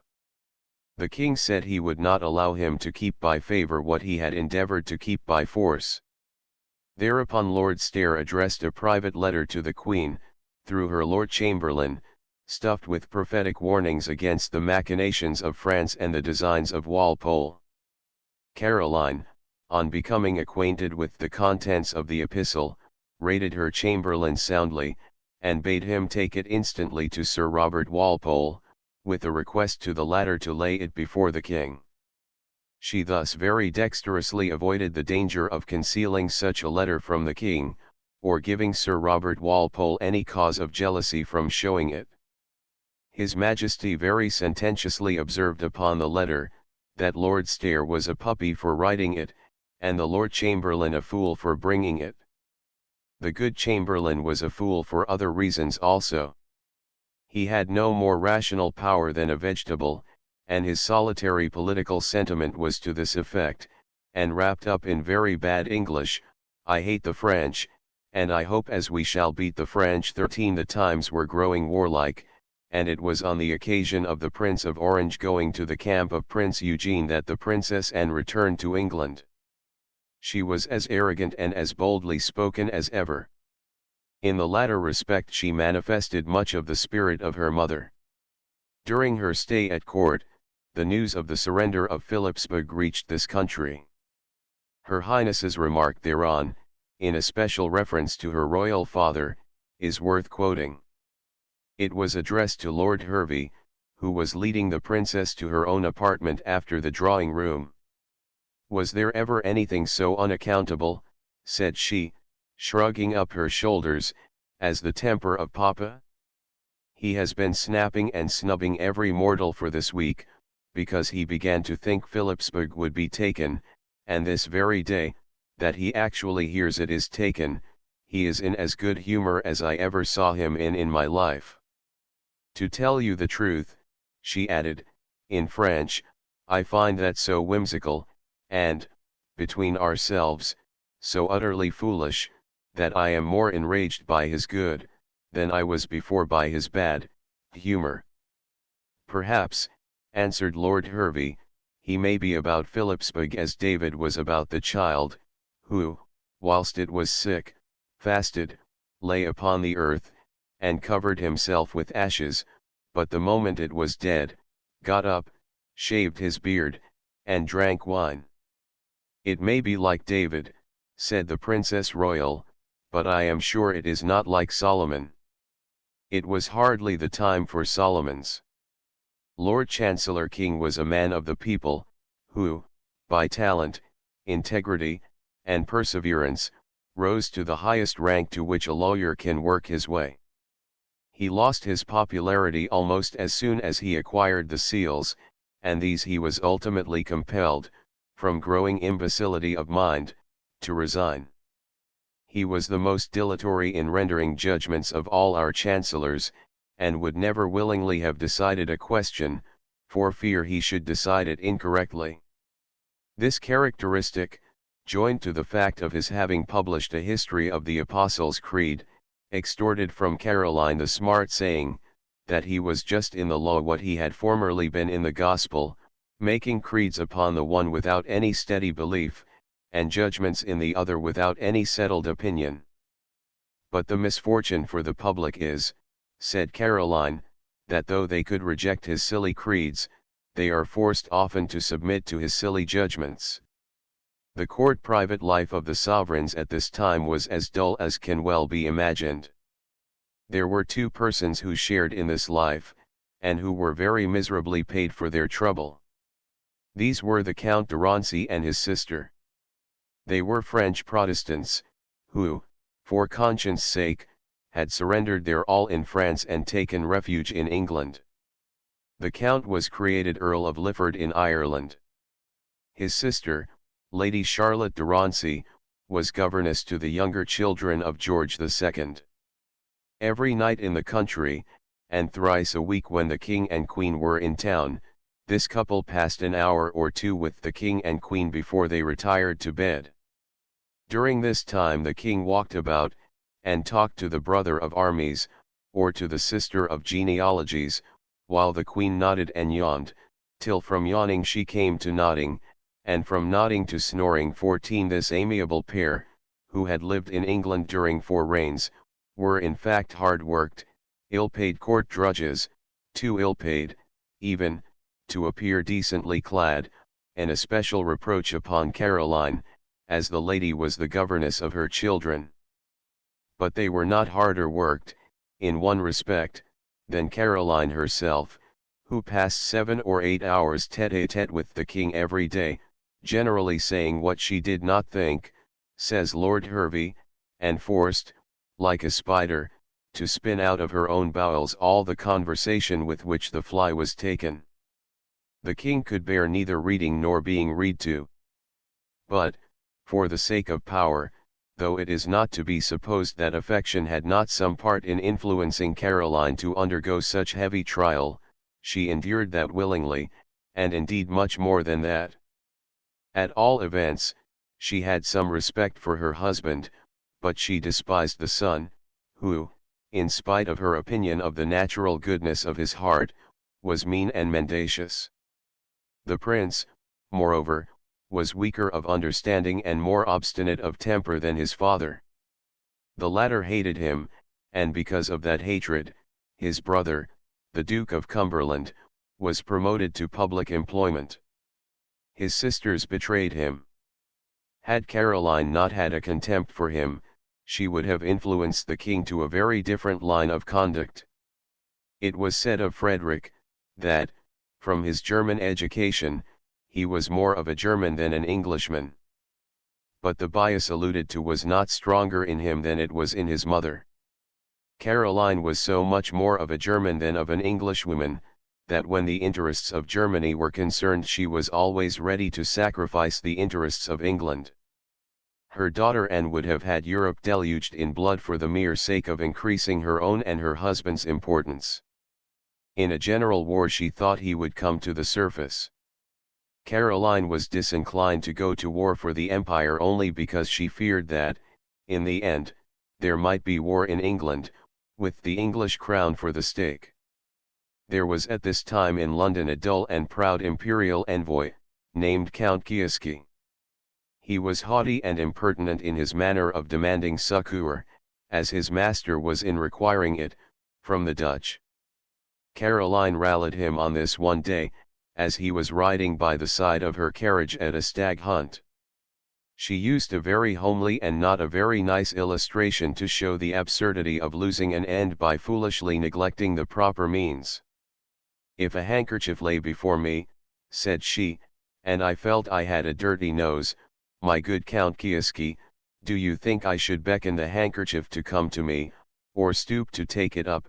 15 Political matters were not neglected at these hunting parties. Lord Hervey, her child, her pupil, and her charge, who constantly rode by the side of her carriage, on a hunter which she had given him, and which could not have been of much use to him if he never quitted the side of his mistress, used to discuss politics while others followed the stag. The Queen, who was 14 years older than he, used to say, "It is well I am so old, or I should be talked of because of this creature." And indeed the intercourse was constant and familiar. He was always with her when she took breakfast, which she usually did alone, and was her chief friend and companion when the king was absent. Such familiarity gave him considerable freedom, which the Queen jokingly called impertinence, and said that he indulged in that and in contradicting her because he knew that she could not live without him. It was at a hunting party that Lord Hervey endeavoured to convince her that for England to go to war for the purpose of serving the Empire would be a disastrous course to take. He could not convince her in a long conversation, and thereupon, the chase being over, he sat down and penned a political pamphlet, which he called a letter, which was as long as a president's message, and which he forwarded to the Queen. If Caroline was not to be persuaded by it, she at least thought none the worse of the writer, who had spared no argument to support the cause in which he boldly pleaded. We have another home scene depicted by Lord Hervey, which at once shows us an illustration of parental affection and parental indifference. The Princess Anne, after a world of delay, had reluctantly left St. James's for Holland, where her husband awaited her, and whither she went for her confinement.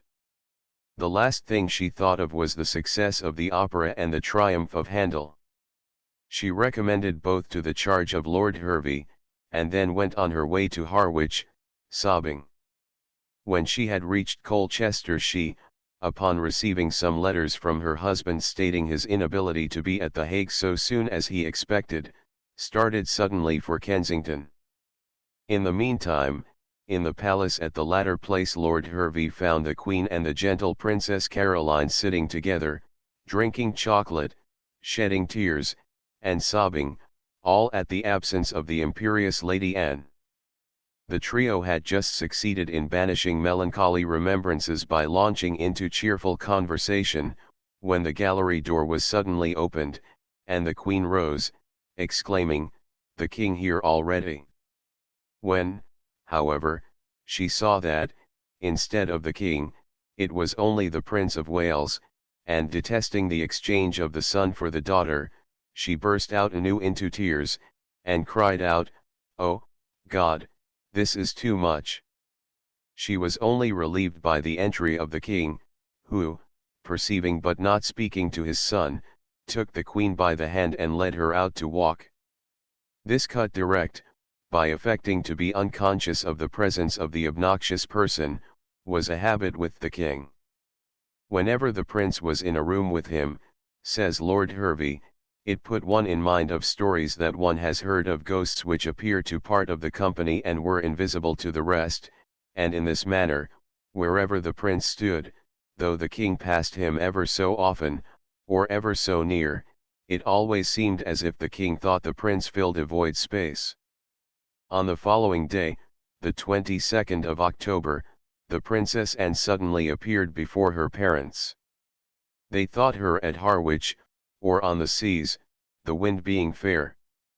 Tears and kisses were her welcome from her mother, and smiles and an embrace formed the greeting from her father. The return was ill-advised, but the Queen, with a growing conviction of decaying health, could not be displeased at seeing again her first child. The health of Caroline was undoubtedly at this time much impaired, but the King allowed her scant respite from labor on that account. Thus on the 29th of this month, although the Queen was laboring under cold, cough, and symptoms of fever, in addition to having been weakened by loss of blood, a process she had recently undergone twice, the King not only brought her from Kensington to London for the birthday, but forced her to go with him to the opera to hear the inimitable Farinelli. He himself thought so little of illness, or liked so little to be thought ill, that he would rise from a sick couch to proceed to hold a levee, which was no sooner concluded than he would immediately betake himself to bed again.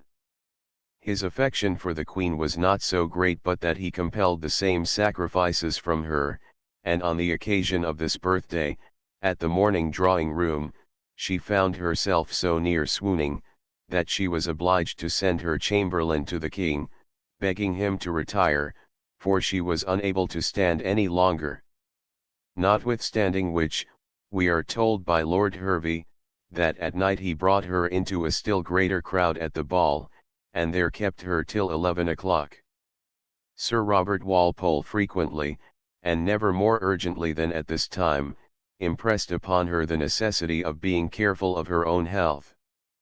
He addressed her as though she had been Queen Regnant of England, as she certainly was governing sovereign, and he described to her in such pathetic terms the dangers which England would, and Europe might, incur, if any fatal accident deprived her of life, and the King were to fall under the influence of any other woman, that the poor Queen, complaining and coughing, with head heavy, and aching eyes half closed with pain, cheeks flushed, pulse quick, spirits low, and breathing oppressed, burst into tears, alarmed at the picture, and with every disposition to do her utmost for the benefit of her health and the well-being of the body politic.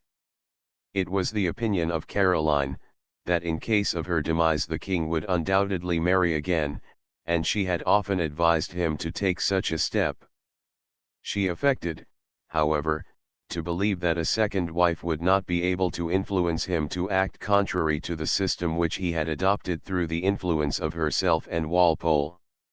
It was during the sojourn of the Princess Anne in England that she heard the details of the withdrawal of Lady Suffolk from court. Everybody appeared to be rejoiced at that lady's downfall, but most of all the Princess Anne. The King thought that of all the children of himself and Caroline, Anne loved him best.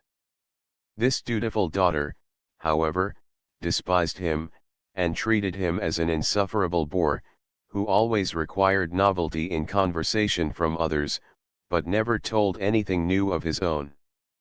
In allusion to the withdrawal of Lady Suffolk from court, this amiable child remarked, I wish with all my heart he would take somebody else, that mamma might be a little relieved from the occasion of seeing him forever in her room.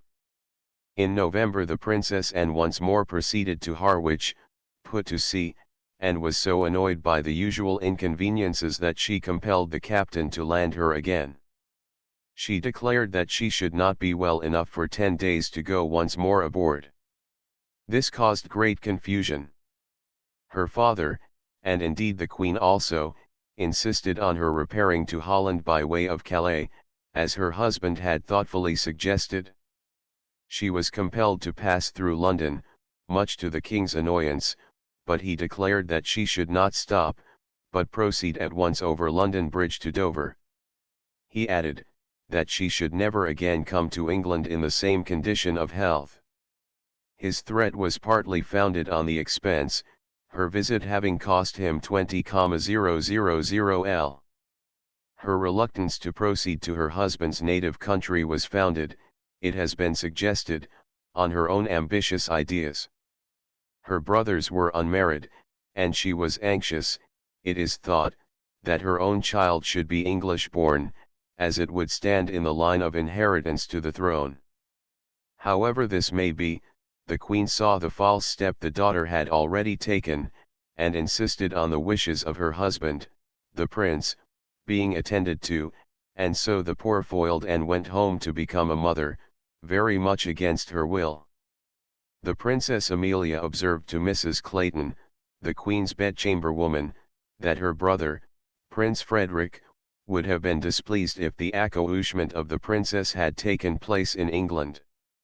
To this, Mrs. Clayton, as Lord Hervey observes, very justly remarked, "I cannot imagine, madam, how it can affect the prince at all where she lies in, since with regard to those who wish more of your Royal Highness's family on the throne, it is no matter whether she be brought to bed here or in Holland, or of a son or a daughter, or whether she has any child at all, and with regard to those who wish all your family well, for your sake, madam, as well as our own, we shall be very glad to take any of you in your turn, but none of you out of it." But the Queen had other business this year wherewith to occupy her besides royal marriages, or filial indispositions. In some of these matters her sincerity is sadly called in question. Here is an instance. In 1734 the Bishop of Winchester was stricken with apoplexy, and Lord Hervey was no sooner aware of that significant fact it was a mortal attack than he wrote to Hoadley at Salisbury, urging him in the strongest terms to make application to be promoted from Sarum to the almost vacant see. This promotion had been promised him by the King, Queen, and Walpole, all of whom joined in blandly reproving the bishop for being silent when Durham was vacant, whereby alone he lost that golden appointment. He had served government so well, and yet had contrived to maintain most of his usual popularity with the public, that he had been told to look upon Winchester as his own, whenever an opening occurred. Hoadley was simple enough to believe that the Queen and Walpole were really sincere. He addressed a letter to the King through his two ears, the Queen and Walpole, and he wrote as if he were sure of being promoted, according to engagement, while at the same time he acted as if he were sure of nothing. Caroline called the bishop's letter indelicate, hasty, ill-timed, and such like, but Hoadley so well obeyed the instructions given to him that there was no room for escape, and he received the appointment. When he went to kiss hands upon his elevation, the King was the only one who behaved with common honesty. He, and Caroline too, disliked the man, whom the latter affected a delight to honor, for the reason that his respect for royalty was not so great as to blind him to popular rights, which he supported with much earnestness. On his reception by the King, the latter treated him with disgraceful incivility, exactly in accordance with his feelings. Caroline did violence to hers, and gave him honeyed words, and showered congratulations upon him, and pelted him, as it were, with compliments and candid courtesy. As for Sir Robert Walpole, who hated Hoadley as much as his royal mistress and her consort did together, he took the new Bishop of Winchester aside, and, warmly pressing his hand, assured him without a blush that his translation from Sarum to Winchester was entirely owing to the mediation of himself, Sir Robert. It was a daring assertion, and Sir Robert would have hardly ventured upon making it had he known the share Lord Hervey had had in this little ecclesiastical intrigue. Hoadley was not deluded by Walpole, but he was the perfect dupe of the Queen. Lord Mahone 16 in speaking of Caroline, says that her character was without a blemish. Compared with many around her, perhaps it was, but if the face had not spots it had patches, which looked very much like them. On this matter, the noble lord appears to admit that some doubt may exist, and he subsequently adds, but no doubt can exist as to her discerning and most praiseworthy patronage of worth and learning in the Church. The most able and pious men were everywhere sought and preferred, and the episcopal bench was graced by such men as Hare, Sherlock, and Butler. Of course, Queen Caroline's dislike of Hoadley may be set down as founded upon that prelate's alleged want of orthodoxy. It has been noticed in another page, that, according to Walpole, the Queen had rather weakened than enlightened her faith by her study of divinity, and that Her Majesty herself was at best not orthodox. Her countenance of the less believing clergy is said, upon the same authority, to have been the effect of the influence of Lady Sundon, who espoused the heterodox clergy. Lord Mahone also says that the Queen was distinguished for charity towards those whom she accounted her enemies. She could nurse her rage, however, a good while to keep it warm. Witness her feeling manifested against that daughter of Lord Portland who married Mr. Godolphin. Her hatred of this lady was irreconcilable, nor was the King's of a more Christian quality. That lady's sole offence, however, was her acceptance of the office of governess to their daughter in the late reign, without their consent, at the time they had been turned out of St. James's, and the education of their children, who were kept there, taken from them. 17 For this offence the King and Queen were very unwilling to confer a peerage and pension on Godolphin in 1735, when he resigned his office of Groom of the Stole in the royal household. The peerage and pension were, nevertheless, ultimately conferred at the earnest solicitation of Walpole, and with great ill humour on the part of the King. Even Walpole, with all his power and influence, was not at this time so powerful and influential but that when he was crossed in Parliament he suffered for it at court.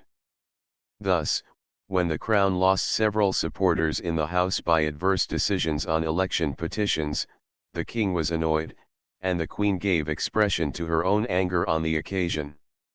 It was rare indeed that she ever spoke her dissatisfaction of Sir Robert, but on the occasion in question she is reported as having said that Sir Robert Walpole either neglected these things, and judged it enough to think they were trifles, though in government, and especially in this country, nothing was a trifle, or, perhaps, she said, there is some mismanagement I know nothing of, or some circumstances we are none of us acquainted with, but, whatever it is, to me these things seem very ill-conducted. 18 The Queen really thought that Walpole was on the point of having outlived his ability and his powers to apply it for the benefit of herself and husband.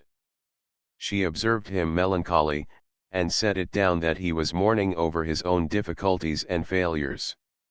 When Caroline, however, was told that Sir Robert was not in sorrow because of the difficulties of government, but simply because his mistress, Miss Scarrett, was dangerously ill of a pleuritic fever, the unblemished Queen was glad.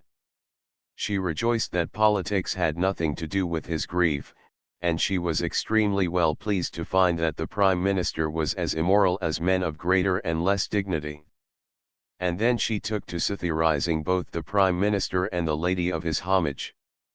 She laughed at him for believing in the attachment of a woman whose motives must be mercenary, and who could not possibly see any attraction in such a man but through the meshes of his purse. She must be a clever gentlewoman, said Caroline, to have made him believe that she cares for him on any other score, and to show you what fools we all are on some point or other, she has certainly told him some fine story or other of her love, and her passion, and that poor man, with his burly body, swollen legs, and villainous stomach, avec ce gros corps, jams enfles, etc villain ventre, believes her. Ah, what is human nature? On this rhapsody Lord Hervey makes a comment in the spirit of Burns' verse: would but some god the gifty gie us, to see ourselves as ither see us, and it was excellent opportunity for such comment. While she was saying this, remarks the noble lord, she little reflected in what degree she herself possessed all the impediments and antidotes to love she had been enumerating, and that, ah, what is human nature, was as applicable to her own blindness as to his. She certainly illustrated in her own person her assertion that in government nothing was a trifle. Thus, when what was called the Scotch election petition was before Parliament and threatening to give some trouble to the ministerial side, her anxiety till the question was decided favourably to the Crown side, and her affected indifference after the victory, were both marked and striking.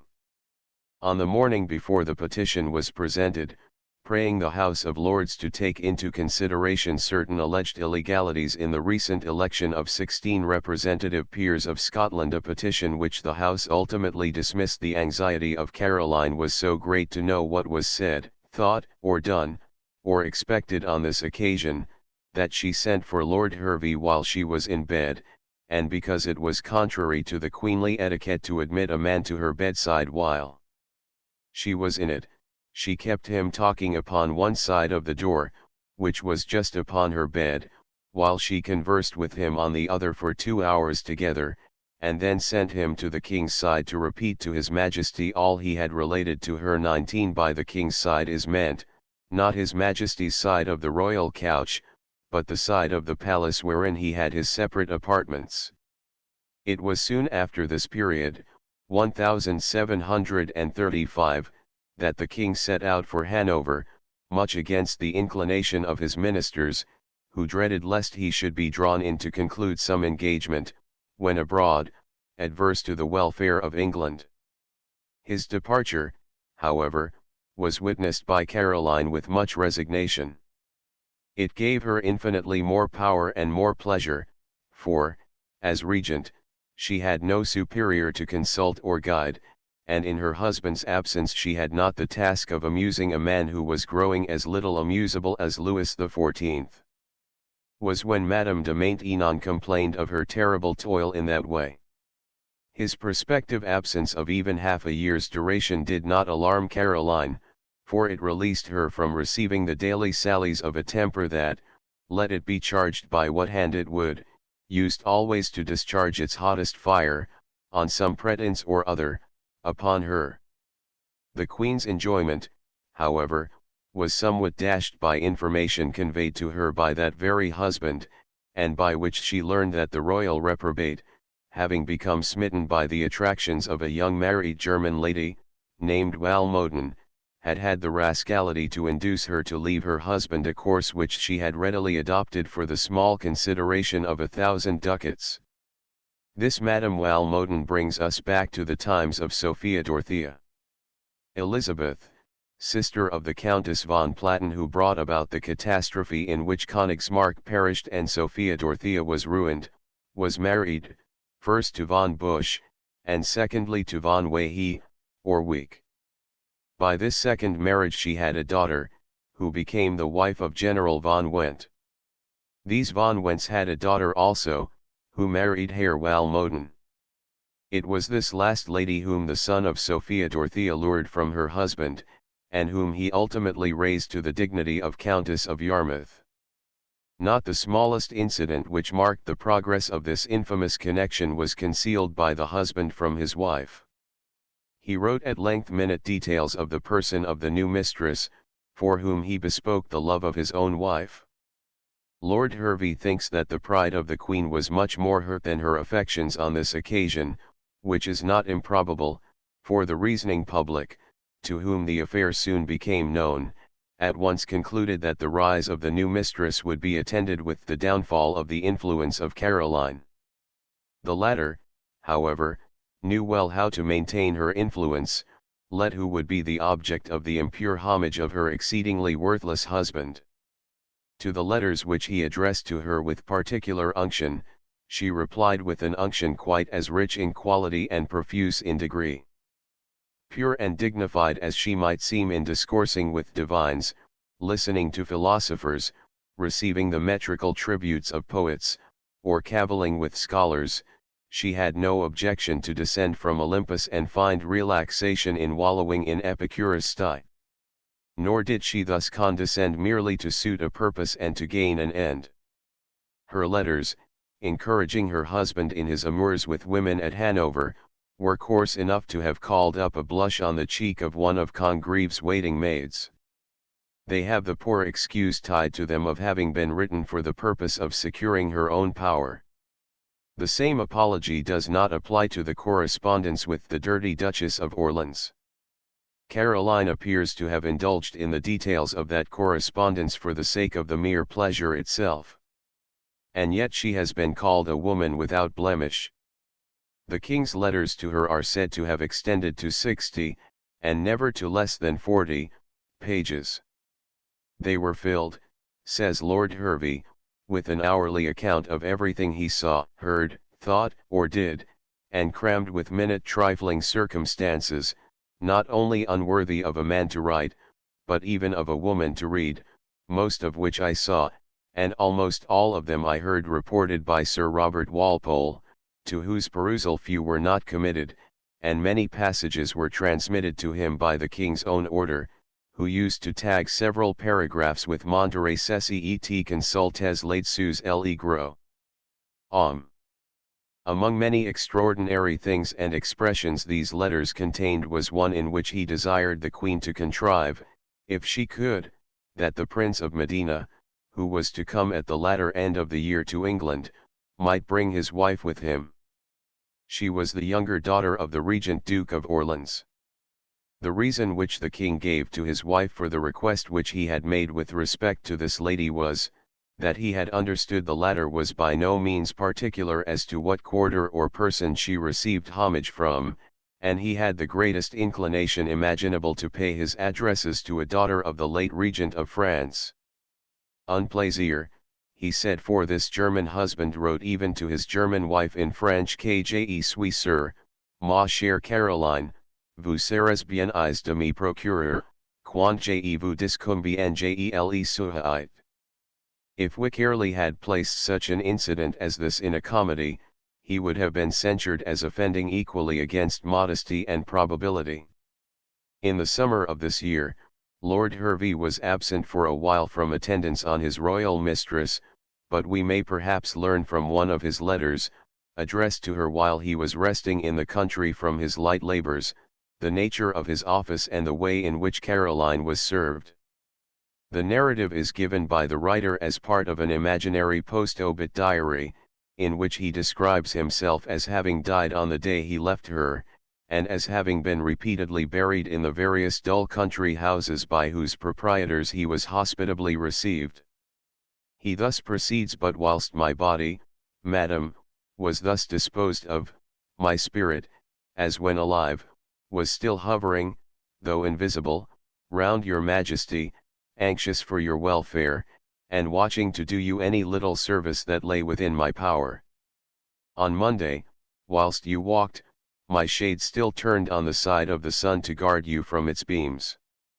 On Tuesday morning, at breakfast, I brushed away a fly that had escaped Teed's observation. Teed was one of the Queen's attendants, and was just going to be the taster of your chocolate. On Wednesday, in the afternoon, I took off the chillness of some strawberry water your majesty was going to drink as you came in hot from walking, and at night I hunted a bat out of your bedchamber, and shut a sash just as you fell asleep, which your majesty had a little indiscreetly ordered Mrs. Purcell to leave open. On Thursday, in the drawing room, I took the forms and voices of several of my acquaintances, made strange faces, put myself into awkward postures, and talked a good deal of nonsense, whilst your Majesty entertained me very gravely, recommended me very graciously, and laughed at me internally very heartily. On Friday, being post day, I proposed to get the best pen in the other world for your Majesty's use, and slip it invisibly into your standish just as Mr. Shaw was bringing it into your gallery for you to write, and accordingly I went to Voiture, and desired him to hand me his pen, but when I told him for whom it was designed, he only laughed at me for a blockhead, and asked me if I had been at court for 4 years to so little purpose as not to know that your Majesty had a much better of your own. On Saturday I went on the shaft of your Majesty's chaise to Richmond. As you walked there I went before you, and with an invisible wand I brushed the dew and the worms out of your path all the way, and several times uncrumpled your Majesty's stocking. Sunday this very day, at chapel, I did your Majesty some service, by tearing 6 leaves out of the parson's sermon and shortening his discourse 6 minutes. While these imaginary services were being rendered by the visionary Lord Hervey to the Queen, realities more serious and not less amusing were claiming the attention of Caroline and her consort. In return for the information communicated by the King to the Queen on the subject of Madame Walmoden and her charms, Caroline had to inform her husband of the marriage we have spoken of between Lady Suffolk and Mr. George Berkeley. The royal ex-lover noticed the communication in his reply in a coarse way, and expressed his entire satisfaction at being rid of the lady, and at the lady's disposal of herself. When Caroline informed her vice-chamberlain, Lord Hervey, of the report of this marriage, his alleged disbelief of the report made her peevish with him, and induced her to call him an obstinate devil, who would not believe merely improbable facts to be truths. Caroline then railed at Lady Suffolk in good set terms as a sayer and doer of silly things, entirely unworthy of the reputation she had with some people of being the sayer and doer of wise ones. It was on this occasion that Caroline herself described to Lord Hervey the farewell interview she had had with Lady Suffolk. The ex-mistress took a sentimental view of her position, and lamented to the wife that she, the mistress, was no longer so kindly treated as formerly by the husband. I told her, said the Queen, in reply, that she and I were not of an age to think of these sort of things in such a romantic way, and said, my good Lady Suffolk, you are the best servant in the world, and, as I should be most extremely sorry to lose you, pray take a week to consider of this business, and give me your word not to read any romances in that time, and then I dare say you will lay aside all thoughts of doing what, believe me, you will repent, and what I am very sure I shall be very sorry for. 20 It was at one of these conversations with Lord Hervey that the Queen told him that Lady Suffolk had had 2,000L a year constantly from the King whilst he was Prince, and 3,200L ever since he was King, besides several little dabs of money both before and since he came to the crown. A letter of Lady Pomfret's will serve to show us not only a picture of the Queen at this time, but an illustration of feeling in a fine lady. Lady Pomfret, writing to Lady Sundon, in 1735, says, all I can say of Kensington is, that it is just the same as it was, only paired as close as the bishop does the sacrament. My Lord Pomfret and I were the greatest strangers there, no Secretary of State, no Chamberlain or Vice-Chamberlain, but Lord Robert, and he just in the same coat, the same spot of ground, and the same words in his mouth that he had when I left there. Mrs. Meadows in the window at work, but, though half an hour after 2, the Queen was not quite dressed, so that I had the honor of seeing her before she came out of her little blue room, where I was graciously received, and acquainted Her Majesty, to her great sorrow, how ill you had been, and then, to alleviate that sorrow, I informed her how much Sundon was altered for the better, and that it looked like a castle. From thence we proceeded to a very short drawing room, where the Queen joked much with my Lord Pomfret about Barbados. The two ladies of the bedchamber and the governess are yet on so bad a foot, that upon the latter coming into the room to dine with Lady Bristol, the others went away, though just going to sit down, and strangers in the place. The writer of this letter soon after lost a son, the Honourable Thomas Fermor. It was a severely felt loss, so severe that some weeks elapsed before the disconsolate mother was able, as she says, to enjoy the kind and obliging concern expressed by the Queen's bedchamber woman in her late misfortune. Christianity itself, as this charming mother averred, would have authorized her in lamenting such a calamity during the remainder of her life, but then, oh joy! Her maternal lamentation was put an end to and Rachel was comforted, and all because it was impossible for any behavior to be more gracious than that of the Queen on this occasion, who made it quite fashionable to be concerned at the death of Lady Pomfret's son. But there were more bustling scenes at Kensington than such as those described by this fashionably sorrowing lady and the sympathizing sovereign. On Sunday, the 26th of October, the Queen and her court had just left the little chapel in the Palace of Kensington, when intimation was given to Her Majesty that the King, who had left Hanover on the previous Wednesday, was approaching the gate. Caroline, at the head of her ladies and the gentlemen of her suite, hastened down to receive him, and, as he alighted from his ponderous coach, she took his hand and kissed it. This ceremony performed by the regent, a very unceremonious, hearty, and honest kiss was impressed on his lips by the wife. The king endured the latter without emotion, and then, taking the Queen Regent by the fingers, he led her upstairs in a very stately and formal manner. In the gallery there was a grand presentation, at which His Majesty exhibited much ill humor, and conversed with everybody but the Queen. His ill humor arose from various sources. He had heated himself by rapid and continual travelling, whereby he had brought on an attack of a complaint to which he was subject, which made him very ill at ease, and which is irritating enough to break down the patience of the most patient of people. On ordinary occasions of his return from Hanover His Most Sacred Majesty was generally of as sour disposition as man so little heroic could well be. He loved the electorate better than he did his kingdom, and would not allow that there was anything in the latter which could not be found in Hanover of a superior quality. There was no exception to this.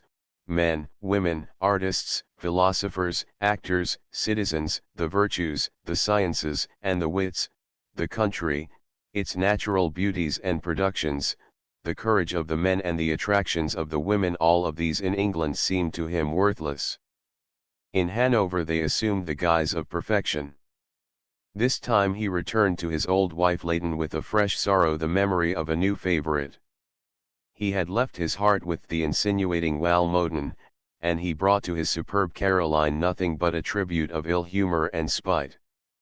He hated more than ever the change from an electorate where he was so delightfully despotic, to a country where he was only chief magistrate, and where the people, through their representatives, kept a very sharp watch upon him in the execution of his duties. He was accordingly as coarse and evil disposed towards the circle of his court as he was to her who was the center of it. He, too, was like one of those pantomime potentates who are forever in King Cambyses' vein, and who sweep through the scene in a whirlwind of farcically furious words and of violent acts, or of threats almost as bad as if the menaces had been actually realized.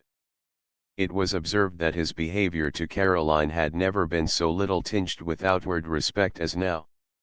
She bore his ill humor with admirable patience, and her quiet endurance only the more provoked the petulance of the little and worthless king. He was not only ill-tempered with the mistress of the palace, but was made, or chose to think himself, especially angry at trifling improvements which Caroline had carried into effect in the suburban palace during the temporary absence of its master. The improvements consisted chiefly in removing some worthless pictures and indifferent statues and placing masterpieces in their stead. The king would have all restored to the condition it was in when he had last left the palace, and he treated Lord Hervey as a fool for venturing to defend the Queen's taste and the changes which had followed the exercise of it. "I suppose," said the dignified king to the courteous vice-chamberlain, "I suppose you assisted the Queen with your fine advice when she was pulling my house to pieces, and spoiling all my furniture. Thank God. At least she has left the walls standing." Lord Hervey asked if he would not allow the 2 Van Dykes which the Queen had substituted for 2 signposts, to remain. George pettishly answered, that he didn't care whether they were changed or no, but, he added, for the picture with the dirty frame over the door, and the 3 nasty little children, I will have them taken away, and the old ones restored.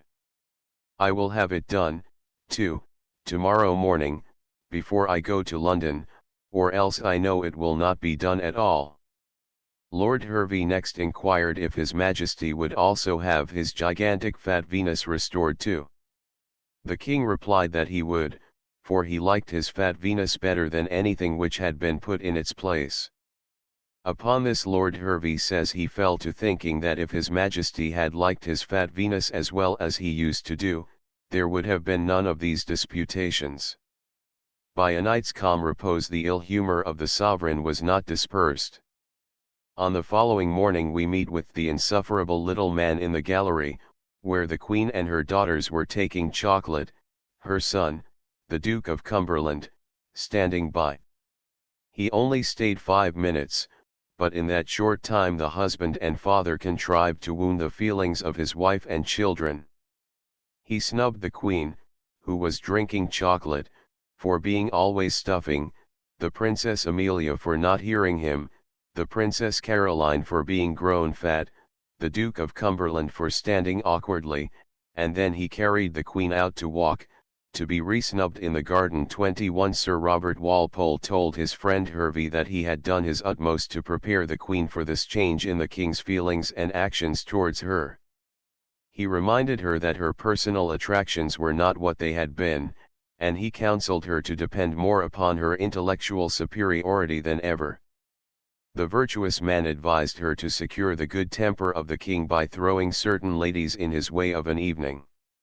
Sir Robert mentioned, among others, Lady Tankerville, a very safe fool, who would give the king some amusement without giving Her Majesty any trouble.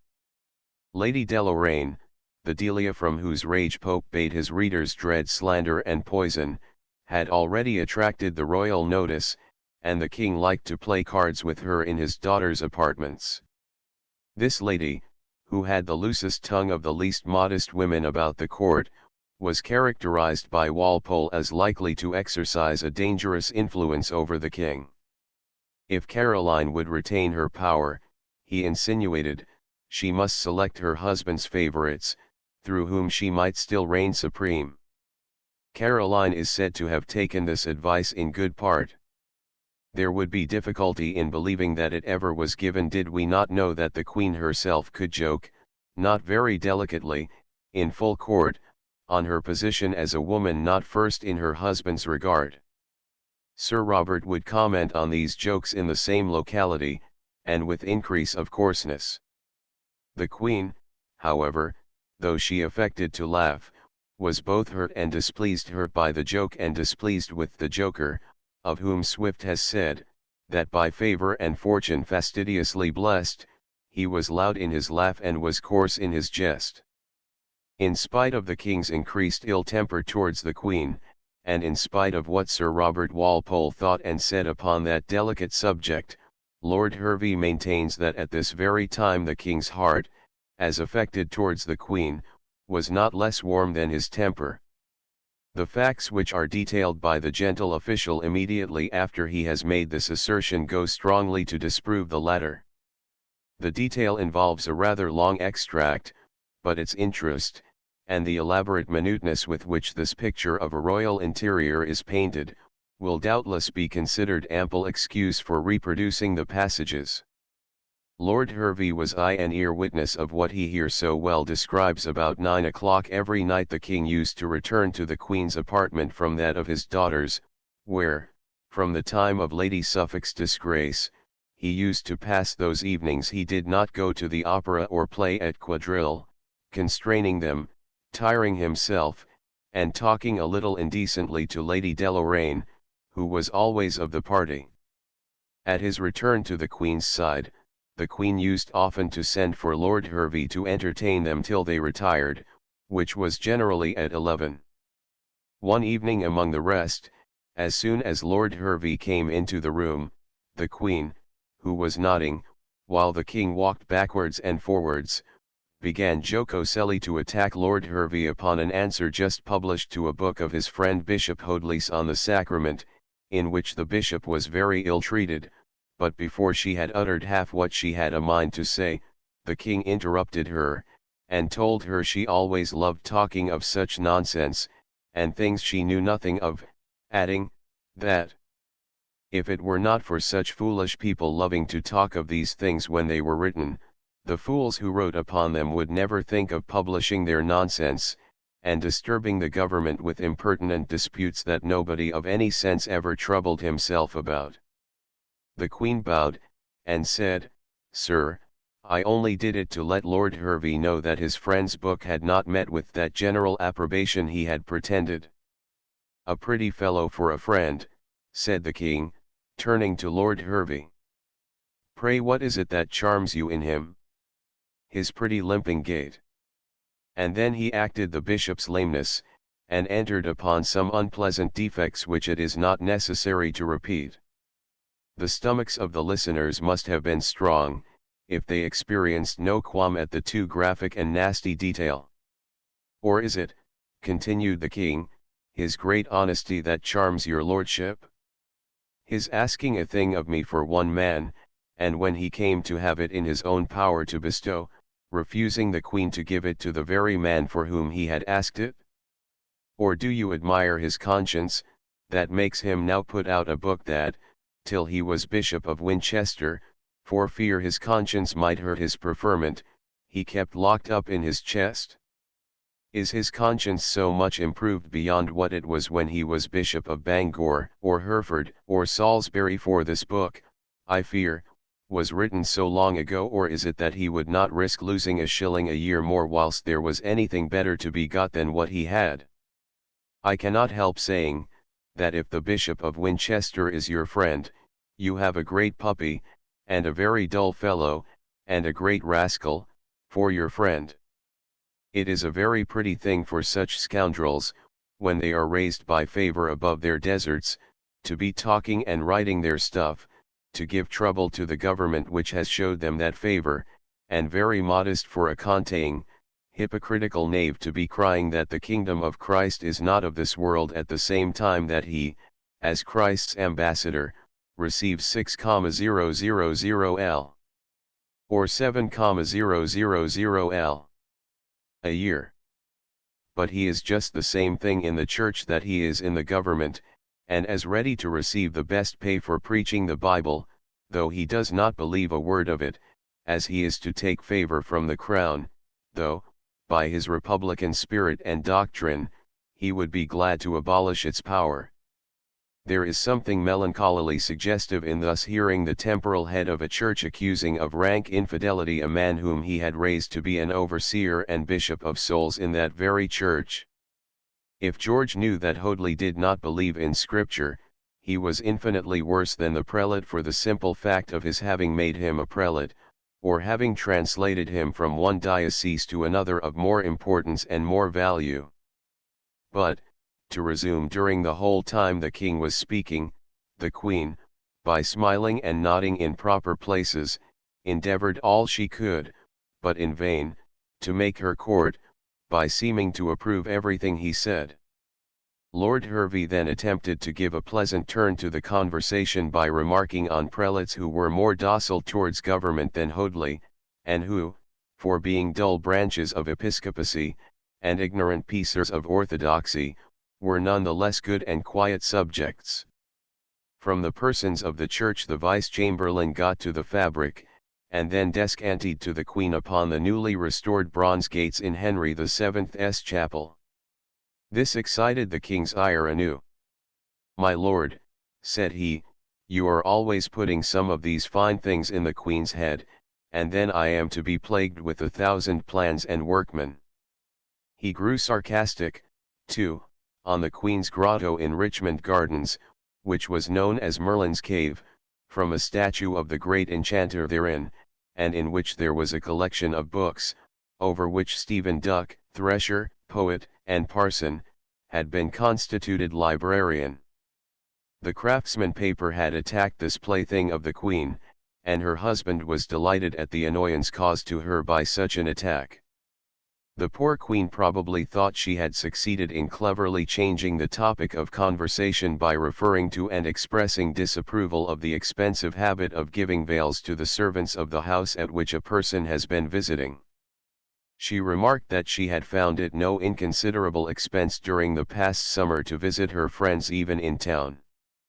"That is your own fault," growled the king, "for my father, when he went to people's houses in town, never was fool enough to give away his money." The Queen pleaded that she only gave what her chamberlain, Lord Grantham, informed her was usual, whereupon poor Lord Grantham came in for his full share of censure. The Queen, said her consort, was always asking some fool or another what she was to do, and that none but a fool would ask another fool's advice. The Vice-Chamberlain gently hinted that liberality would be expected from a queen on such occasions as her visits at the houses of her subjects. "Then let her stay at home, as I do," said the king. "You do not see me running into every puppy's house to see his new chairs and stools." And then, turning to the Queen, he added, "Nor is it for you to be running your nose everywhere, and to be trotting about the town, to every fellow that will give you some bread and butter, like an old girl who loves to go abroad, no matter where, or whether it be proper or no." The Queen colored, and nodded a good deal faster during this speech than before, whilst the tears came into her eyes, but she said not one word. Such is the description of Lord Hervey, and it shows Caroline in a favourable light. The Vice-Chamberlain struck in for her, by observing that Her Majesty could not see private collections of pictures without going to the owners' houses, and honouring them by her presence. "Supposing," said the king, "she had a curiosity to see a tavern, would it be fit for her to satisfy it, and yet the innkeeper would be very glad to see her?"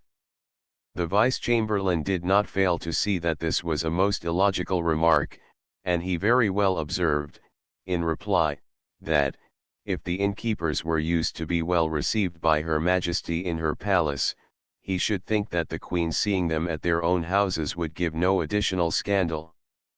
As George found himself foiled by this observation, he felt only the more displeasure, and he gave vent to the last by bursting forth into a torrent of German, which sounded like abuse, and during the outpouring of which the Queen made not one word of reply, but nodded until she tangled her thread, then snuffed the candles that stood on the table before her, and snuffed one of them out. Upon which the king, in English, began a new dissertation upon Her Majesty, and took her awkwardness for his text. 22. Unmoved as Caroline appeared at this degrading scene, she felt it acutely, but she did not wish that others should be aware of her feelings under such a visitation. Lord Hervey was aware of this, and when, on the following morning, she remarked that he had looked at her the evening before as if he thought she had been going to cry, the courtier protested that he had neither done the one nor thought the other, but had expressly directed his eyes on another object, lest if they met hers, the comicality of the scene should have set both of them laughing. And such scenes were of constant occurrence. The king extracted something unpleasant from his very pleasures, just as acids may be produced from sugar. Sometimes he fell into a difficulty during the process. Thus, on one occasion, when the party were again assembled for their usual delightful evening, the Queen had mentioned the name of a person whose father, she said, was known to the king. It was at the time when His Majesty was most bitterly incensed against his eldest son. Caroline was on better terms with Frederick, but, as she remarked, they each knew the other too well to love or trust one another.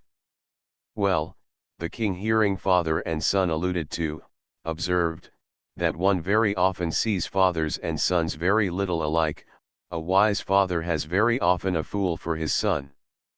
One sees a father a very brave man, and his son a scoundrel, a father very honest, and his son a great knave, a father a man of truth, and his son a great liar, in short, a father that has all sorts of good qualities, and a son who is good for nothing. 23 The queen and all present betrayed, by their countenances, that they comprehended the historical parallel, whereupon the king attempted, as he thought, to make it less flagrantly applicable, by running the comparison in another sense.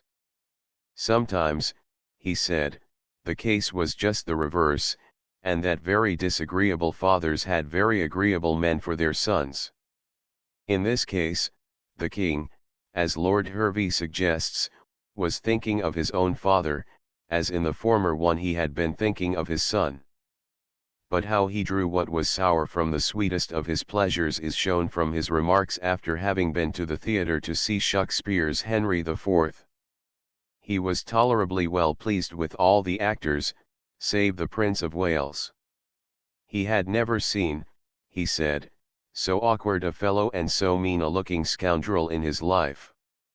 Everybody, says Lord Hervey, who hated the actual Prince of Wales thought of him as the king here expressed himself of the player, but all very properly pretended to understand his Majesty literally, joined in the censure, and abused the theatrical Prince of Wales for a quarter of an hour together.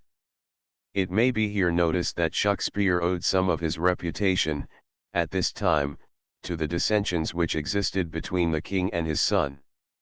Had it, at least, not been for this circumstance, it is not likely that the play of Henry IV would have been so often represented as it was at the three theatres: Lincoln's Inn Fields, Covent Garden, and Drury Lane. Every auditor knew how to make special application of the complainings and sorrowings of a royal sire over a somewhat profligate son, or of the unfilial speeches and hypocritical assurance of a princely heir, flung at his sovereign and impatient sire. The house in Lincoln's Inn Fields had the reputation of being the Tory house, and the Prince of Wales there was probably represented as a proper gentleman, not out of love to him, but rather out of contempt to the father. It was not a house which received the favour of either Caroline or her consort.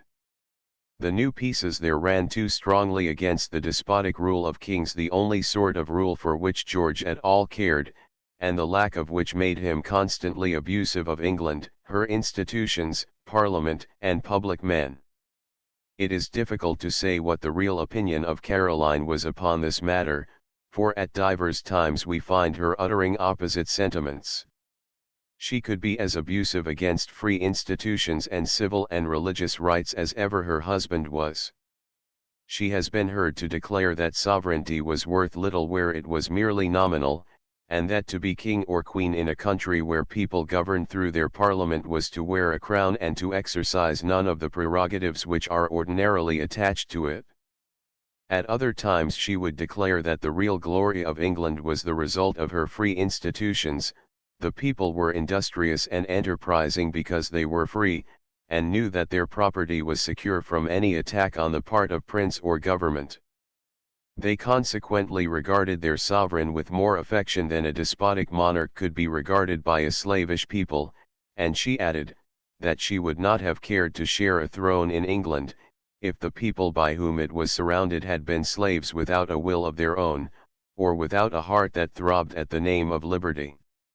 The king never had but one opinion on the subject, and therefore the theatre at Lincoln's Inn Fields was forever resounding with claptraps against despotism, and that in presence of an audience of whom Frederick, Prince of Wales, was chief, and Bolingbroke led the applause.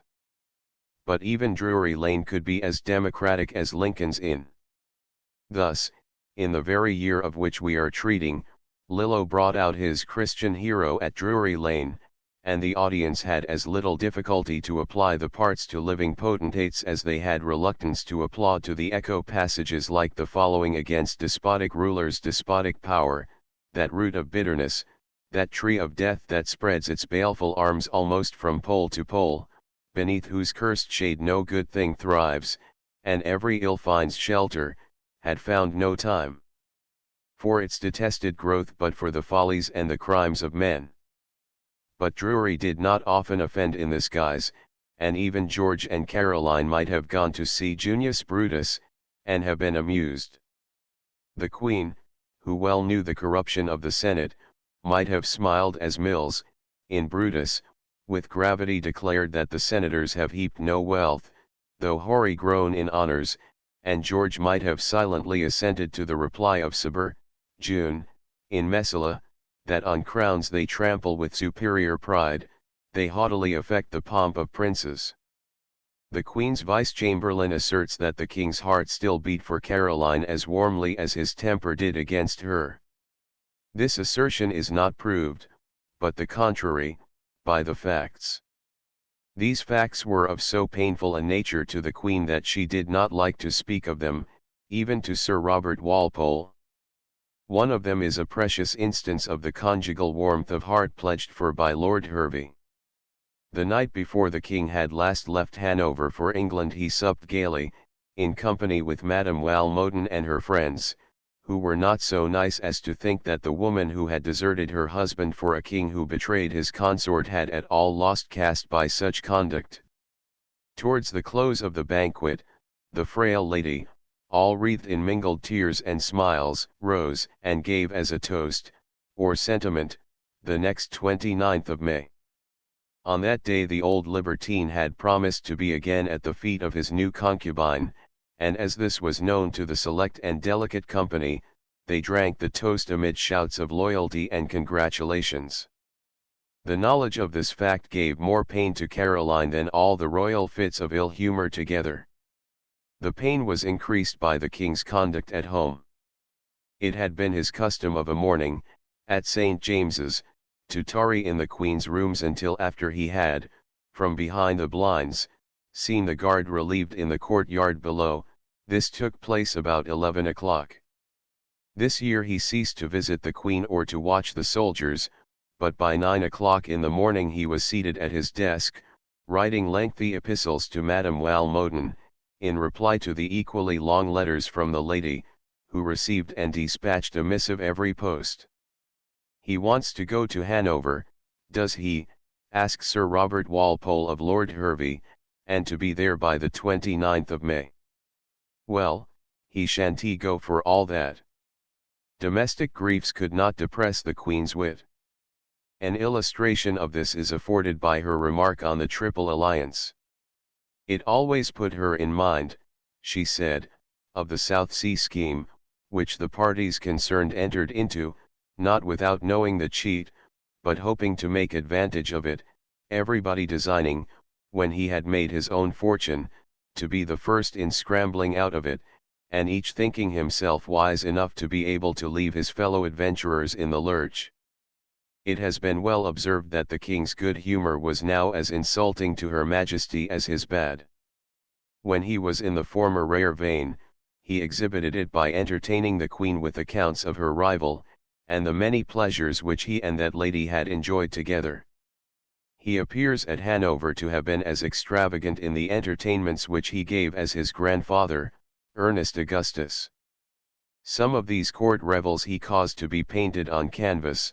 The ladies represented therein were all portraits of the actual revellers. Several of such pictures were brought over to England, and 5 of them were hung up in the Queen's dressing room. Occasionally, of an evening, the King would take a candle from the Queen's table, and go from picture to picture, with Lord Hervey, telling him its history, explaining the joyous incidents, naming the persons represented, and detailing all that had been said or done on the particular occasion before them. During which lecture, says the Vice-Chamberlain himself, Lord Hervey, while peeping over His Majesty's shoulders at those pictures, was shrugging up his own, and now and then stealing a look, to make faces at the Queen, who, a little angry, a little peevish, and a little tired at her husband's absurdity, and a little entertained with his lordship's grimaces, used to sit and not in a corner of the room, sometimes yawning, and sometimes smiling, and equally afraid of betraying those signs, either of her lassitude or mirth. In the course of the year which we have now reached, Queen Caroline communicated to Lord Hervey a fact, which is not so much evidence of Her Majesty's common sense, as of the presumption and immorality of those who gave Caroline little credit for having even the sense which is so qualified. Lord Bolingbroke had married the Marchioness de Villette, niece of Madame de Maintenon, about the year 1716. The union, however, was not only kept secret for many years, but when Bolingbroke was under attainder, and a sum of 52,000 L. belonging to his wife was in the hands of Decker, the banker, Lady Bolingbroke swore that she was not married to him, and so obtained possession of a sum which, being hers, was her husband's, and which being her husband's, who was attaind as a traitor, was forfeit to the crown. However, as some of it went through the hands of poor Sophia Dorothea's rival, the easy Duchess of Kendal, and her rapacious niece, Lady Walsingham, the matter was not inquired into. Subsequently Lady Bolingbroke attempted to excuse her husband's alleged dealings with the Pretender, by asserting that he entered into them solely for the purpose of serving the court of London. That was, in short, said Caroline to Lord Hervey, to betray the Pretender, for though Madame de Villette softened the word, she did not soften the thing, which I own, continued the Queen, was a speech which had so much impudence and villainy mixed up in it, that I could never bear him or her from that hour, and could hardly hinder myself from saying to her, and pray, Madam, what security can the King have that my Lord Bolingbroke does not desire to come here with the same honest desire? That he went to Rome? Or that he swears that he is no longer a Jacobite, with any more truth than you have sworn you are not his wife? The only wonder is, considering Caroline's vivacious character, that she restrained herself from giving expression to her thoughts.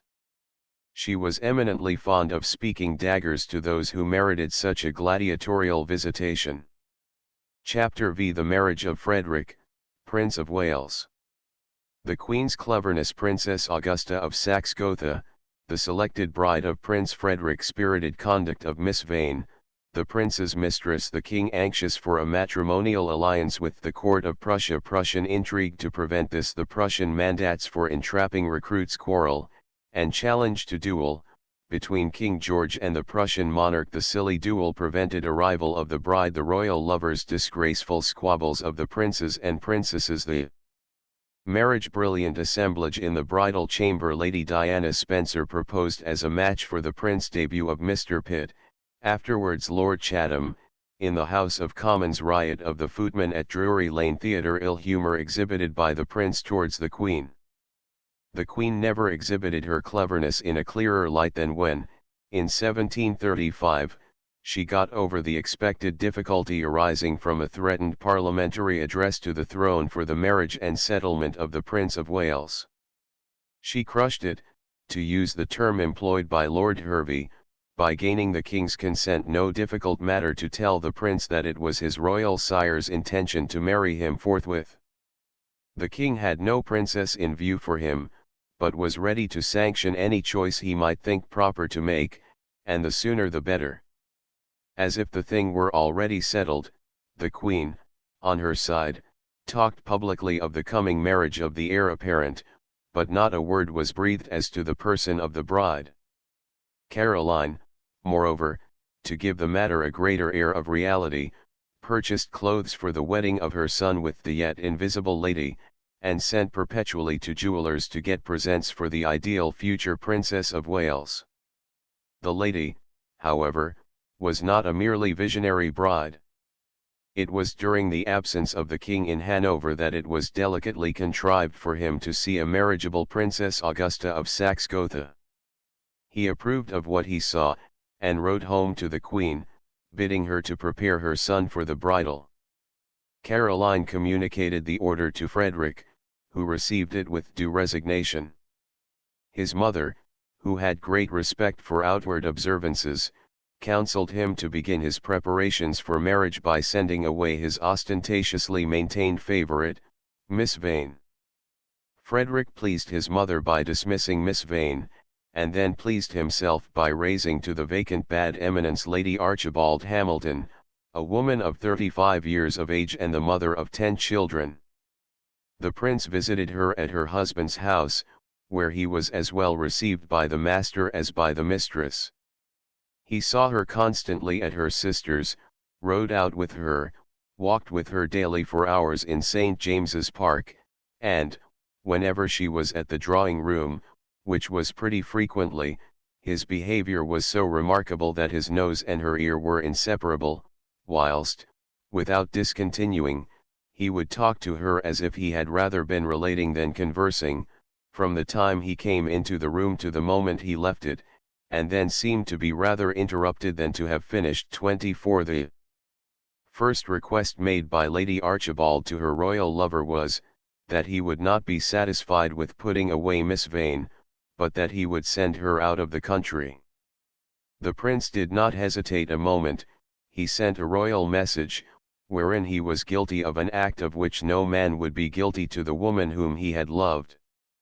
The message was taken by Lord Baltimore, who bore proposals, offering an annuity of 1,600 L. a year to the lady, on condition that she would proceed to the continent, and give up the little son which owed to her the disgrace of his birth, but to whom both she and the prince were most affectionately attached. The alternative was starvation in England. Miss Vane had an old admirer, to whom she sent in the hour of adversity, and who was the more happy to aid her in her extremity as, by so doing, he would not only have some claim on her gratitude, but that he could, to the utmost of his heart's desire, annoy the prince, whom he intensely despised. Lord Hervey sat down, and imagining himself for the nonce in the place of Miss Vane, he wrote a letter in that lady's name. The supposed writer softly reproved the fickle prince, reminded him of the fond old times ere love yet had expired, resigned herself to the necessity of sacrificing her own interests to that of England, and then running over the sacrifices which a foolish woman must ever make of character, friends, family, and peace of mind for the fool or knave whom she loves with more irregularity than wisdom, she burst forth into a tone of indignation at the mingled meanness and cruelty of which she was now made the object, and finally refused to leave either England or her child, spurning the money offered by the father, and preferring any fate which might come, provided she were not banished from the presence and the love of her boy. Frederick was simple enough to exhibit this letter to his mother, sisters, and friends, observing at the same time that it was far too clever a production to come from the hand of Miss Vane, and that he would not give her a farthing until she had revealed the name of the rascal who had written it. The author was popularly set down as being Mr. Pulteney. On the other hand, Miss Vane published the prince's offer to her, and therewith her own letter in reply. The world was unanimous in condemning him as mean and cruel. Not a soul ever thought of finding fault with him as immoral. At length a compromise was effected. The prince explained away the cruel terms of his own epistle, and Miss Vane withdrew what was painful to him in hers. The pension of 1,600 L. a year was settled on her, with which she retired to a mansion in Grosvenor Street, her little son accompanying her. But the anxiety she had undergone had so seriously affected her health that she was very soon after compelled to proceed to Bath. The waters were not healing waters for her. She died in that city, on the 11th of March 1736, having had one felicity reserved for her in her decline, the inexpressible one of seeing her little son die before her. The Queen and the Princess Caroline, says Lord Hervey, thought the prince more afflicted for the loss of this child than they had ever seen him on any occasion, or thought him capable of being. One of the most cherished projects of George II was the union by marriage of two of his own children with two of the children of the King of Prussia. Such an alliance would have bound more intimately the descendants of Sophia Dorothea through her son and daughter. The double marriage was proposed to the King of Prussia, in the name of the King of England, by Sir Charles Hotham, Minister Plenipotentiary. George proposed that his eldest son, Frederick, should marry the eldest daughter of the King of Prussia, and that his second daughter should marry the same king's eldest son. To these terms the Prussian monarch would not agree, objecting that if he gave his eldest daughter to the Prince of Wales, he must have the eldest, and not the second, daughter of George and Caroline for the Prince of Prussia. Caroline would have agreed to these terms, but George would not yield. The proposed intermarriages were broken off, and the two courts were estranged for years.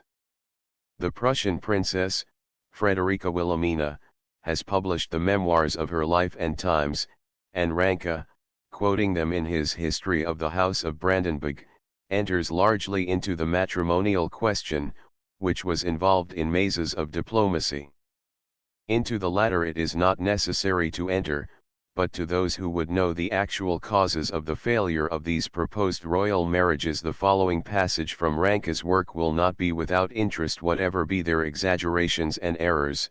The memoirs of the Princess Frederica Wilhelmina must always be considered as one of the most remarkable records of the state of the Prussian court of that period.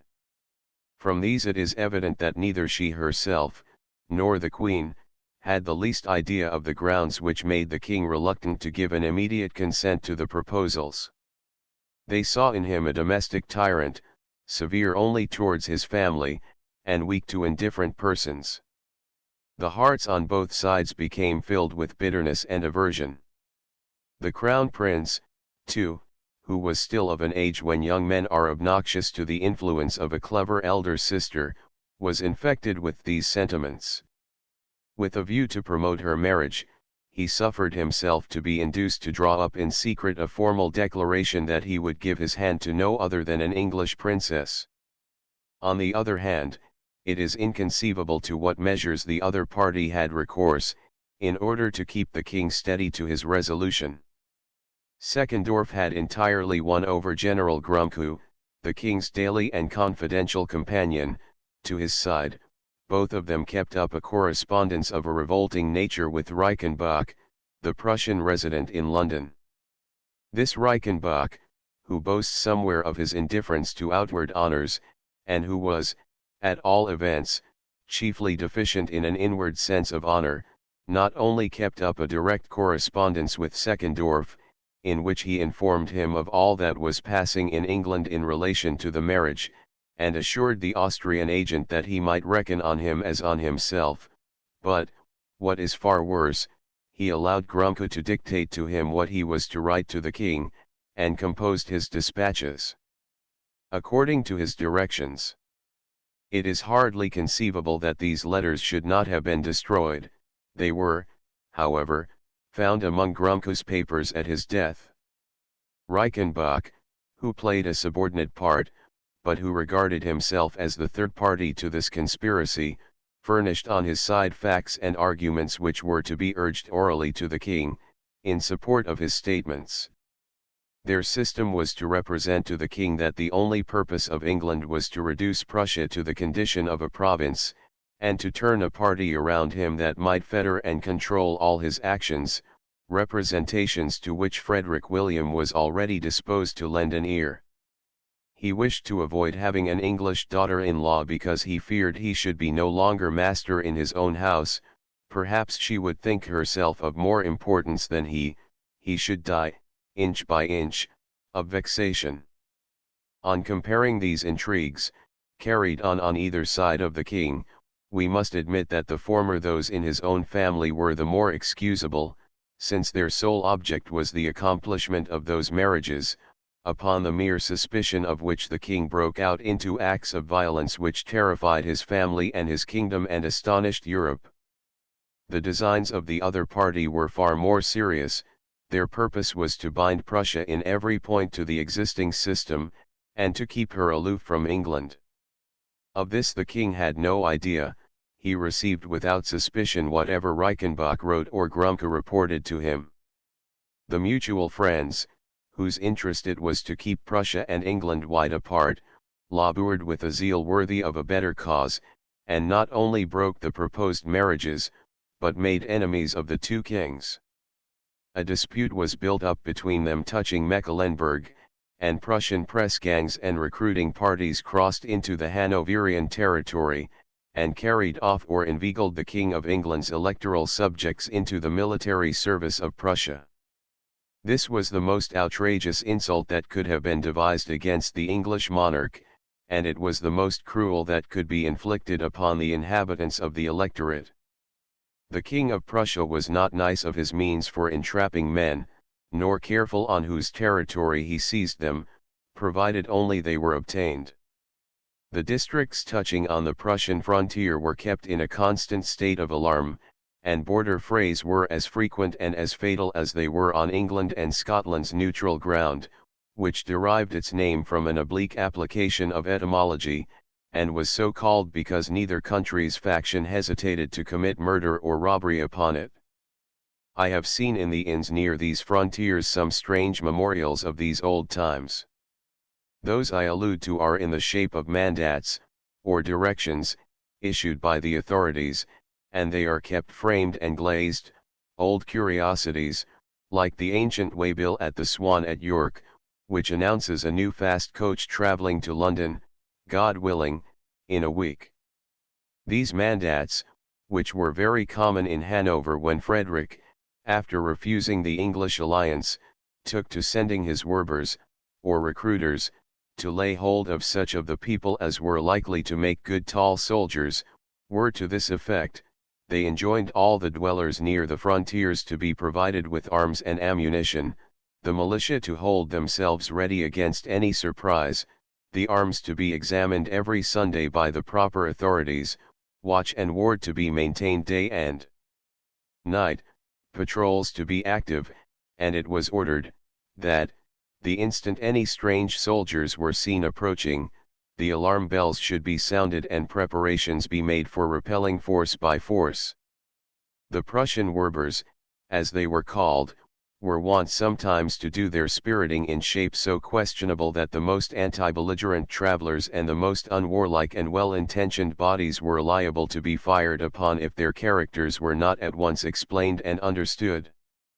These were times when Hanoverians, who stood in fear of Prussia, never lay down in bed but with arms at their side, times when young peasants who, influenced by soft attractions, stole by night from one village to another to pay their devoirs to bright eyes waking to receive them, walked through perils, love in their hearts, and a musket on their shoulders. The enrollers of Frederick, and indeed those of his great son after him, cast a chill shadow of fear over every age, sex, and station of life. In the meantime the two kings reviled each other as coarsely as any two dragoons in their respective services. The quarrel was nursed until it was proposed to be settled, not by diplomacy, but by a duel. When this was first suggested, the place, but not the time, of meeting, was immediately agreed upon. The territory of Hildesheim was to be the spot whereon were to meet in deadly combat two monarchs, two fathers, who could not quietly arrange a marriage between their sons and daughters. It really seemed as if the blood of Sophia Dorothea of Zell was ever to be fatal to peace and averse from connubial felicity. The son of Sophia Dorothea selected Brigadier General Sutton for his second. Her son-in-law, it will be remembered that he had married that unhappy lady's daughter, conferred a similar honor on Colonel Derschein. His English Majesty was to proceed to the designated arena from Hanover, Frederick was to make his way thither from Salzsal, near Brunswick. The two kings of Brentford could not have looked more ridiculous than these two.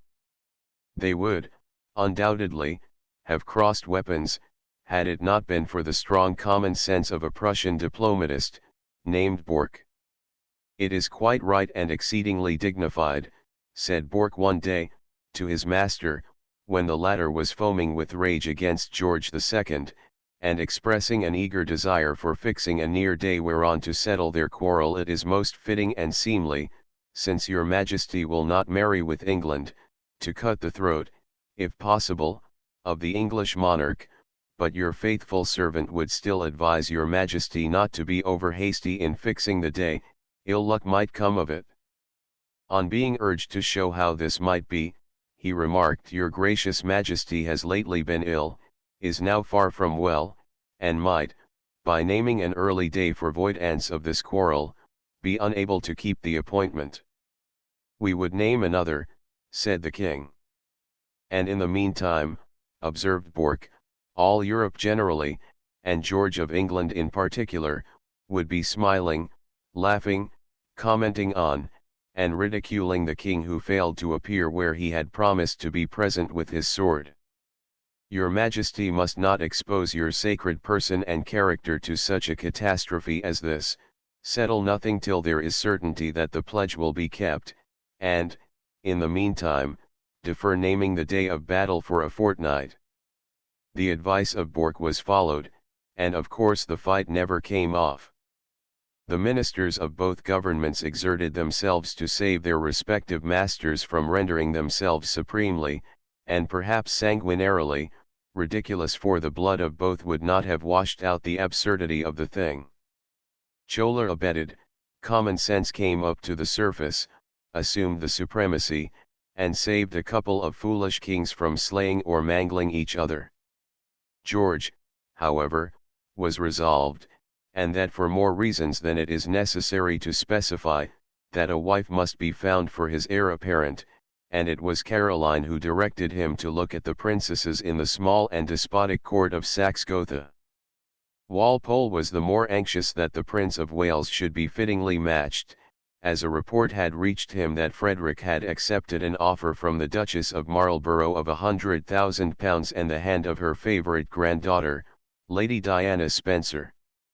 The marriage, it was said, was to come off privately, at the Duchess's lodge in Richmond Park. Lord Delaware, who was sent to demand the hand of the Princess Augusta from her brother, the Duke of Saxe-Gotha, was long, lank, awkward, and unpolished. There was no fear here of the catastrophe which followed on the introduction to Francesca de Rimini of the handsome envoy whom she mistook for her bridegroom, and with whom she fell in love as soon as she beheld him. Walpole, writing from King's College on the 2nd of May 1736, says, I believe the princess will have more beauties bestowed upon her by the occasional poets than even a painter would afford her. They will cook up a new Pandora, and in the bottom of the box enclose hope that all they have said is true. A great many, out of excess of good breeding, who have heard that it was rude to talk Latin before women, proposed complimenting her in English, which she will be much the better for. I doubt most of them, instead of fearing their compositions should not be understood, should fear they should, they wish they don't know what to be read by they don't know who. When the king dispatched some half-dozen lords of his council to propose to the prince that he should espouse the youthful Princess Augusta, he replied, with a tone of mingled duty and indifference, something like Captain Absolute in the play, that whoever his majesty thought a proper match for his son would be agreeable to him. The match was straightway resolved upon, and as the young lady knew little of French and less of English, it was suggested to her mother that a few lessons in both languages would not be thrown away. The Duchess of Saxe-Gotha, however, was wiser in her own conceit than her officious counsellors, and remembering that the Hanoverian family had been a score of years, and more, upon the throne of England, she very naturally concluded that the people all spoke or understood German, and that it would really be needlessly troubling the child to make her learn two languages, to acquire a knowledge of which would not be worth the pains spent upon the labor. When princesses then espoused heirs to thrones they were treated but with very scanty ceremony. Their own feelings were allowed to exercise very little influence in the matter, there was no pleasant wooing time, the bridegroom did not even give himself the trouble to seek the bride, he does not always do so, even now, and when the bride married the deputy who was dispatched to espouse her by proxy, she knew as little of the principal as she did of his representative. but the blooming young princess of Saxe-Gotha submitted joyfully to custom and the chance of becoming Queen of England. She was willing to come and win what the Prince of Wales, had not dignity made him ungallant, should have gone and laid at her feet and besought her to accept. Accordingly, the royal yacht, William and Mary, destined to carry many a less noble freight before its career was completed, bore the bride to our shores. When Lord Delaware handed the bride ashore at Greenwich, on the 25th of April 1736, she excited general admiration by her fresh air, good humor, and tasteful dress. It was St. George's Day, no inauspicious day whereon landing should be made in England by the young girl of 17, who was to be the mother of the first king born and bred in England since the birthday of James II. The royal bride was conducted to the Queen's house in the park, where, as my fair readers, and indeed all readers with equal good sense and a proper idea of the fitness of things, will naturally conclude that all the royal family had assembled to welcome, with more than ordinary warmth, one who came among them under circumstances of more than ordinary interest. But the truth is that there was no one to give her welcome but solemn officers of state and criticizing ladies in waiting. The people were there of course, and the princess had no cause to complain of any lack of warmth on their part. For want of better company, she spent half an hour with the English commonalty, and as she sat in the balcony overlooking the park, the gallant mob shouted themselves hoarse in her praise, and did her all homage until the tardy lover arrived, whose own peculiar homage he should have been in a little more lover-like haste to pay. However, Frederick came at last, and he came alone. The king, queen, duke, and princesses sent their compliments, and hoped she was well.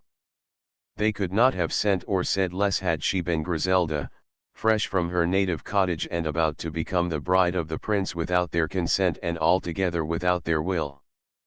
But the day was Sunday, and perhaps those distinguished personages were reluctant to indulge in too much expansion of feeling on the sacred day. On the following day, Monday, Greenwich was as much alive as it used to be on a fine fair day, for the princess dined in public, and all the world was there to see her. That is to say, she and the prince dined together in an apartment the windows of which were thrown open to oblige the curiosity of the people, and it is only to be hoped that the springs of the period were not such inclement seasons as those generally known by the name of spring to us. The people having stared their fill, and the princess having banqueted as comfortably as she could under such circumstances, the Prince of Wales took her down to the water, led her into a gaily decorated barge, and slowly up the river went the lovers with horns playing, streamers flying, and under a fusillade from old stocks of old guns, the modest artillery of colliers and other craft anxious to render to the pair the usual noisy honors of the way. They returned to Greenwich in like manner, similarly honored, and there, having supped in public, the prince kissed her hand, took his leave, and promised to return upon the morrow. On the Tuesday the already enamoured Frederick thought better of his engagement, and tarried at home till the princess arrived there. She had left Greenwich in one of the royal carriages, from which she alighted at Lambeth, where, taking boat, she crossed to Whitehall. Here one of Queen Caroline's state chairs was awaiting her, and in it she was borne, by two stout carriers, plump as cupids but more vigorous, to St. James's Palace. The reception here was magnificent and tasteful. On the arrival of the bride, the bridegroom, already there to receive her, took her by the hand as she stepped out of the chair, softly checked the motion she made to kneel to him and kiss his hand, and, drawing her to him, gallantly impressed a kiss, nay two, for the record is very precise on this matter, upon her lips. All confusion and happiness, the illustrious couple ascended the staircase hand in hand. The prince led her into the presence of a splendid and numerous court, first introducing her to the king, who would not suffer her to kneel, but, putting his arm around her, sainted her on each cheek. Queen Caroline greeted as warmly the bride of her eldest son, and the Duke of Cumberland and the princesses congratulated her on her arrival in terms of warm affection. The king, who had been irritably impatient for the arrival of the bride, and had declared that the ceremony should take place without him if it were not speedily concluded, was softened by the behavior of the youthful princess on her first appearing in his presence. She threw herself all along on the floor, first at the king's and then at the queen's feet. 25 This prostration was known to be so acceptable a homage to his majesty's pride, that, joined to the propriety of her whole behavior on this occasion, it gave the spectators great prejudice in favor of her understanding. The poor young princess, who came into England unaccompanied by a single female friend, behaved with a propriety and ease which won the admiration of Walpole and the sneers of old ladies who criticized her. Her self-possession, joined as it was with modesty, showed that she was well bred. She was not irreproachable of shape or carriage, but she was fair, youthful, and sensible, much more sensible than the bridegroom, who quarrelled with his brothers and sisters, in her very presence, upon the right of sitting down and being waited on in such presence. The squabbles between the brothers and sisters touching etiquette show the extreme littleness of the minds of those who engaged in them.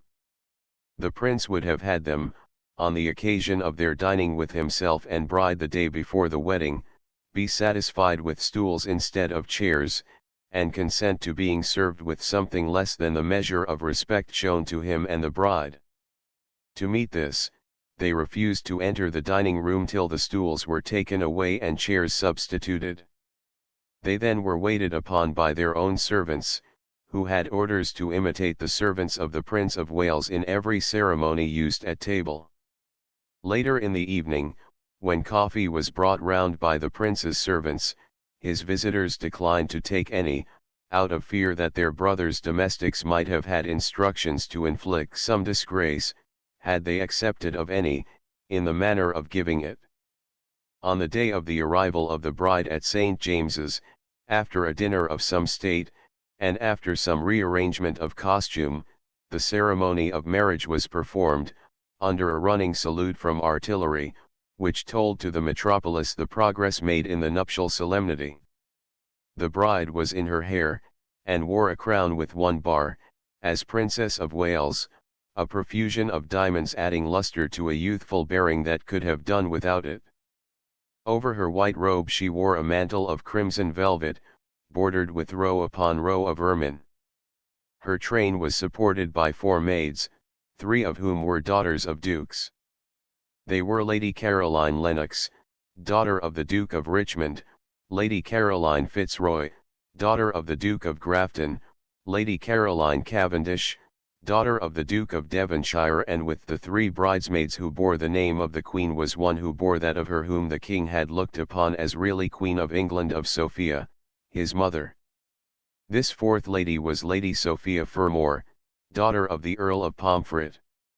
Excepting the mantle, the maids were dressed precisely similar to the bride whom they surrounded and served. They were all in virgin habits of silver. Each bridesmaid wore diamonds of the value of from 20 to 30,000 pounds. The Duke of Cumberland performed the office of father to the bride, and they were ushered to the altar by the Duke of Grafton and Lord Hervey, the Lord and Vice-Chamberlains of the household. The Countess of Effingham and the other ladies of the household left the Queen's side to swell the following of the bride. The Lord Bishop of London, Dean of the Chapel Royal, officiated on this occasion, and when he pronounced the 2 before him to have become as one, voices in harmony arose within, the trumpets blazed 1/4 their edition of the event, the drums rolled a deafening peal, a clash of instruments followed, and above all boomed the thunder of the cannon in the park, telling in a million echoes of the conclusion of the irrevocable compact. A little ceremony followed in the king's drawing room, which was in itself appropriate, and which seemed to have heart in it. On the assembling there of the entire bridal party, the newly married couple went, once more hand in hand, and kneeling before the king and his consort, who were seated at the upper end of the room, the latter solemnly gave their blessing to their children and bade them be happy. A royally joyous supper succeeded, at 10:30, where healths were drunk and a frolicsome sort of spirit maintained, as was common in those somewhat common times. And then followed a sacred portion of the ceremony, which is now considered as being more honored in the breach than the observance. The bride was conducted processionally to her sleeping apartment, while the prince was helped to disrobe by his royal sire, and his brother the duke. The latter aided in divesting him of some of his heavy finery, and the king very gravely did his royal highness, the prince, the honor to put on his shirt. All this must have been considered more than nuisance enough by the parties on whom it was inflicted by way of honor, but the newly married victims of that day had much more to endure. When intimation had been duly made that the princess had been undressed and redressed by her maids, and was seated in the bed ready to receive all customary and suitable honor, the king and queen entered the chamber. The former was attired in a dress of gold brocade, turned up with silk, embroidered with large flowers in silver and colors, with a waistcoat of the same, and buttons and star dazzling with diamonds.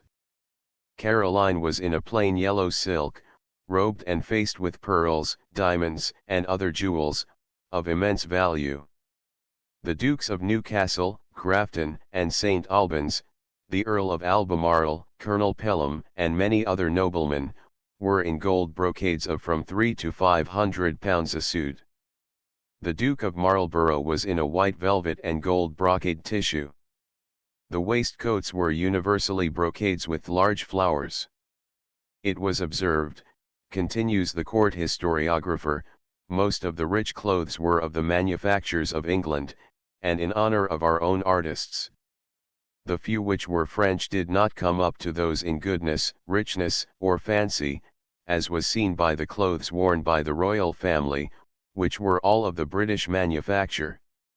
The cuffs of the sleeves were universally deep and open, the waists long, and the plaits more sticking out than ever. The ladies were principally in brocades of gold and silver, and wore their sleeves much lower than had been done for some time. When all these finely dressed people were assembled, and the bride was sitting upright in bed, in a dress of superb lace, the princely bridegroom entered, in a nightgown of silver stuff and cap of the finest lace. He must have looked like a facetious prince in a Christmas extravaganza. However, he took his place by the side of the bride, and while both sat bolt upright in bed, the quality generally were admitted to see the sight, and to smile at the edifying remarks made by the king and other members of the royal family who surrounded the couch. The record of this happy event would hardly be complete were we to omit to notice that it was made the occasion of a remarkable debut in the House of Commons. An address congratulatory of the marriage was moved by Mr. Littleton, and the motion was seconded by Mr. Pitt, subsequently the first Earl of Chatham, who then made his first speech in Parliament. The speech made by Littleton was squeaking and smart. That of Cornet Pitt, as he was called, was so favorable to the virtues of the son, and, by implication, so insulting to the person of the father, that it laid the foundation of the lasting enmity of George against Pitt, an enmity the malevolence of which was first manifested by depriving Pitt of his cornetcy. The poets were, of course, as polite as the senators, and epithalamia rained upon the happy pair in showers of highly complimentary and very indifferent verse. The lines of Whitehead, the laureate, were tolerably good, for a laureate, and the following among them have been cited as containing a wish which succeeding events fully gratified. Such was the age, so calm the earth's repose, when morrow sung and a new Pollio rose. Oh! From such omens may again succeed some glorious youth to grace the nuptial bed, some future Scipio, good as well as great, some young Marcellus with a better fate, some infant Frederick, or some George, to grace the rising records of the Brunswick race. If these set ringing the most harmonious of the echoes which Parnassus could raise on the occasion, the other metrical essays must have been wretched things indeed. But the muse at that time was not a refined muse. if a laureate would only find rhyme, decency, and logic were gladly dispensed with. The prince was very zealous and painstaking in introducing his bride to the people. For this purpose they were often together at the theatre. On one of these occasions the princess must have had but an indifferent idea of the civilization of the people over whom she fairly expected one day to reign as queen consort. The occasion alluded to was on the 3rd of May 1736, when great numbers of footmen assembled, with weapons, in a tumultuous manner, broke open the doors of Drury Lane Theatre, and fighting their way to the stage doors, which they forced open, they prevented the riot act being read by Colonel de Ville, who nevertheless arrested some of the ringleaders and committed them to Newgate. In this tumult, founded on an imaginary grievance that the footmen had been illegally excluded from the gallery, to which they claimed to go gratis, many persons were severely wounded, and the terrified audience hastily separated, the prince and princess, with a large number of persons of distinction, retiring when the tumult was at its highest. The Princess of Wales had never witnessed a popular tumult before, and, though this was ridiculous in character, it was serious enough of aspect to disgust her with that part of the majesty of the people which was covered with plush. The king, in spite of Sir Robert Walpole's threat, proceeded to Hanover in the month of May. Before he quitted England he sent word to his son that, wherever the Queen Regent resided, there would be apartments for the Prince and Princess of Wales. Frederick looked upon this measure in its true light, namely, as making him a sort of prisoner, and preventing the possibility of two separate courts in the king's absence. The prince determined to disobey his father and thwart his mother. When the queen removed from one residence to another, he feigned preparations to follow her, and then feigned obstructions to them. He pleaded an illness of the princess which did not exist, and was surprised that his medical men declined to back up his lie by another of their own. The queen on her side, feigning anxious interest in her daughter-in-law, visited her in her imaginary illness, but the patient, who was first said to be suffering from measles, then from a rash, and finally was declared to be really indisposed with a cold, was kept in a darkened room, and was otherwise so trained to deceive that Caroline left the bedside as wise as when she went to it. In this conduct towards his mother Frederick was chiefly influenced by his ill humor at the Queen's being appointed regent. When she opened the commission at Kensington, which she always did as soon as she received intelligence of the landing of the King in Holland, Frederick would not attend the council, but contrived to reach the palace just after the members had concluded their business. Chapter 6. At Home and Over the Water. The Queen and Walpole governed the kingdom. The bishops reproved by the Queen. Good wishes for the bishops entertained by the King. Anecdote of Bishop Hare riots. An infernal machine. Wilson the smuggler and the Porteous mob. General Moyle. Coldness of the Queen for the King. Walpole advises Her Majesty. Unworthy conduct of Caroline and vice of her worthless husband. Questionable fidelity of Madame Walmoden. Conduct of the Princess at the Chapel Royal. The Princess and her doll pasquinades, and see on the King. Farewell Royal Supper at Hanover. Dangerous voyage of the King. Anxiety of the court about him. Unjust blame thrown on Admiral Wager. The Queen congratulates the King on his escape. The King's warm reply. Discussions about the Prince's revenue. Investigation into the affairs of the Porteous mob. The Queen and the bill for reduction of the national debt. Vice in high life. Universal represented on the stage, occasions the censorship. Animosity of the Queen and princesses towards Prince Frederick. Though the King delegated all royal power to the Queen, as regent during his absence, he exercised his kingly office when in Hanover by signing commissions for officers. The Queen would not consent that objection should be taken to this course followed by her husband, or that any representation should be made to him on the subject. Such acts, indeed, did not interfere with her great power as regent, a power which she wielded in union with Walpole.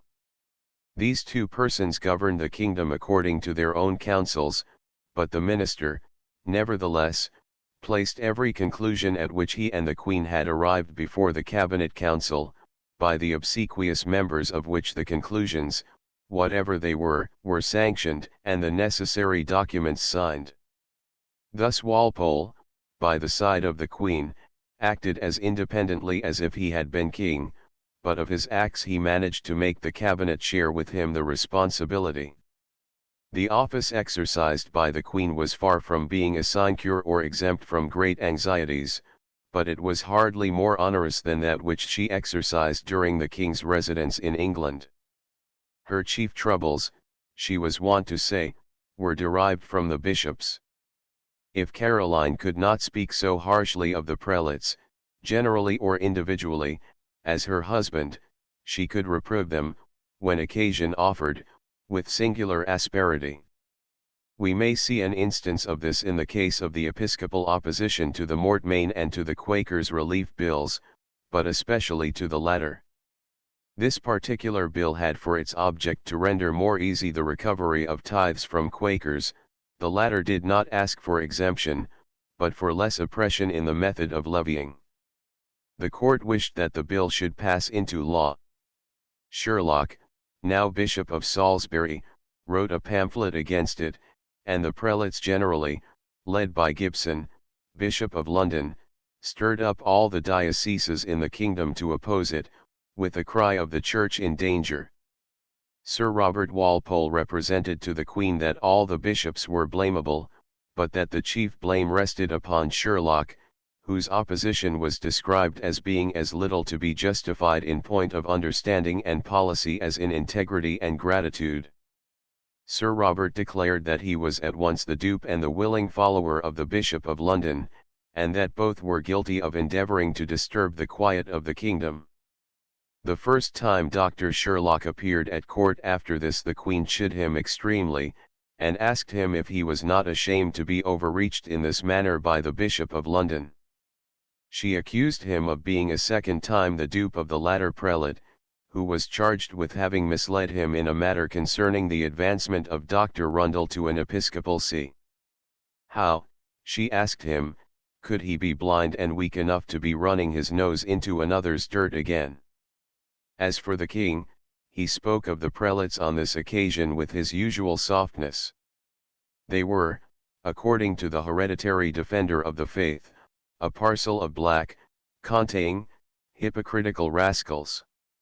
They were silly, impertinent fellows, presuming to dictate to the crown, as if it were not the duty of a bishop to exercise this boldness when emergency warranted and occasion suited. Both bills were passed in the Commons. The Mortmain Bill, to prevent the further alienation of lands by will in Mortmain, passed the Lords, but the Quakers' Relief Bill was lost there by a majority of 2. The Queen was far from desiring that the bishops should be so treated as to make them in settled antagonism with the crown. She one day ventured to say something in this spirit to the king. It was at a time when he was peevishly impatient to get away to Hanover, to the society of Madame Walmoden, and to the young son born there since his departure. He is reported to have exclaimed to Caroline, when she was gently urging a more courteous treatment of the bishops, "I am sick to death of all this foolish stuff, and wish, with all my heart, that the devil may take all your bishops, and the devil take your minister, and the devil take the parliament, and the devil take the whole island, provided I can get out of it and go to Hanover." 26. What Caroline meant by moderation of behavior towards the bishops it is hard to understand, for when Drs. Sherlock and Hare complained to her that, in spite of their loyalty to the crown, they were nightly treated with great coarseness and indignity by lords closely connected with the court, Caroline spoke immediately, in the harsh tone and strong terms ordinarily employed by her consort, and said, that she could more easily excuse Lord Hervey, who was chiefly complained of as speaking sharply against them in Parliament. "I can easier excuse him," exclaimed Her Majesty, "for throwing some of the Bishop of London's dirt upon you than I can excuse all you other fools, who love the Bishop of London no better than he does, for taking the Bishop of London's dirt upon yourselves." She claimed a right to chide the prelates soundly, upon the ground that she loved them deeply, and she made very liberal use of the privilege she claimed. Bishop Hare, in replying, called Lord Hinton, one of Lord Hervey's imitators, his ape. The Queen told this to Lord Hervey, who answered, that his ape, if he came to know that such a term had been applied to him, would certainly knock down the Queen's baboon.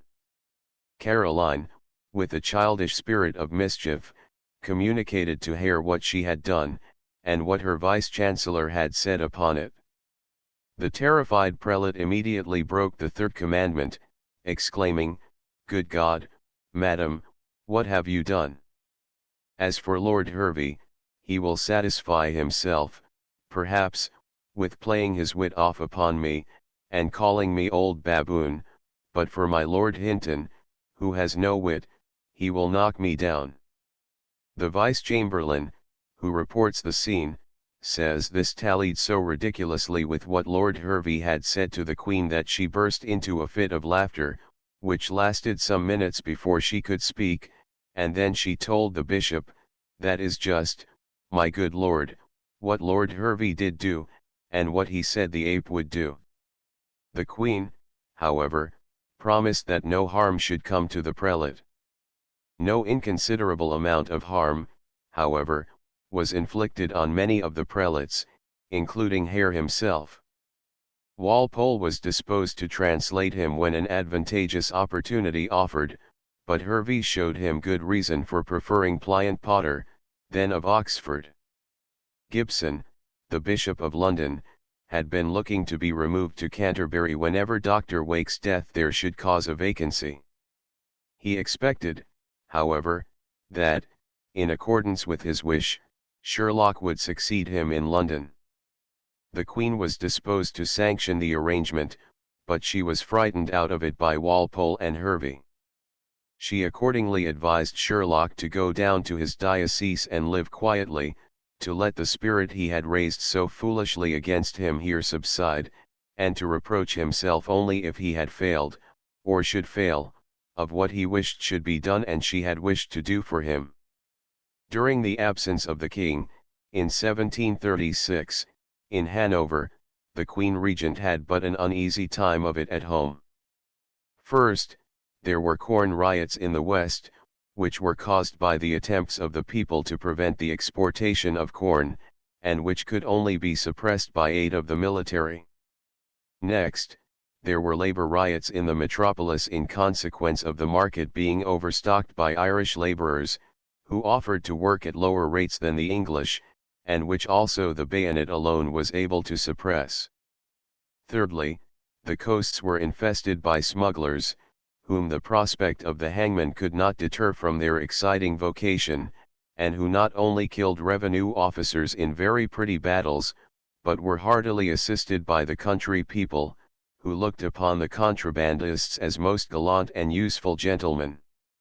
Much sedition was mixed up with the confusion which arose from these tumultuary proceedings, for wherever the people were opposed in their inclinations, they immediately took to cursing the Queen especially, not, however, sparing the king, nor forgetting, in their street ovations, to invoke blessings upon James III. It was, indeed, the fashion for every aggrieved person to speak of George II, in his character of Elector of Hanover, as a foreign prince. When this was done by a nonjuring clergyman named Dixon, who exploded an innocent infernal machine in Westminster Hall, to the great terror of judges and lawyers, which scattered papers over the hall denouncing various acts of Parliament, first that against the sale of gin in unlicensed places, then the act for building Westminster Bridge, the one to suppress smuggling, and that which enabled a foreign prince to borrow 600,000 L of money sacredly appropriated to the payment of our debts. The Lord Chancellor and the Chief Justice were so affrighted that they called the escapade a treason. Caroline summoned a council thereon, and, having at last secured the half-mad and destitute offender, they consigned him to rot in a jail, although, as Lord Hervey says, the lawyers should have sent him to Bedlam, and would have sent him to Tyburn. The popular fury was sometimes so excited that it was found necessary, as in the Michaelmas of this year, to double the guards who had the care of her sacred majesty at Kensington. The populace had determined upon being drunk, when, where, and how they liked. The government had resolved that they should not get drunk upon gin at any but licensed places, and thereupon the majesty of the people became so furious that even the person of Caroline was hardly considered safe in her own palace. Nor were riots confined only to England. A formidable one broke out in Edinburgh, based upon admiration for a smuggler named Wilson, who had cleverly robbed a revenue officer, as well as defrauded the revenue. The mob thought it hard that the poor fellow should be hanged for such little foibles as these, and though they could not rescue him from the gallows, they raised a desperate tumult as he was swung from it.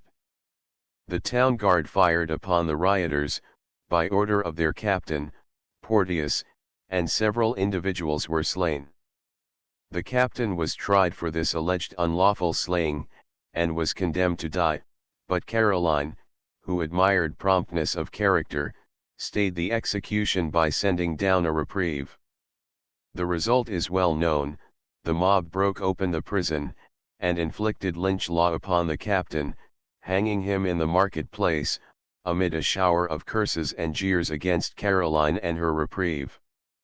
The indignation of the Queen Regent was almost uncontrollable. She was especially indignant against General Moyle, commander of the troops, who had refused to interfere to suppress the riot. He was tolerably well justified in his refusal, for the magistrates of Edinburgh, ever ready to invoke assistance, were addicted to betray them who rendered it to the gallows if the riot was suppressed by shedding the blood of the rioters. His conduct on this occasion was further regulated by orders from his commander-in-chief. Caroline had no regard for any of the considerations which governed the discreet general, and, in the vexation of her chafed spirit, she declared that Moyle deserved to be shot by order of a court-martial. It was with great difficulty that her ministers and friends succeeded in softening the asperity of her temper. Even Sir Robert Walpole, who joined in representing that it were better to hold Moyle harmless, maintained in private that the general was fool, knave, or coward. Lord Hervey says that the Queen resented the conduct of the Scotch on this occasion, as showing a tendency to shake off all government, and I believe was a little more irritated, from considering it in some degree as a personal affront to her, who had sent down Captain Porteous's reprieve, and had she been told half what was reported to have been said of her by the Scotch mob on this occasion, no one could think that she had not ample cause to be provoked. To return to the domestic affairs of Caroline, it is to be observed that the Queen had not seen the King leave England, with indifference. She was aware that he was chiefly attracted to Hanover by the unblushing rival who, on his departure thence, had drunk, amid smiles and tears, to his speedy return. His departure, therefore, something affected her proud spirit, and she was for a season depressed. But business acted upon her as a tonic, and she was occupied and happy, yet not without her hours of trial and vexation, until the time approached for the King's return. Bitter, however, were her feelings when she found that return protracted beyond the usual period. For the King to be absent on his birthday was a most unusual occurrence, and Caroline felt that the rival must have some power indeed who could thus restrain him from indulgence in old habits. She was, however, as proud as she was pained. She began to grow cool in her ceremony and attentions to the King. She abridged the ordinary length of her letters to him, and the usual 4 pages were shortened into some 7 or 8. Her immediate friends, who were aware of this circumstance, saw at once that her well-known judgment and prudence were now in default. They knew that to attempt to insinuate reproach to the King would arouse his anger, and not awaken his sleeping tenderness. They feared lest her power over him should become altogether extinct, and that his Majesty would soon as little regard his wife by force of habit as he had long ceased to do by readiness of inclination. It was Walpole's conviction that the King's respect for her was too firmly based to be ever shaken. Faithless himself, he reverenced the fidelity and sincerity which he knew were in her, and if she could not rule by the heart, it was certain that she might still continue supreme by the head by her superior intellect. Still, the minister recognized the delicacy and danger of the moment, and, in an interview with Caroline, he made it the subject of as extraordinary a discussion as was ever held between minister and royal mistress, between man and woman. Walpole reminded her of faded charms and growing years, and he expatiated on the impossibility of her ever being able to establish supremacy in the king's regard by power of her personal attractions. It is a trait of her character worth noticing, that she listened to these unwelcome, but almost unwarrantably expressed, truths with immovable patience. But Walpole did not stop here. He urged her to resume her long letters to the king, and to address him in terms of humility, submissiveness, duty, and tender affection, and he set the climax on what one might almost be authorized to consider his impudence, by recommending her to invite the king to bring Madame Walmoden with him to England. At this counsel the tears did spring into the eyes of Caroline. The softened feeling, however, only maintained itself for a moment. It was soon forgotten in her desire to recover or retain her power. She promised to obey the minister in all he had enjoined upon her, but Walpole, well as he knew her, very excusably conjectured that there must still be enough of the mere woman in her, to induce her to refuse to perform what she had promised to accomplish. He was, however, mistaken. It is true, indeed, that her heart recoiled at what the head had resolved, but she maintained her resolution. She conversed calmly with Walpole on the best means of carrying it out. But the minister put no trust in her assertions until such a letter as he had recommended had actually been dispatched by her to the king. She rallied Walpole on his doubts of her, but praised him for his abominable counsel. It was this commendation which alarmed him. He could believe in her reproof, but he affirmed that he was always afraid when Caroline dogged. However, he was now obliged to believe, for the Queen spoke calmly of the coming of her rival, allotted rooms for her reception, devised plans and projects for rendering her comfortable, and even expressed her willingness to take her into her own service. Walpole opposed this, but she cited the case of Lady Suffolk. Upon which the minister observed, with infinite moral discrimination, that there was a difference between the king's making a mistress of the Queen's servant, and making a Queen's servant of his mistress. The people might reasonably look upon the first as a very natural condition of things, while the popular virtue might feel itself outraged at the second.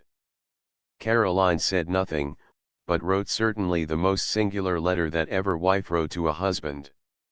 It was replied to by a letter also the most singular that ever husband addressed to a wife. 27 The king's epistle was full of admiration at his consort's amiable conduct, and of descriptions of her rival's bodily and mental features. He extolled the virtues of his wife, and then expressed a wish that he could be as virtuous as she.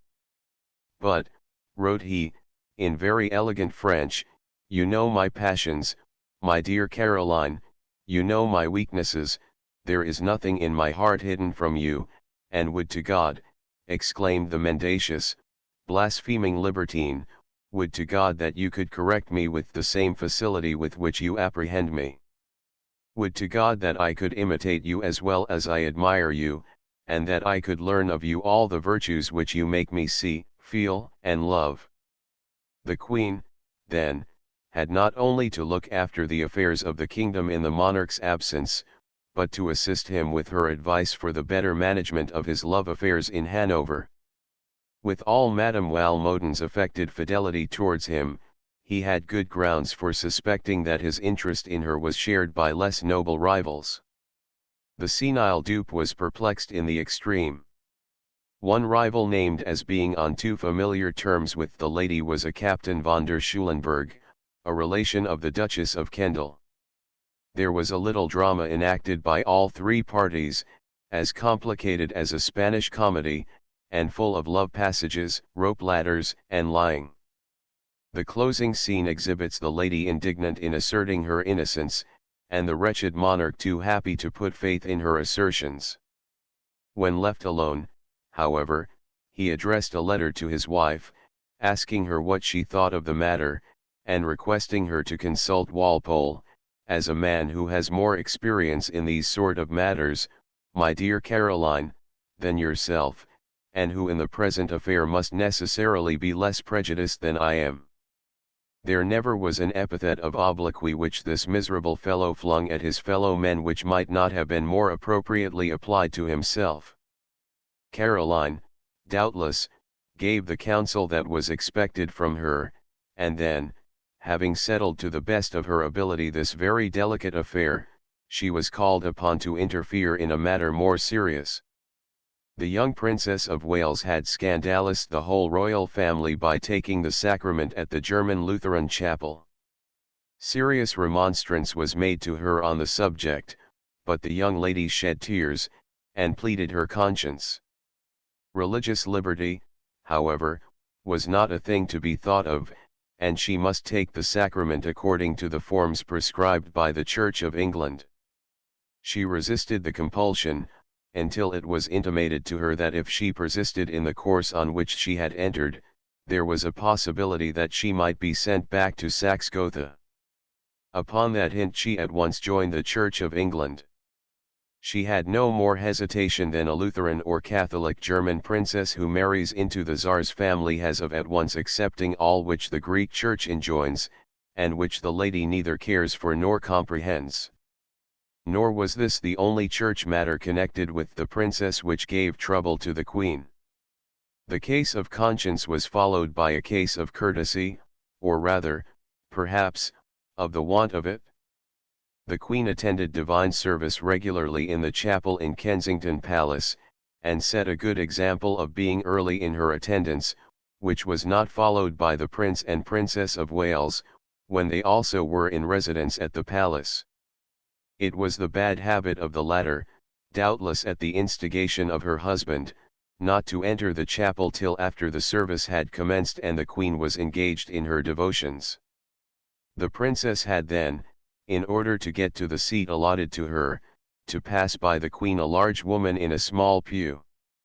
The scene was unbecoming in the extreme, for the princess passed in front of her majesty, between her and the prayer book, and there was much confusion and unseemliness in consequence. When this had been repeated a few times, the Queen ordered Sir William Toby, the princess's chamberlain, to introduce his royal mistress by another door than that by which the Queen entered, whereby her Royal Highness might pass to her place without indecorously incommoding her Majesty. The prince would not allow this to be done, and he only so far compromised the matter, by ordering the princess, whenever she found the queen at chapel before herself, not to enter at all, but to return to the palace. Caroline, offended as she was with her son, would not allow him to pretend that she was as difficult to live with as his father, and so concealed her anger. Lord Hervey so well knew that the prince wished to render the queen unpopular, that he counselled his royal mistress not to let her son enjoy a grievance that he could trade upon. Lord Hervey said, he could wish that if the prince was to sit down in her lap, that she would only say she hoped he found it easy. For the princess the queen had nothing but a feeling which partook mostly of a compassionate regard. She knew her to be really harmless, and thought her very dull company, which, for a woman of Caroline's intellect and power of conversation, she undoubtedly was. The woman of cultivated mind yawned wearily at the truisms of the commonplace young lady, and made an assertion with respect to her which bespoke a mind more coarse than cultivated.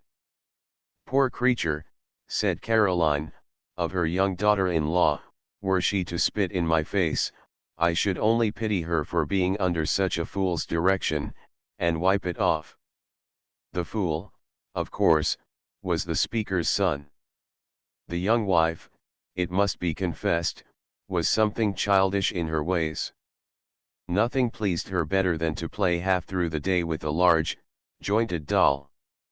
This she would dress and undress, and nurse and fondle at the windows of Kensington Palace, to the amusement and wonder, rather than to the edification, of the servants in the palace and the sentinels beneath the windows.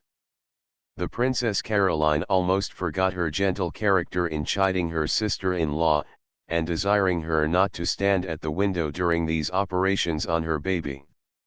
The Princess Caroline did not found her reproach upon the impropriety of the action, but upon that of allowing it to be witnessed by others. The lower people, she said, thought everything ridiculous that was not customary, and the thing would draw a mob about her, and make Lochaina talk disagreeably. The act showed the childishness of her character at that time, a childishness on which her husband improved by getting her to apply, through the Queen, for the King's consent to allow her to place Lady Archibald Hamilton upon her household. Frederick informed his young wife of the position in which the world said the lady stood with regard to him, but he assured her that it was all false. Augusta believed, or affected to believe, or was perhaps indifferent, and Lady Archibald was made Lady of the Bedchamber, Privy Purse and Mistress of the Robes to the Princess, with a salary of £900 a year. While the ladies of the court discussed the subject of the king, his wife, his favourite, and the favourite of the prince, and seriously canvassed the expediency of bringing Madame Walmoden to England, there were some who entertained an idea that it would be well if the sovereign himself could be kept out of it. The people took to commiserating Caroline, and many censured her husband for his infidelity, while others only reproved him because that faithlessness was made profitable to foreigners and not to fairer frailty at home. In the meantime, his double taste for his electorate and the ladies there was caricatured in various ways. Pasquinades intimated that his Hanoverian Majesty would condescend to visit his British dominions at a future stated period. A lame, blind, and aged horse, with a saddle, and a pillion behind it, was sent to wander through the streets, with an inscription on the forehead, which begged that nobody would stop him, as he was the King's Hanoverian equipage, going to fetch his Majesty and his to England.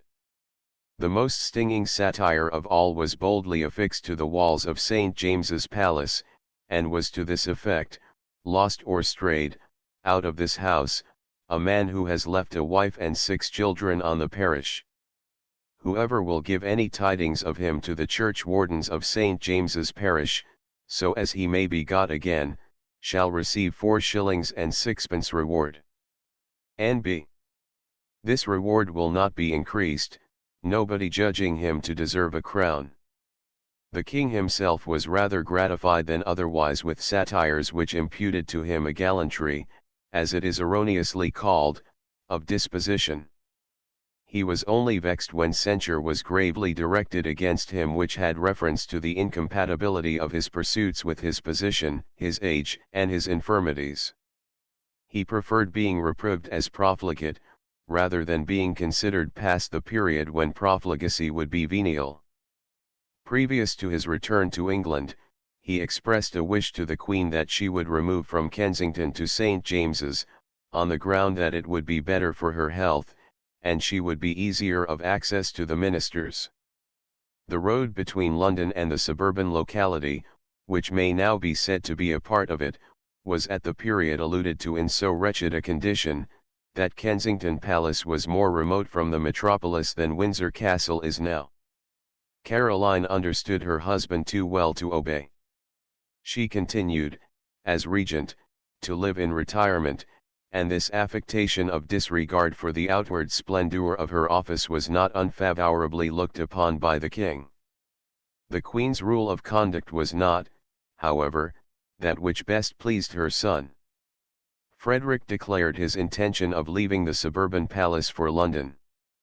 Caroline was vexed at the announcement of an intention which amounted, in other words, to the setting up of a rival court, particularly after the orders which had been communicated from the King to the Prince of Wales, through the Duke of Grafton.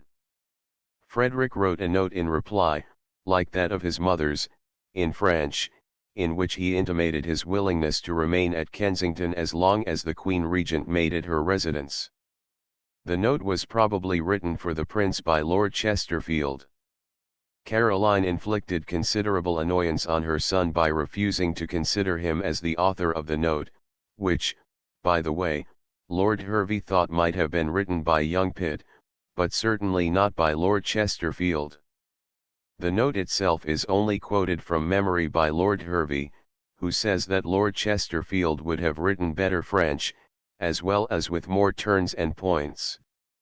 It closely resembles the character of Lord Chesterfield's letters in French, which were never so purely French, but there could be detected in them phrases which were mere translations of English idioms, and it was precisely because of such a fault that Caroline had suspected that the note was written by an Englishman born. The fact remains to be noticed that, in spite of the promise made by the Prince to remain at Kensington, he really removed to London, but, as his suite was left in the suburbs, he considered that his pledge was honourably maintained. Frederick's conduct seems to have arisen from a fear of its being supposed that he was governed by others. Had it been the Queen's interest to rule him by letting him suppose that he was free from the influence of others, she would have done it as readily and as easily as in the case of the King. The Queen considered him so far unambitious that he did not long for his father's death, but Lord Hervey showed her that if he did not, the creditors who had lent him money, payable with interest at the King's decease, were less delicate in this matter, and that the demise of the King might be so profitable to many as to make the monarch's speedy death a consummation devoutly to be wished. The life of the sovereign was thus put in present peril, and Lord Hervey suggested to the Queen that it would be well were a bill brought into Parliament, making it a capital offence for any man to lend money for a premium at the King's death. To be sure, replied the Queen, it ought to be so, and pray talk a little with Sir Robert Walpole about it. Meanwhile, Frederick Prince of Wales exhibited a liberality which charmed the public generally, rather than his creditors in particular, by forwarding 500l. to the Lord Mayor for the purpose of releasing poor freemen of the city from prison. The act placed the Prince in strong contrast with his father, who had been squandering large sums in Germany. The King's departure from Hanover for England took place in the night of the 7th to the 8th of December, after one of those brilliant and festive farewell suppers which were now given on such occasions by the Circe or the Cynthia of the hour. Wine and tears, no doubt, flowed abundantly, but, as soon as the scene could be decently brought to an end, the royal lover departed, and arrived on the 11th at Helvoetsluis. His daughter Anne was lying sick, almost to death, at The Hague, where her life had with difficulty been purchased by the sacrifice of that of the little daughter she had borne. The King, however, had not leisure for the demonstration of any parental affection, and he hurried on without even inquiring after the condition of his child. Matter-of-fact people are usually tender, and, if not tender, courteously decent people. The King was a matter-of-fact person enough, but even in this he acted like those highly refined and sentimental persons in whom affection is ever on their lips and venom in their hearts. The wind was fair, and all London was in expectation, but without eagerness, of seeing once more their Gaillard of a king, with his grave look, among them. But the wind veered, and a hurricane blew from the west with such violence that every one concluded, if the King had embarked, he must necessarily have gone down, and the royal convoy of ships perished with him. Bets were laid upon the event, and speculation was busy in every corner. The excitement was naturally great, for the country had never been in such uncertainty about their monarch. Wagers increased. Walpole began to discuss the prospects of the royal family, the probable conduct of the possible new sovereign, the little regard he would have for his mother, the faithless guardian he would be over his brother and sisters, and the bully and dupe he would prove, by turns, of all with whom he came in contact. Lord Hervey and Queen Caroline discussed the same delicate question, and the latter, fancying that her son already assumed, in public and in her presence, the swagger of a new greatness, and that he was bidding for popularity, would not listen to Lord Hervey's assurances that she would be able to rule him as easily as she had done his father. She ridiculed his conduct, called him fool and ass, and averred that while the thought of some things he did made her feel sick, the idea of the popularity of Fritz made her vomit. As hour was added to hour, amid all this speculation and trouble, and still Caesar came not, reports of loss of life at sea became rife. At Harwich, guns had been heard at night booming over the waters. People had come to the conclusion that they were guns of distress fired from the royal fleet, the funeral dirge of itself and the monarch. Communication of this gratifying conclusion was made to Caroline. Prince Frederick kindly prepared her for the worst. Lord Hervey added the expression of his fears that that worst was not very far off, and the Princess Caroline began meditating upon the hatred of her brother for Mamma, and the little chance there would be of her obtaining a liberal provision from the new king. The Queen was more concerned than she chose to acknowledge, but when gloomy uncertainty was at its highest, a courier, whose life had been risked, with those of the ship's crew with whom he came over, in order to inform Caroline that her consort had not risked his own, was flung ashore miraculously at Yarmouth, whence hastening to St. James's, he relieved all apprehensions and crushed all expiring hopes, by the announcement that His Majesty had never embarked at all, and was still at Helvoetsluys, awaiting fine weather and favouring gales. The fine weather came, and the wind was fair for bringing the royal wanderer home. It remained so just long enough to induce all the king's anxious subjects to conclude that he had embarked, and then wind and weather became more tempestuous and adverse than they were before. And now people set aside speculation, and confessed to a conviction that His Majesty lived only in history. During the former season of doubt, Caroline had solaced herself, or whiled away her time, by reading Roland and affecting to make light of all the gloomy reports which were made in her hearing. There was now, however, more cause for alarm. By ones, and twos, and fours, the ships which had left Helvoetsluys with the king were flung upon the English coast, or succeeded in making separate harbours in a miserably wrecked condition.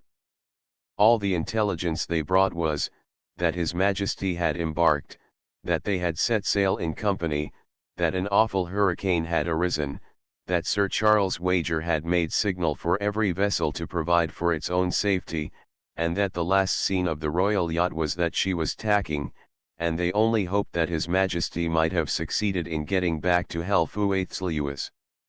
Some in England echoed that loyally expressed hope, others only desired that the danger intimated by it might have been wrought out to its full end.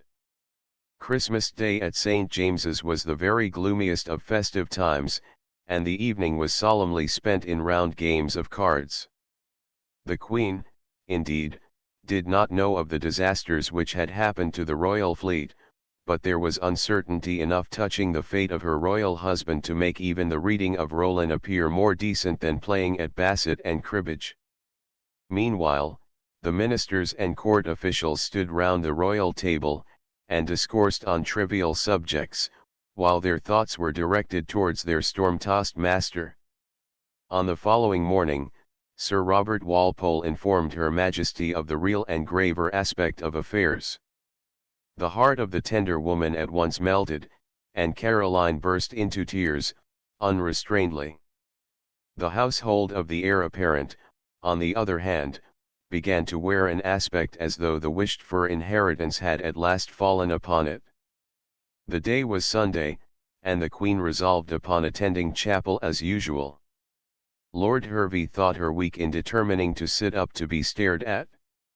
He had no idea that a higher motive might influence a wife in dread uncertainty as to the fate of her husband.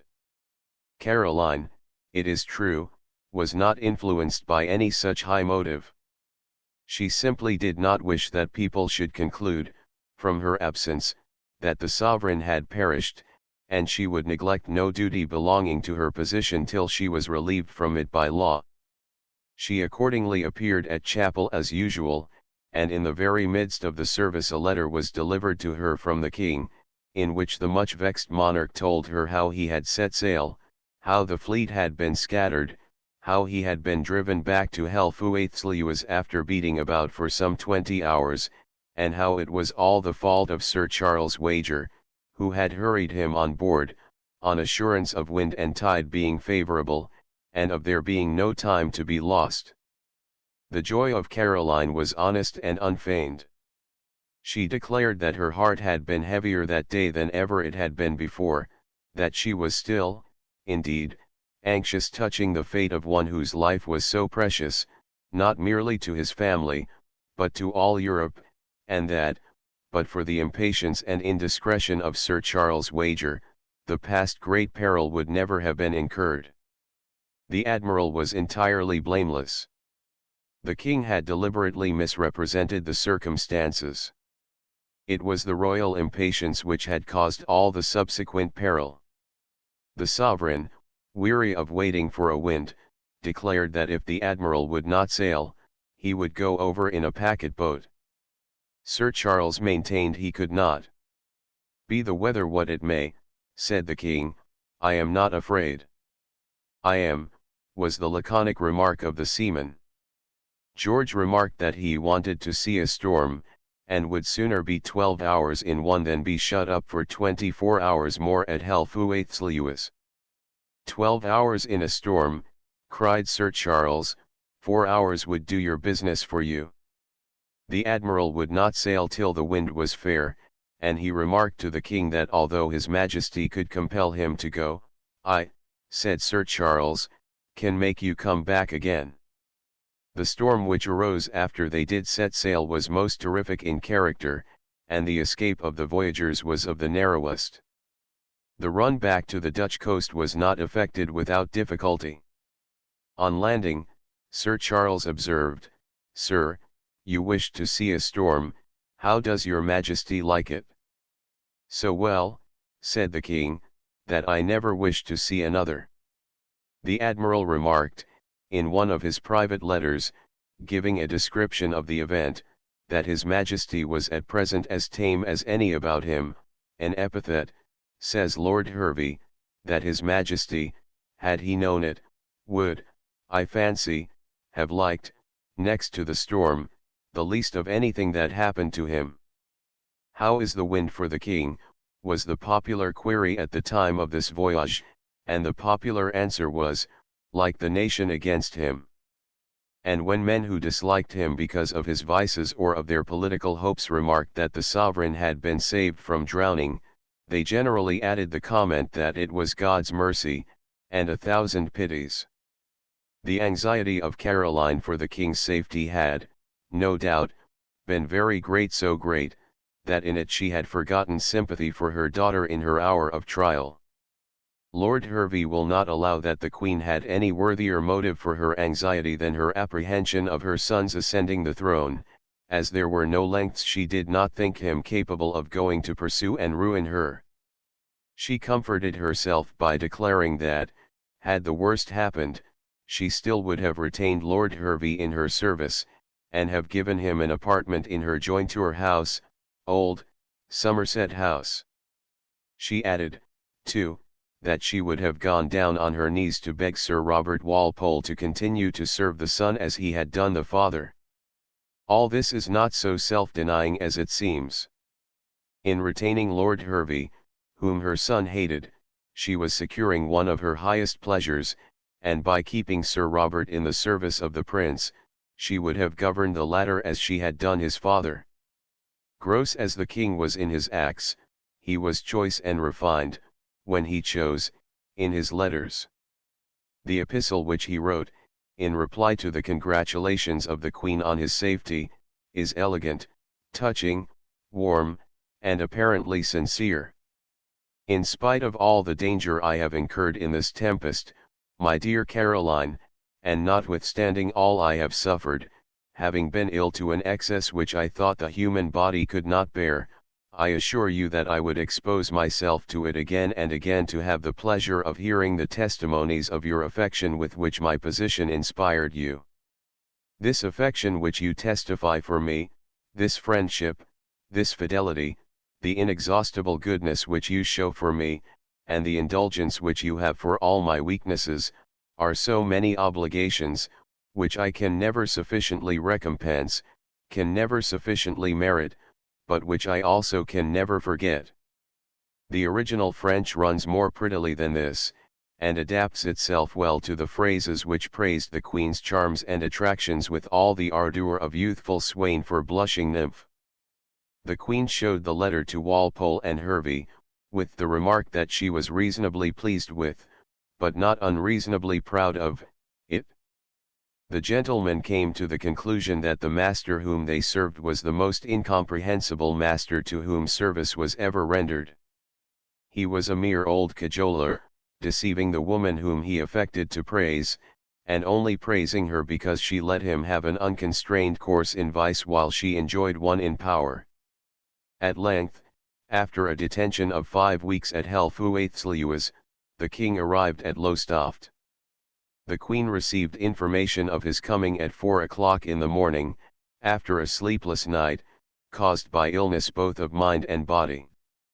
When Walpole repaired to her at 9, she was still in bed, and the good Princess Caroline was at her side, trying to read her to sleep. Walpole waited until Her Majesty had taken some repose, and meanwhile the Prince of Wales and the Princess Amelia, who was distrusted by her brother and by her mother, because she affected to serve each while she betrayed both, entered into a gossiping sort of conference with him in the ante-chamber. The prince was all praise, the minister all counsel. Walpole perhaps felt that the heir apparent, who boasted that, when he appeared in public, the people shouted, "Crown him! Crown him!" was engaging him to lead the first administration under a new reign. The recent prospect of such a reign being near at hand had been a source of deep alarm to Caroline, and also of distaste. She would have infinitely preferred that Frederick should have been disinherited, and his brother William advanced to his position as heir apparent. The king arrived in town on the 15th of January 1737. He came in sovereign good humor, greeted all kindly, was warmly received, and was never tired of expatiating on the admirable qualities of his consort. An observer, indifferently instructed, would not have thought that this contemptible personage had a mistress, who was the object of more ardent homage than he ever paid to that wife whom he declared to be superior to all the women in the world. He was fervent in his eulogy of her, not only to herself but to Sir Robert Walpole, and indeed was only peevish with those who presumed to inquire after his health. The storm had something shaken him, and he was not able to open Parliament in person, but nothing more sorely chafed him than an air of solicitude and inquiry after his condition by loyal servitors who got nothing for their pains but the appellation of puppies. He soon, however, had more serious provocation to contend with. The friends of the Prince of Wales compelled him, little reluctant, to bring the question of his income before Parliament. The threat to take this step alarmed Walpole, by whose advice a message was sent from the king, and delivered by the lords of the council to the prince, whereby the proposal was made to settle upon him the 50,000 L.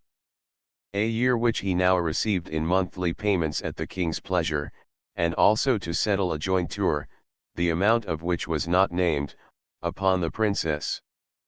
Both their majesties were unwilling to make this proposition, but Walpole assured them that the submitting it to the prince would place his royal highness in considerable difficulty. If he accepted it, the king would get credit for generosity, and if he rejected it, the prince would incur the blame of undutifulness and ingratitude. The offer was made, but it was neither accepted nor refused. The prince expressed great gratitude, but declared his inability to decide, as the conduct of the measure was in the hands of others, and he could not prevent them from bringing the consideration of it before Parliament. The prince's friends, and indeed others besides his friends, saw clearly enough that the king offered no boon. His Majesty simply proposed to settle upon his son an annual income, amounting to only half of what Parliament had granted on the understanding of its being allotted to the prince. The king and queen maintained with equal energy, and not always in the most delicate manner, that the Parliament had no more right to interfere with the appropriation of this money than that body had with the allowances made by any father to his son.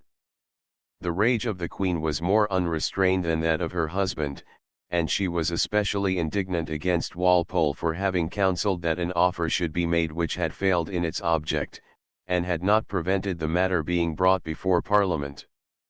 The making of it, however, had doubtless some influence upon the members, and helped in a small way to increase the majority in favour of the government.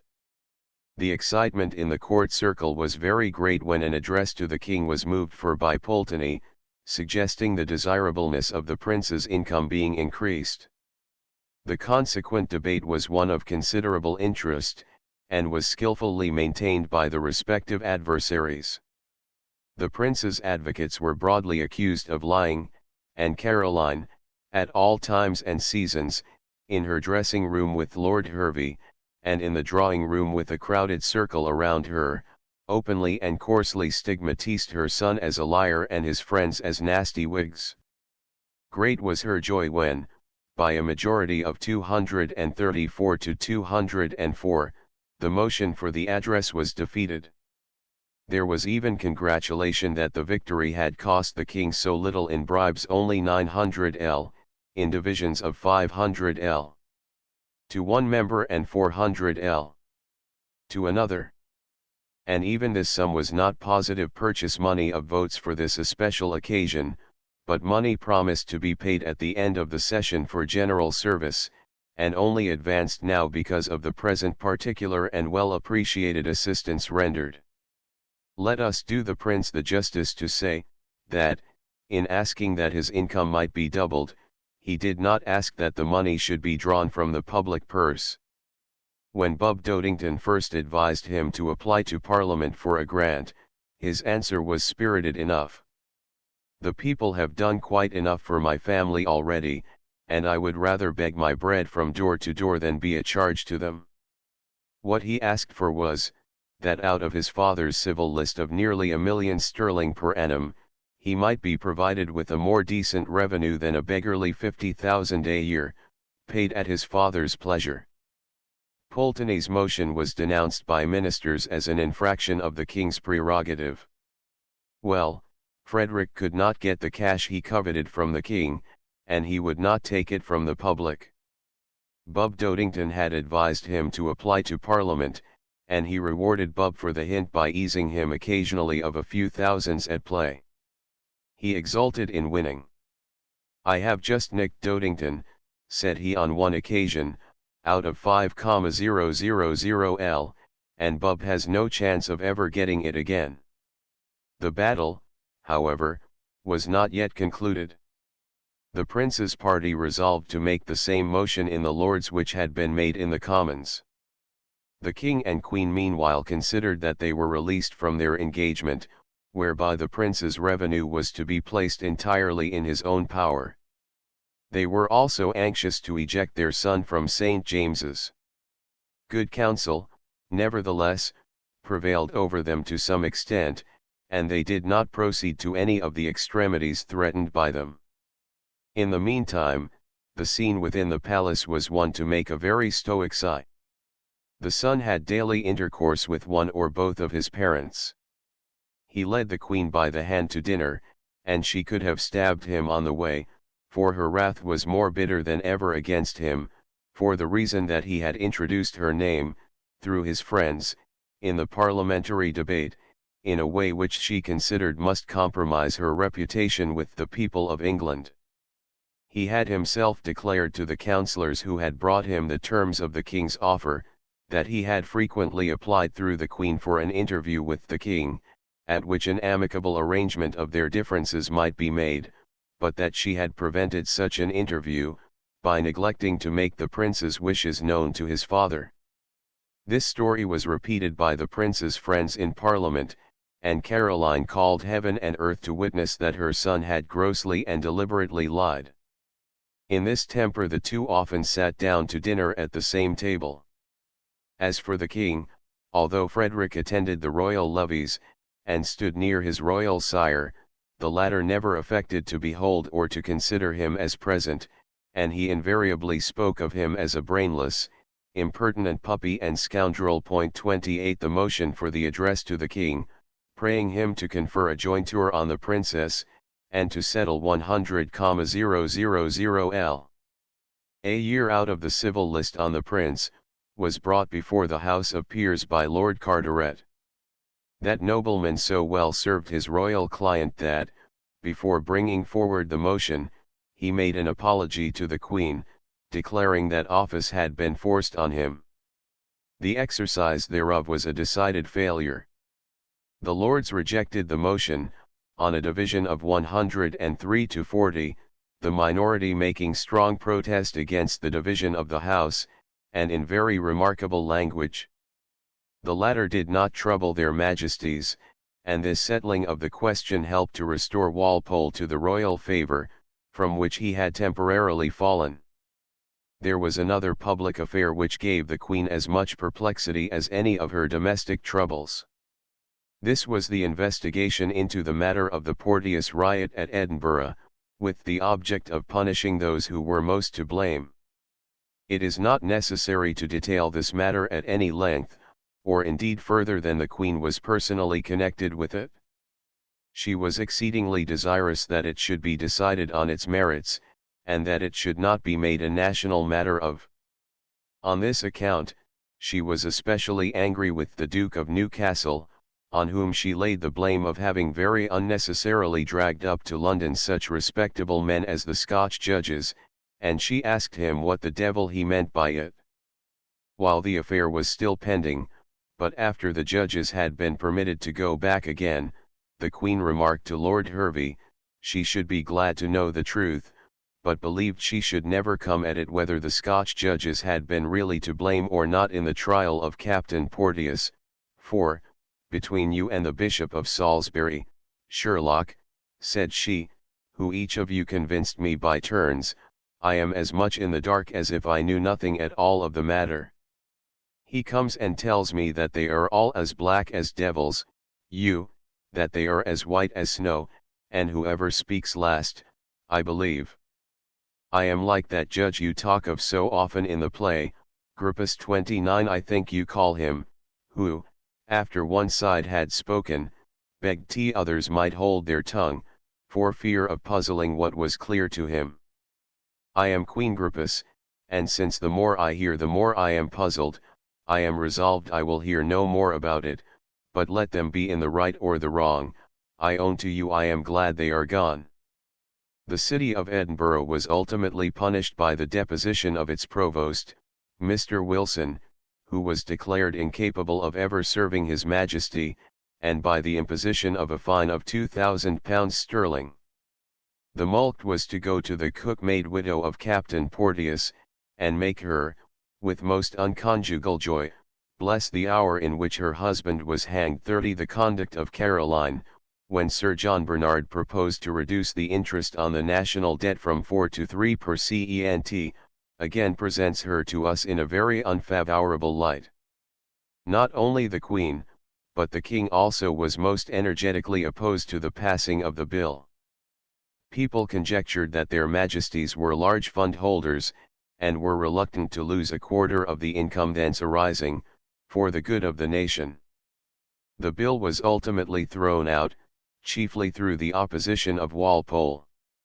By this decision, the House stultified its own previously accorded permission, by 220 to 157, for the introduction of the bill. Horace Walpole, the brother of Sir Robert, was one of those who voted first for and then against the bill, or first against and then for his brother.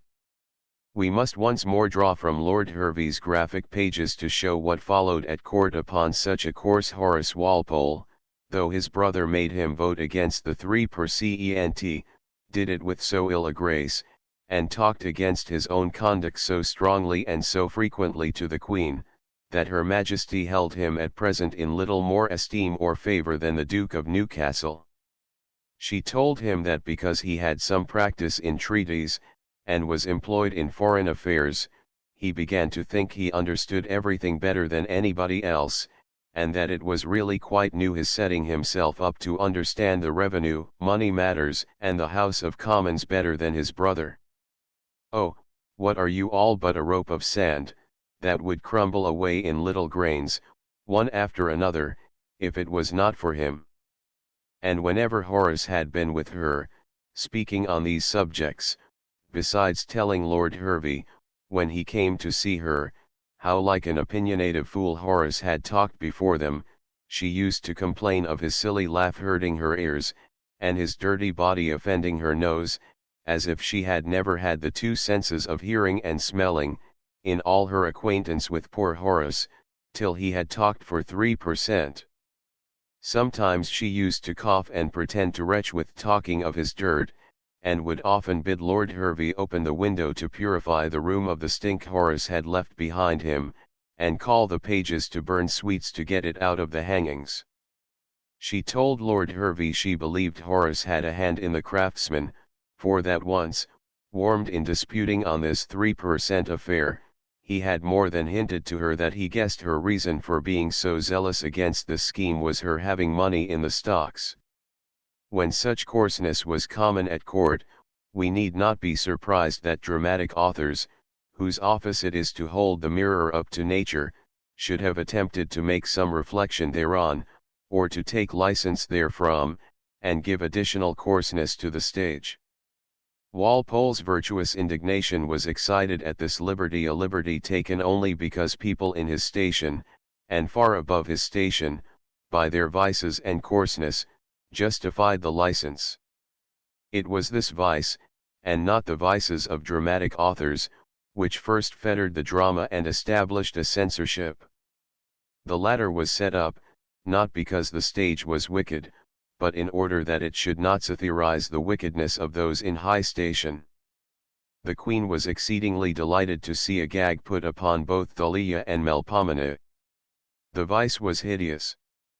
They who care to stir the offensive mass will find proof enough of this hideousness in the account given by Lady Deloraine, the wife of Mr. Wyndham, of the King's courtship of her, and his consequent temporary oblivion of Madame Walmoden. This new rival of the Queen, a charming doll of 35 years of age, was wooed by the King in a strain which the stage would hardly have reproduced, and his suit was commented upon by the lady, in common conversation with lords and ladies, with an unctuousness of phrase, a licentiousness of manner, and a coolness of calculation such as would have disgraced the most immodest of women. This coarseness of sentiment and expression was equally common.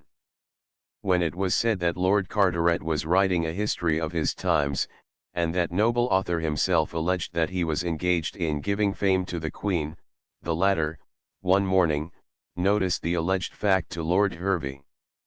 The King was present, and His Majesty remarked, "I dare say he will paint you in fine colours, the dirty liar." "Why not?"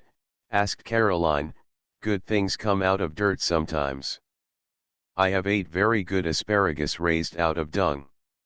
When it was said that not only Lord Carteret, but that Lords Bolingbroke and Chesterfield were also engaged in writing the history of their times, the Queen critically anticipated that all the three histories would be three heaps of lies, but lies of very different kinds. She said Bolingbroke's would be great lies, Chesterfield's little lies, and Carteret's lies of both sorts. 31 It may be added, that where there were vice and coarseness there was little respect for justice or for independence of conduct. The placeman who voted according to his conscience, when he found his conscience in antagonism against the court, was invariably removed from his place. In concluding this chapter, it may be stated that when Frederick was about to bring forward the question of his revenue, the Queen would fain have had an interview with the son she alternately despised and feared, to persuade him against pursuing this measure, the carrying out of which she dreaded as prejudicial to the King's health in his present enfeebled state. Caroline, however, would not see her son, for the reason, as the mother alleged, that he was such an incorrigible liar that he was capable of making any mendacious report of the interview, even of her designing to murder him.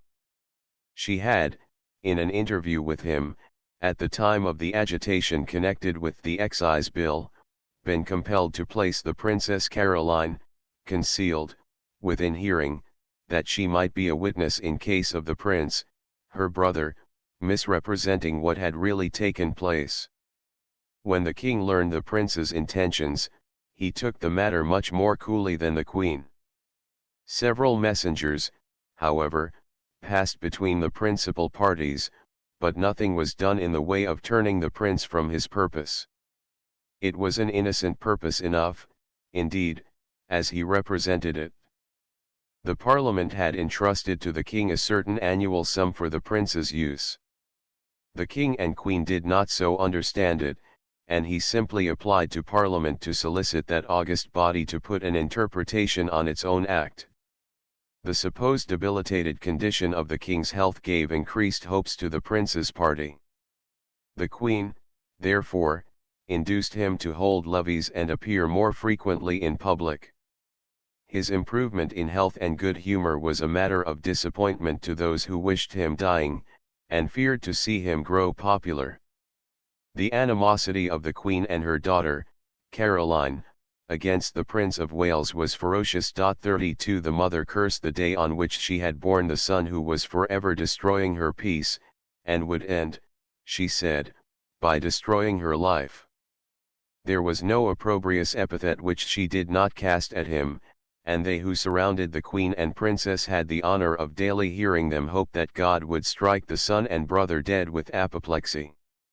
Such enmity seems incredible. The gentle Princess Caroline's gentlest name for her brother was that nauseous beast, and in running over the catalogue of crimes of which she declared him capable, if not actually guilty, she did not hesitate to say that he was capable of murdering even those whom he caressed. Never was family circle so cursed by dissension as this royal circle, in which the parents hated the son the parents deceived one another, the husband betrayed the wife deluded the husband, the children were at mutual antagonism, and truth was a stranger to all. Chapter 7. The birth of an heiress.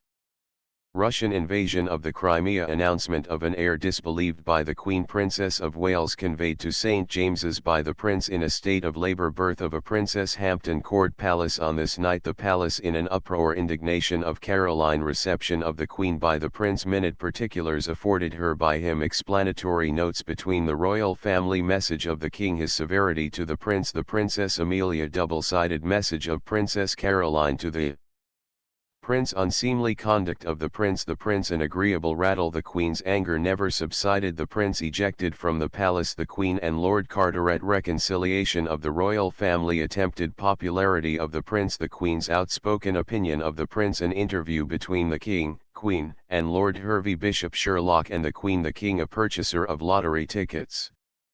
The Parliament, having passed a land tax bill of 2 shillings in the pound, exempted the Prince of Wales from contributing even the usual 6pence in the pound on his civil list revenue, and settled a dowry on his wife of 50,000 L per annum, peremptorily rejected Sir John Bernard's motion for decreasing the taxation which weighed most heavily on the poor. 33 The public found matter for much speculation in these circumstances, and they alternately discussed them with the subject of the aggressive ambition of Russia.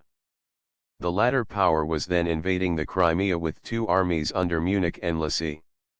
The occupier of the Muscovite throne stooped to mendacity to veil the real object of the war, and there were Russian officers not ashamed to be assassins murdering the wounded foe whom they found lying helpless on their path. 34 The interest in all home and foreign matters, however, was speedily lost in that which the public took in the matter, which soon presented itself, of the accession of an heir in the direct hereditary line of Brunswick.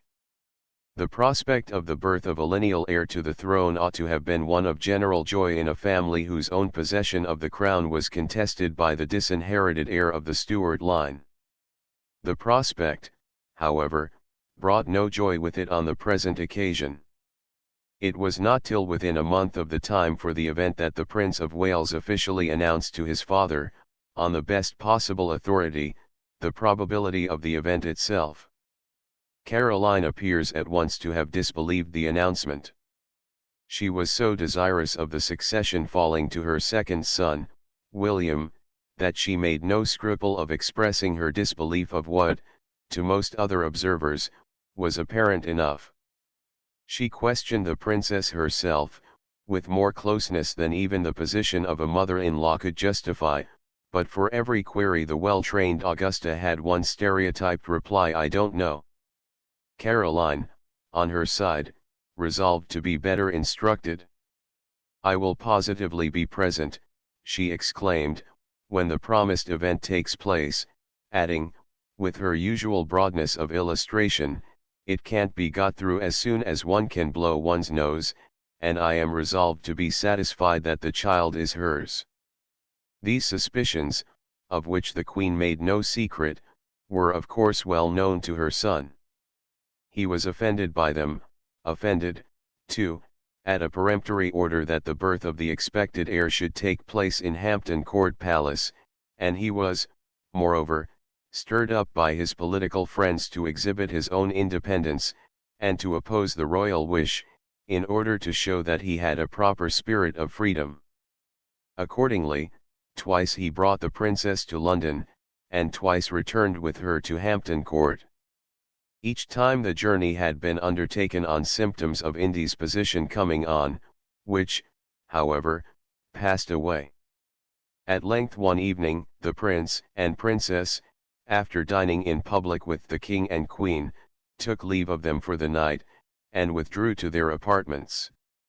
Up to this hour the princess had appeared to be in her ordinary health. Tokens of supervening change came on, and the prince at once prepared for action. The night, the 31st of July, was now considerably advanced, and the Princess of Wales, who had been hitherto eager to obey her husband's wishes in all things, was now too ill to do anything but pray against them. He would not listen to such petitions. He ordered his coach to be got ready and brought round to a side entrance of the palace. The lights in the apartment were in the meantime extinguished. He consigned his wife to the strong arms of Desnoyers, the dancing master, and Bloodworth, an attendant, who dragged, rather than carried, her downstairs. In the meantime, the poor lady, whose life was in very present peril, and sufferings extreme, prayed earnestly to be permitted to remain where she was. Subsequently she protested to the Queen that all that had been done had taken place at her own express desire. However this may be, the prince answered her prayers and moans by calling on her to have courage, upbraiding her for her folly, and assuring her, with a very manly complacency, that it was nothing, and would soon be over. At length the coach was reached. It was the usually capacious vehicle of the time, and into it got not only the prince and princess, but Lady Archibald Hamilton and two female attendants.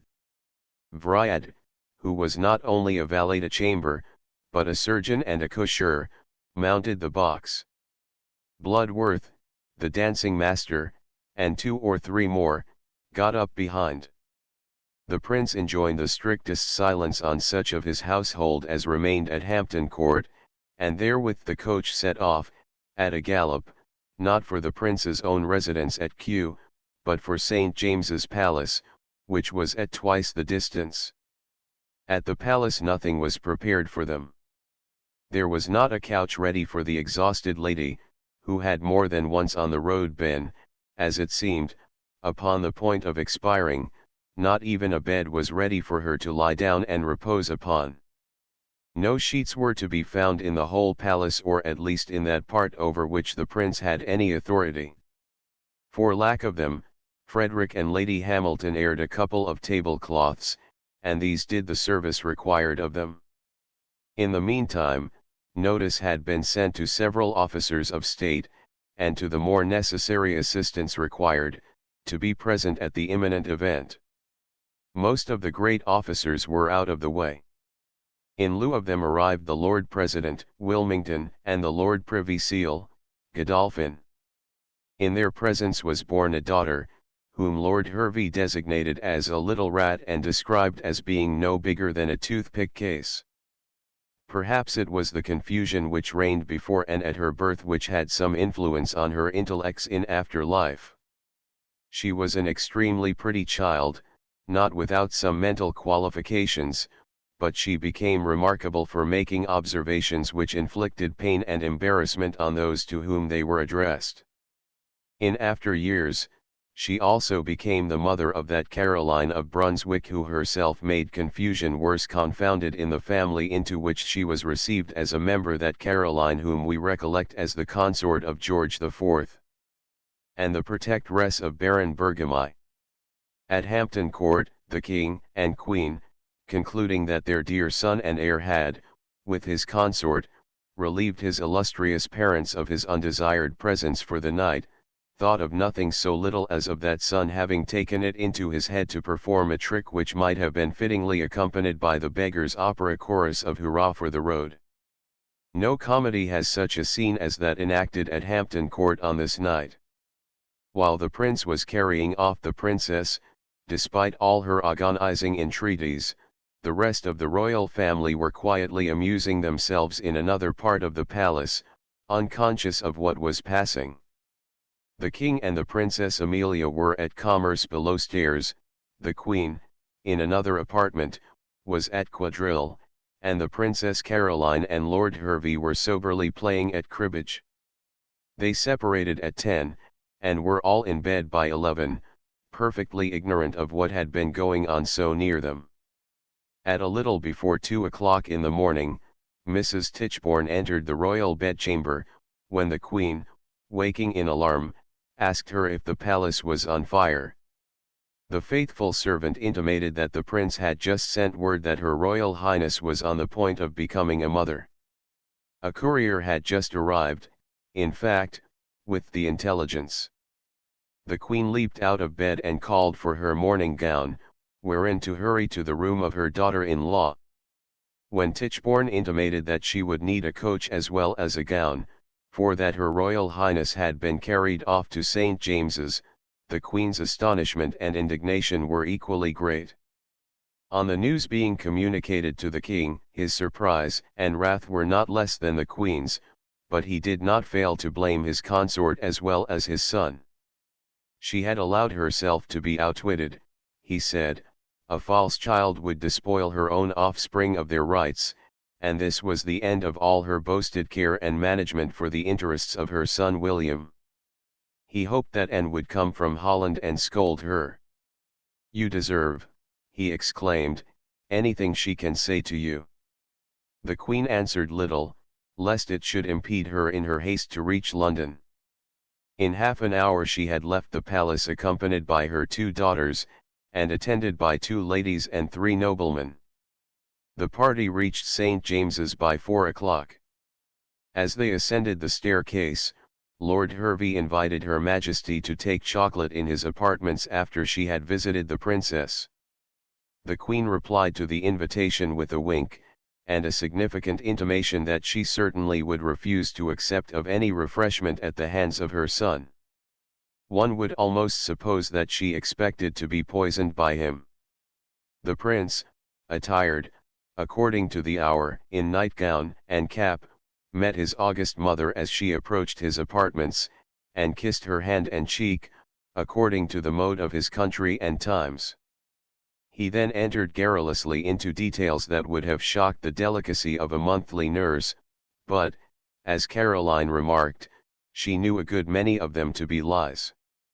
She was cold and reserved to the prince, but when she approached the bedside of the princess, she spoke to her gently and kindly womanly, in short, and concluded by expressing a fear that Her Royal Highness had suffered extremely, and a hope that she was doing well. The lady so sympathizingly addressed, answered, somewhat flippantly, that she had scarcely suffered anything, and that the matter in question was almost nothing at all. Caroline transferred her sympathy from the young mother to her newborn child. The latter was put into the Queen's arms. She looked upon it silently for a moment, and then exclaimed in French, her ordinary language, "May the good God bless you, poor little creature, here you are arrived in a most disagreeable world." The wish failed, but the assertion was true. The poor little creature was cursed with a long tenure of life, during which she saw her husband deprived of his inheritance, heard of his violent death, and participated in family sorrow, heavy and undeserved. After pitying the daughter thus born, and commiserating the mother who bore her, Caroline was condemned to listen to the 2-minute details of the journey and its incidents, made by her son. She turned from these to shower her indignation upon those who had aided in the flight, and without whose succor the flight itself could hardly have been accomplished. She directed her indignation by turns upon all, but she let it descend with peculiar heaviness upon Lady Archibald Hamilton, and made it all the more pungent by the comment, that, considering Lady Archibald's mature age, and her having been the mother of 10 children, she had years enough, and experience enough, and offspring enough, to have taught her better things and greater wisdom. To all these winged words, the lady attacked answered no further than by turning to the prince, and repeating, "You see, sir," as though she would intimate that she had done all she could to turn him from the evil of his ways, and had gained only unmerited reproach for the exercise of a virtue, which, in this case, was likely to be its own and its only reward. The prince was again inclined to become gossiping and offensive in his details, but his royal mother cut him short by bidding him get to bed, and with this message by way of farewell, she left the room, descended the staircase, crossed the court on foot, and proceeded to Lord Hervey's apartments, where there awaited her gossip more welcome and very superior chocolate. Over their cups, right merry were the Queen and her gallant vice-chamberlain at the extreme folly of the royal son. They were too merry for Caroline to be indignant, further than her indignation could be shown by designating her son by the very rudest possible of names, and showing her contempt for all who had helped him in the night's escapade. She acknowledged her belief that no foul play had taken place, chiefly because the child was a daughter. This circumstance was in itself no proof of the genuineness of the little lady, for if Frederick had been desirous of setting aside his brother William, his mother's favourite, from all hope of succeeding to the throne, the birth of a daughter was quite as sufficient for the purpose as that of a son. 35 The Queen comforted herself by remarking that, at all events, the trouble she had taken that night was not gratuitous.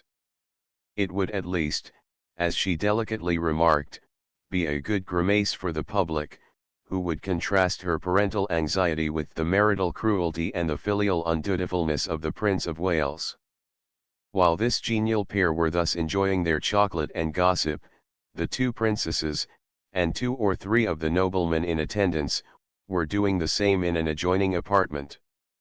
Meanwhile Walpole had arrived, and had been closeted with the prince, who again had the supreme felicity of narrating to the unwilling listener all the incidents of the journey, in telling which he, in fact, gave to the minister the opportunity which Gyges was afforded by candles, or something very like it, and for which Frederick merited, if not the fate of the heathen husband, at least the next severe penalty short of it.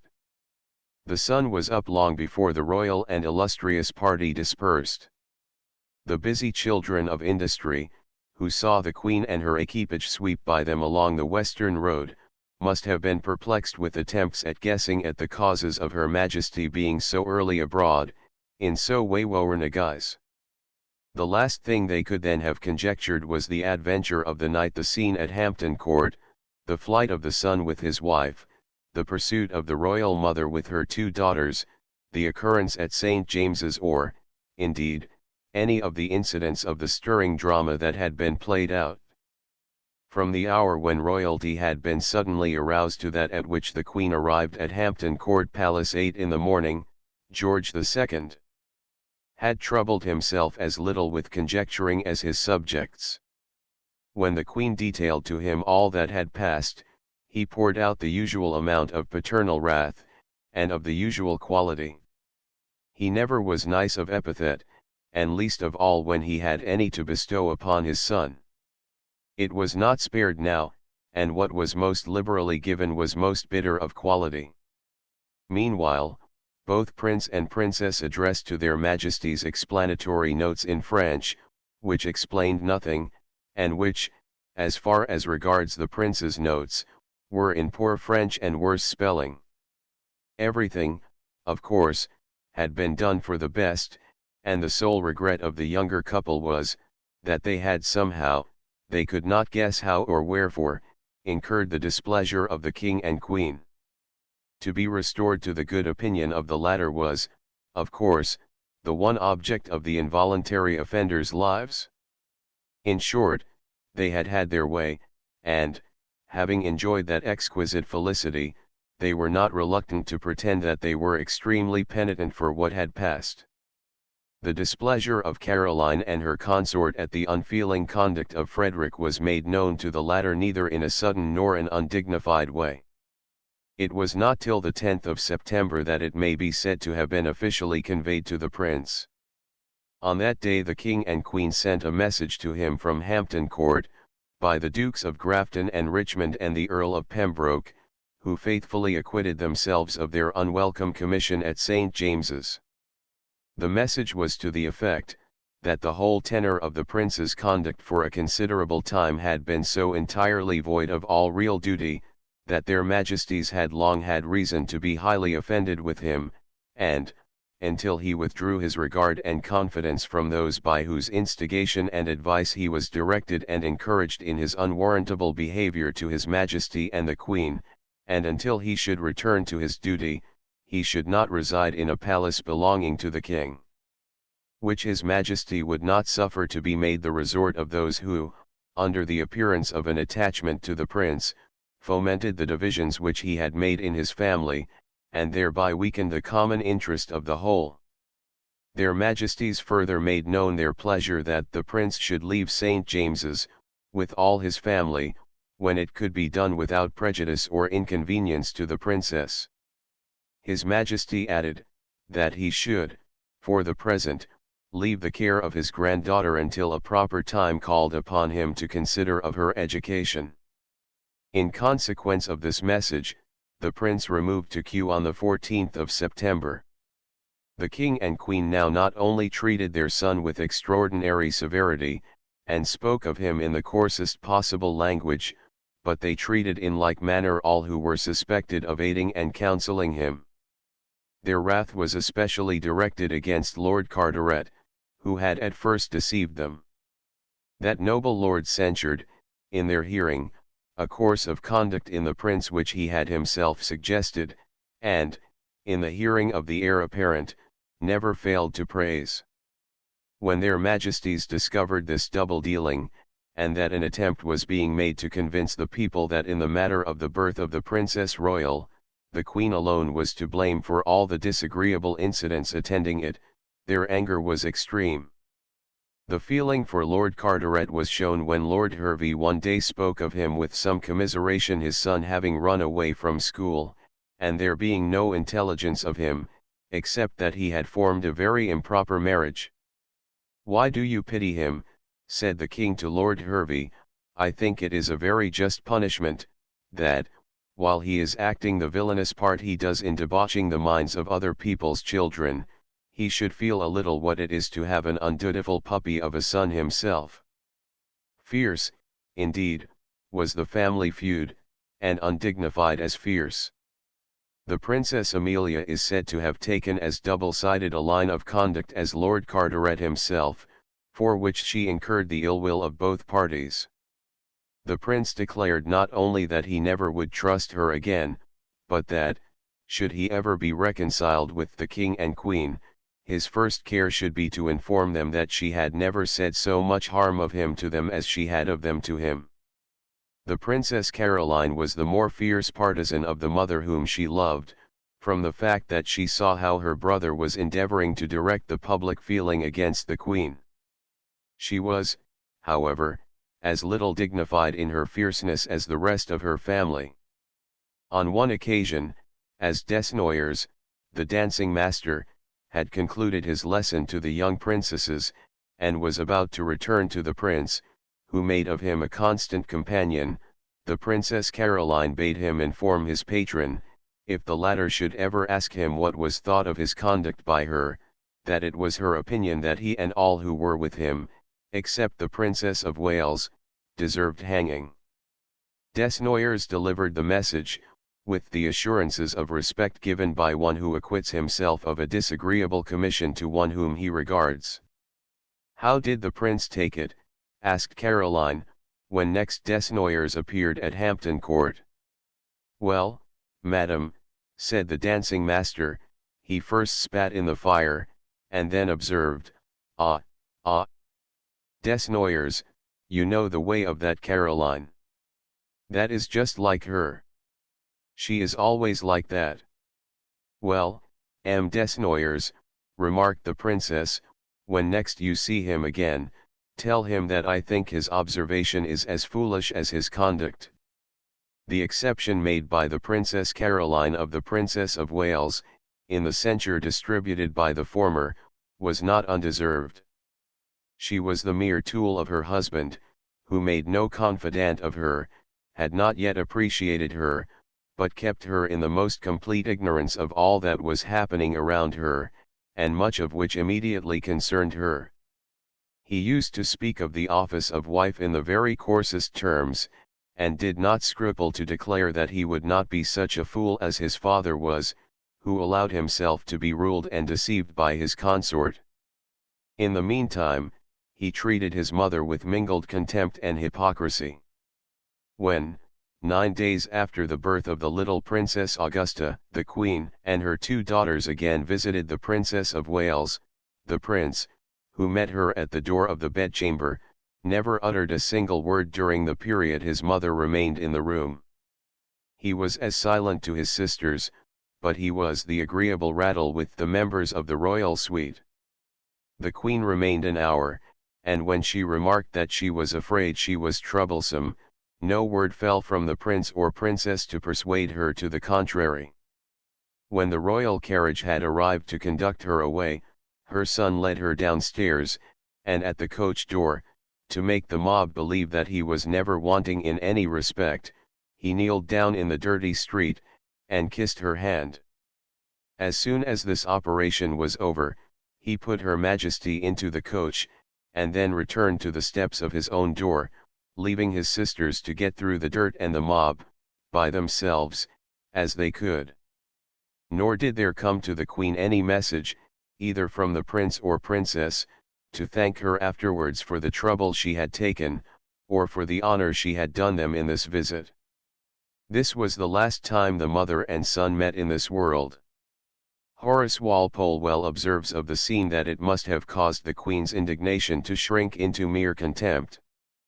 The Queen's wrath never subsided beyond a cold expression of forgiveness to the prince when she was on her deathbed, but she resolutely refused to see him when that solemn hour arrived, a few months subsequently.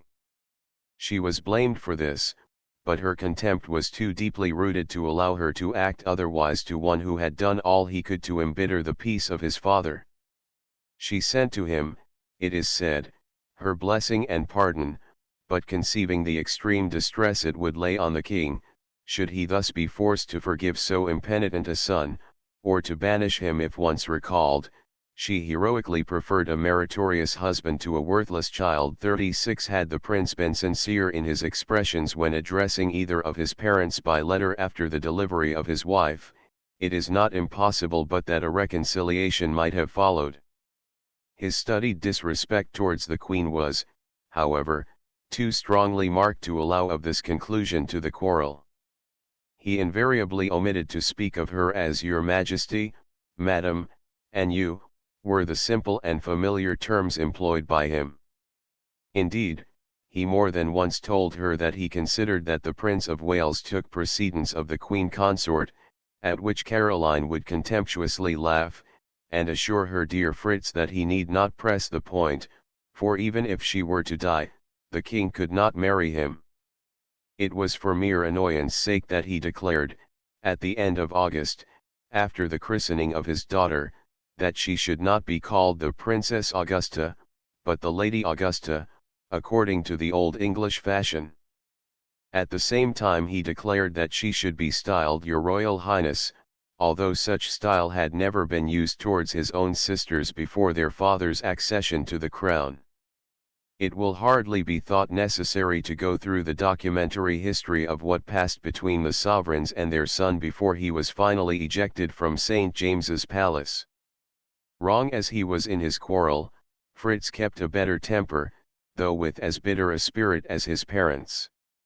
On the 13th of September, the day before that fixed on for the prince's departure, the Queen, at breakfast, every now and then repeated, "I hope in God I shall never see him again," and the King, among many other paternal douceurs in his veiled diction to his son, said, "Thank God, tomorrow night the puppy will be out of my house." The Queen thought her son would rather like, than otherwise, to be made a martyr of, but it was represented to her, that however much it might have suited him to be made one politically, there was more disgrace to him personally in the present expulsion than he would like to digest. The king maintained that his son had not sense of his own to find this out, and that as he listened only to boobies, fools, and madmen, he was not likely to have his case truly represented to him. And then the king ran through the list of his son's household, and Lord Carnarvon was set down as being as coxcombical and irate a fool as his master, Lord Townsend, for a proud, surly booby, Lord North, as a poor creature, Lord Baltimore, as a trimmer, and Johnny Lumley, the brother of Lord Scarborough, as, if nothing else, at least a stuttering puppy. Such, it is said, were the followers of a prince, of whom his royal mother remarked, that he was a mean fool and a poor-spirited beast. While this dissension was at its hottest, the Queen fell ill of the gout. She was so unwell, so weary of being in bed, and so desirous of chatting with Lord Hervey, that she now for the first time broke through the court etiquette, which would not admit a man, save the sovereign, into the royal bedchamber. The noble lord was with her there during the whole day of each day that her confinement lasted. She was too old, she said, to have the honor of being talked of for it, and so, to suit her humor, the old ceremony was dispensed with. Lord Hervey sate by her bedside, gossiped the livelong day, and on one occasion, when the Prince of Wales sent Lord North with a message of inquiry after her health, he amused the Queen by turning the message into very slipshod verse, the point of which is at once obscure and ill-natured, but which seems to imply that the prince would have been well content had the gout, instead of being in her foot, attacked her stomach. The prince had been guilty of no such indecency as this, but there was no lack of provocation to make him commit himself. When he was turned out of St. James's, he was not permitted to take with him a single article of furniture. The royal excuse was, that the furniture had been purchased, on the prince's marriage, at the king's cost, and was his majesty's property. It was suggested that sheets ought not to be considered as furniture, and that the prince and princess could not be expected to carry away their dirty linen in baskets. "Why not?" asked the king, "it is good enough for them."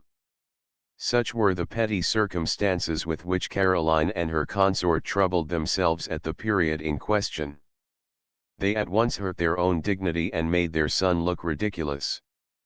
The great partisan of the latter, Lord Baltimore, did not rescue his master from ridicule by comparing his conduct to that of the heroic Charles XII. of Sweden.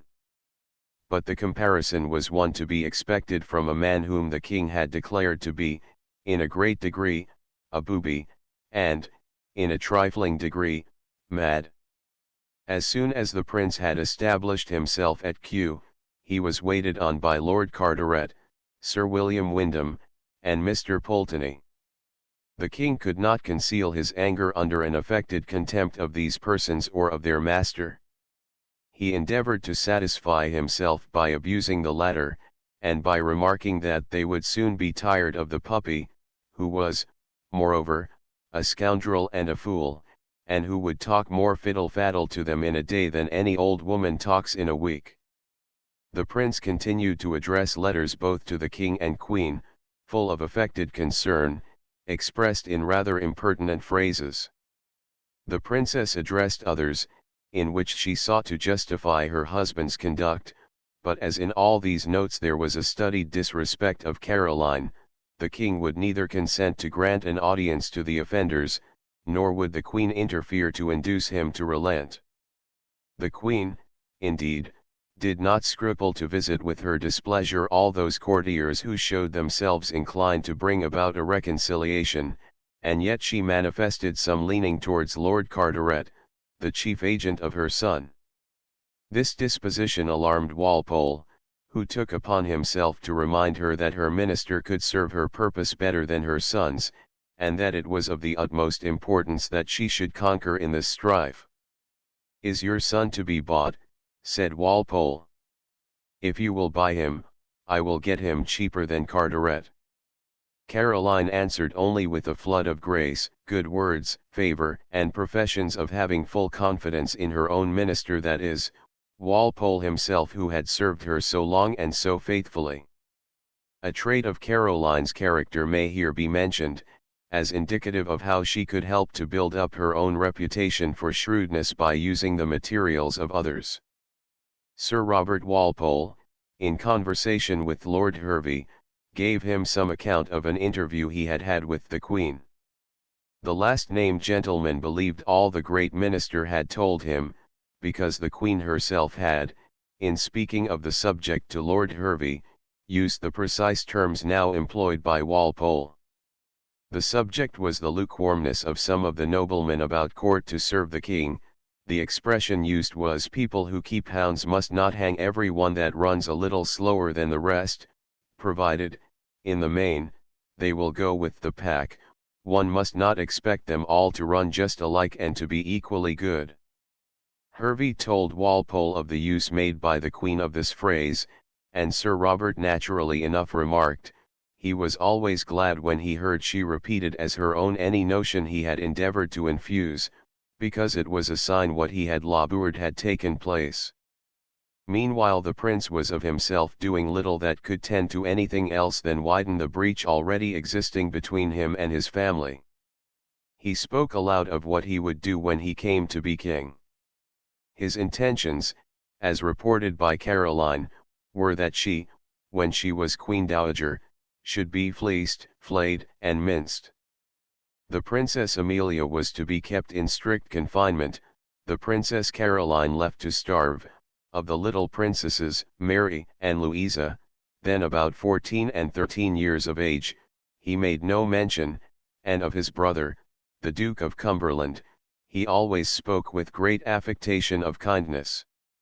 Despite this imprudent conduct, endeavours continued to be made by the prince and his friends, in order to bring about the reconciliation which nobody seemed very sincere in desiring.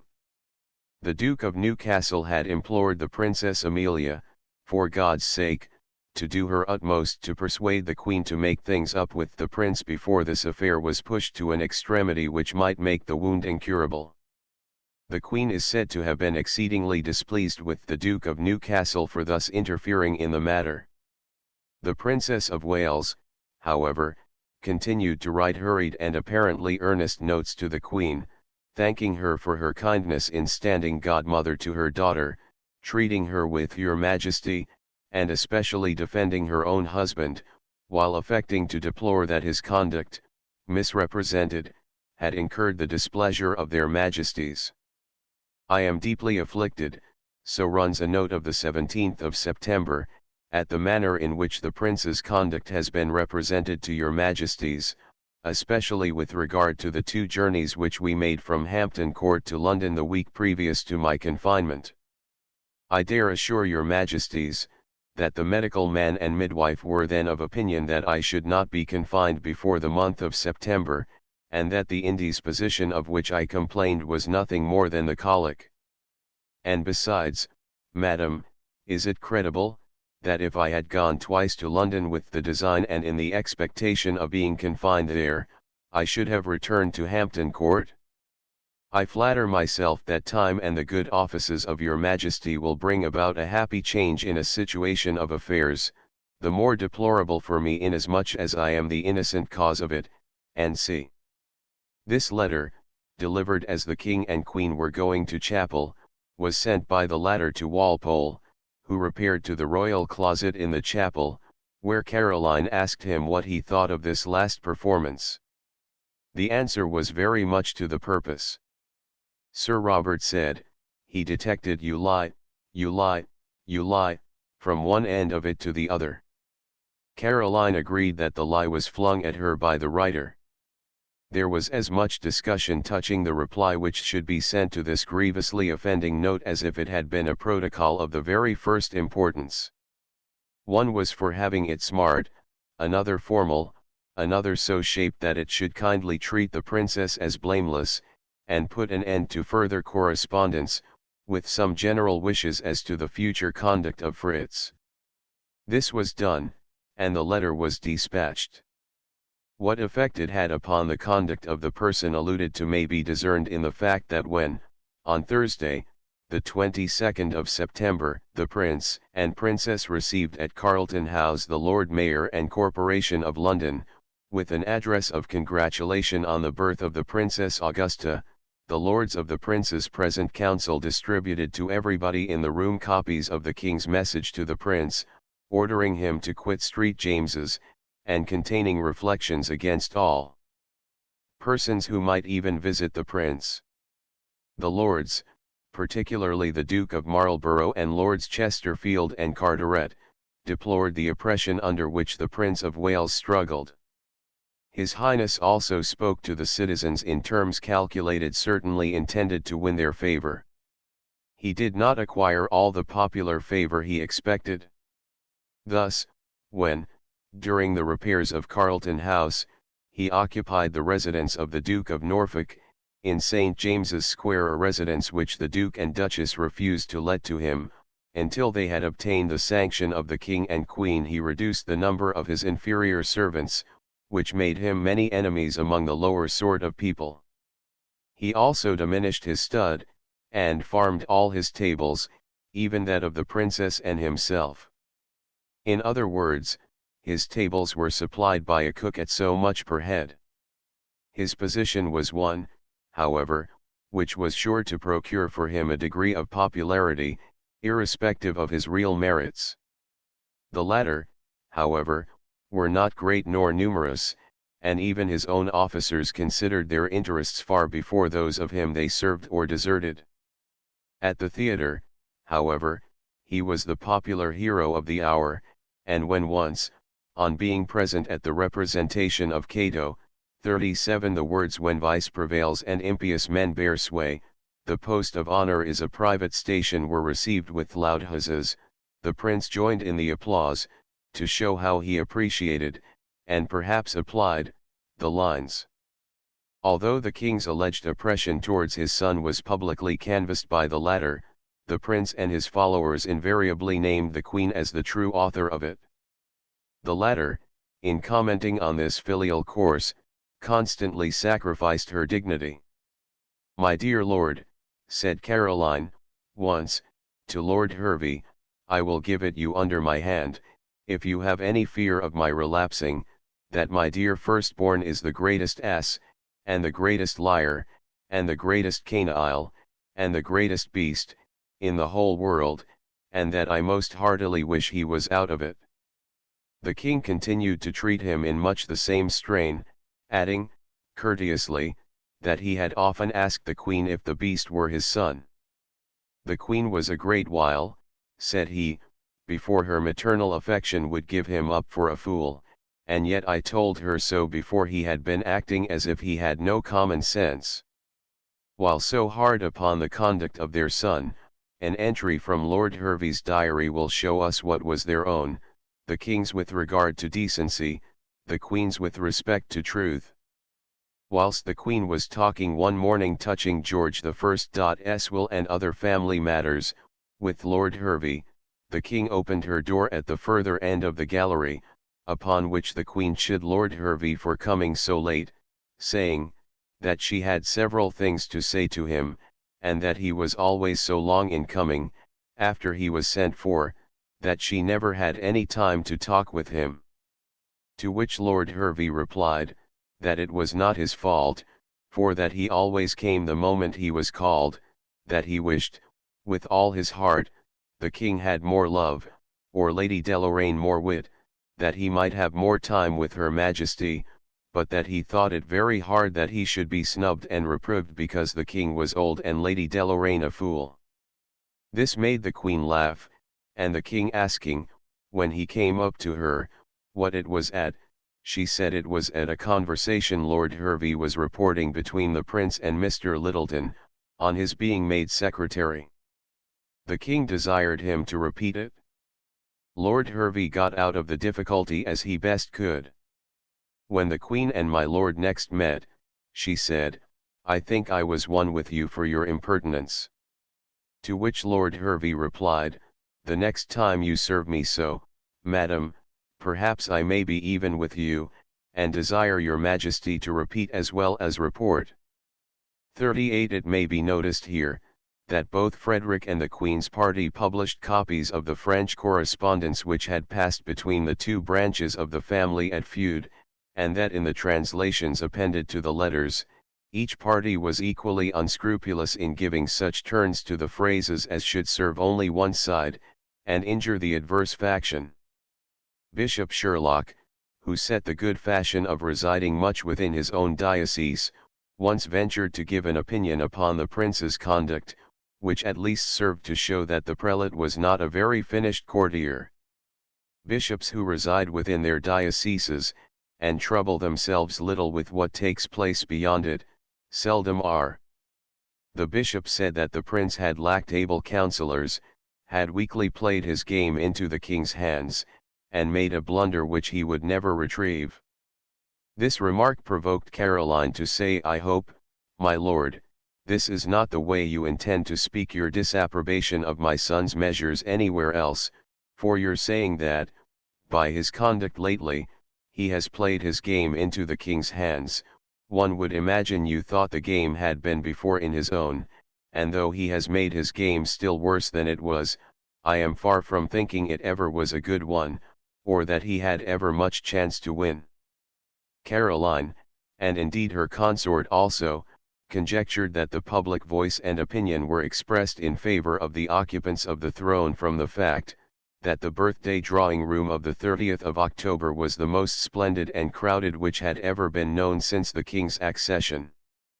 That king himself probably little cared whether he were popular or not. He was at this time buying hundreds of lottery tickets, out of the Secret Service money, and making presents of them to Madame Walmoden. A few fell, perhaps, to the share of Lady Deloraine. He'll give her a couple of tickets, said Walpole, and think her generously used. His Majesty would have rejoiced if he could have divided so easily his double possession of England and Hanover. He had long entertained a wish to give the electorate to his second son, William of Cumberland, and entertained a very erroneous idea that the English Parliament could assist him in altering the law of succession in the electorate. Caroline had, perhaps, not a much more correctly formed idea. She had a conviction, however, touching her son, which was probably better founded. I knew, she said, he would sell not only his reversion in the electorate, but even in this kingdom, if the pretender would give him 500,000 or 600,000 pounds in present, but, thank God, he has neither right nor power to sell his family, though his folly and his knavery may sometimes distress them. 39. Chapter 8. Death of Caroline. Indisposition of the Queen. Her anxiety to conceal the cause. Walpole closeted with her. Her illness assumes a grave character. Obliged to retire from the drawing room. Affectionate attentions of Princess Caroline continued. Bitter feeling towards the prince. Discussions of the physicians. Queen takes leave of the Duke of Cumberland. Parting scene with the King. Interview with Walpole. The prince denied the palace. Great patience of the Queen. The Archbishop summoned to the palace. Eulogy on the Queen pronounced by the King. His oddities. The Queen's exemplary conduct. Her death. Terror of Dr. Hull's singular conduct of the King. Opposition to Sir R. Walpole. Lord Chesterfield pays court to the Prince's favourite. After the birth of the Princess Louisa, on the 12th of December, 1724, Caroline, then Princess of Wales, was more than ordinarily indisposed. Her indisposition was of such a nature that, though she had made no allusion to it herself, her husband spoke to her on the subject. The princess avoided entering upon a discussion, and sought to satisfy the prince by remarking that her indisposition was nothing more than what was common to her health, position, and circumstances. For some years, although the symptoms were neglected, the disease was not aggravated. At length more serious indications were so perceptible to George, who was now king, that he did not conceal his opinion that she was suffering from rupture. This opinion she combated with great energy, for she had a rooted aversion to its being supposed that she was afflicted with any complaint. She feared lest the fact, being known, might lose her some of her husband's regard, or lead people to think that with personal infirmity her power over him had been weakened. The King again and again urged her to acknowledge that she suffered from the complaint he had named, and to have medical advice on the subject. Again and again she refused, and each time with renewed expressions of displeasure, until at last, the King, contenting himself with expressing a hope that she would not have to repent of her obstinacy, made her a promise never to allude to the subject again without her consent. The secret, however, was necessarily known to others also, and we can only wonder that, being so known, more active and effective measures were not taken to remedy an evil which, in our days, at least, formidable as it may appear in name, is so successfully treated as almost to deserve no more serious appellation than a mere inconvenience. Under an appearance of, at least, fair health, Queen Caroline may be said to have been gradually decaying for years. Her pride and her courage would not, however, allow of this being seen, and when she rose, as was her custom, to curtsy to the King, not even George himself was aware of the pain the effort cost her. Sir Robert Walpole was long aware that she suffered greatly from some secret malady, and it was not till after a long period of observation that he succeeded in discovering Her Majesty's secret. He was often closeted with her, arranging business that they were afterwards to nominally transact in presence of the King, and to settle, as he imagined, according to his will and pleasure. It was on some such occasion that Sir Robert made the discovery in question. The minister's wife had just died.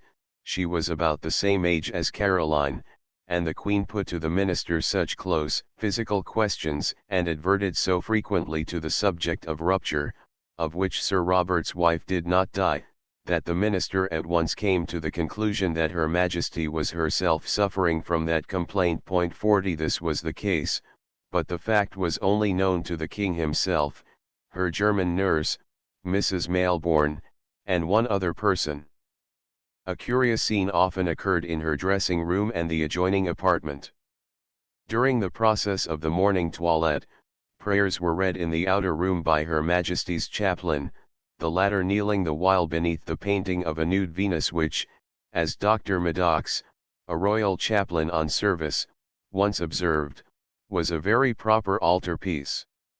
On these occasions, Walpole tells us that, to prevent all suspicion, Her Majesty would frequently stand some minutes in her shift, talking to her ladies, and, though laboring with so dangerous a complaint, she made it so invariable a rule never to refuse a desire of the King, that every morning, at Richmond, She walked several miles with him, and more than once, when she had the gout in her foot, she dipped her whole leg in cold water to be ready to attend him.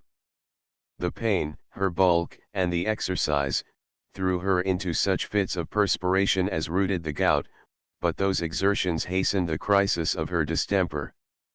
In the summer of 1737 she suffered so seriously, that at length, on the 26th of August, a report spread over the town that the Queen was dead. 41 The whole city at once assumed a guise of mourning. Gay summer or cheerful autumn dresses were withdrawn from the shop windows, and nothing was to be seen in their place but sables. The report, however, was unfounded. Her Majesty had been ill, but one of her violent remedies had restored her for the moment. She was thereby enabled to walk about Hampton Court with the King, but she was not equal to the task of coming to London on the 29th of the same month, when her granddaughter Augusta was christened, and King, Queen, and Duchess of Saxe-Gotha stood sponsors, by their proxies, to the future mother of a future Queen of England. At length, in November 1737, the crisis above alluded to occurred, and Caroline's illness soon assumed a very grave character. Her danger, of which she was well aware, did not cause her to lose her presence of mind, nor her dignity, nor to sacrifice any characteristic of her disposition or reigning passion. It was on Wednesday morning, the 9th of November, that the Queen was seized with the illness which ultimately proved fatal to her. She was distressed with violent internal pains, which Daffy's elixir, administered to her by Dr. Tessy, could not allay.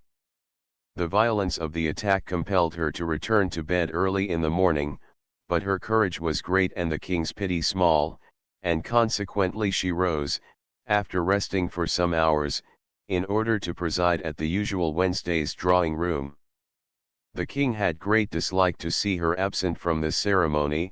Without her, he used to say, there was neither grace, gaiety, nor dignity, and, accordingly, she went to this last duty with the spirit of a wounded knight who returns to the field and dies in harness. She was not able long to endure the fatigue. Lord Hervey was so struck by her appearance of weakness and suffering, that he urged her, with friendly peremptoriness, to retire from a scene for which she was evidently unfit. The Queen acknowledged her inability to continue any longer in the room, but she could not well break up the assembly without the King, who was in another part of the room, discussing the mirth and merits of the last uproarious burlesque extravaganza, the Dragon of Wantley. All London was then flocking to Covent Garden to hear Lamp's music and Carey's light nonsense, and Ryan's Hamlet was not half so much cared for as Reinhold's Dragon, nor Mrs. Vincent's Ophelia so much esteemed as the Marjorie and Xelinda of the two Misses Young. At length, His Majesty having been informed of the Queen's serious indisposition, and her desire to withdraw, took her by the hand to lead her away, roughly noticing, at the same time, that she had passed over the Duchess of Norfolk. Caroline immediately repaired her fault by addressing a few condescending words to that old well-wisher of her family. They were the last words she ever uttered on the public scene of her grandeur. All that followed was the undressing after the great drama was over. In the evening Lord Hervey again saw her. He had been dining with the French ambassador, and he returned from the dinner at an hour at which people now dress before they go to such a ceremony. He was again at the palace by 7 o'clock. His duty authorized him, and his inclination prompted him, to see the Queen. He found her suffering from increase of internal pains, violent sickness, and progressive weakness. Cordials and various calming remedies were prescribed, and while they were being prepared, a little usquebaugh was administered to her, but neither whiskey, nor cordials, nor calming draughts could be retained. Her pains increased, and therewith her strength diminished.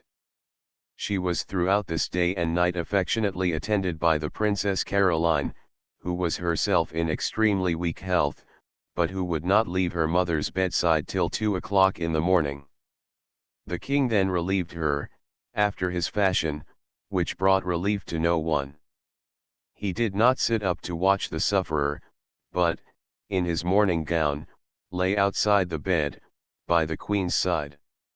Her restlessness was very great, but the king did not leave her space enough even to turn in bed, and he was so uncomfortable that he was kept awake and ill-tempered throughout the night. On the following day the queen was bled, but without producing any good effect. Her illness visibly increased, and George was as visibly affected by it.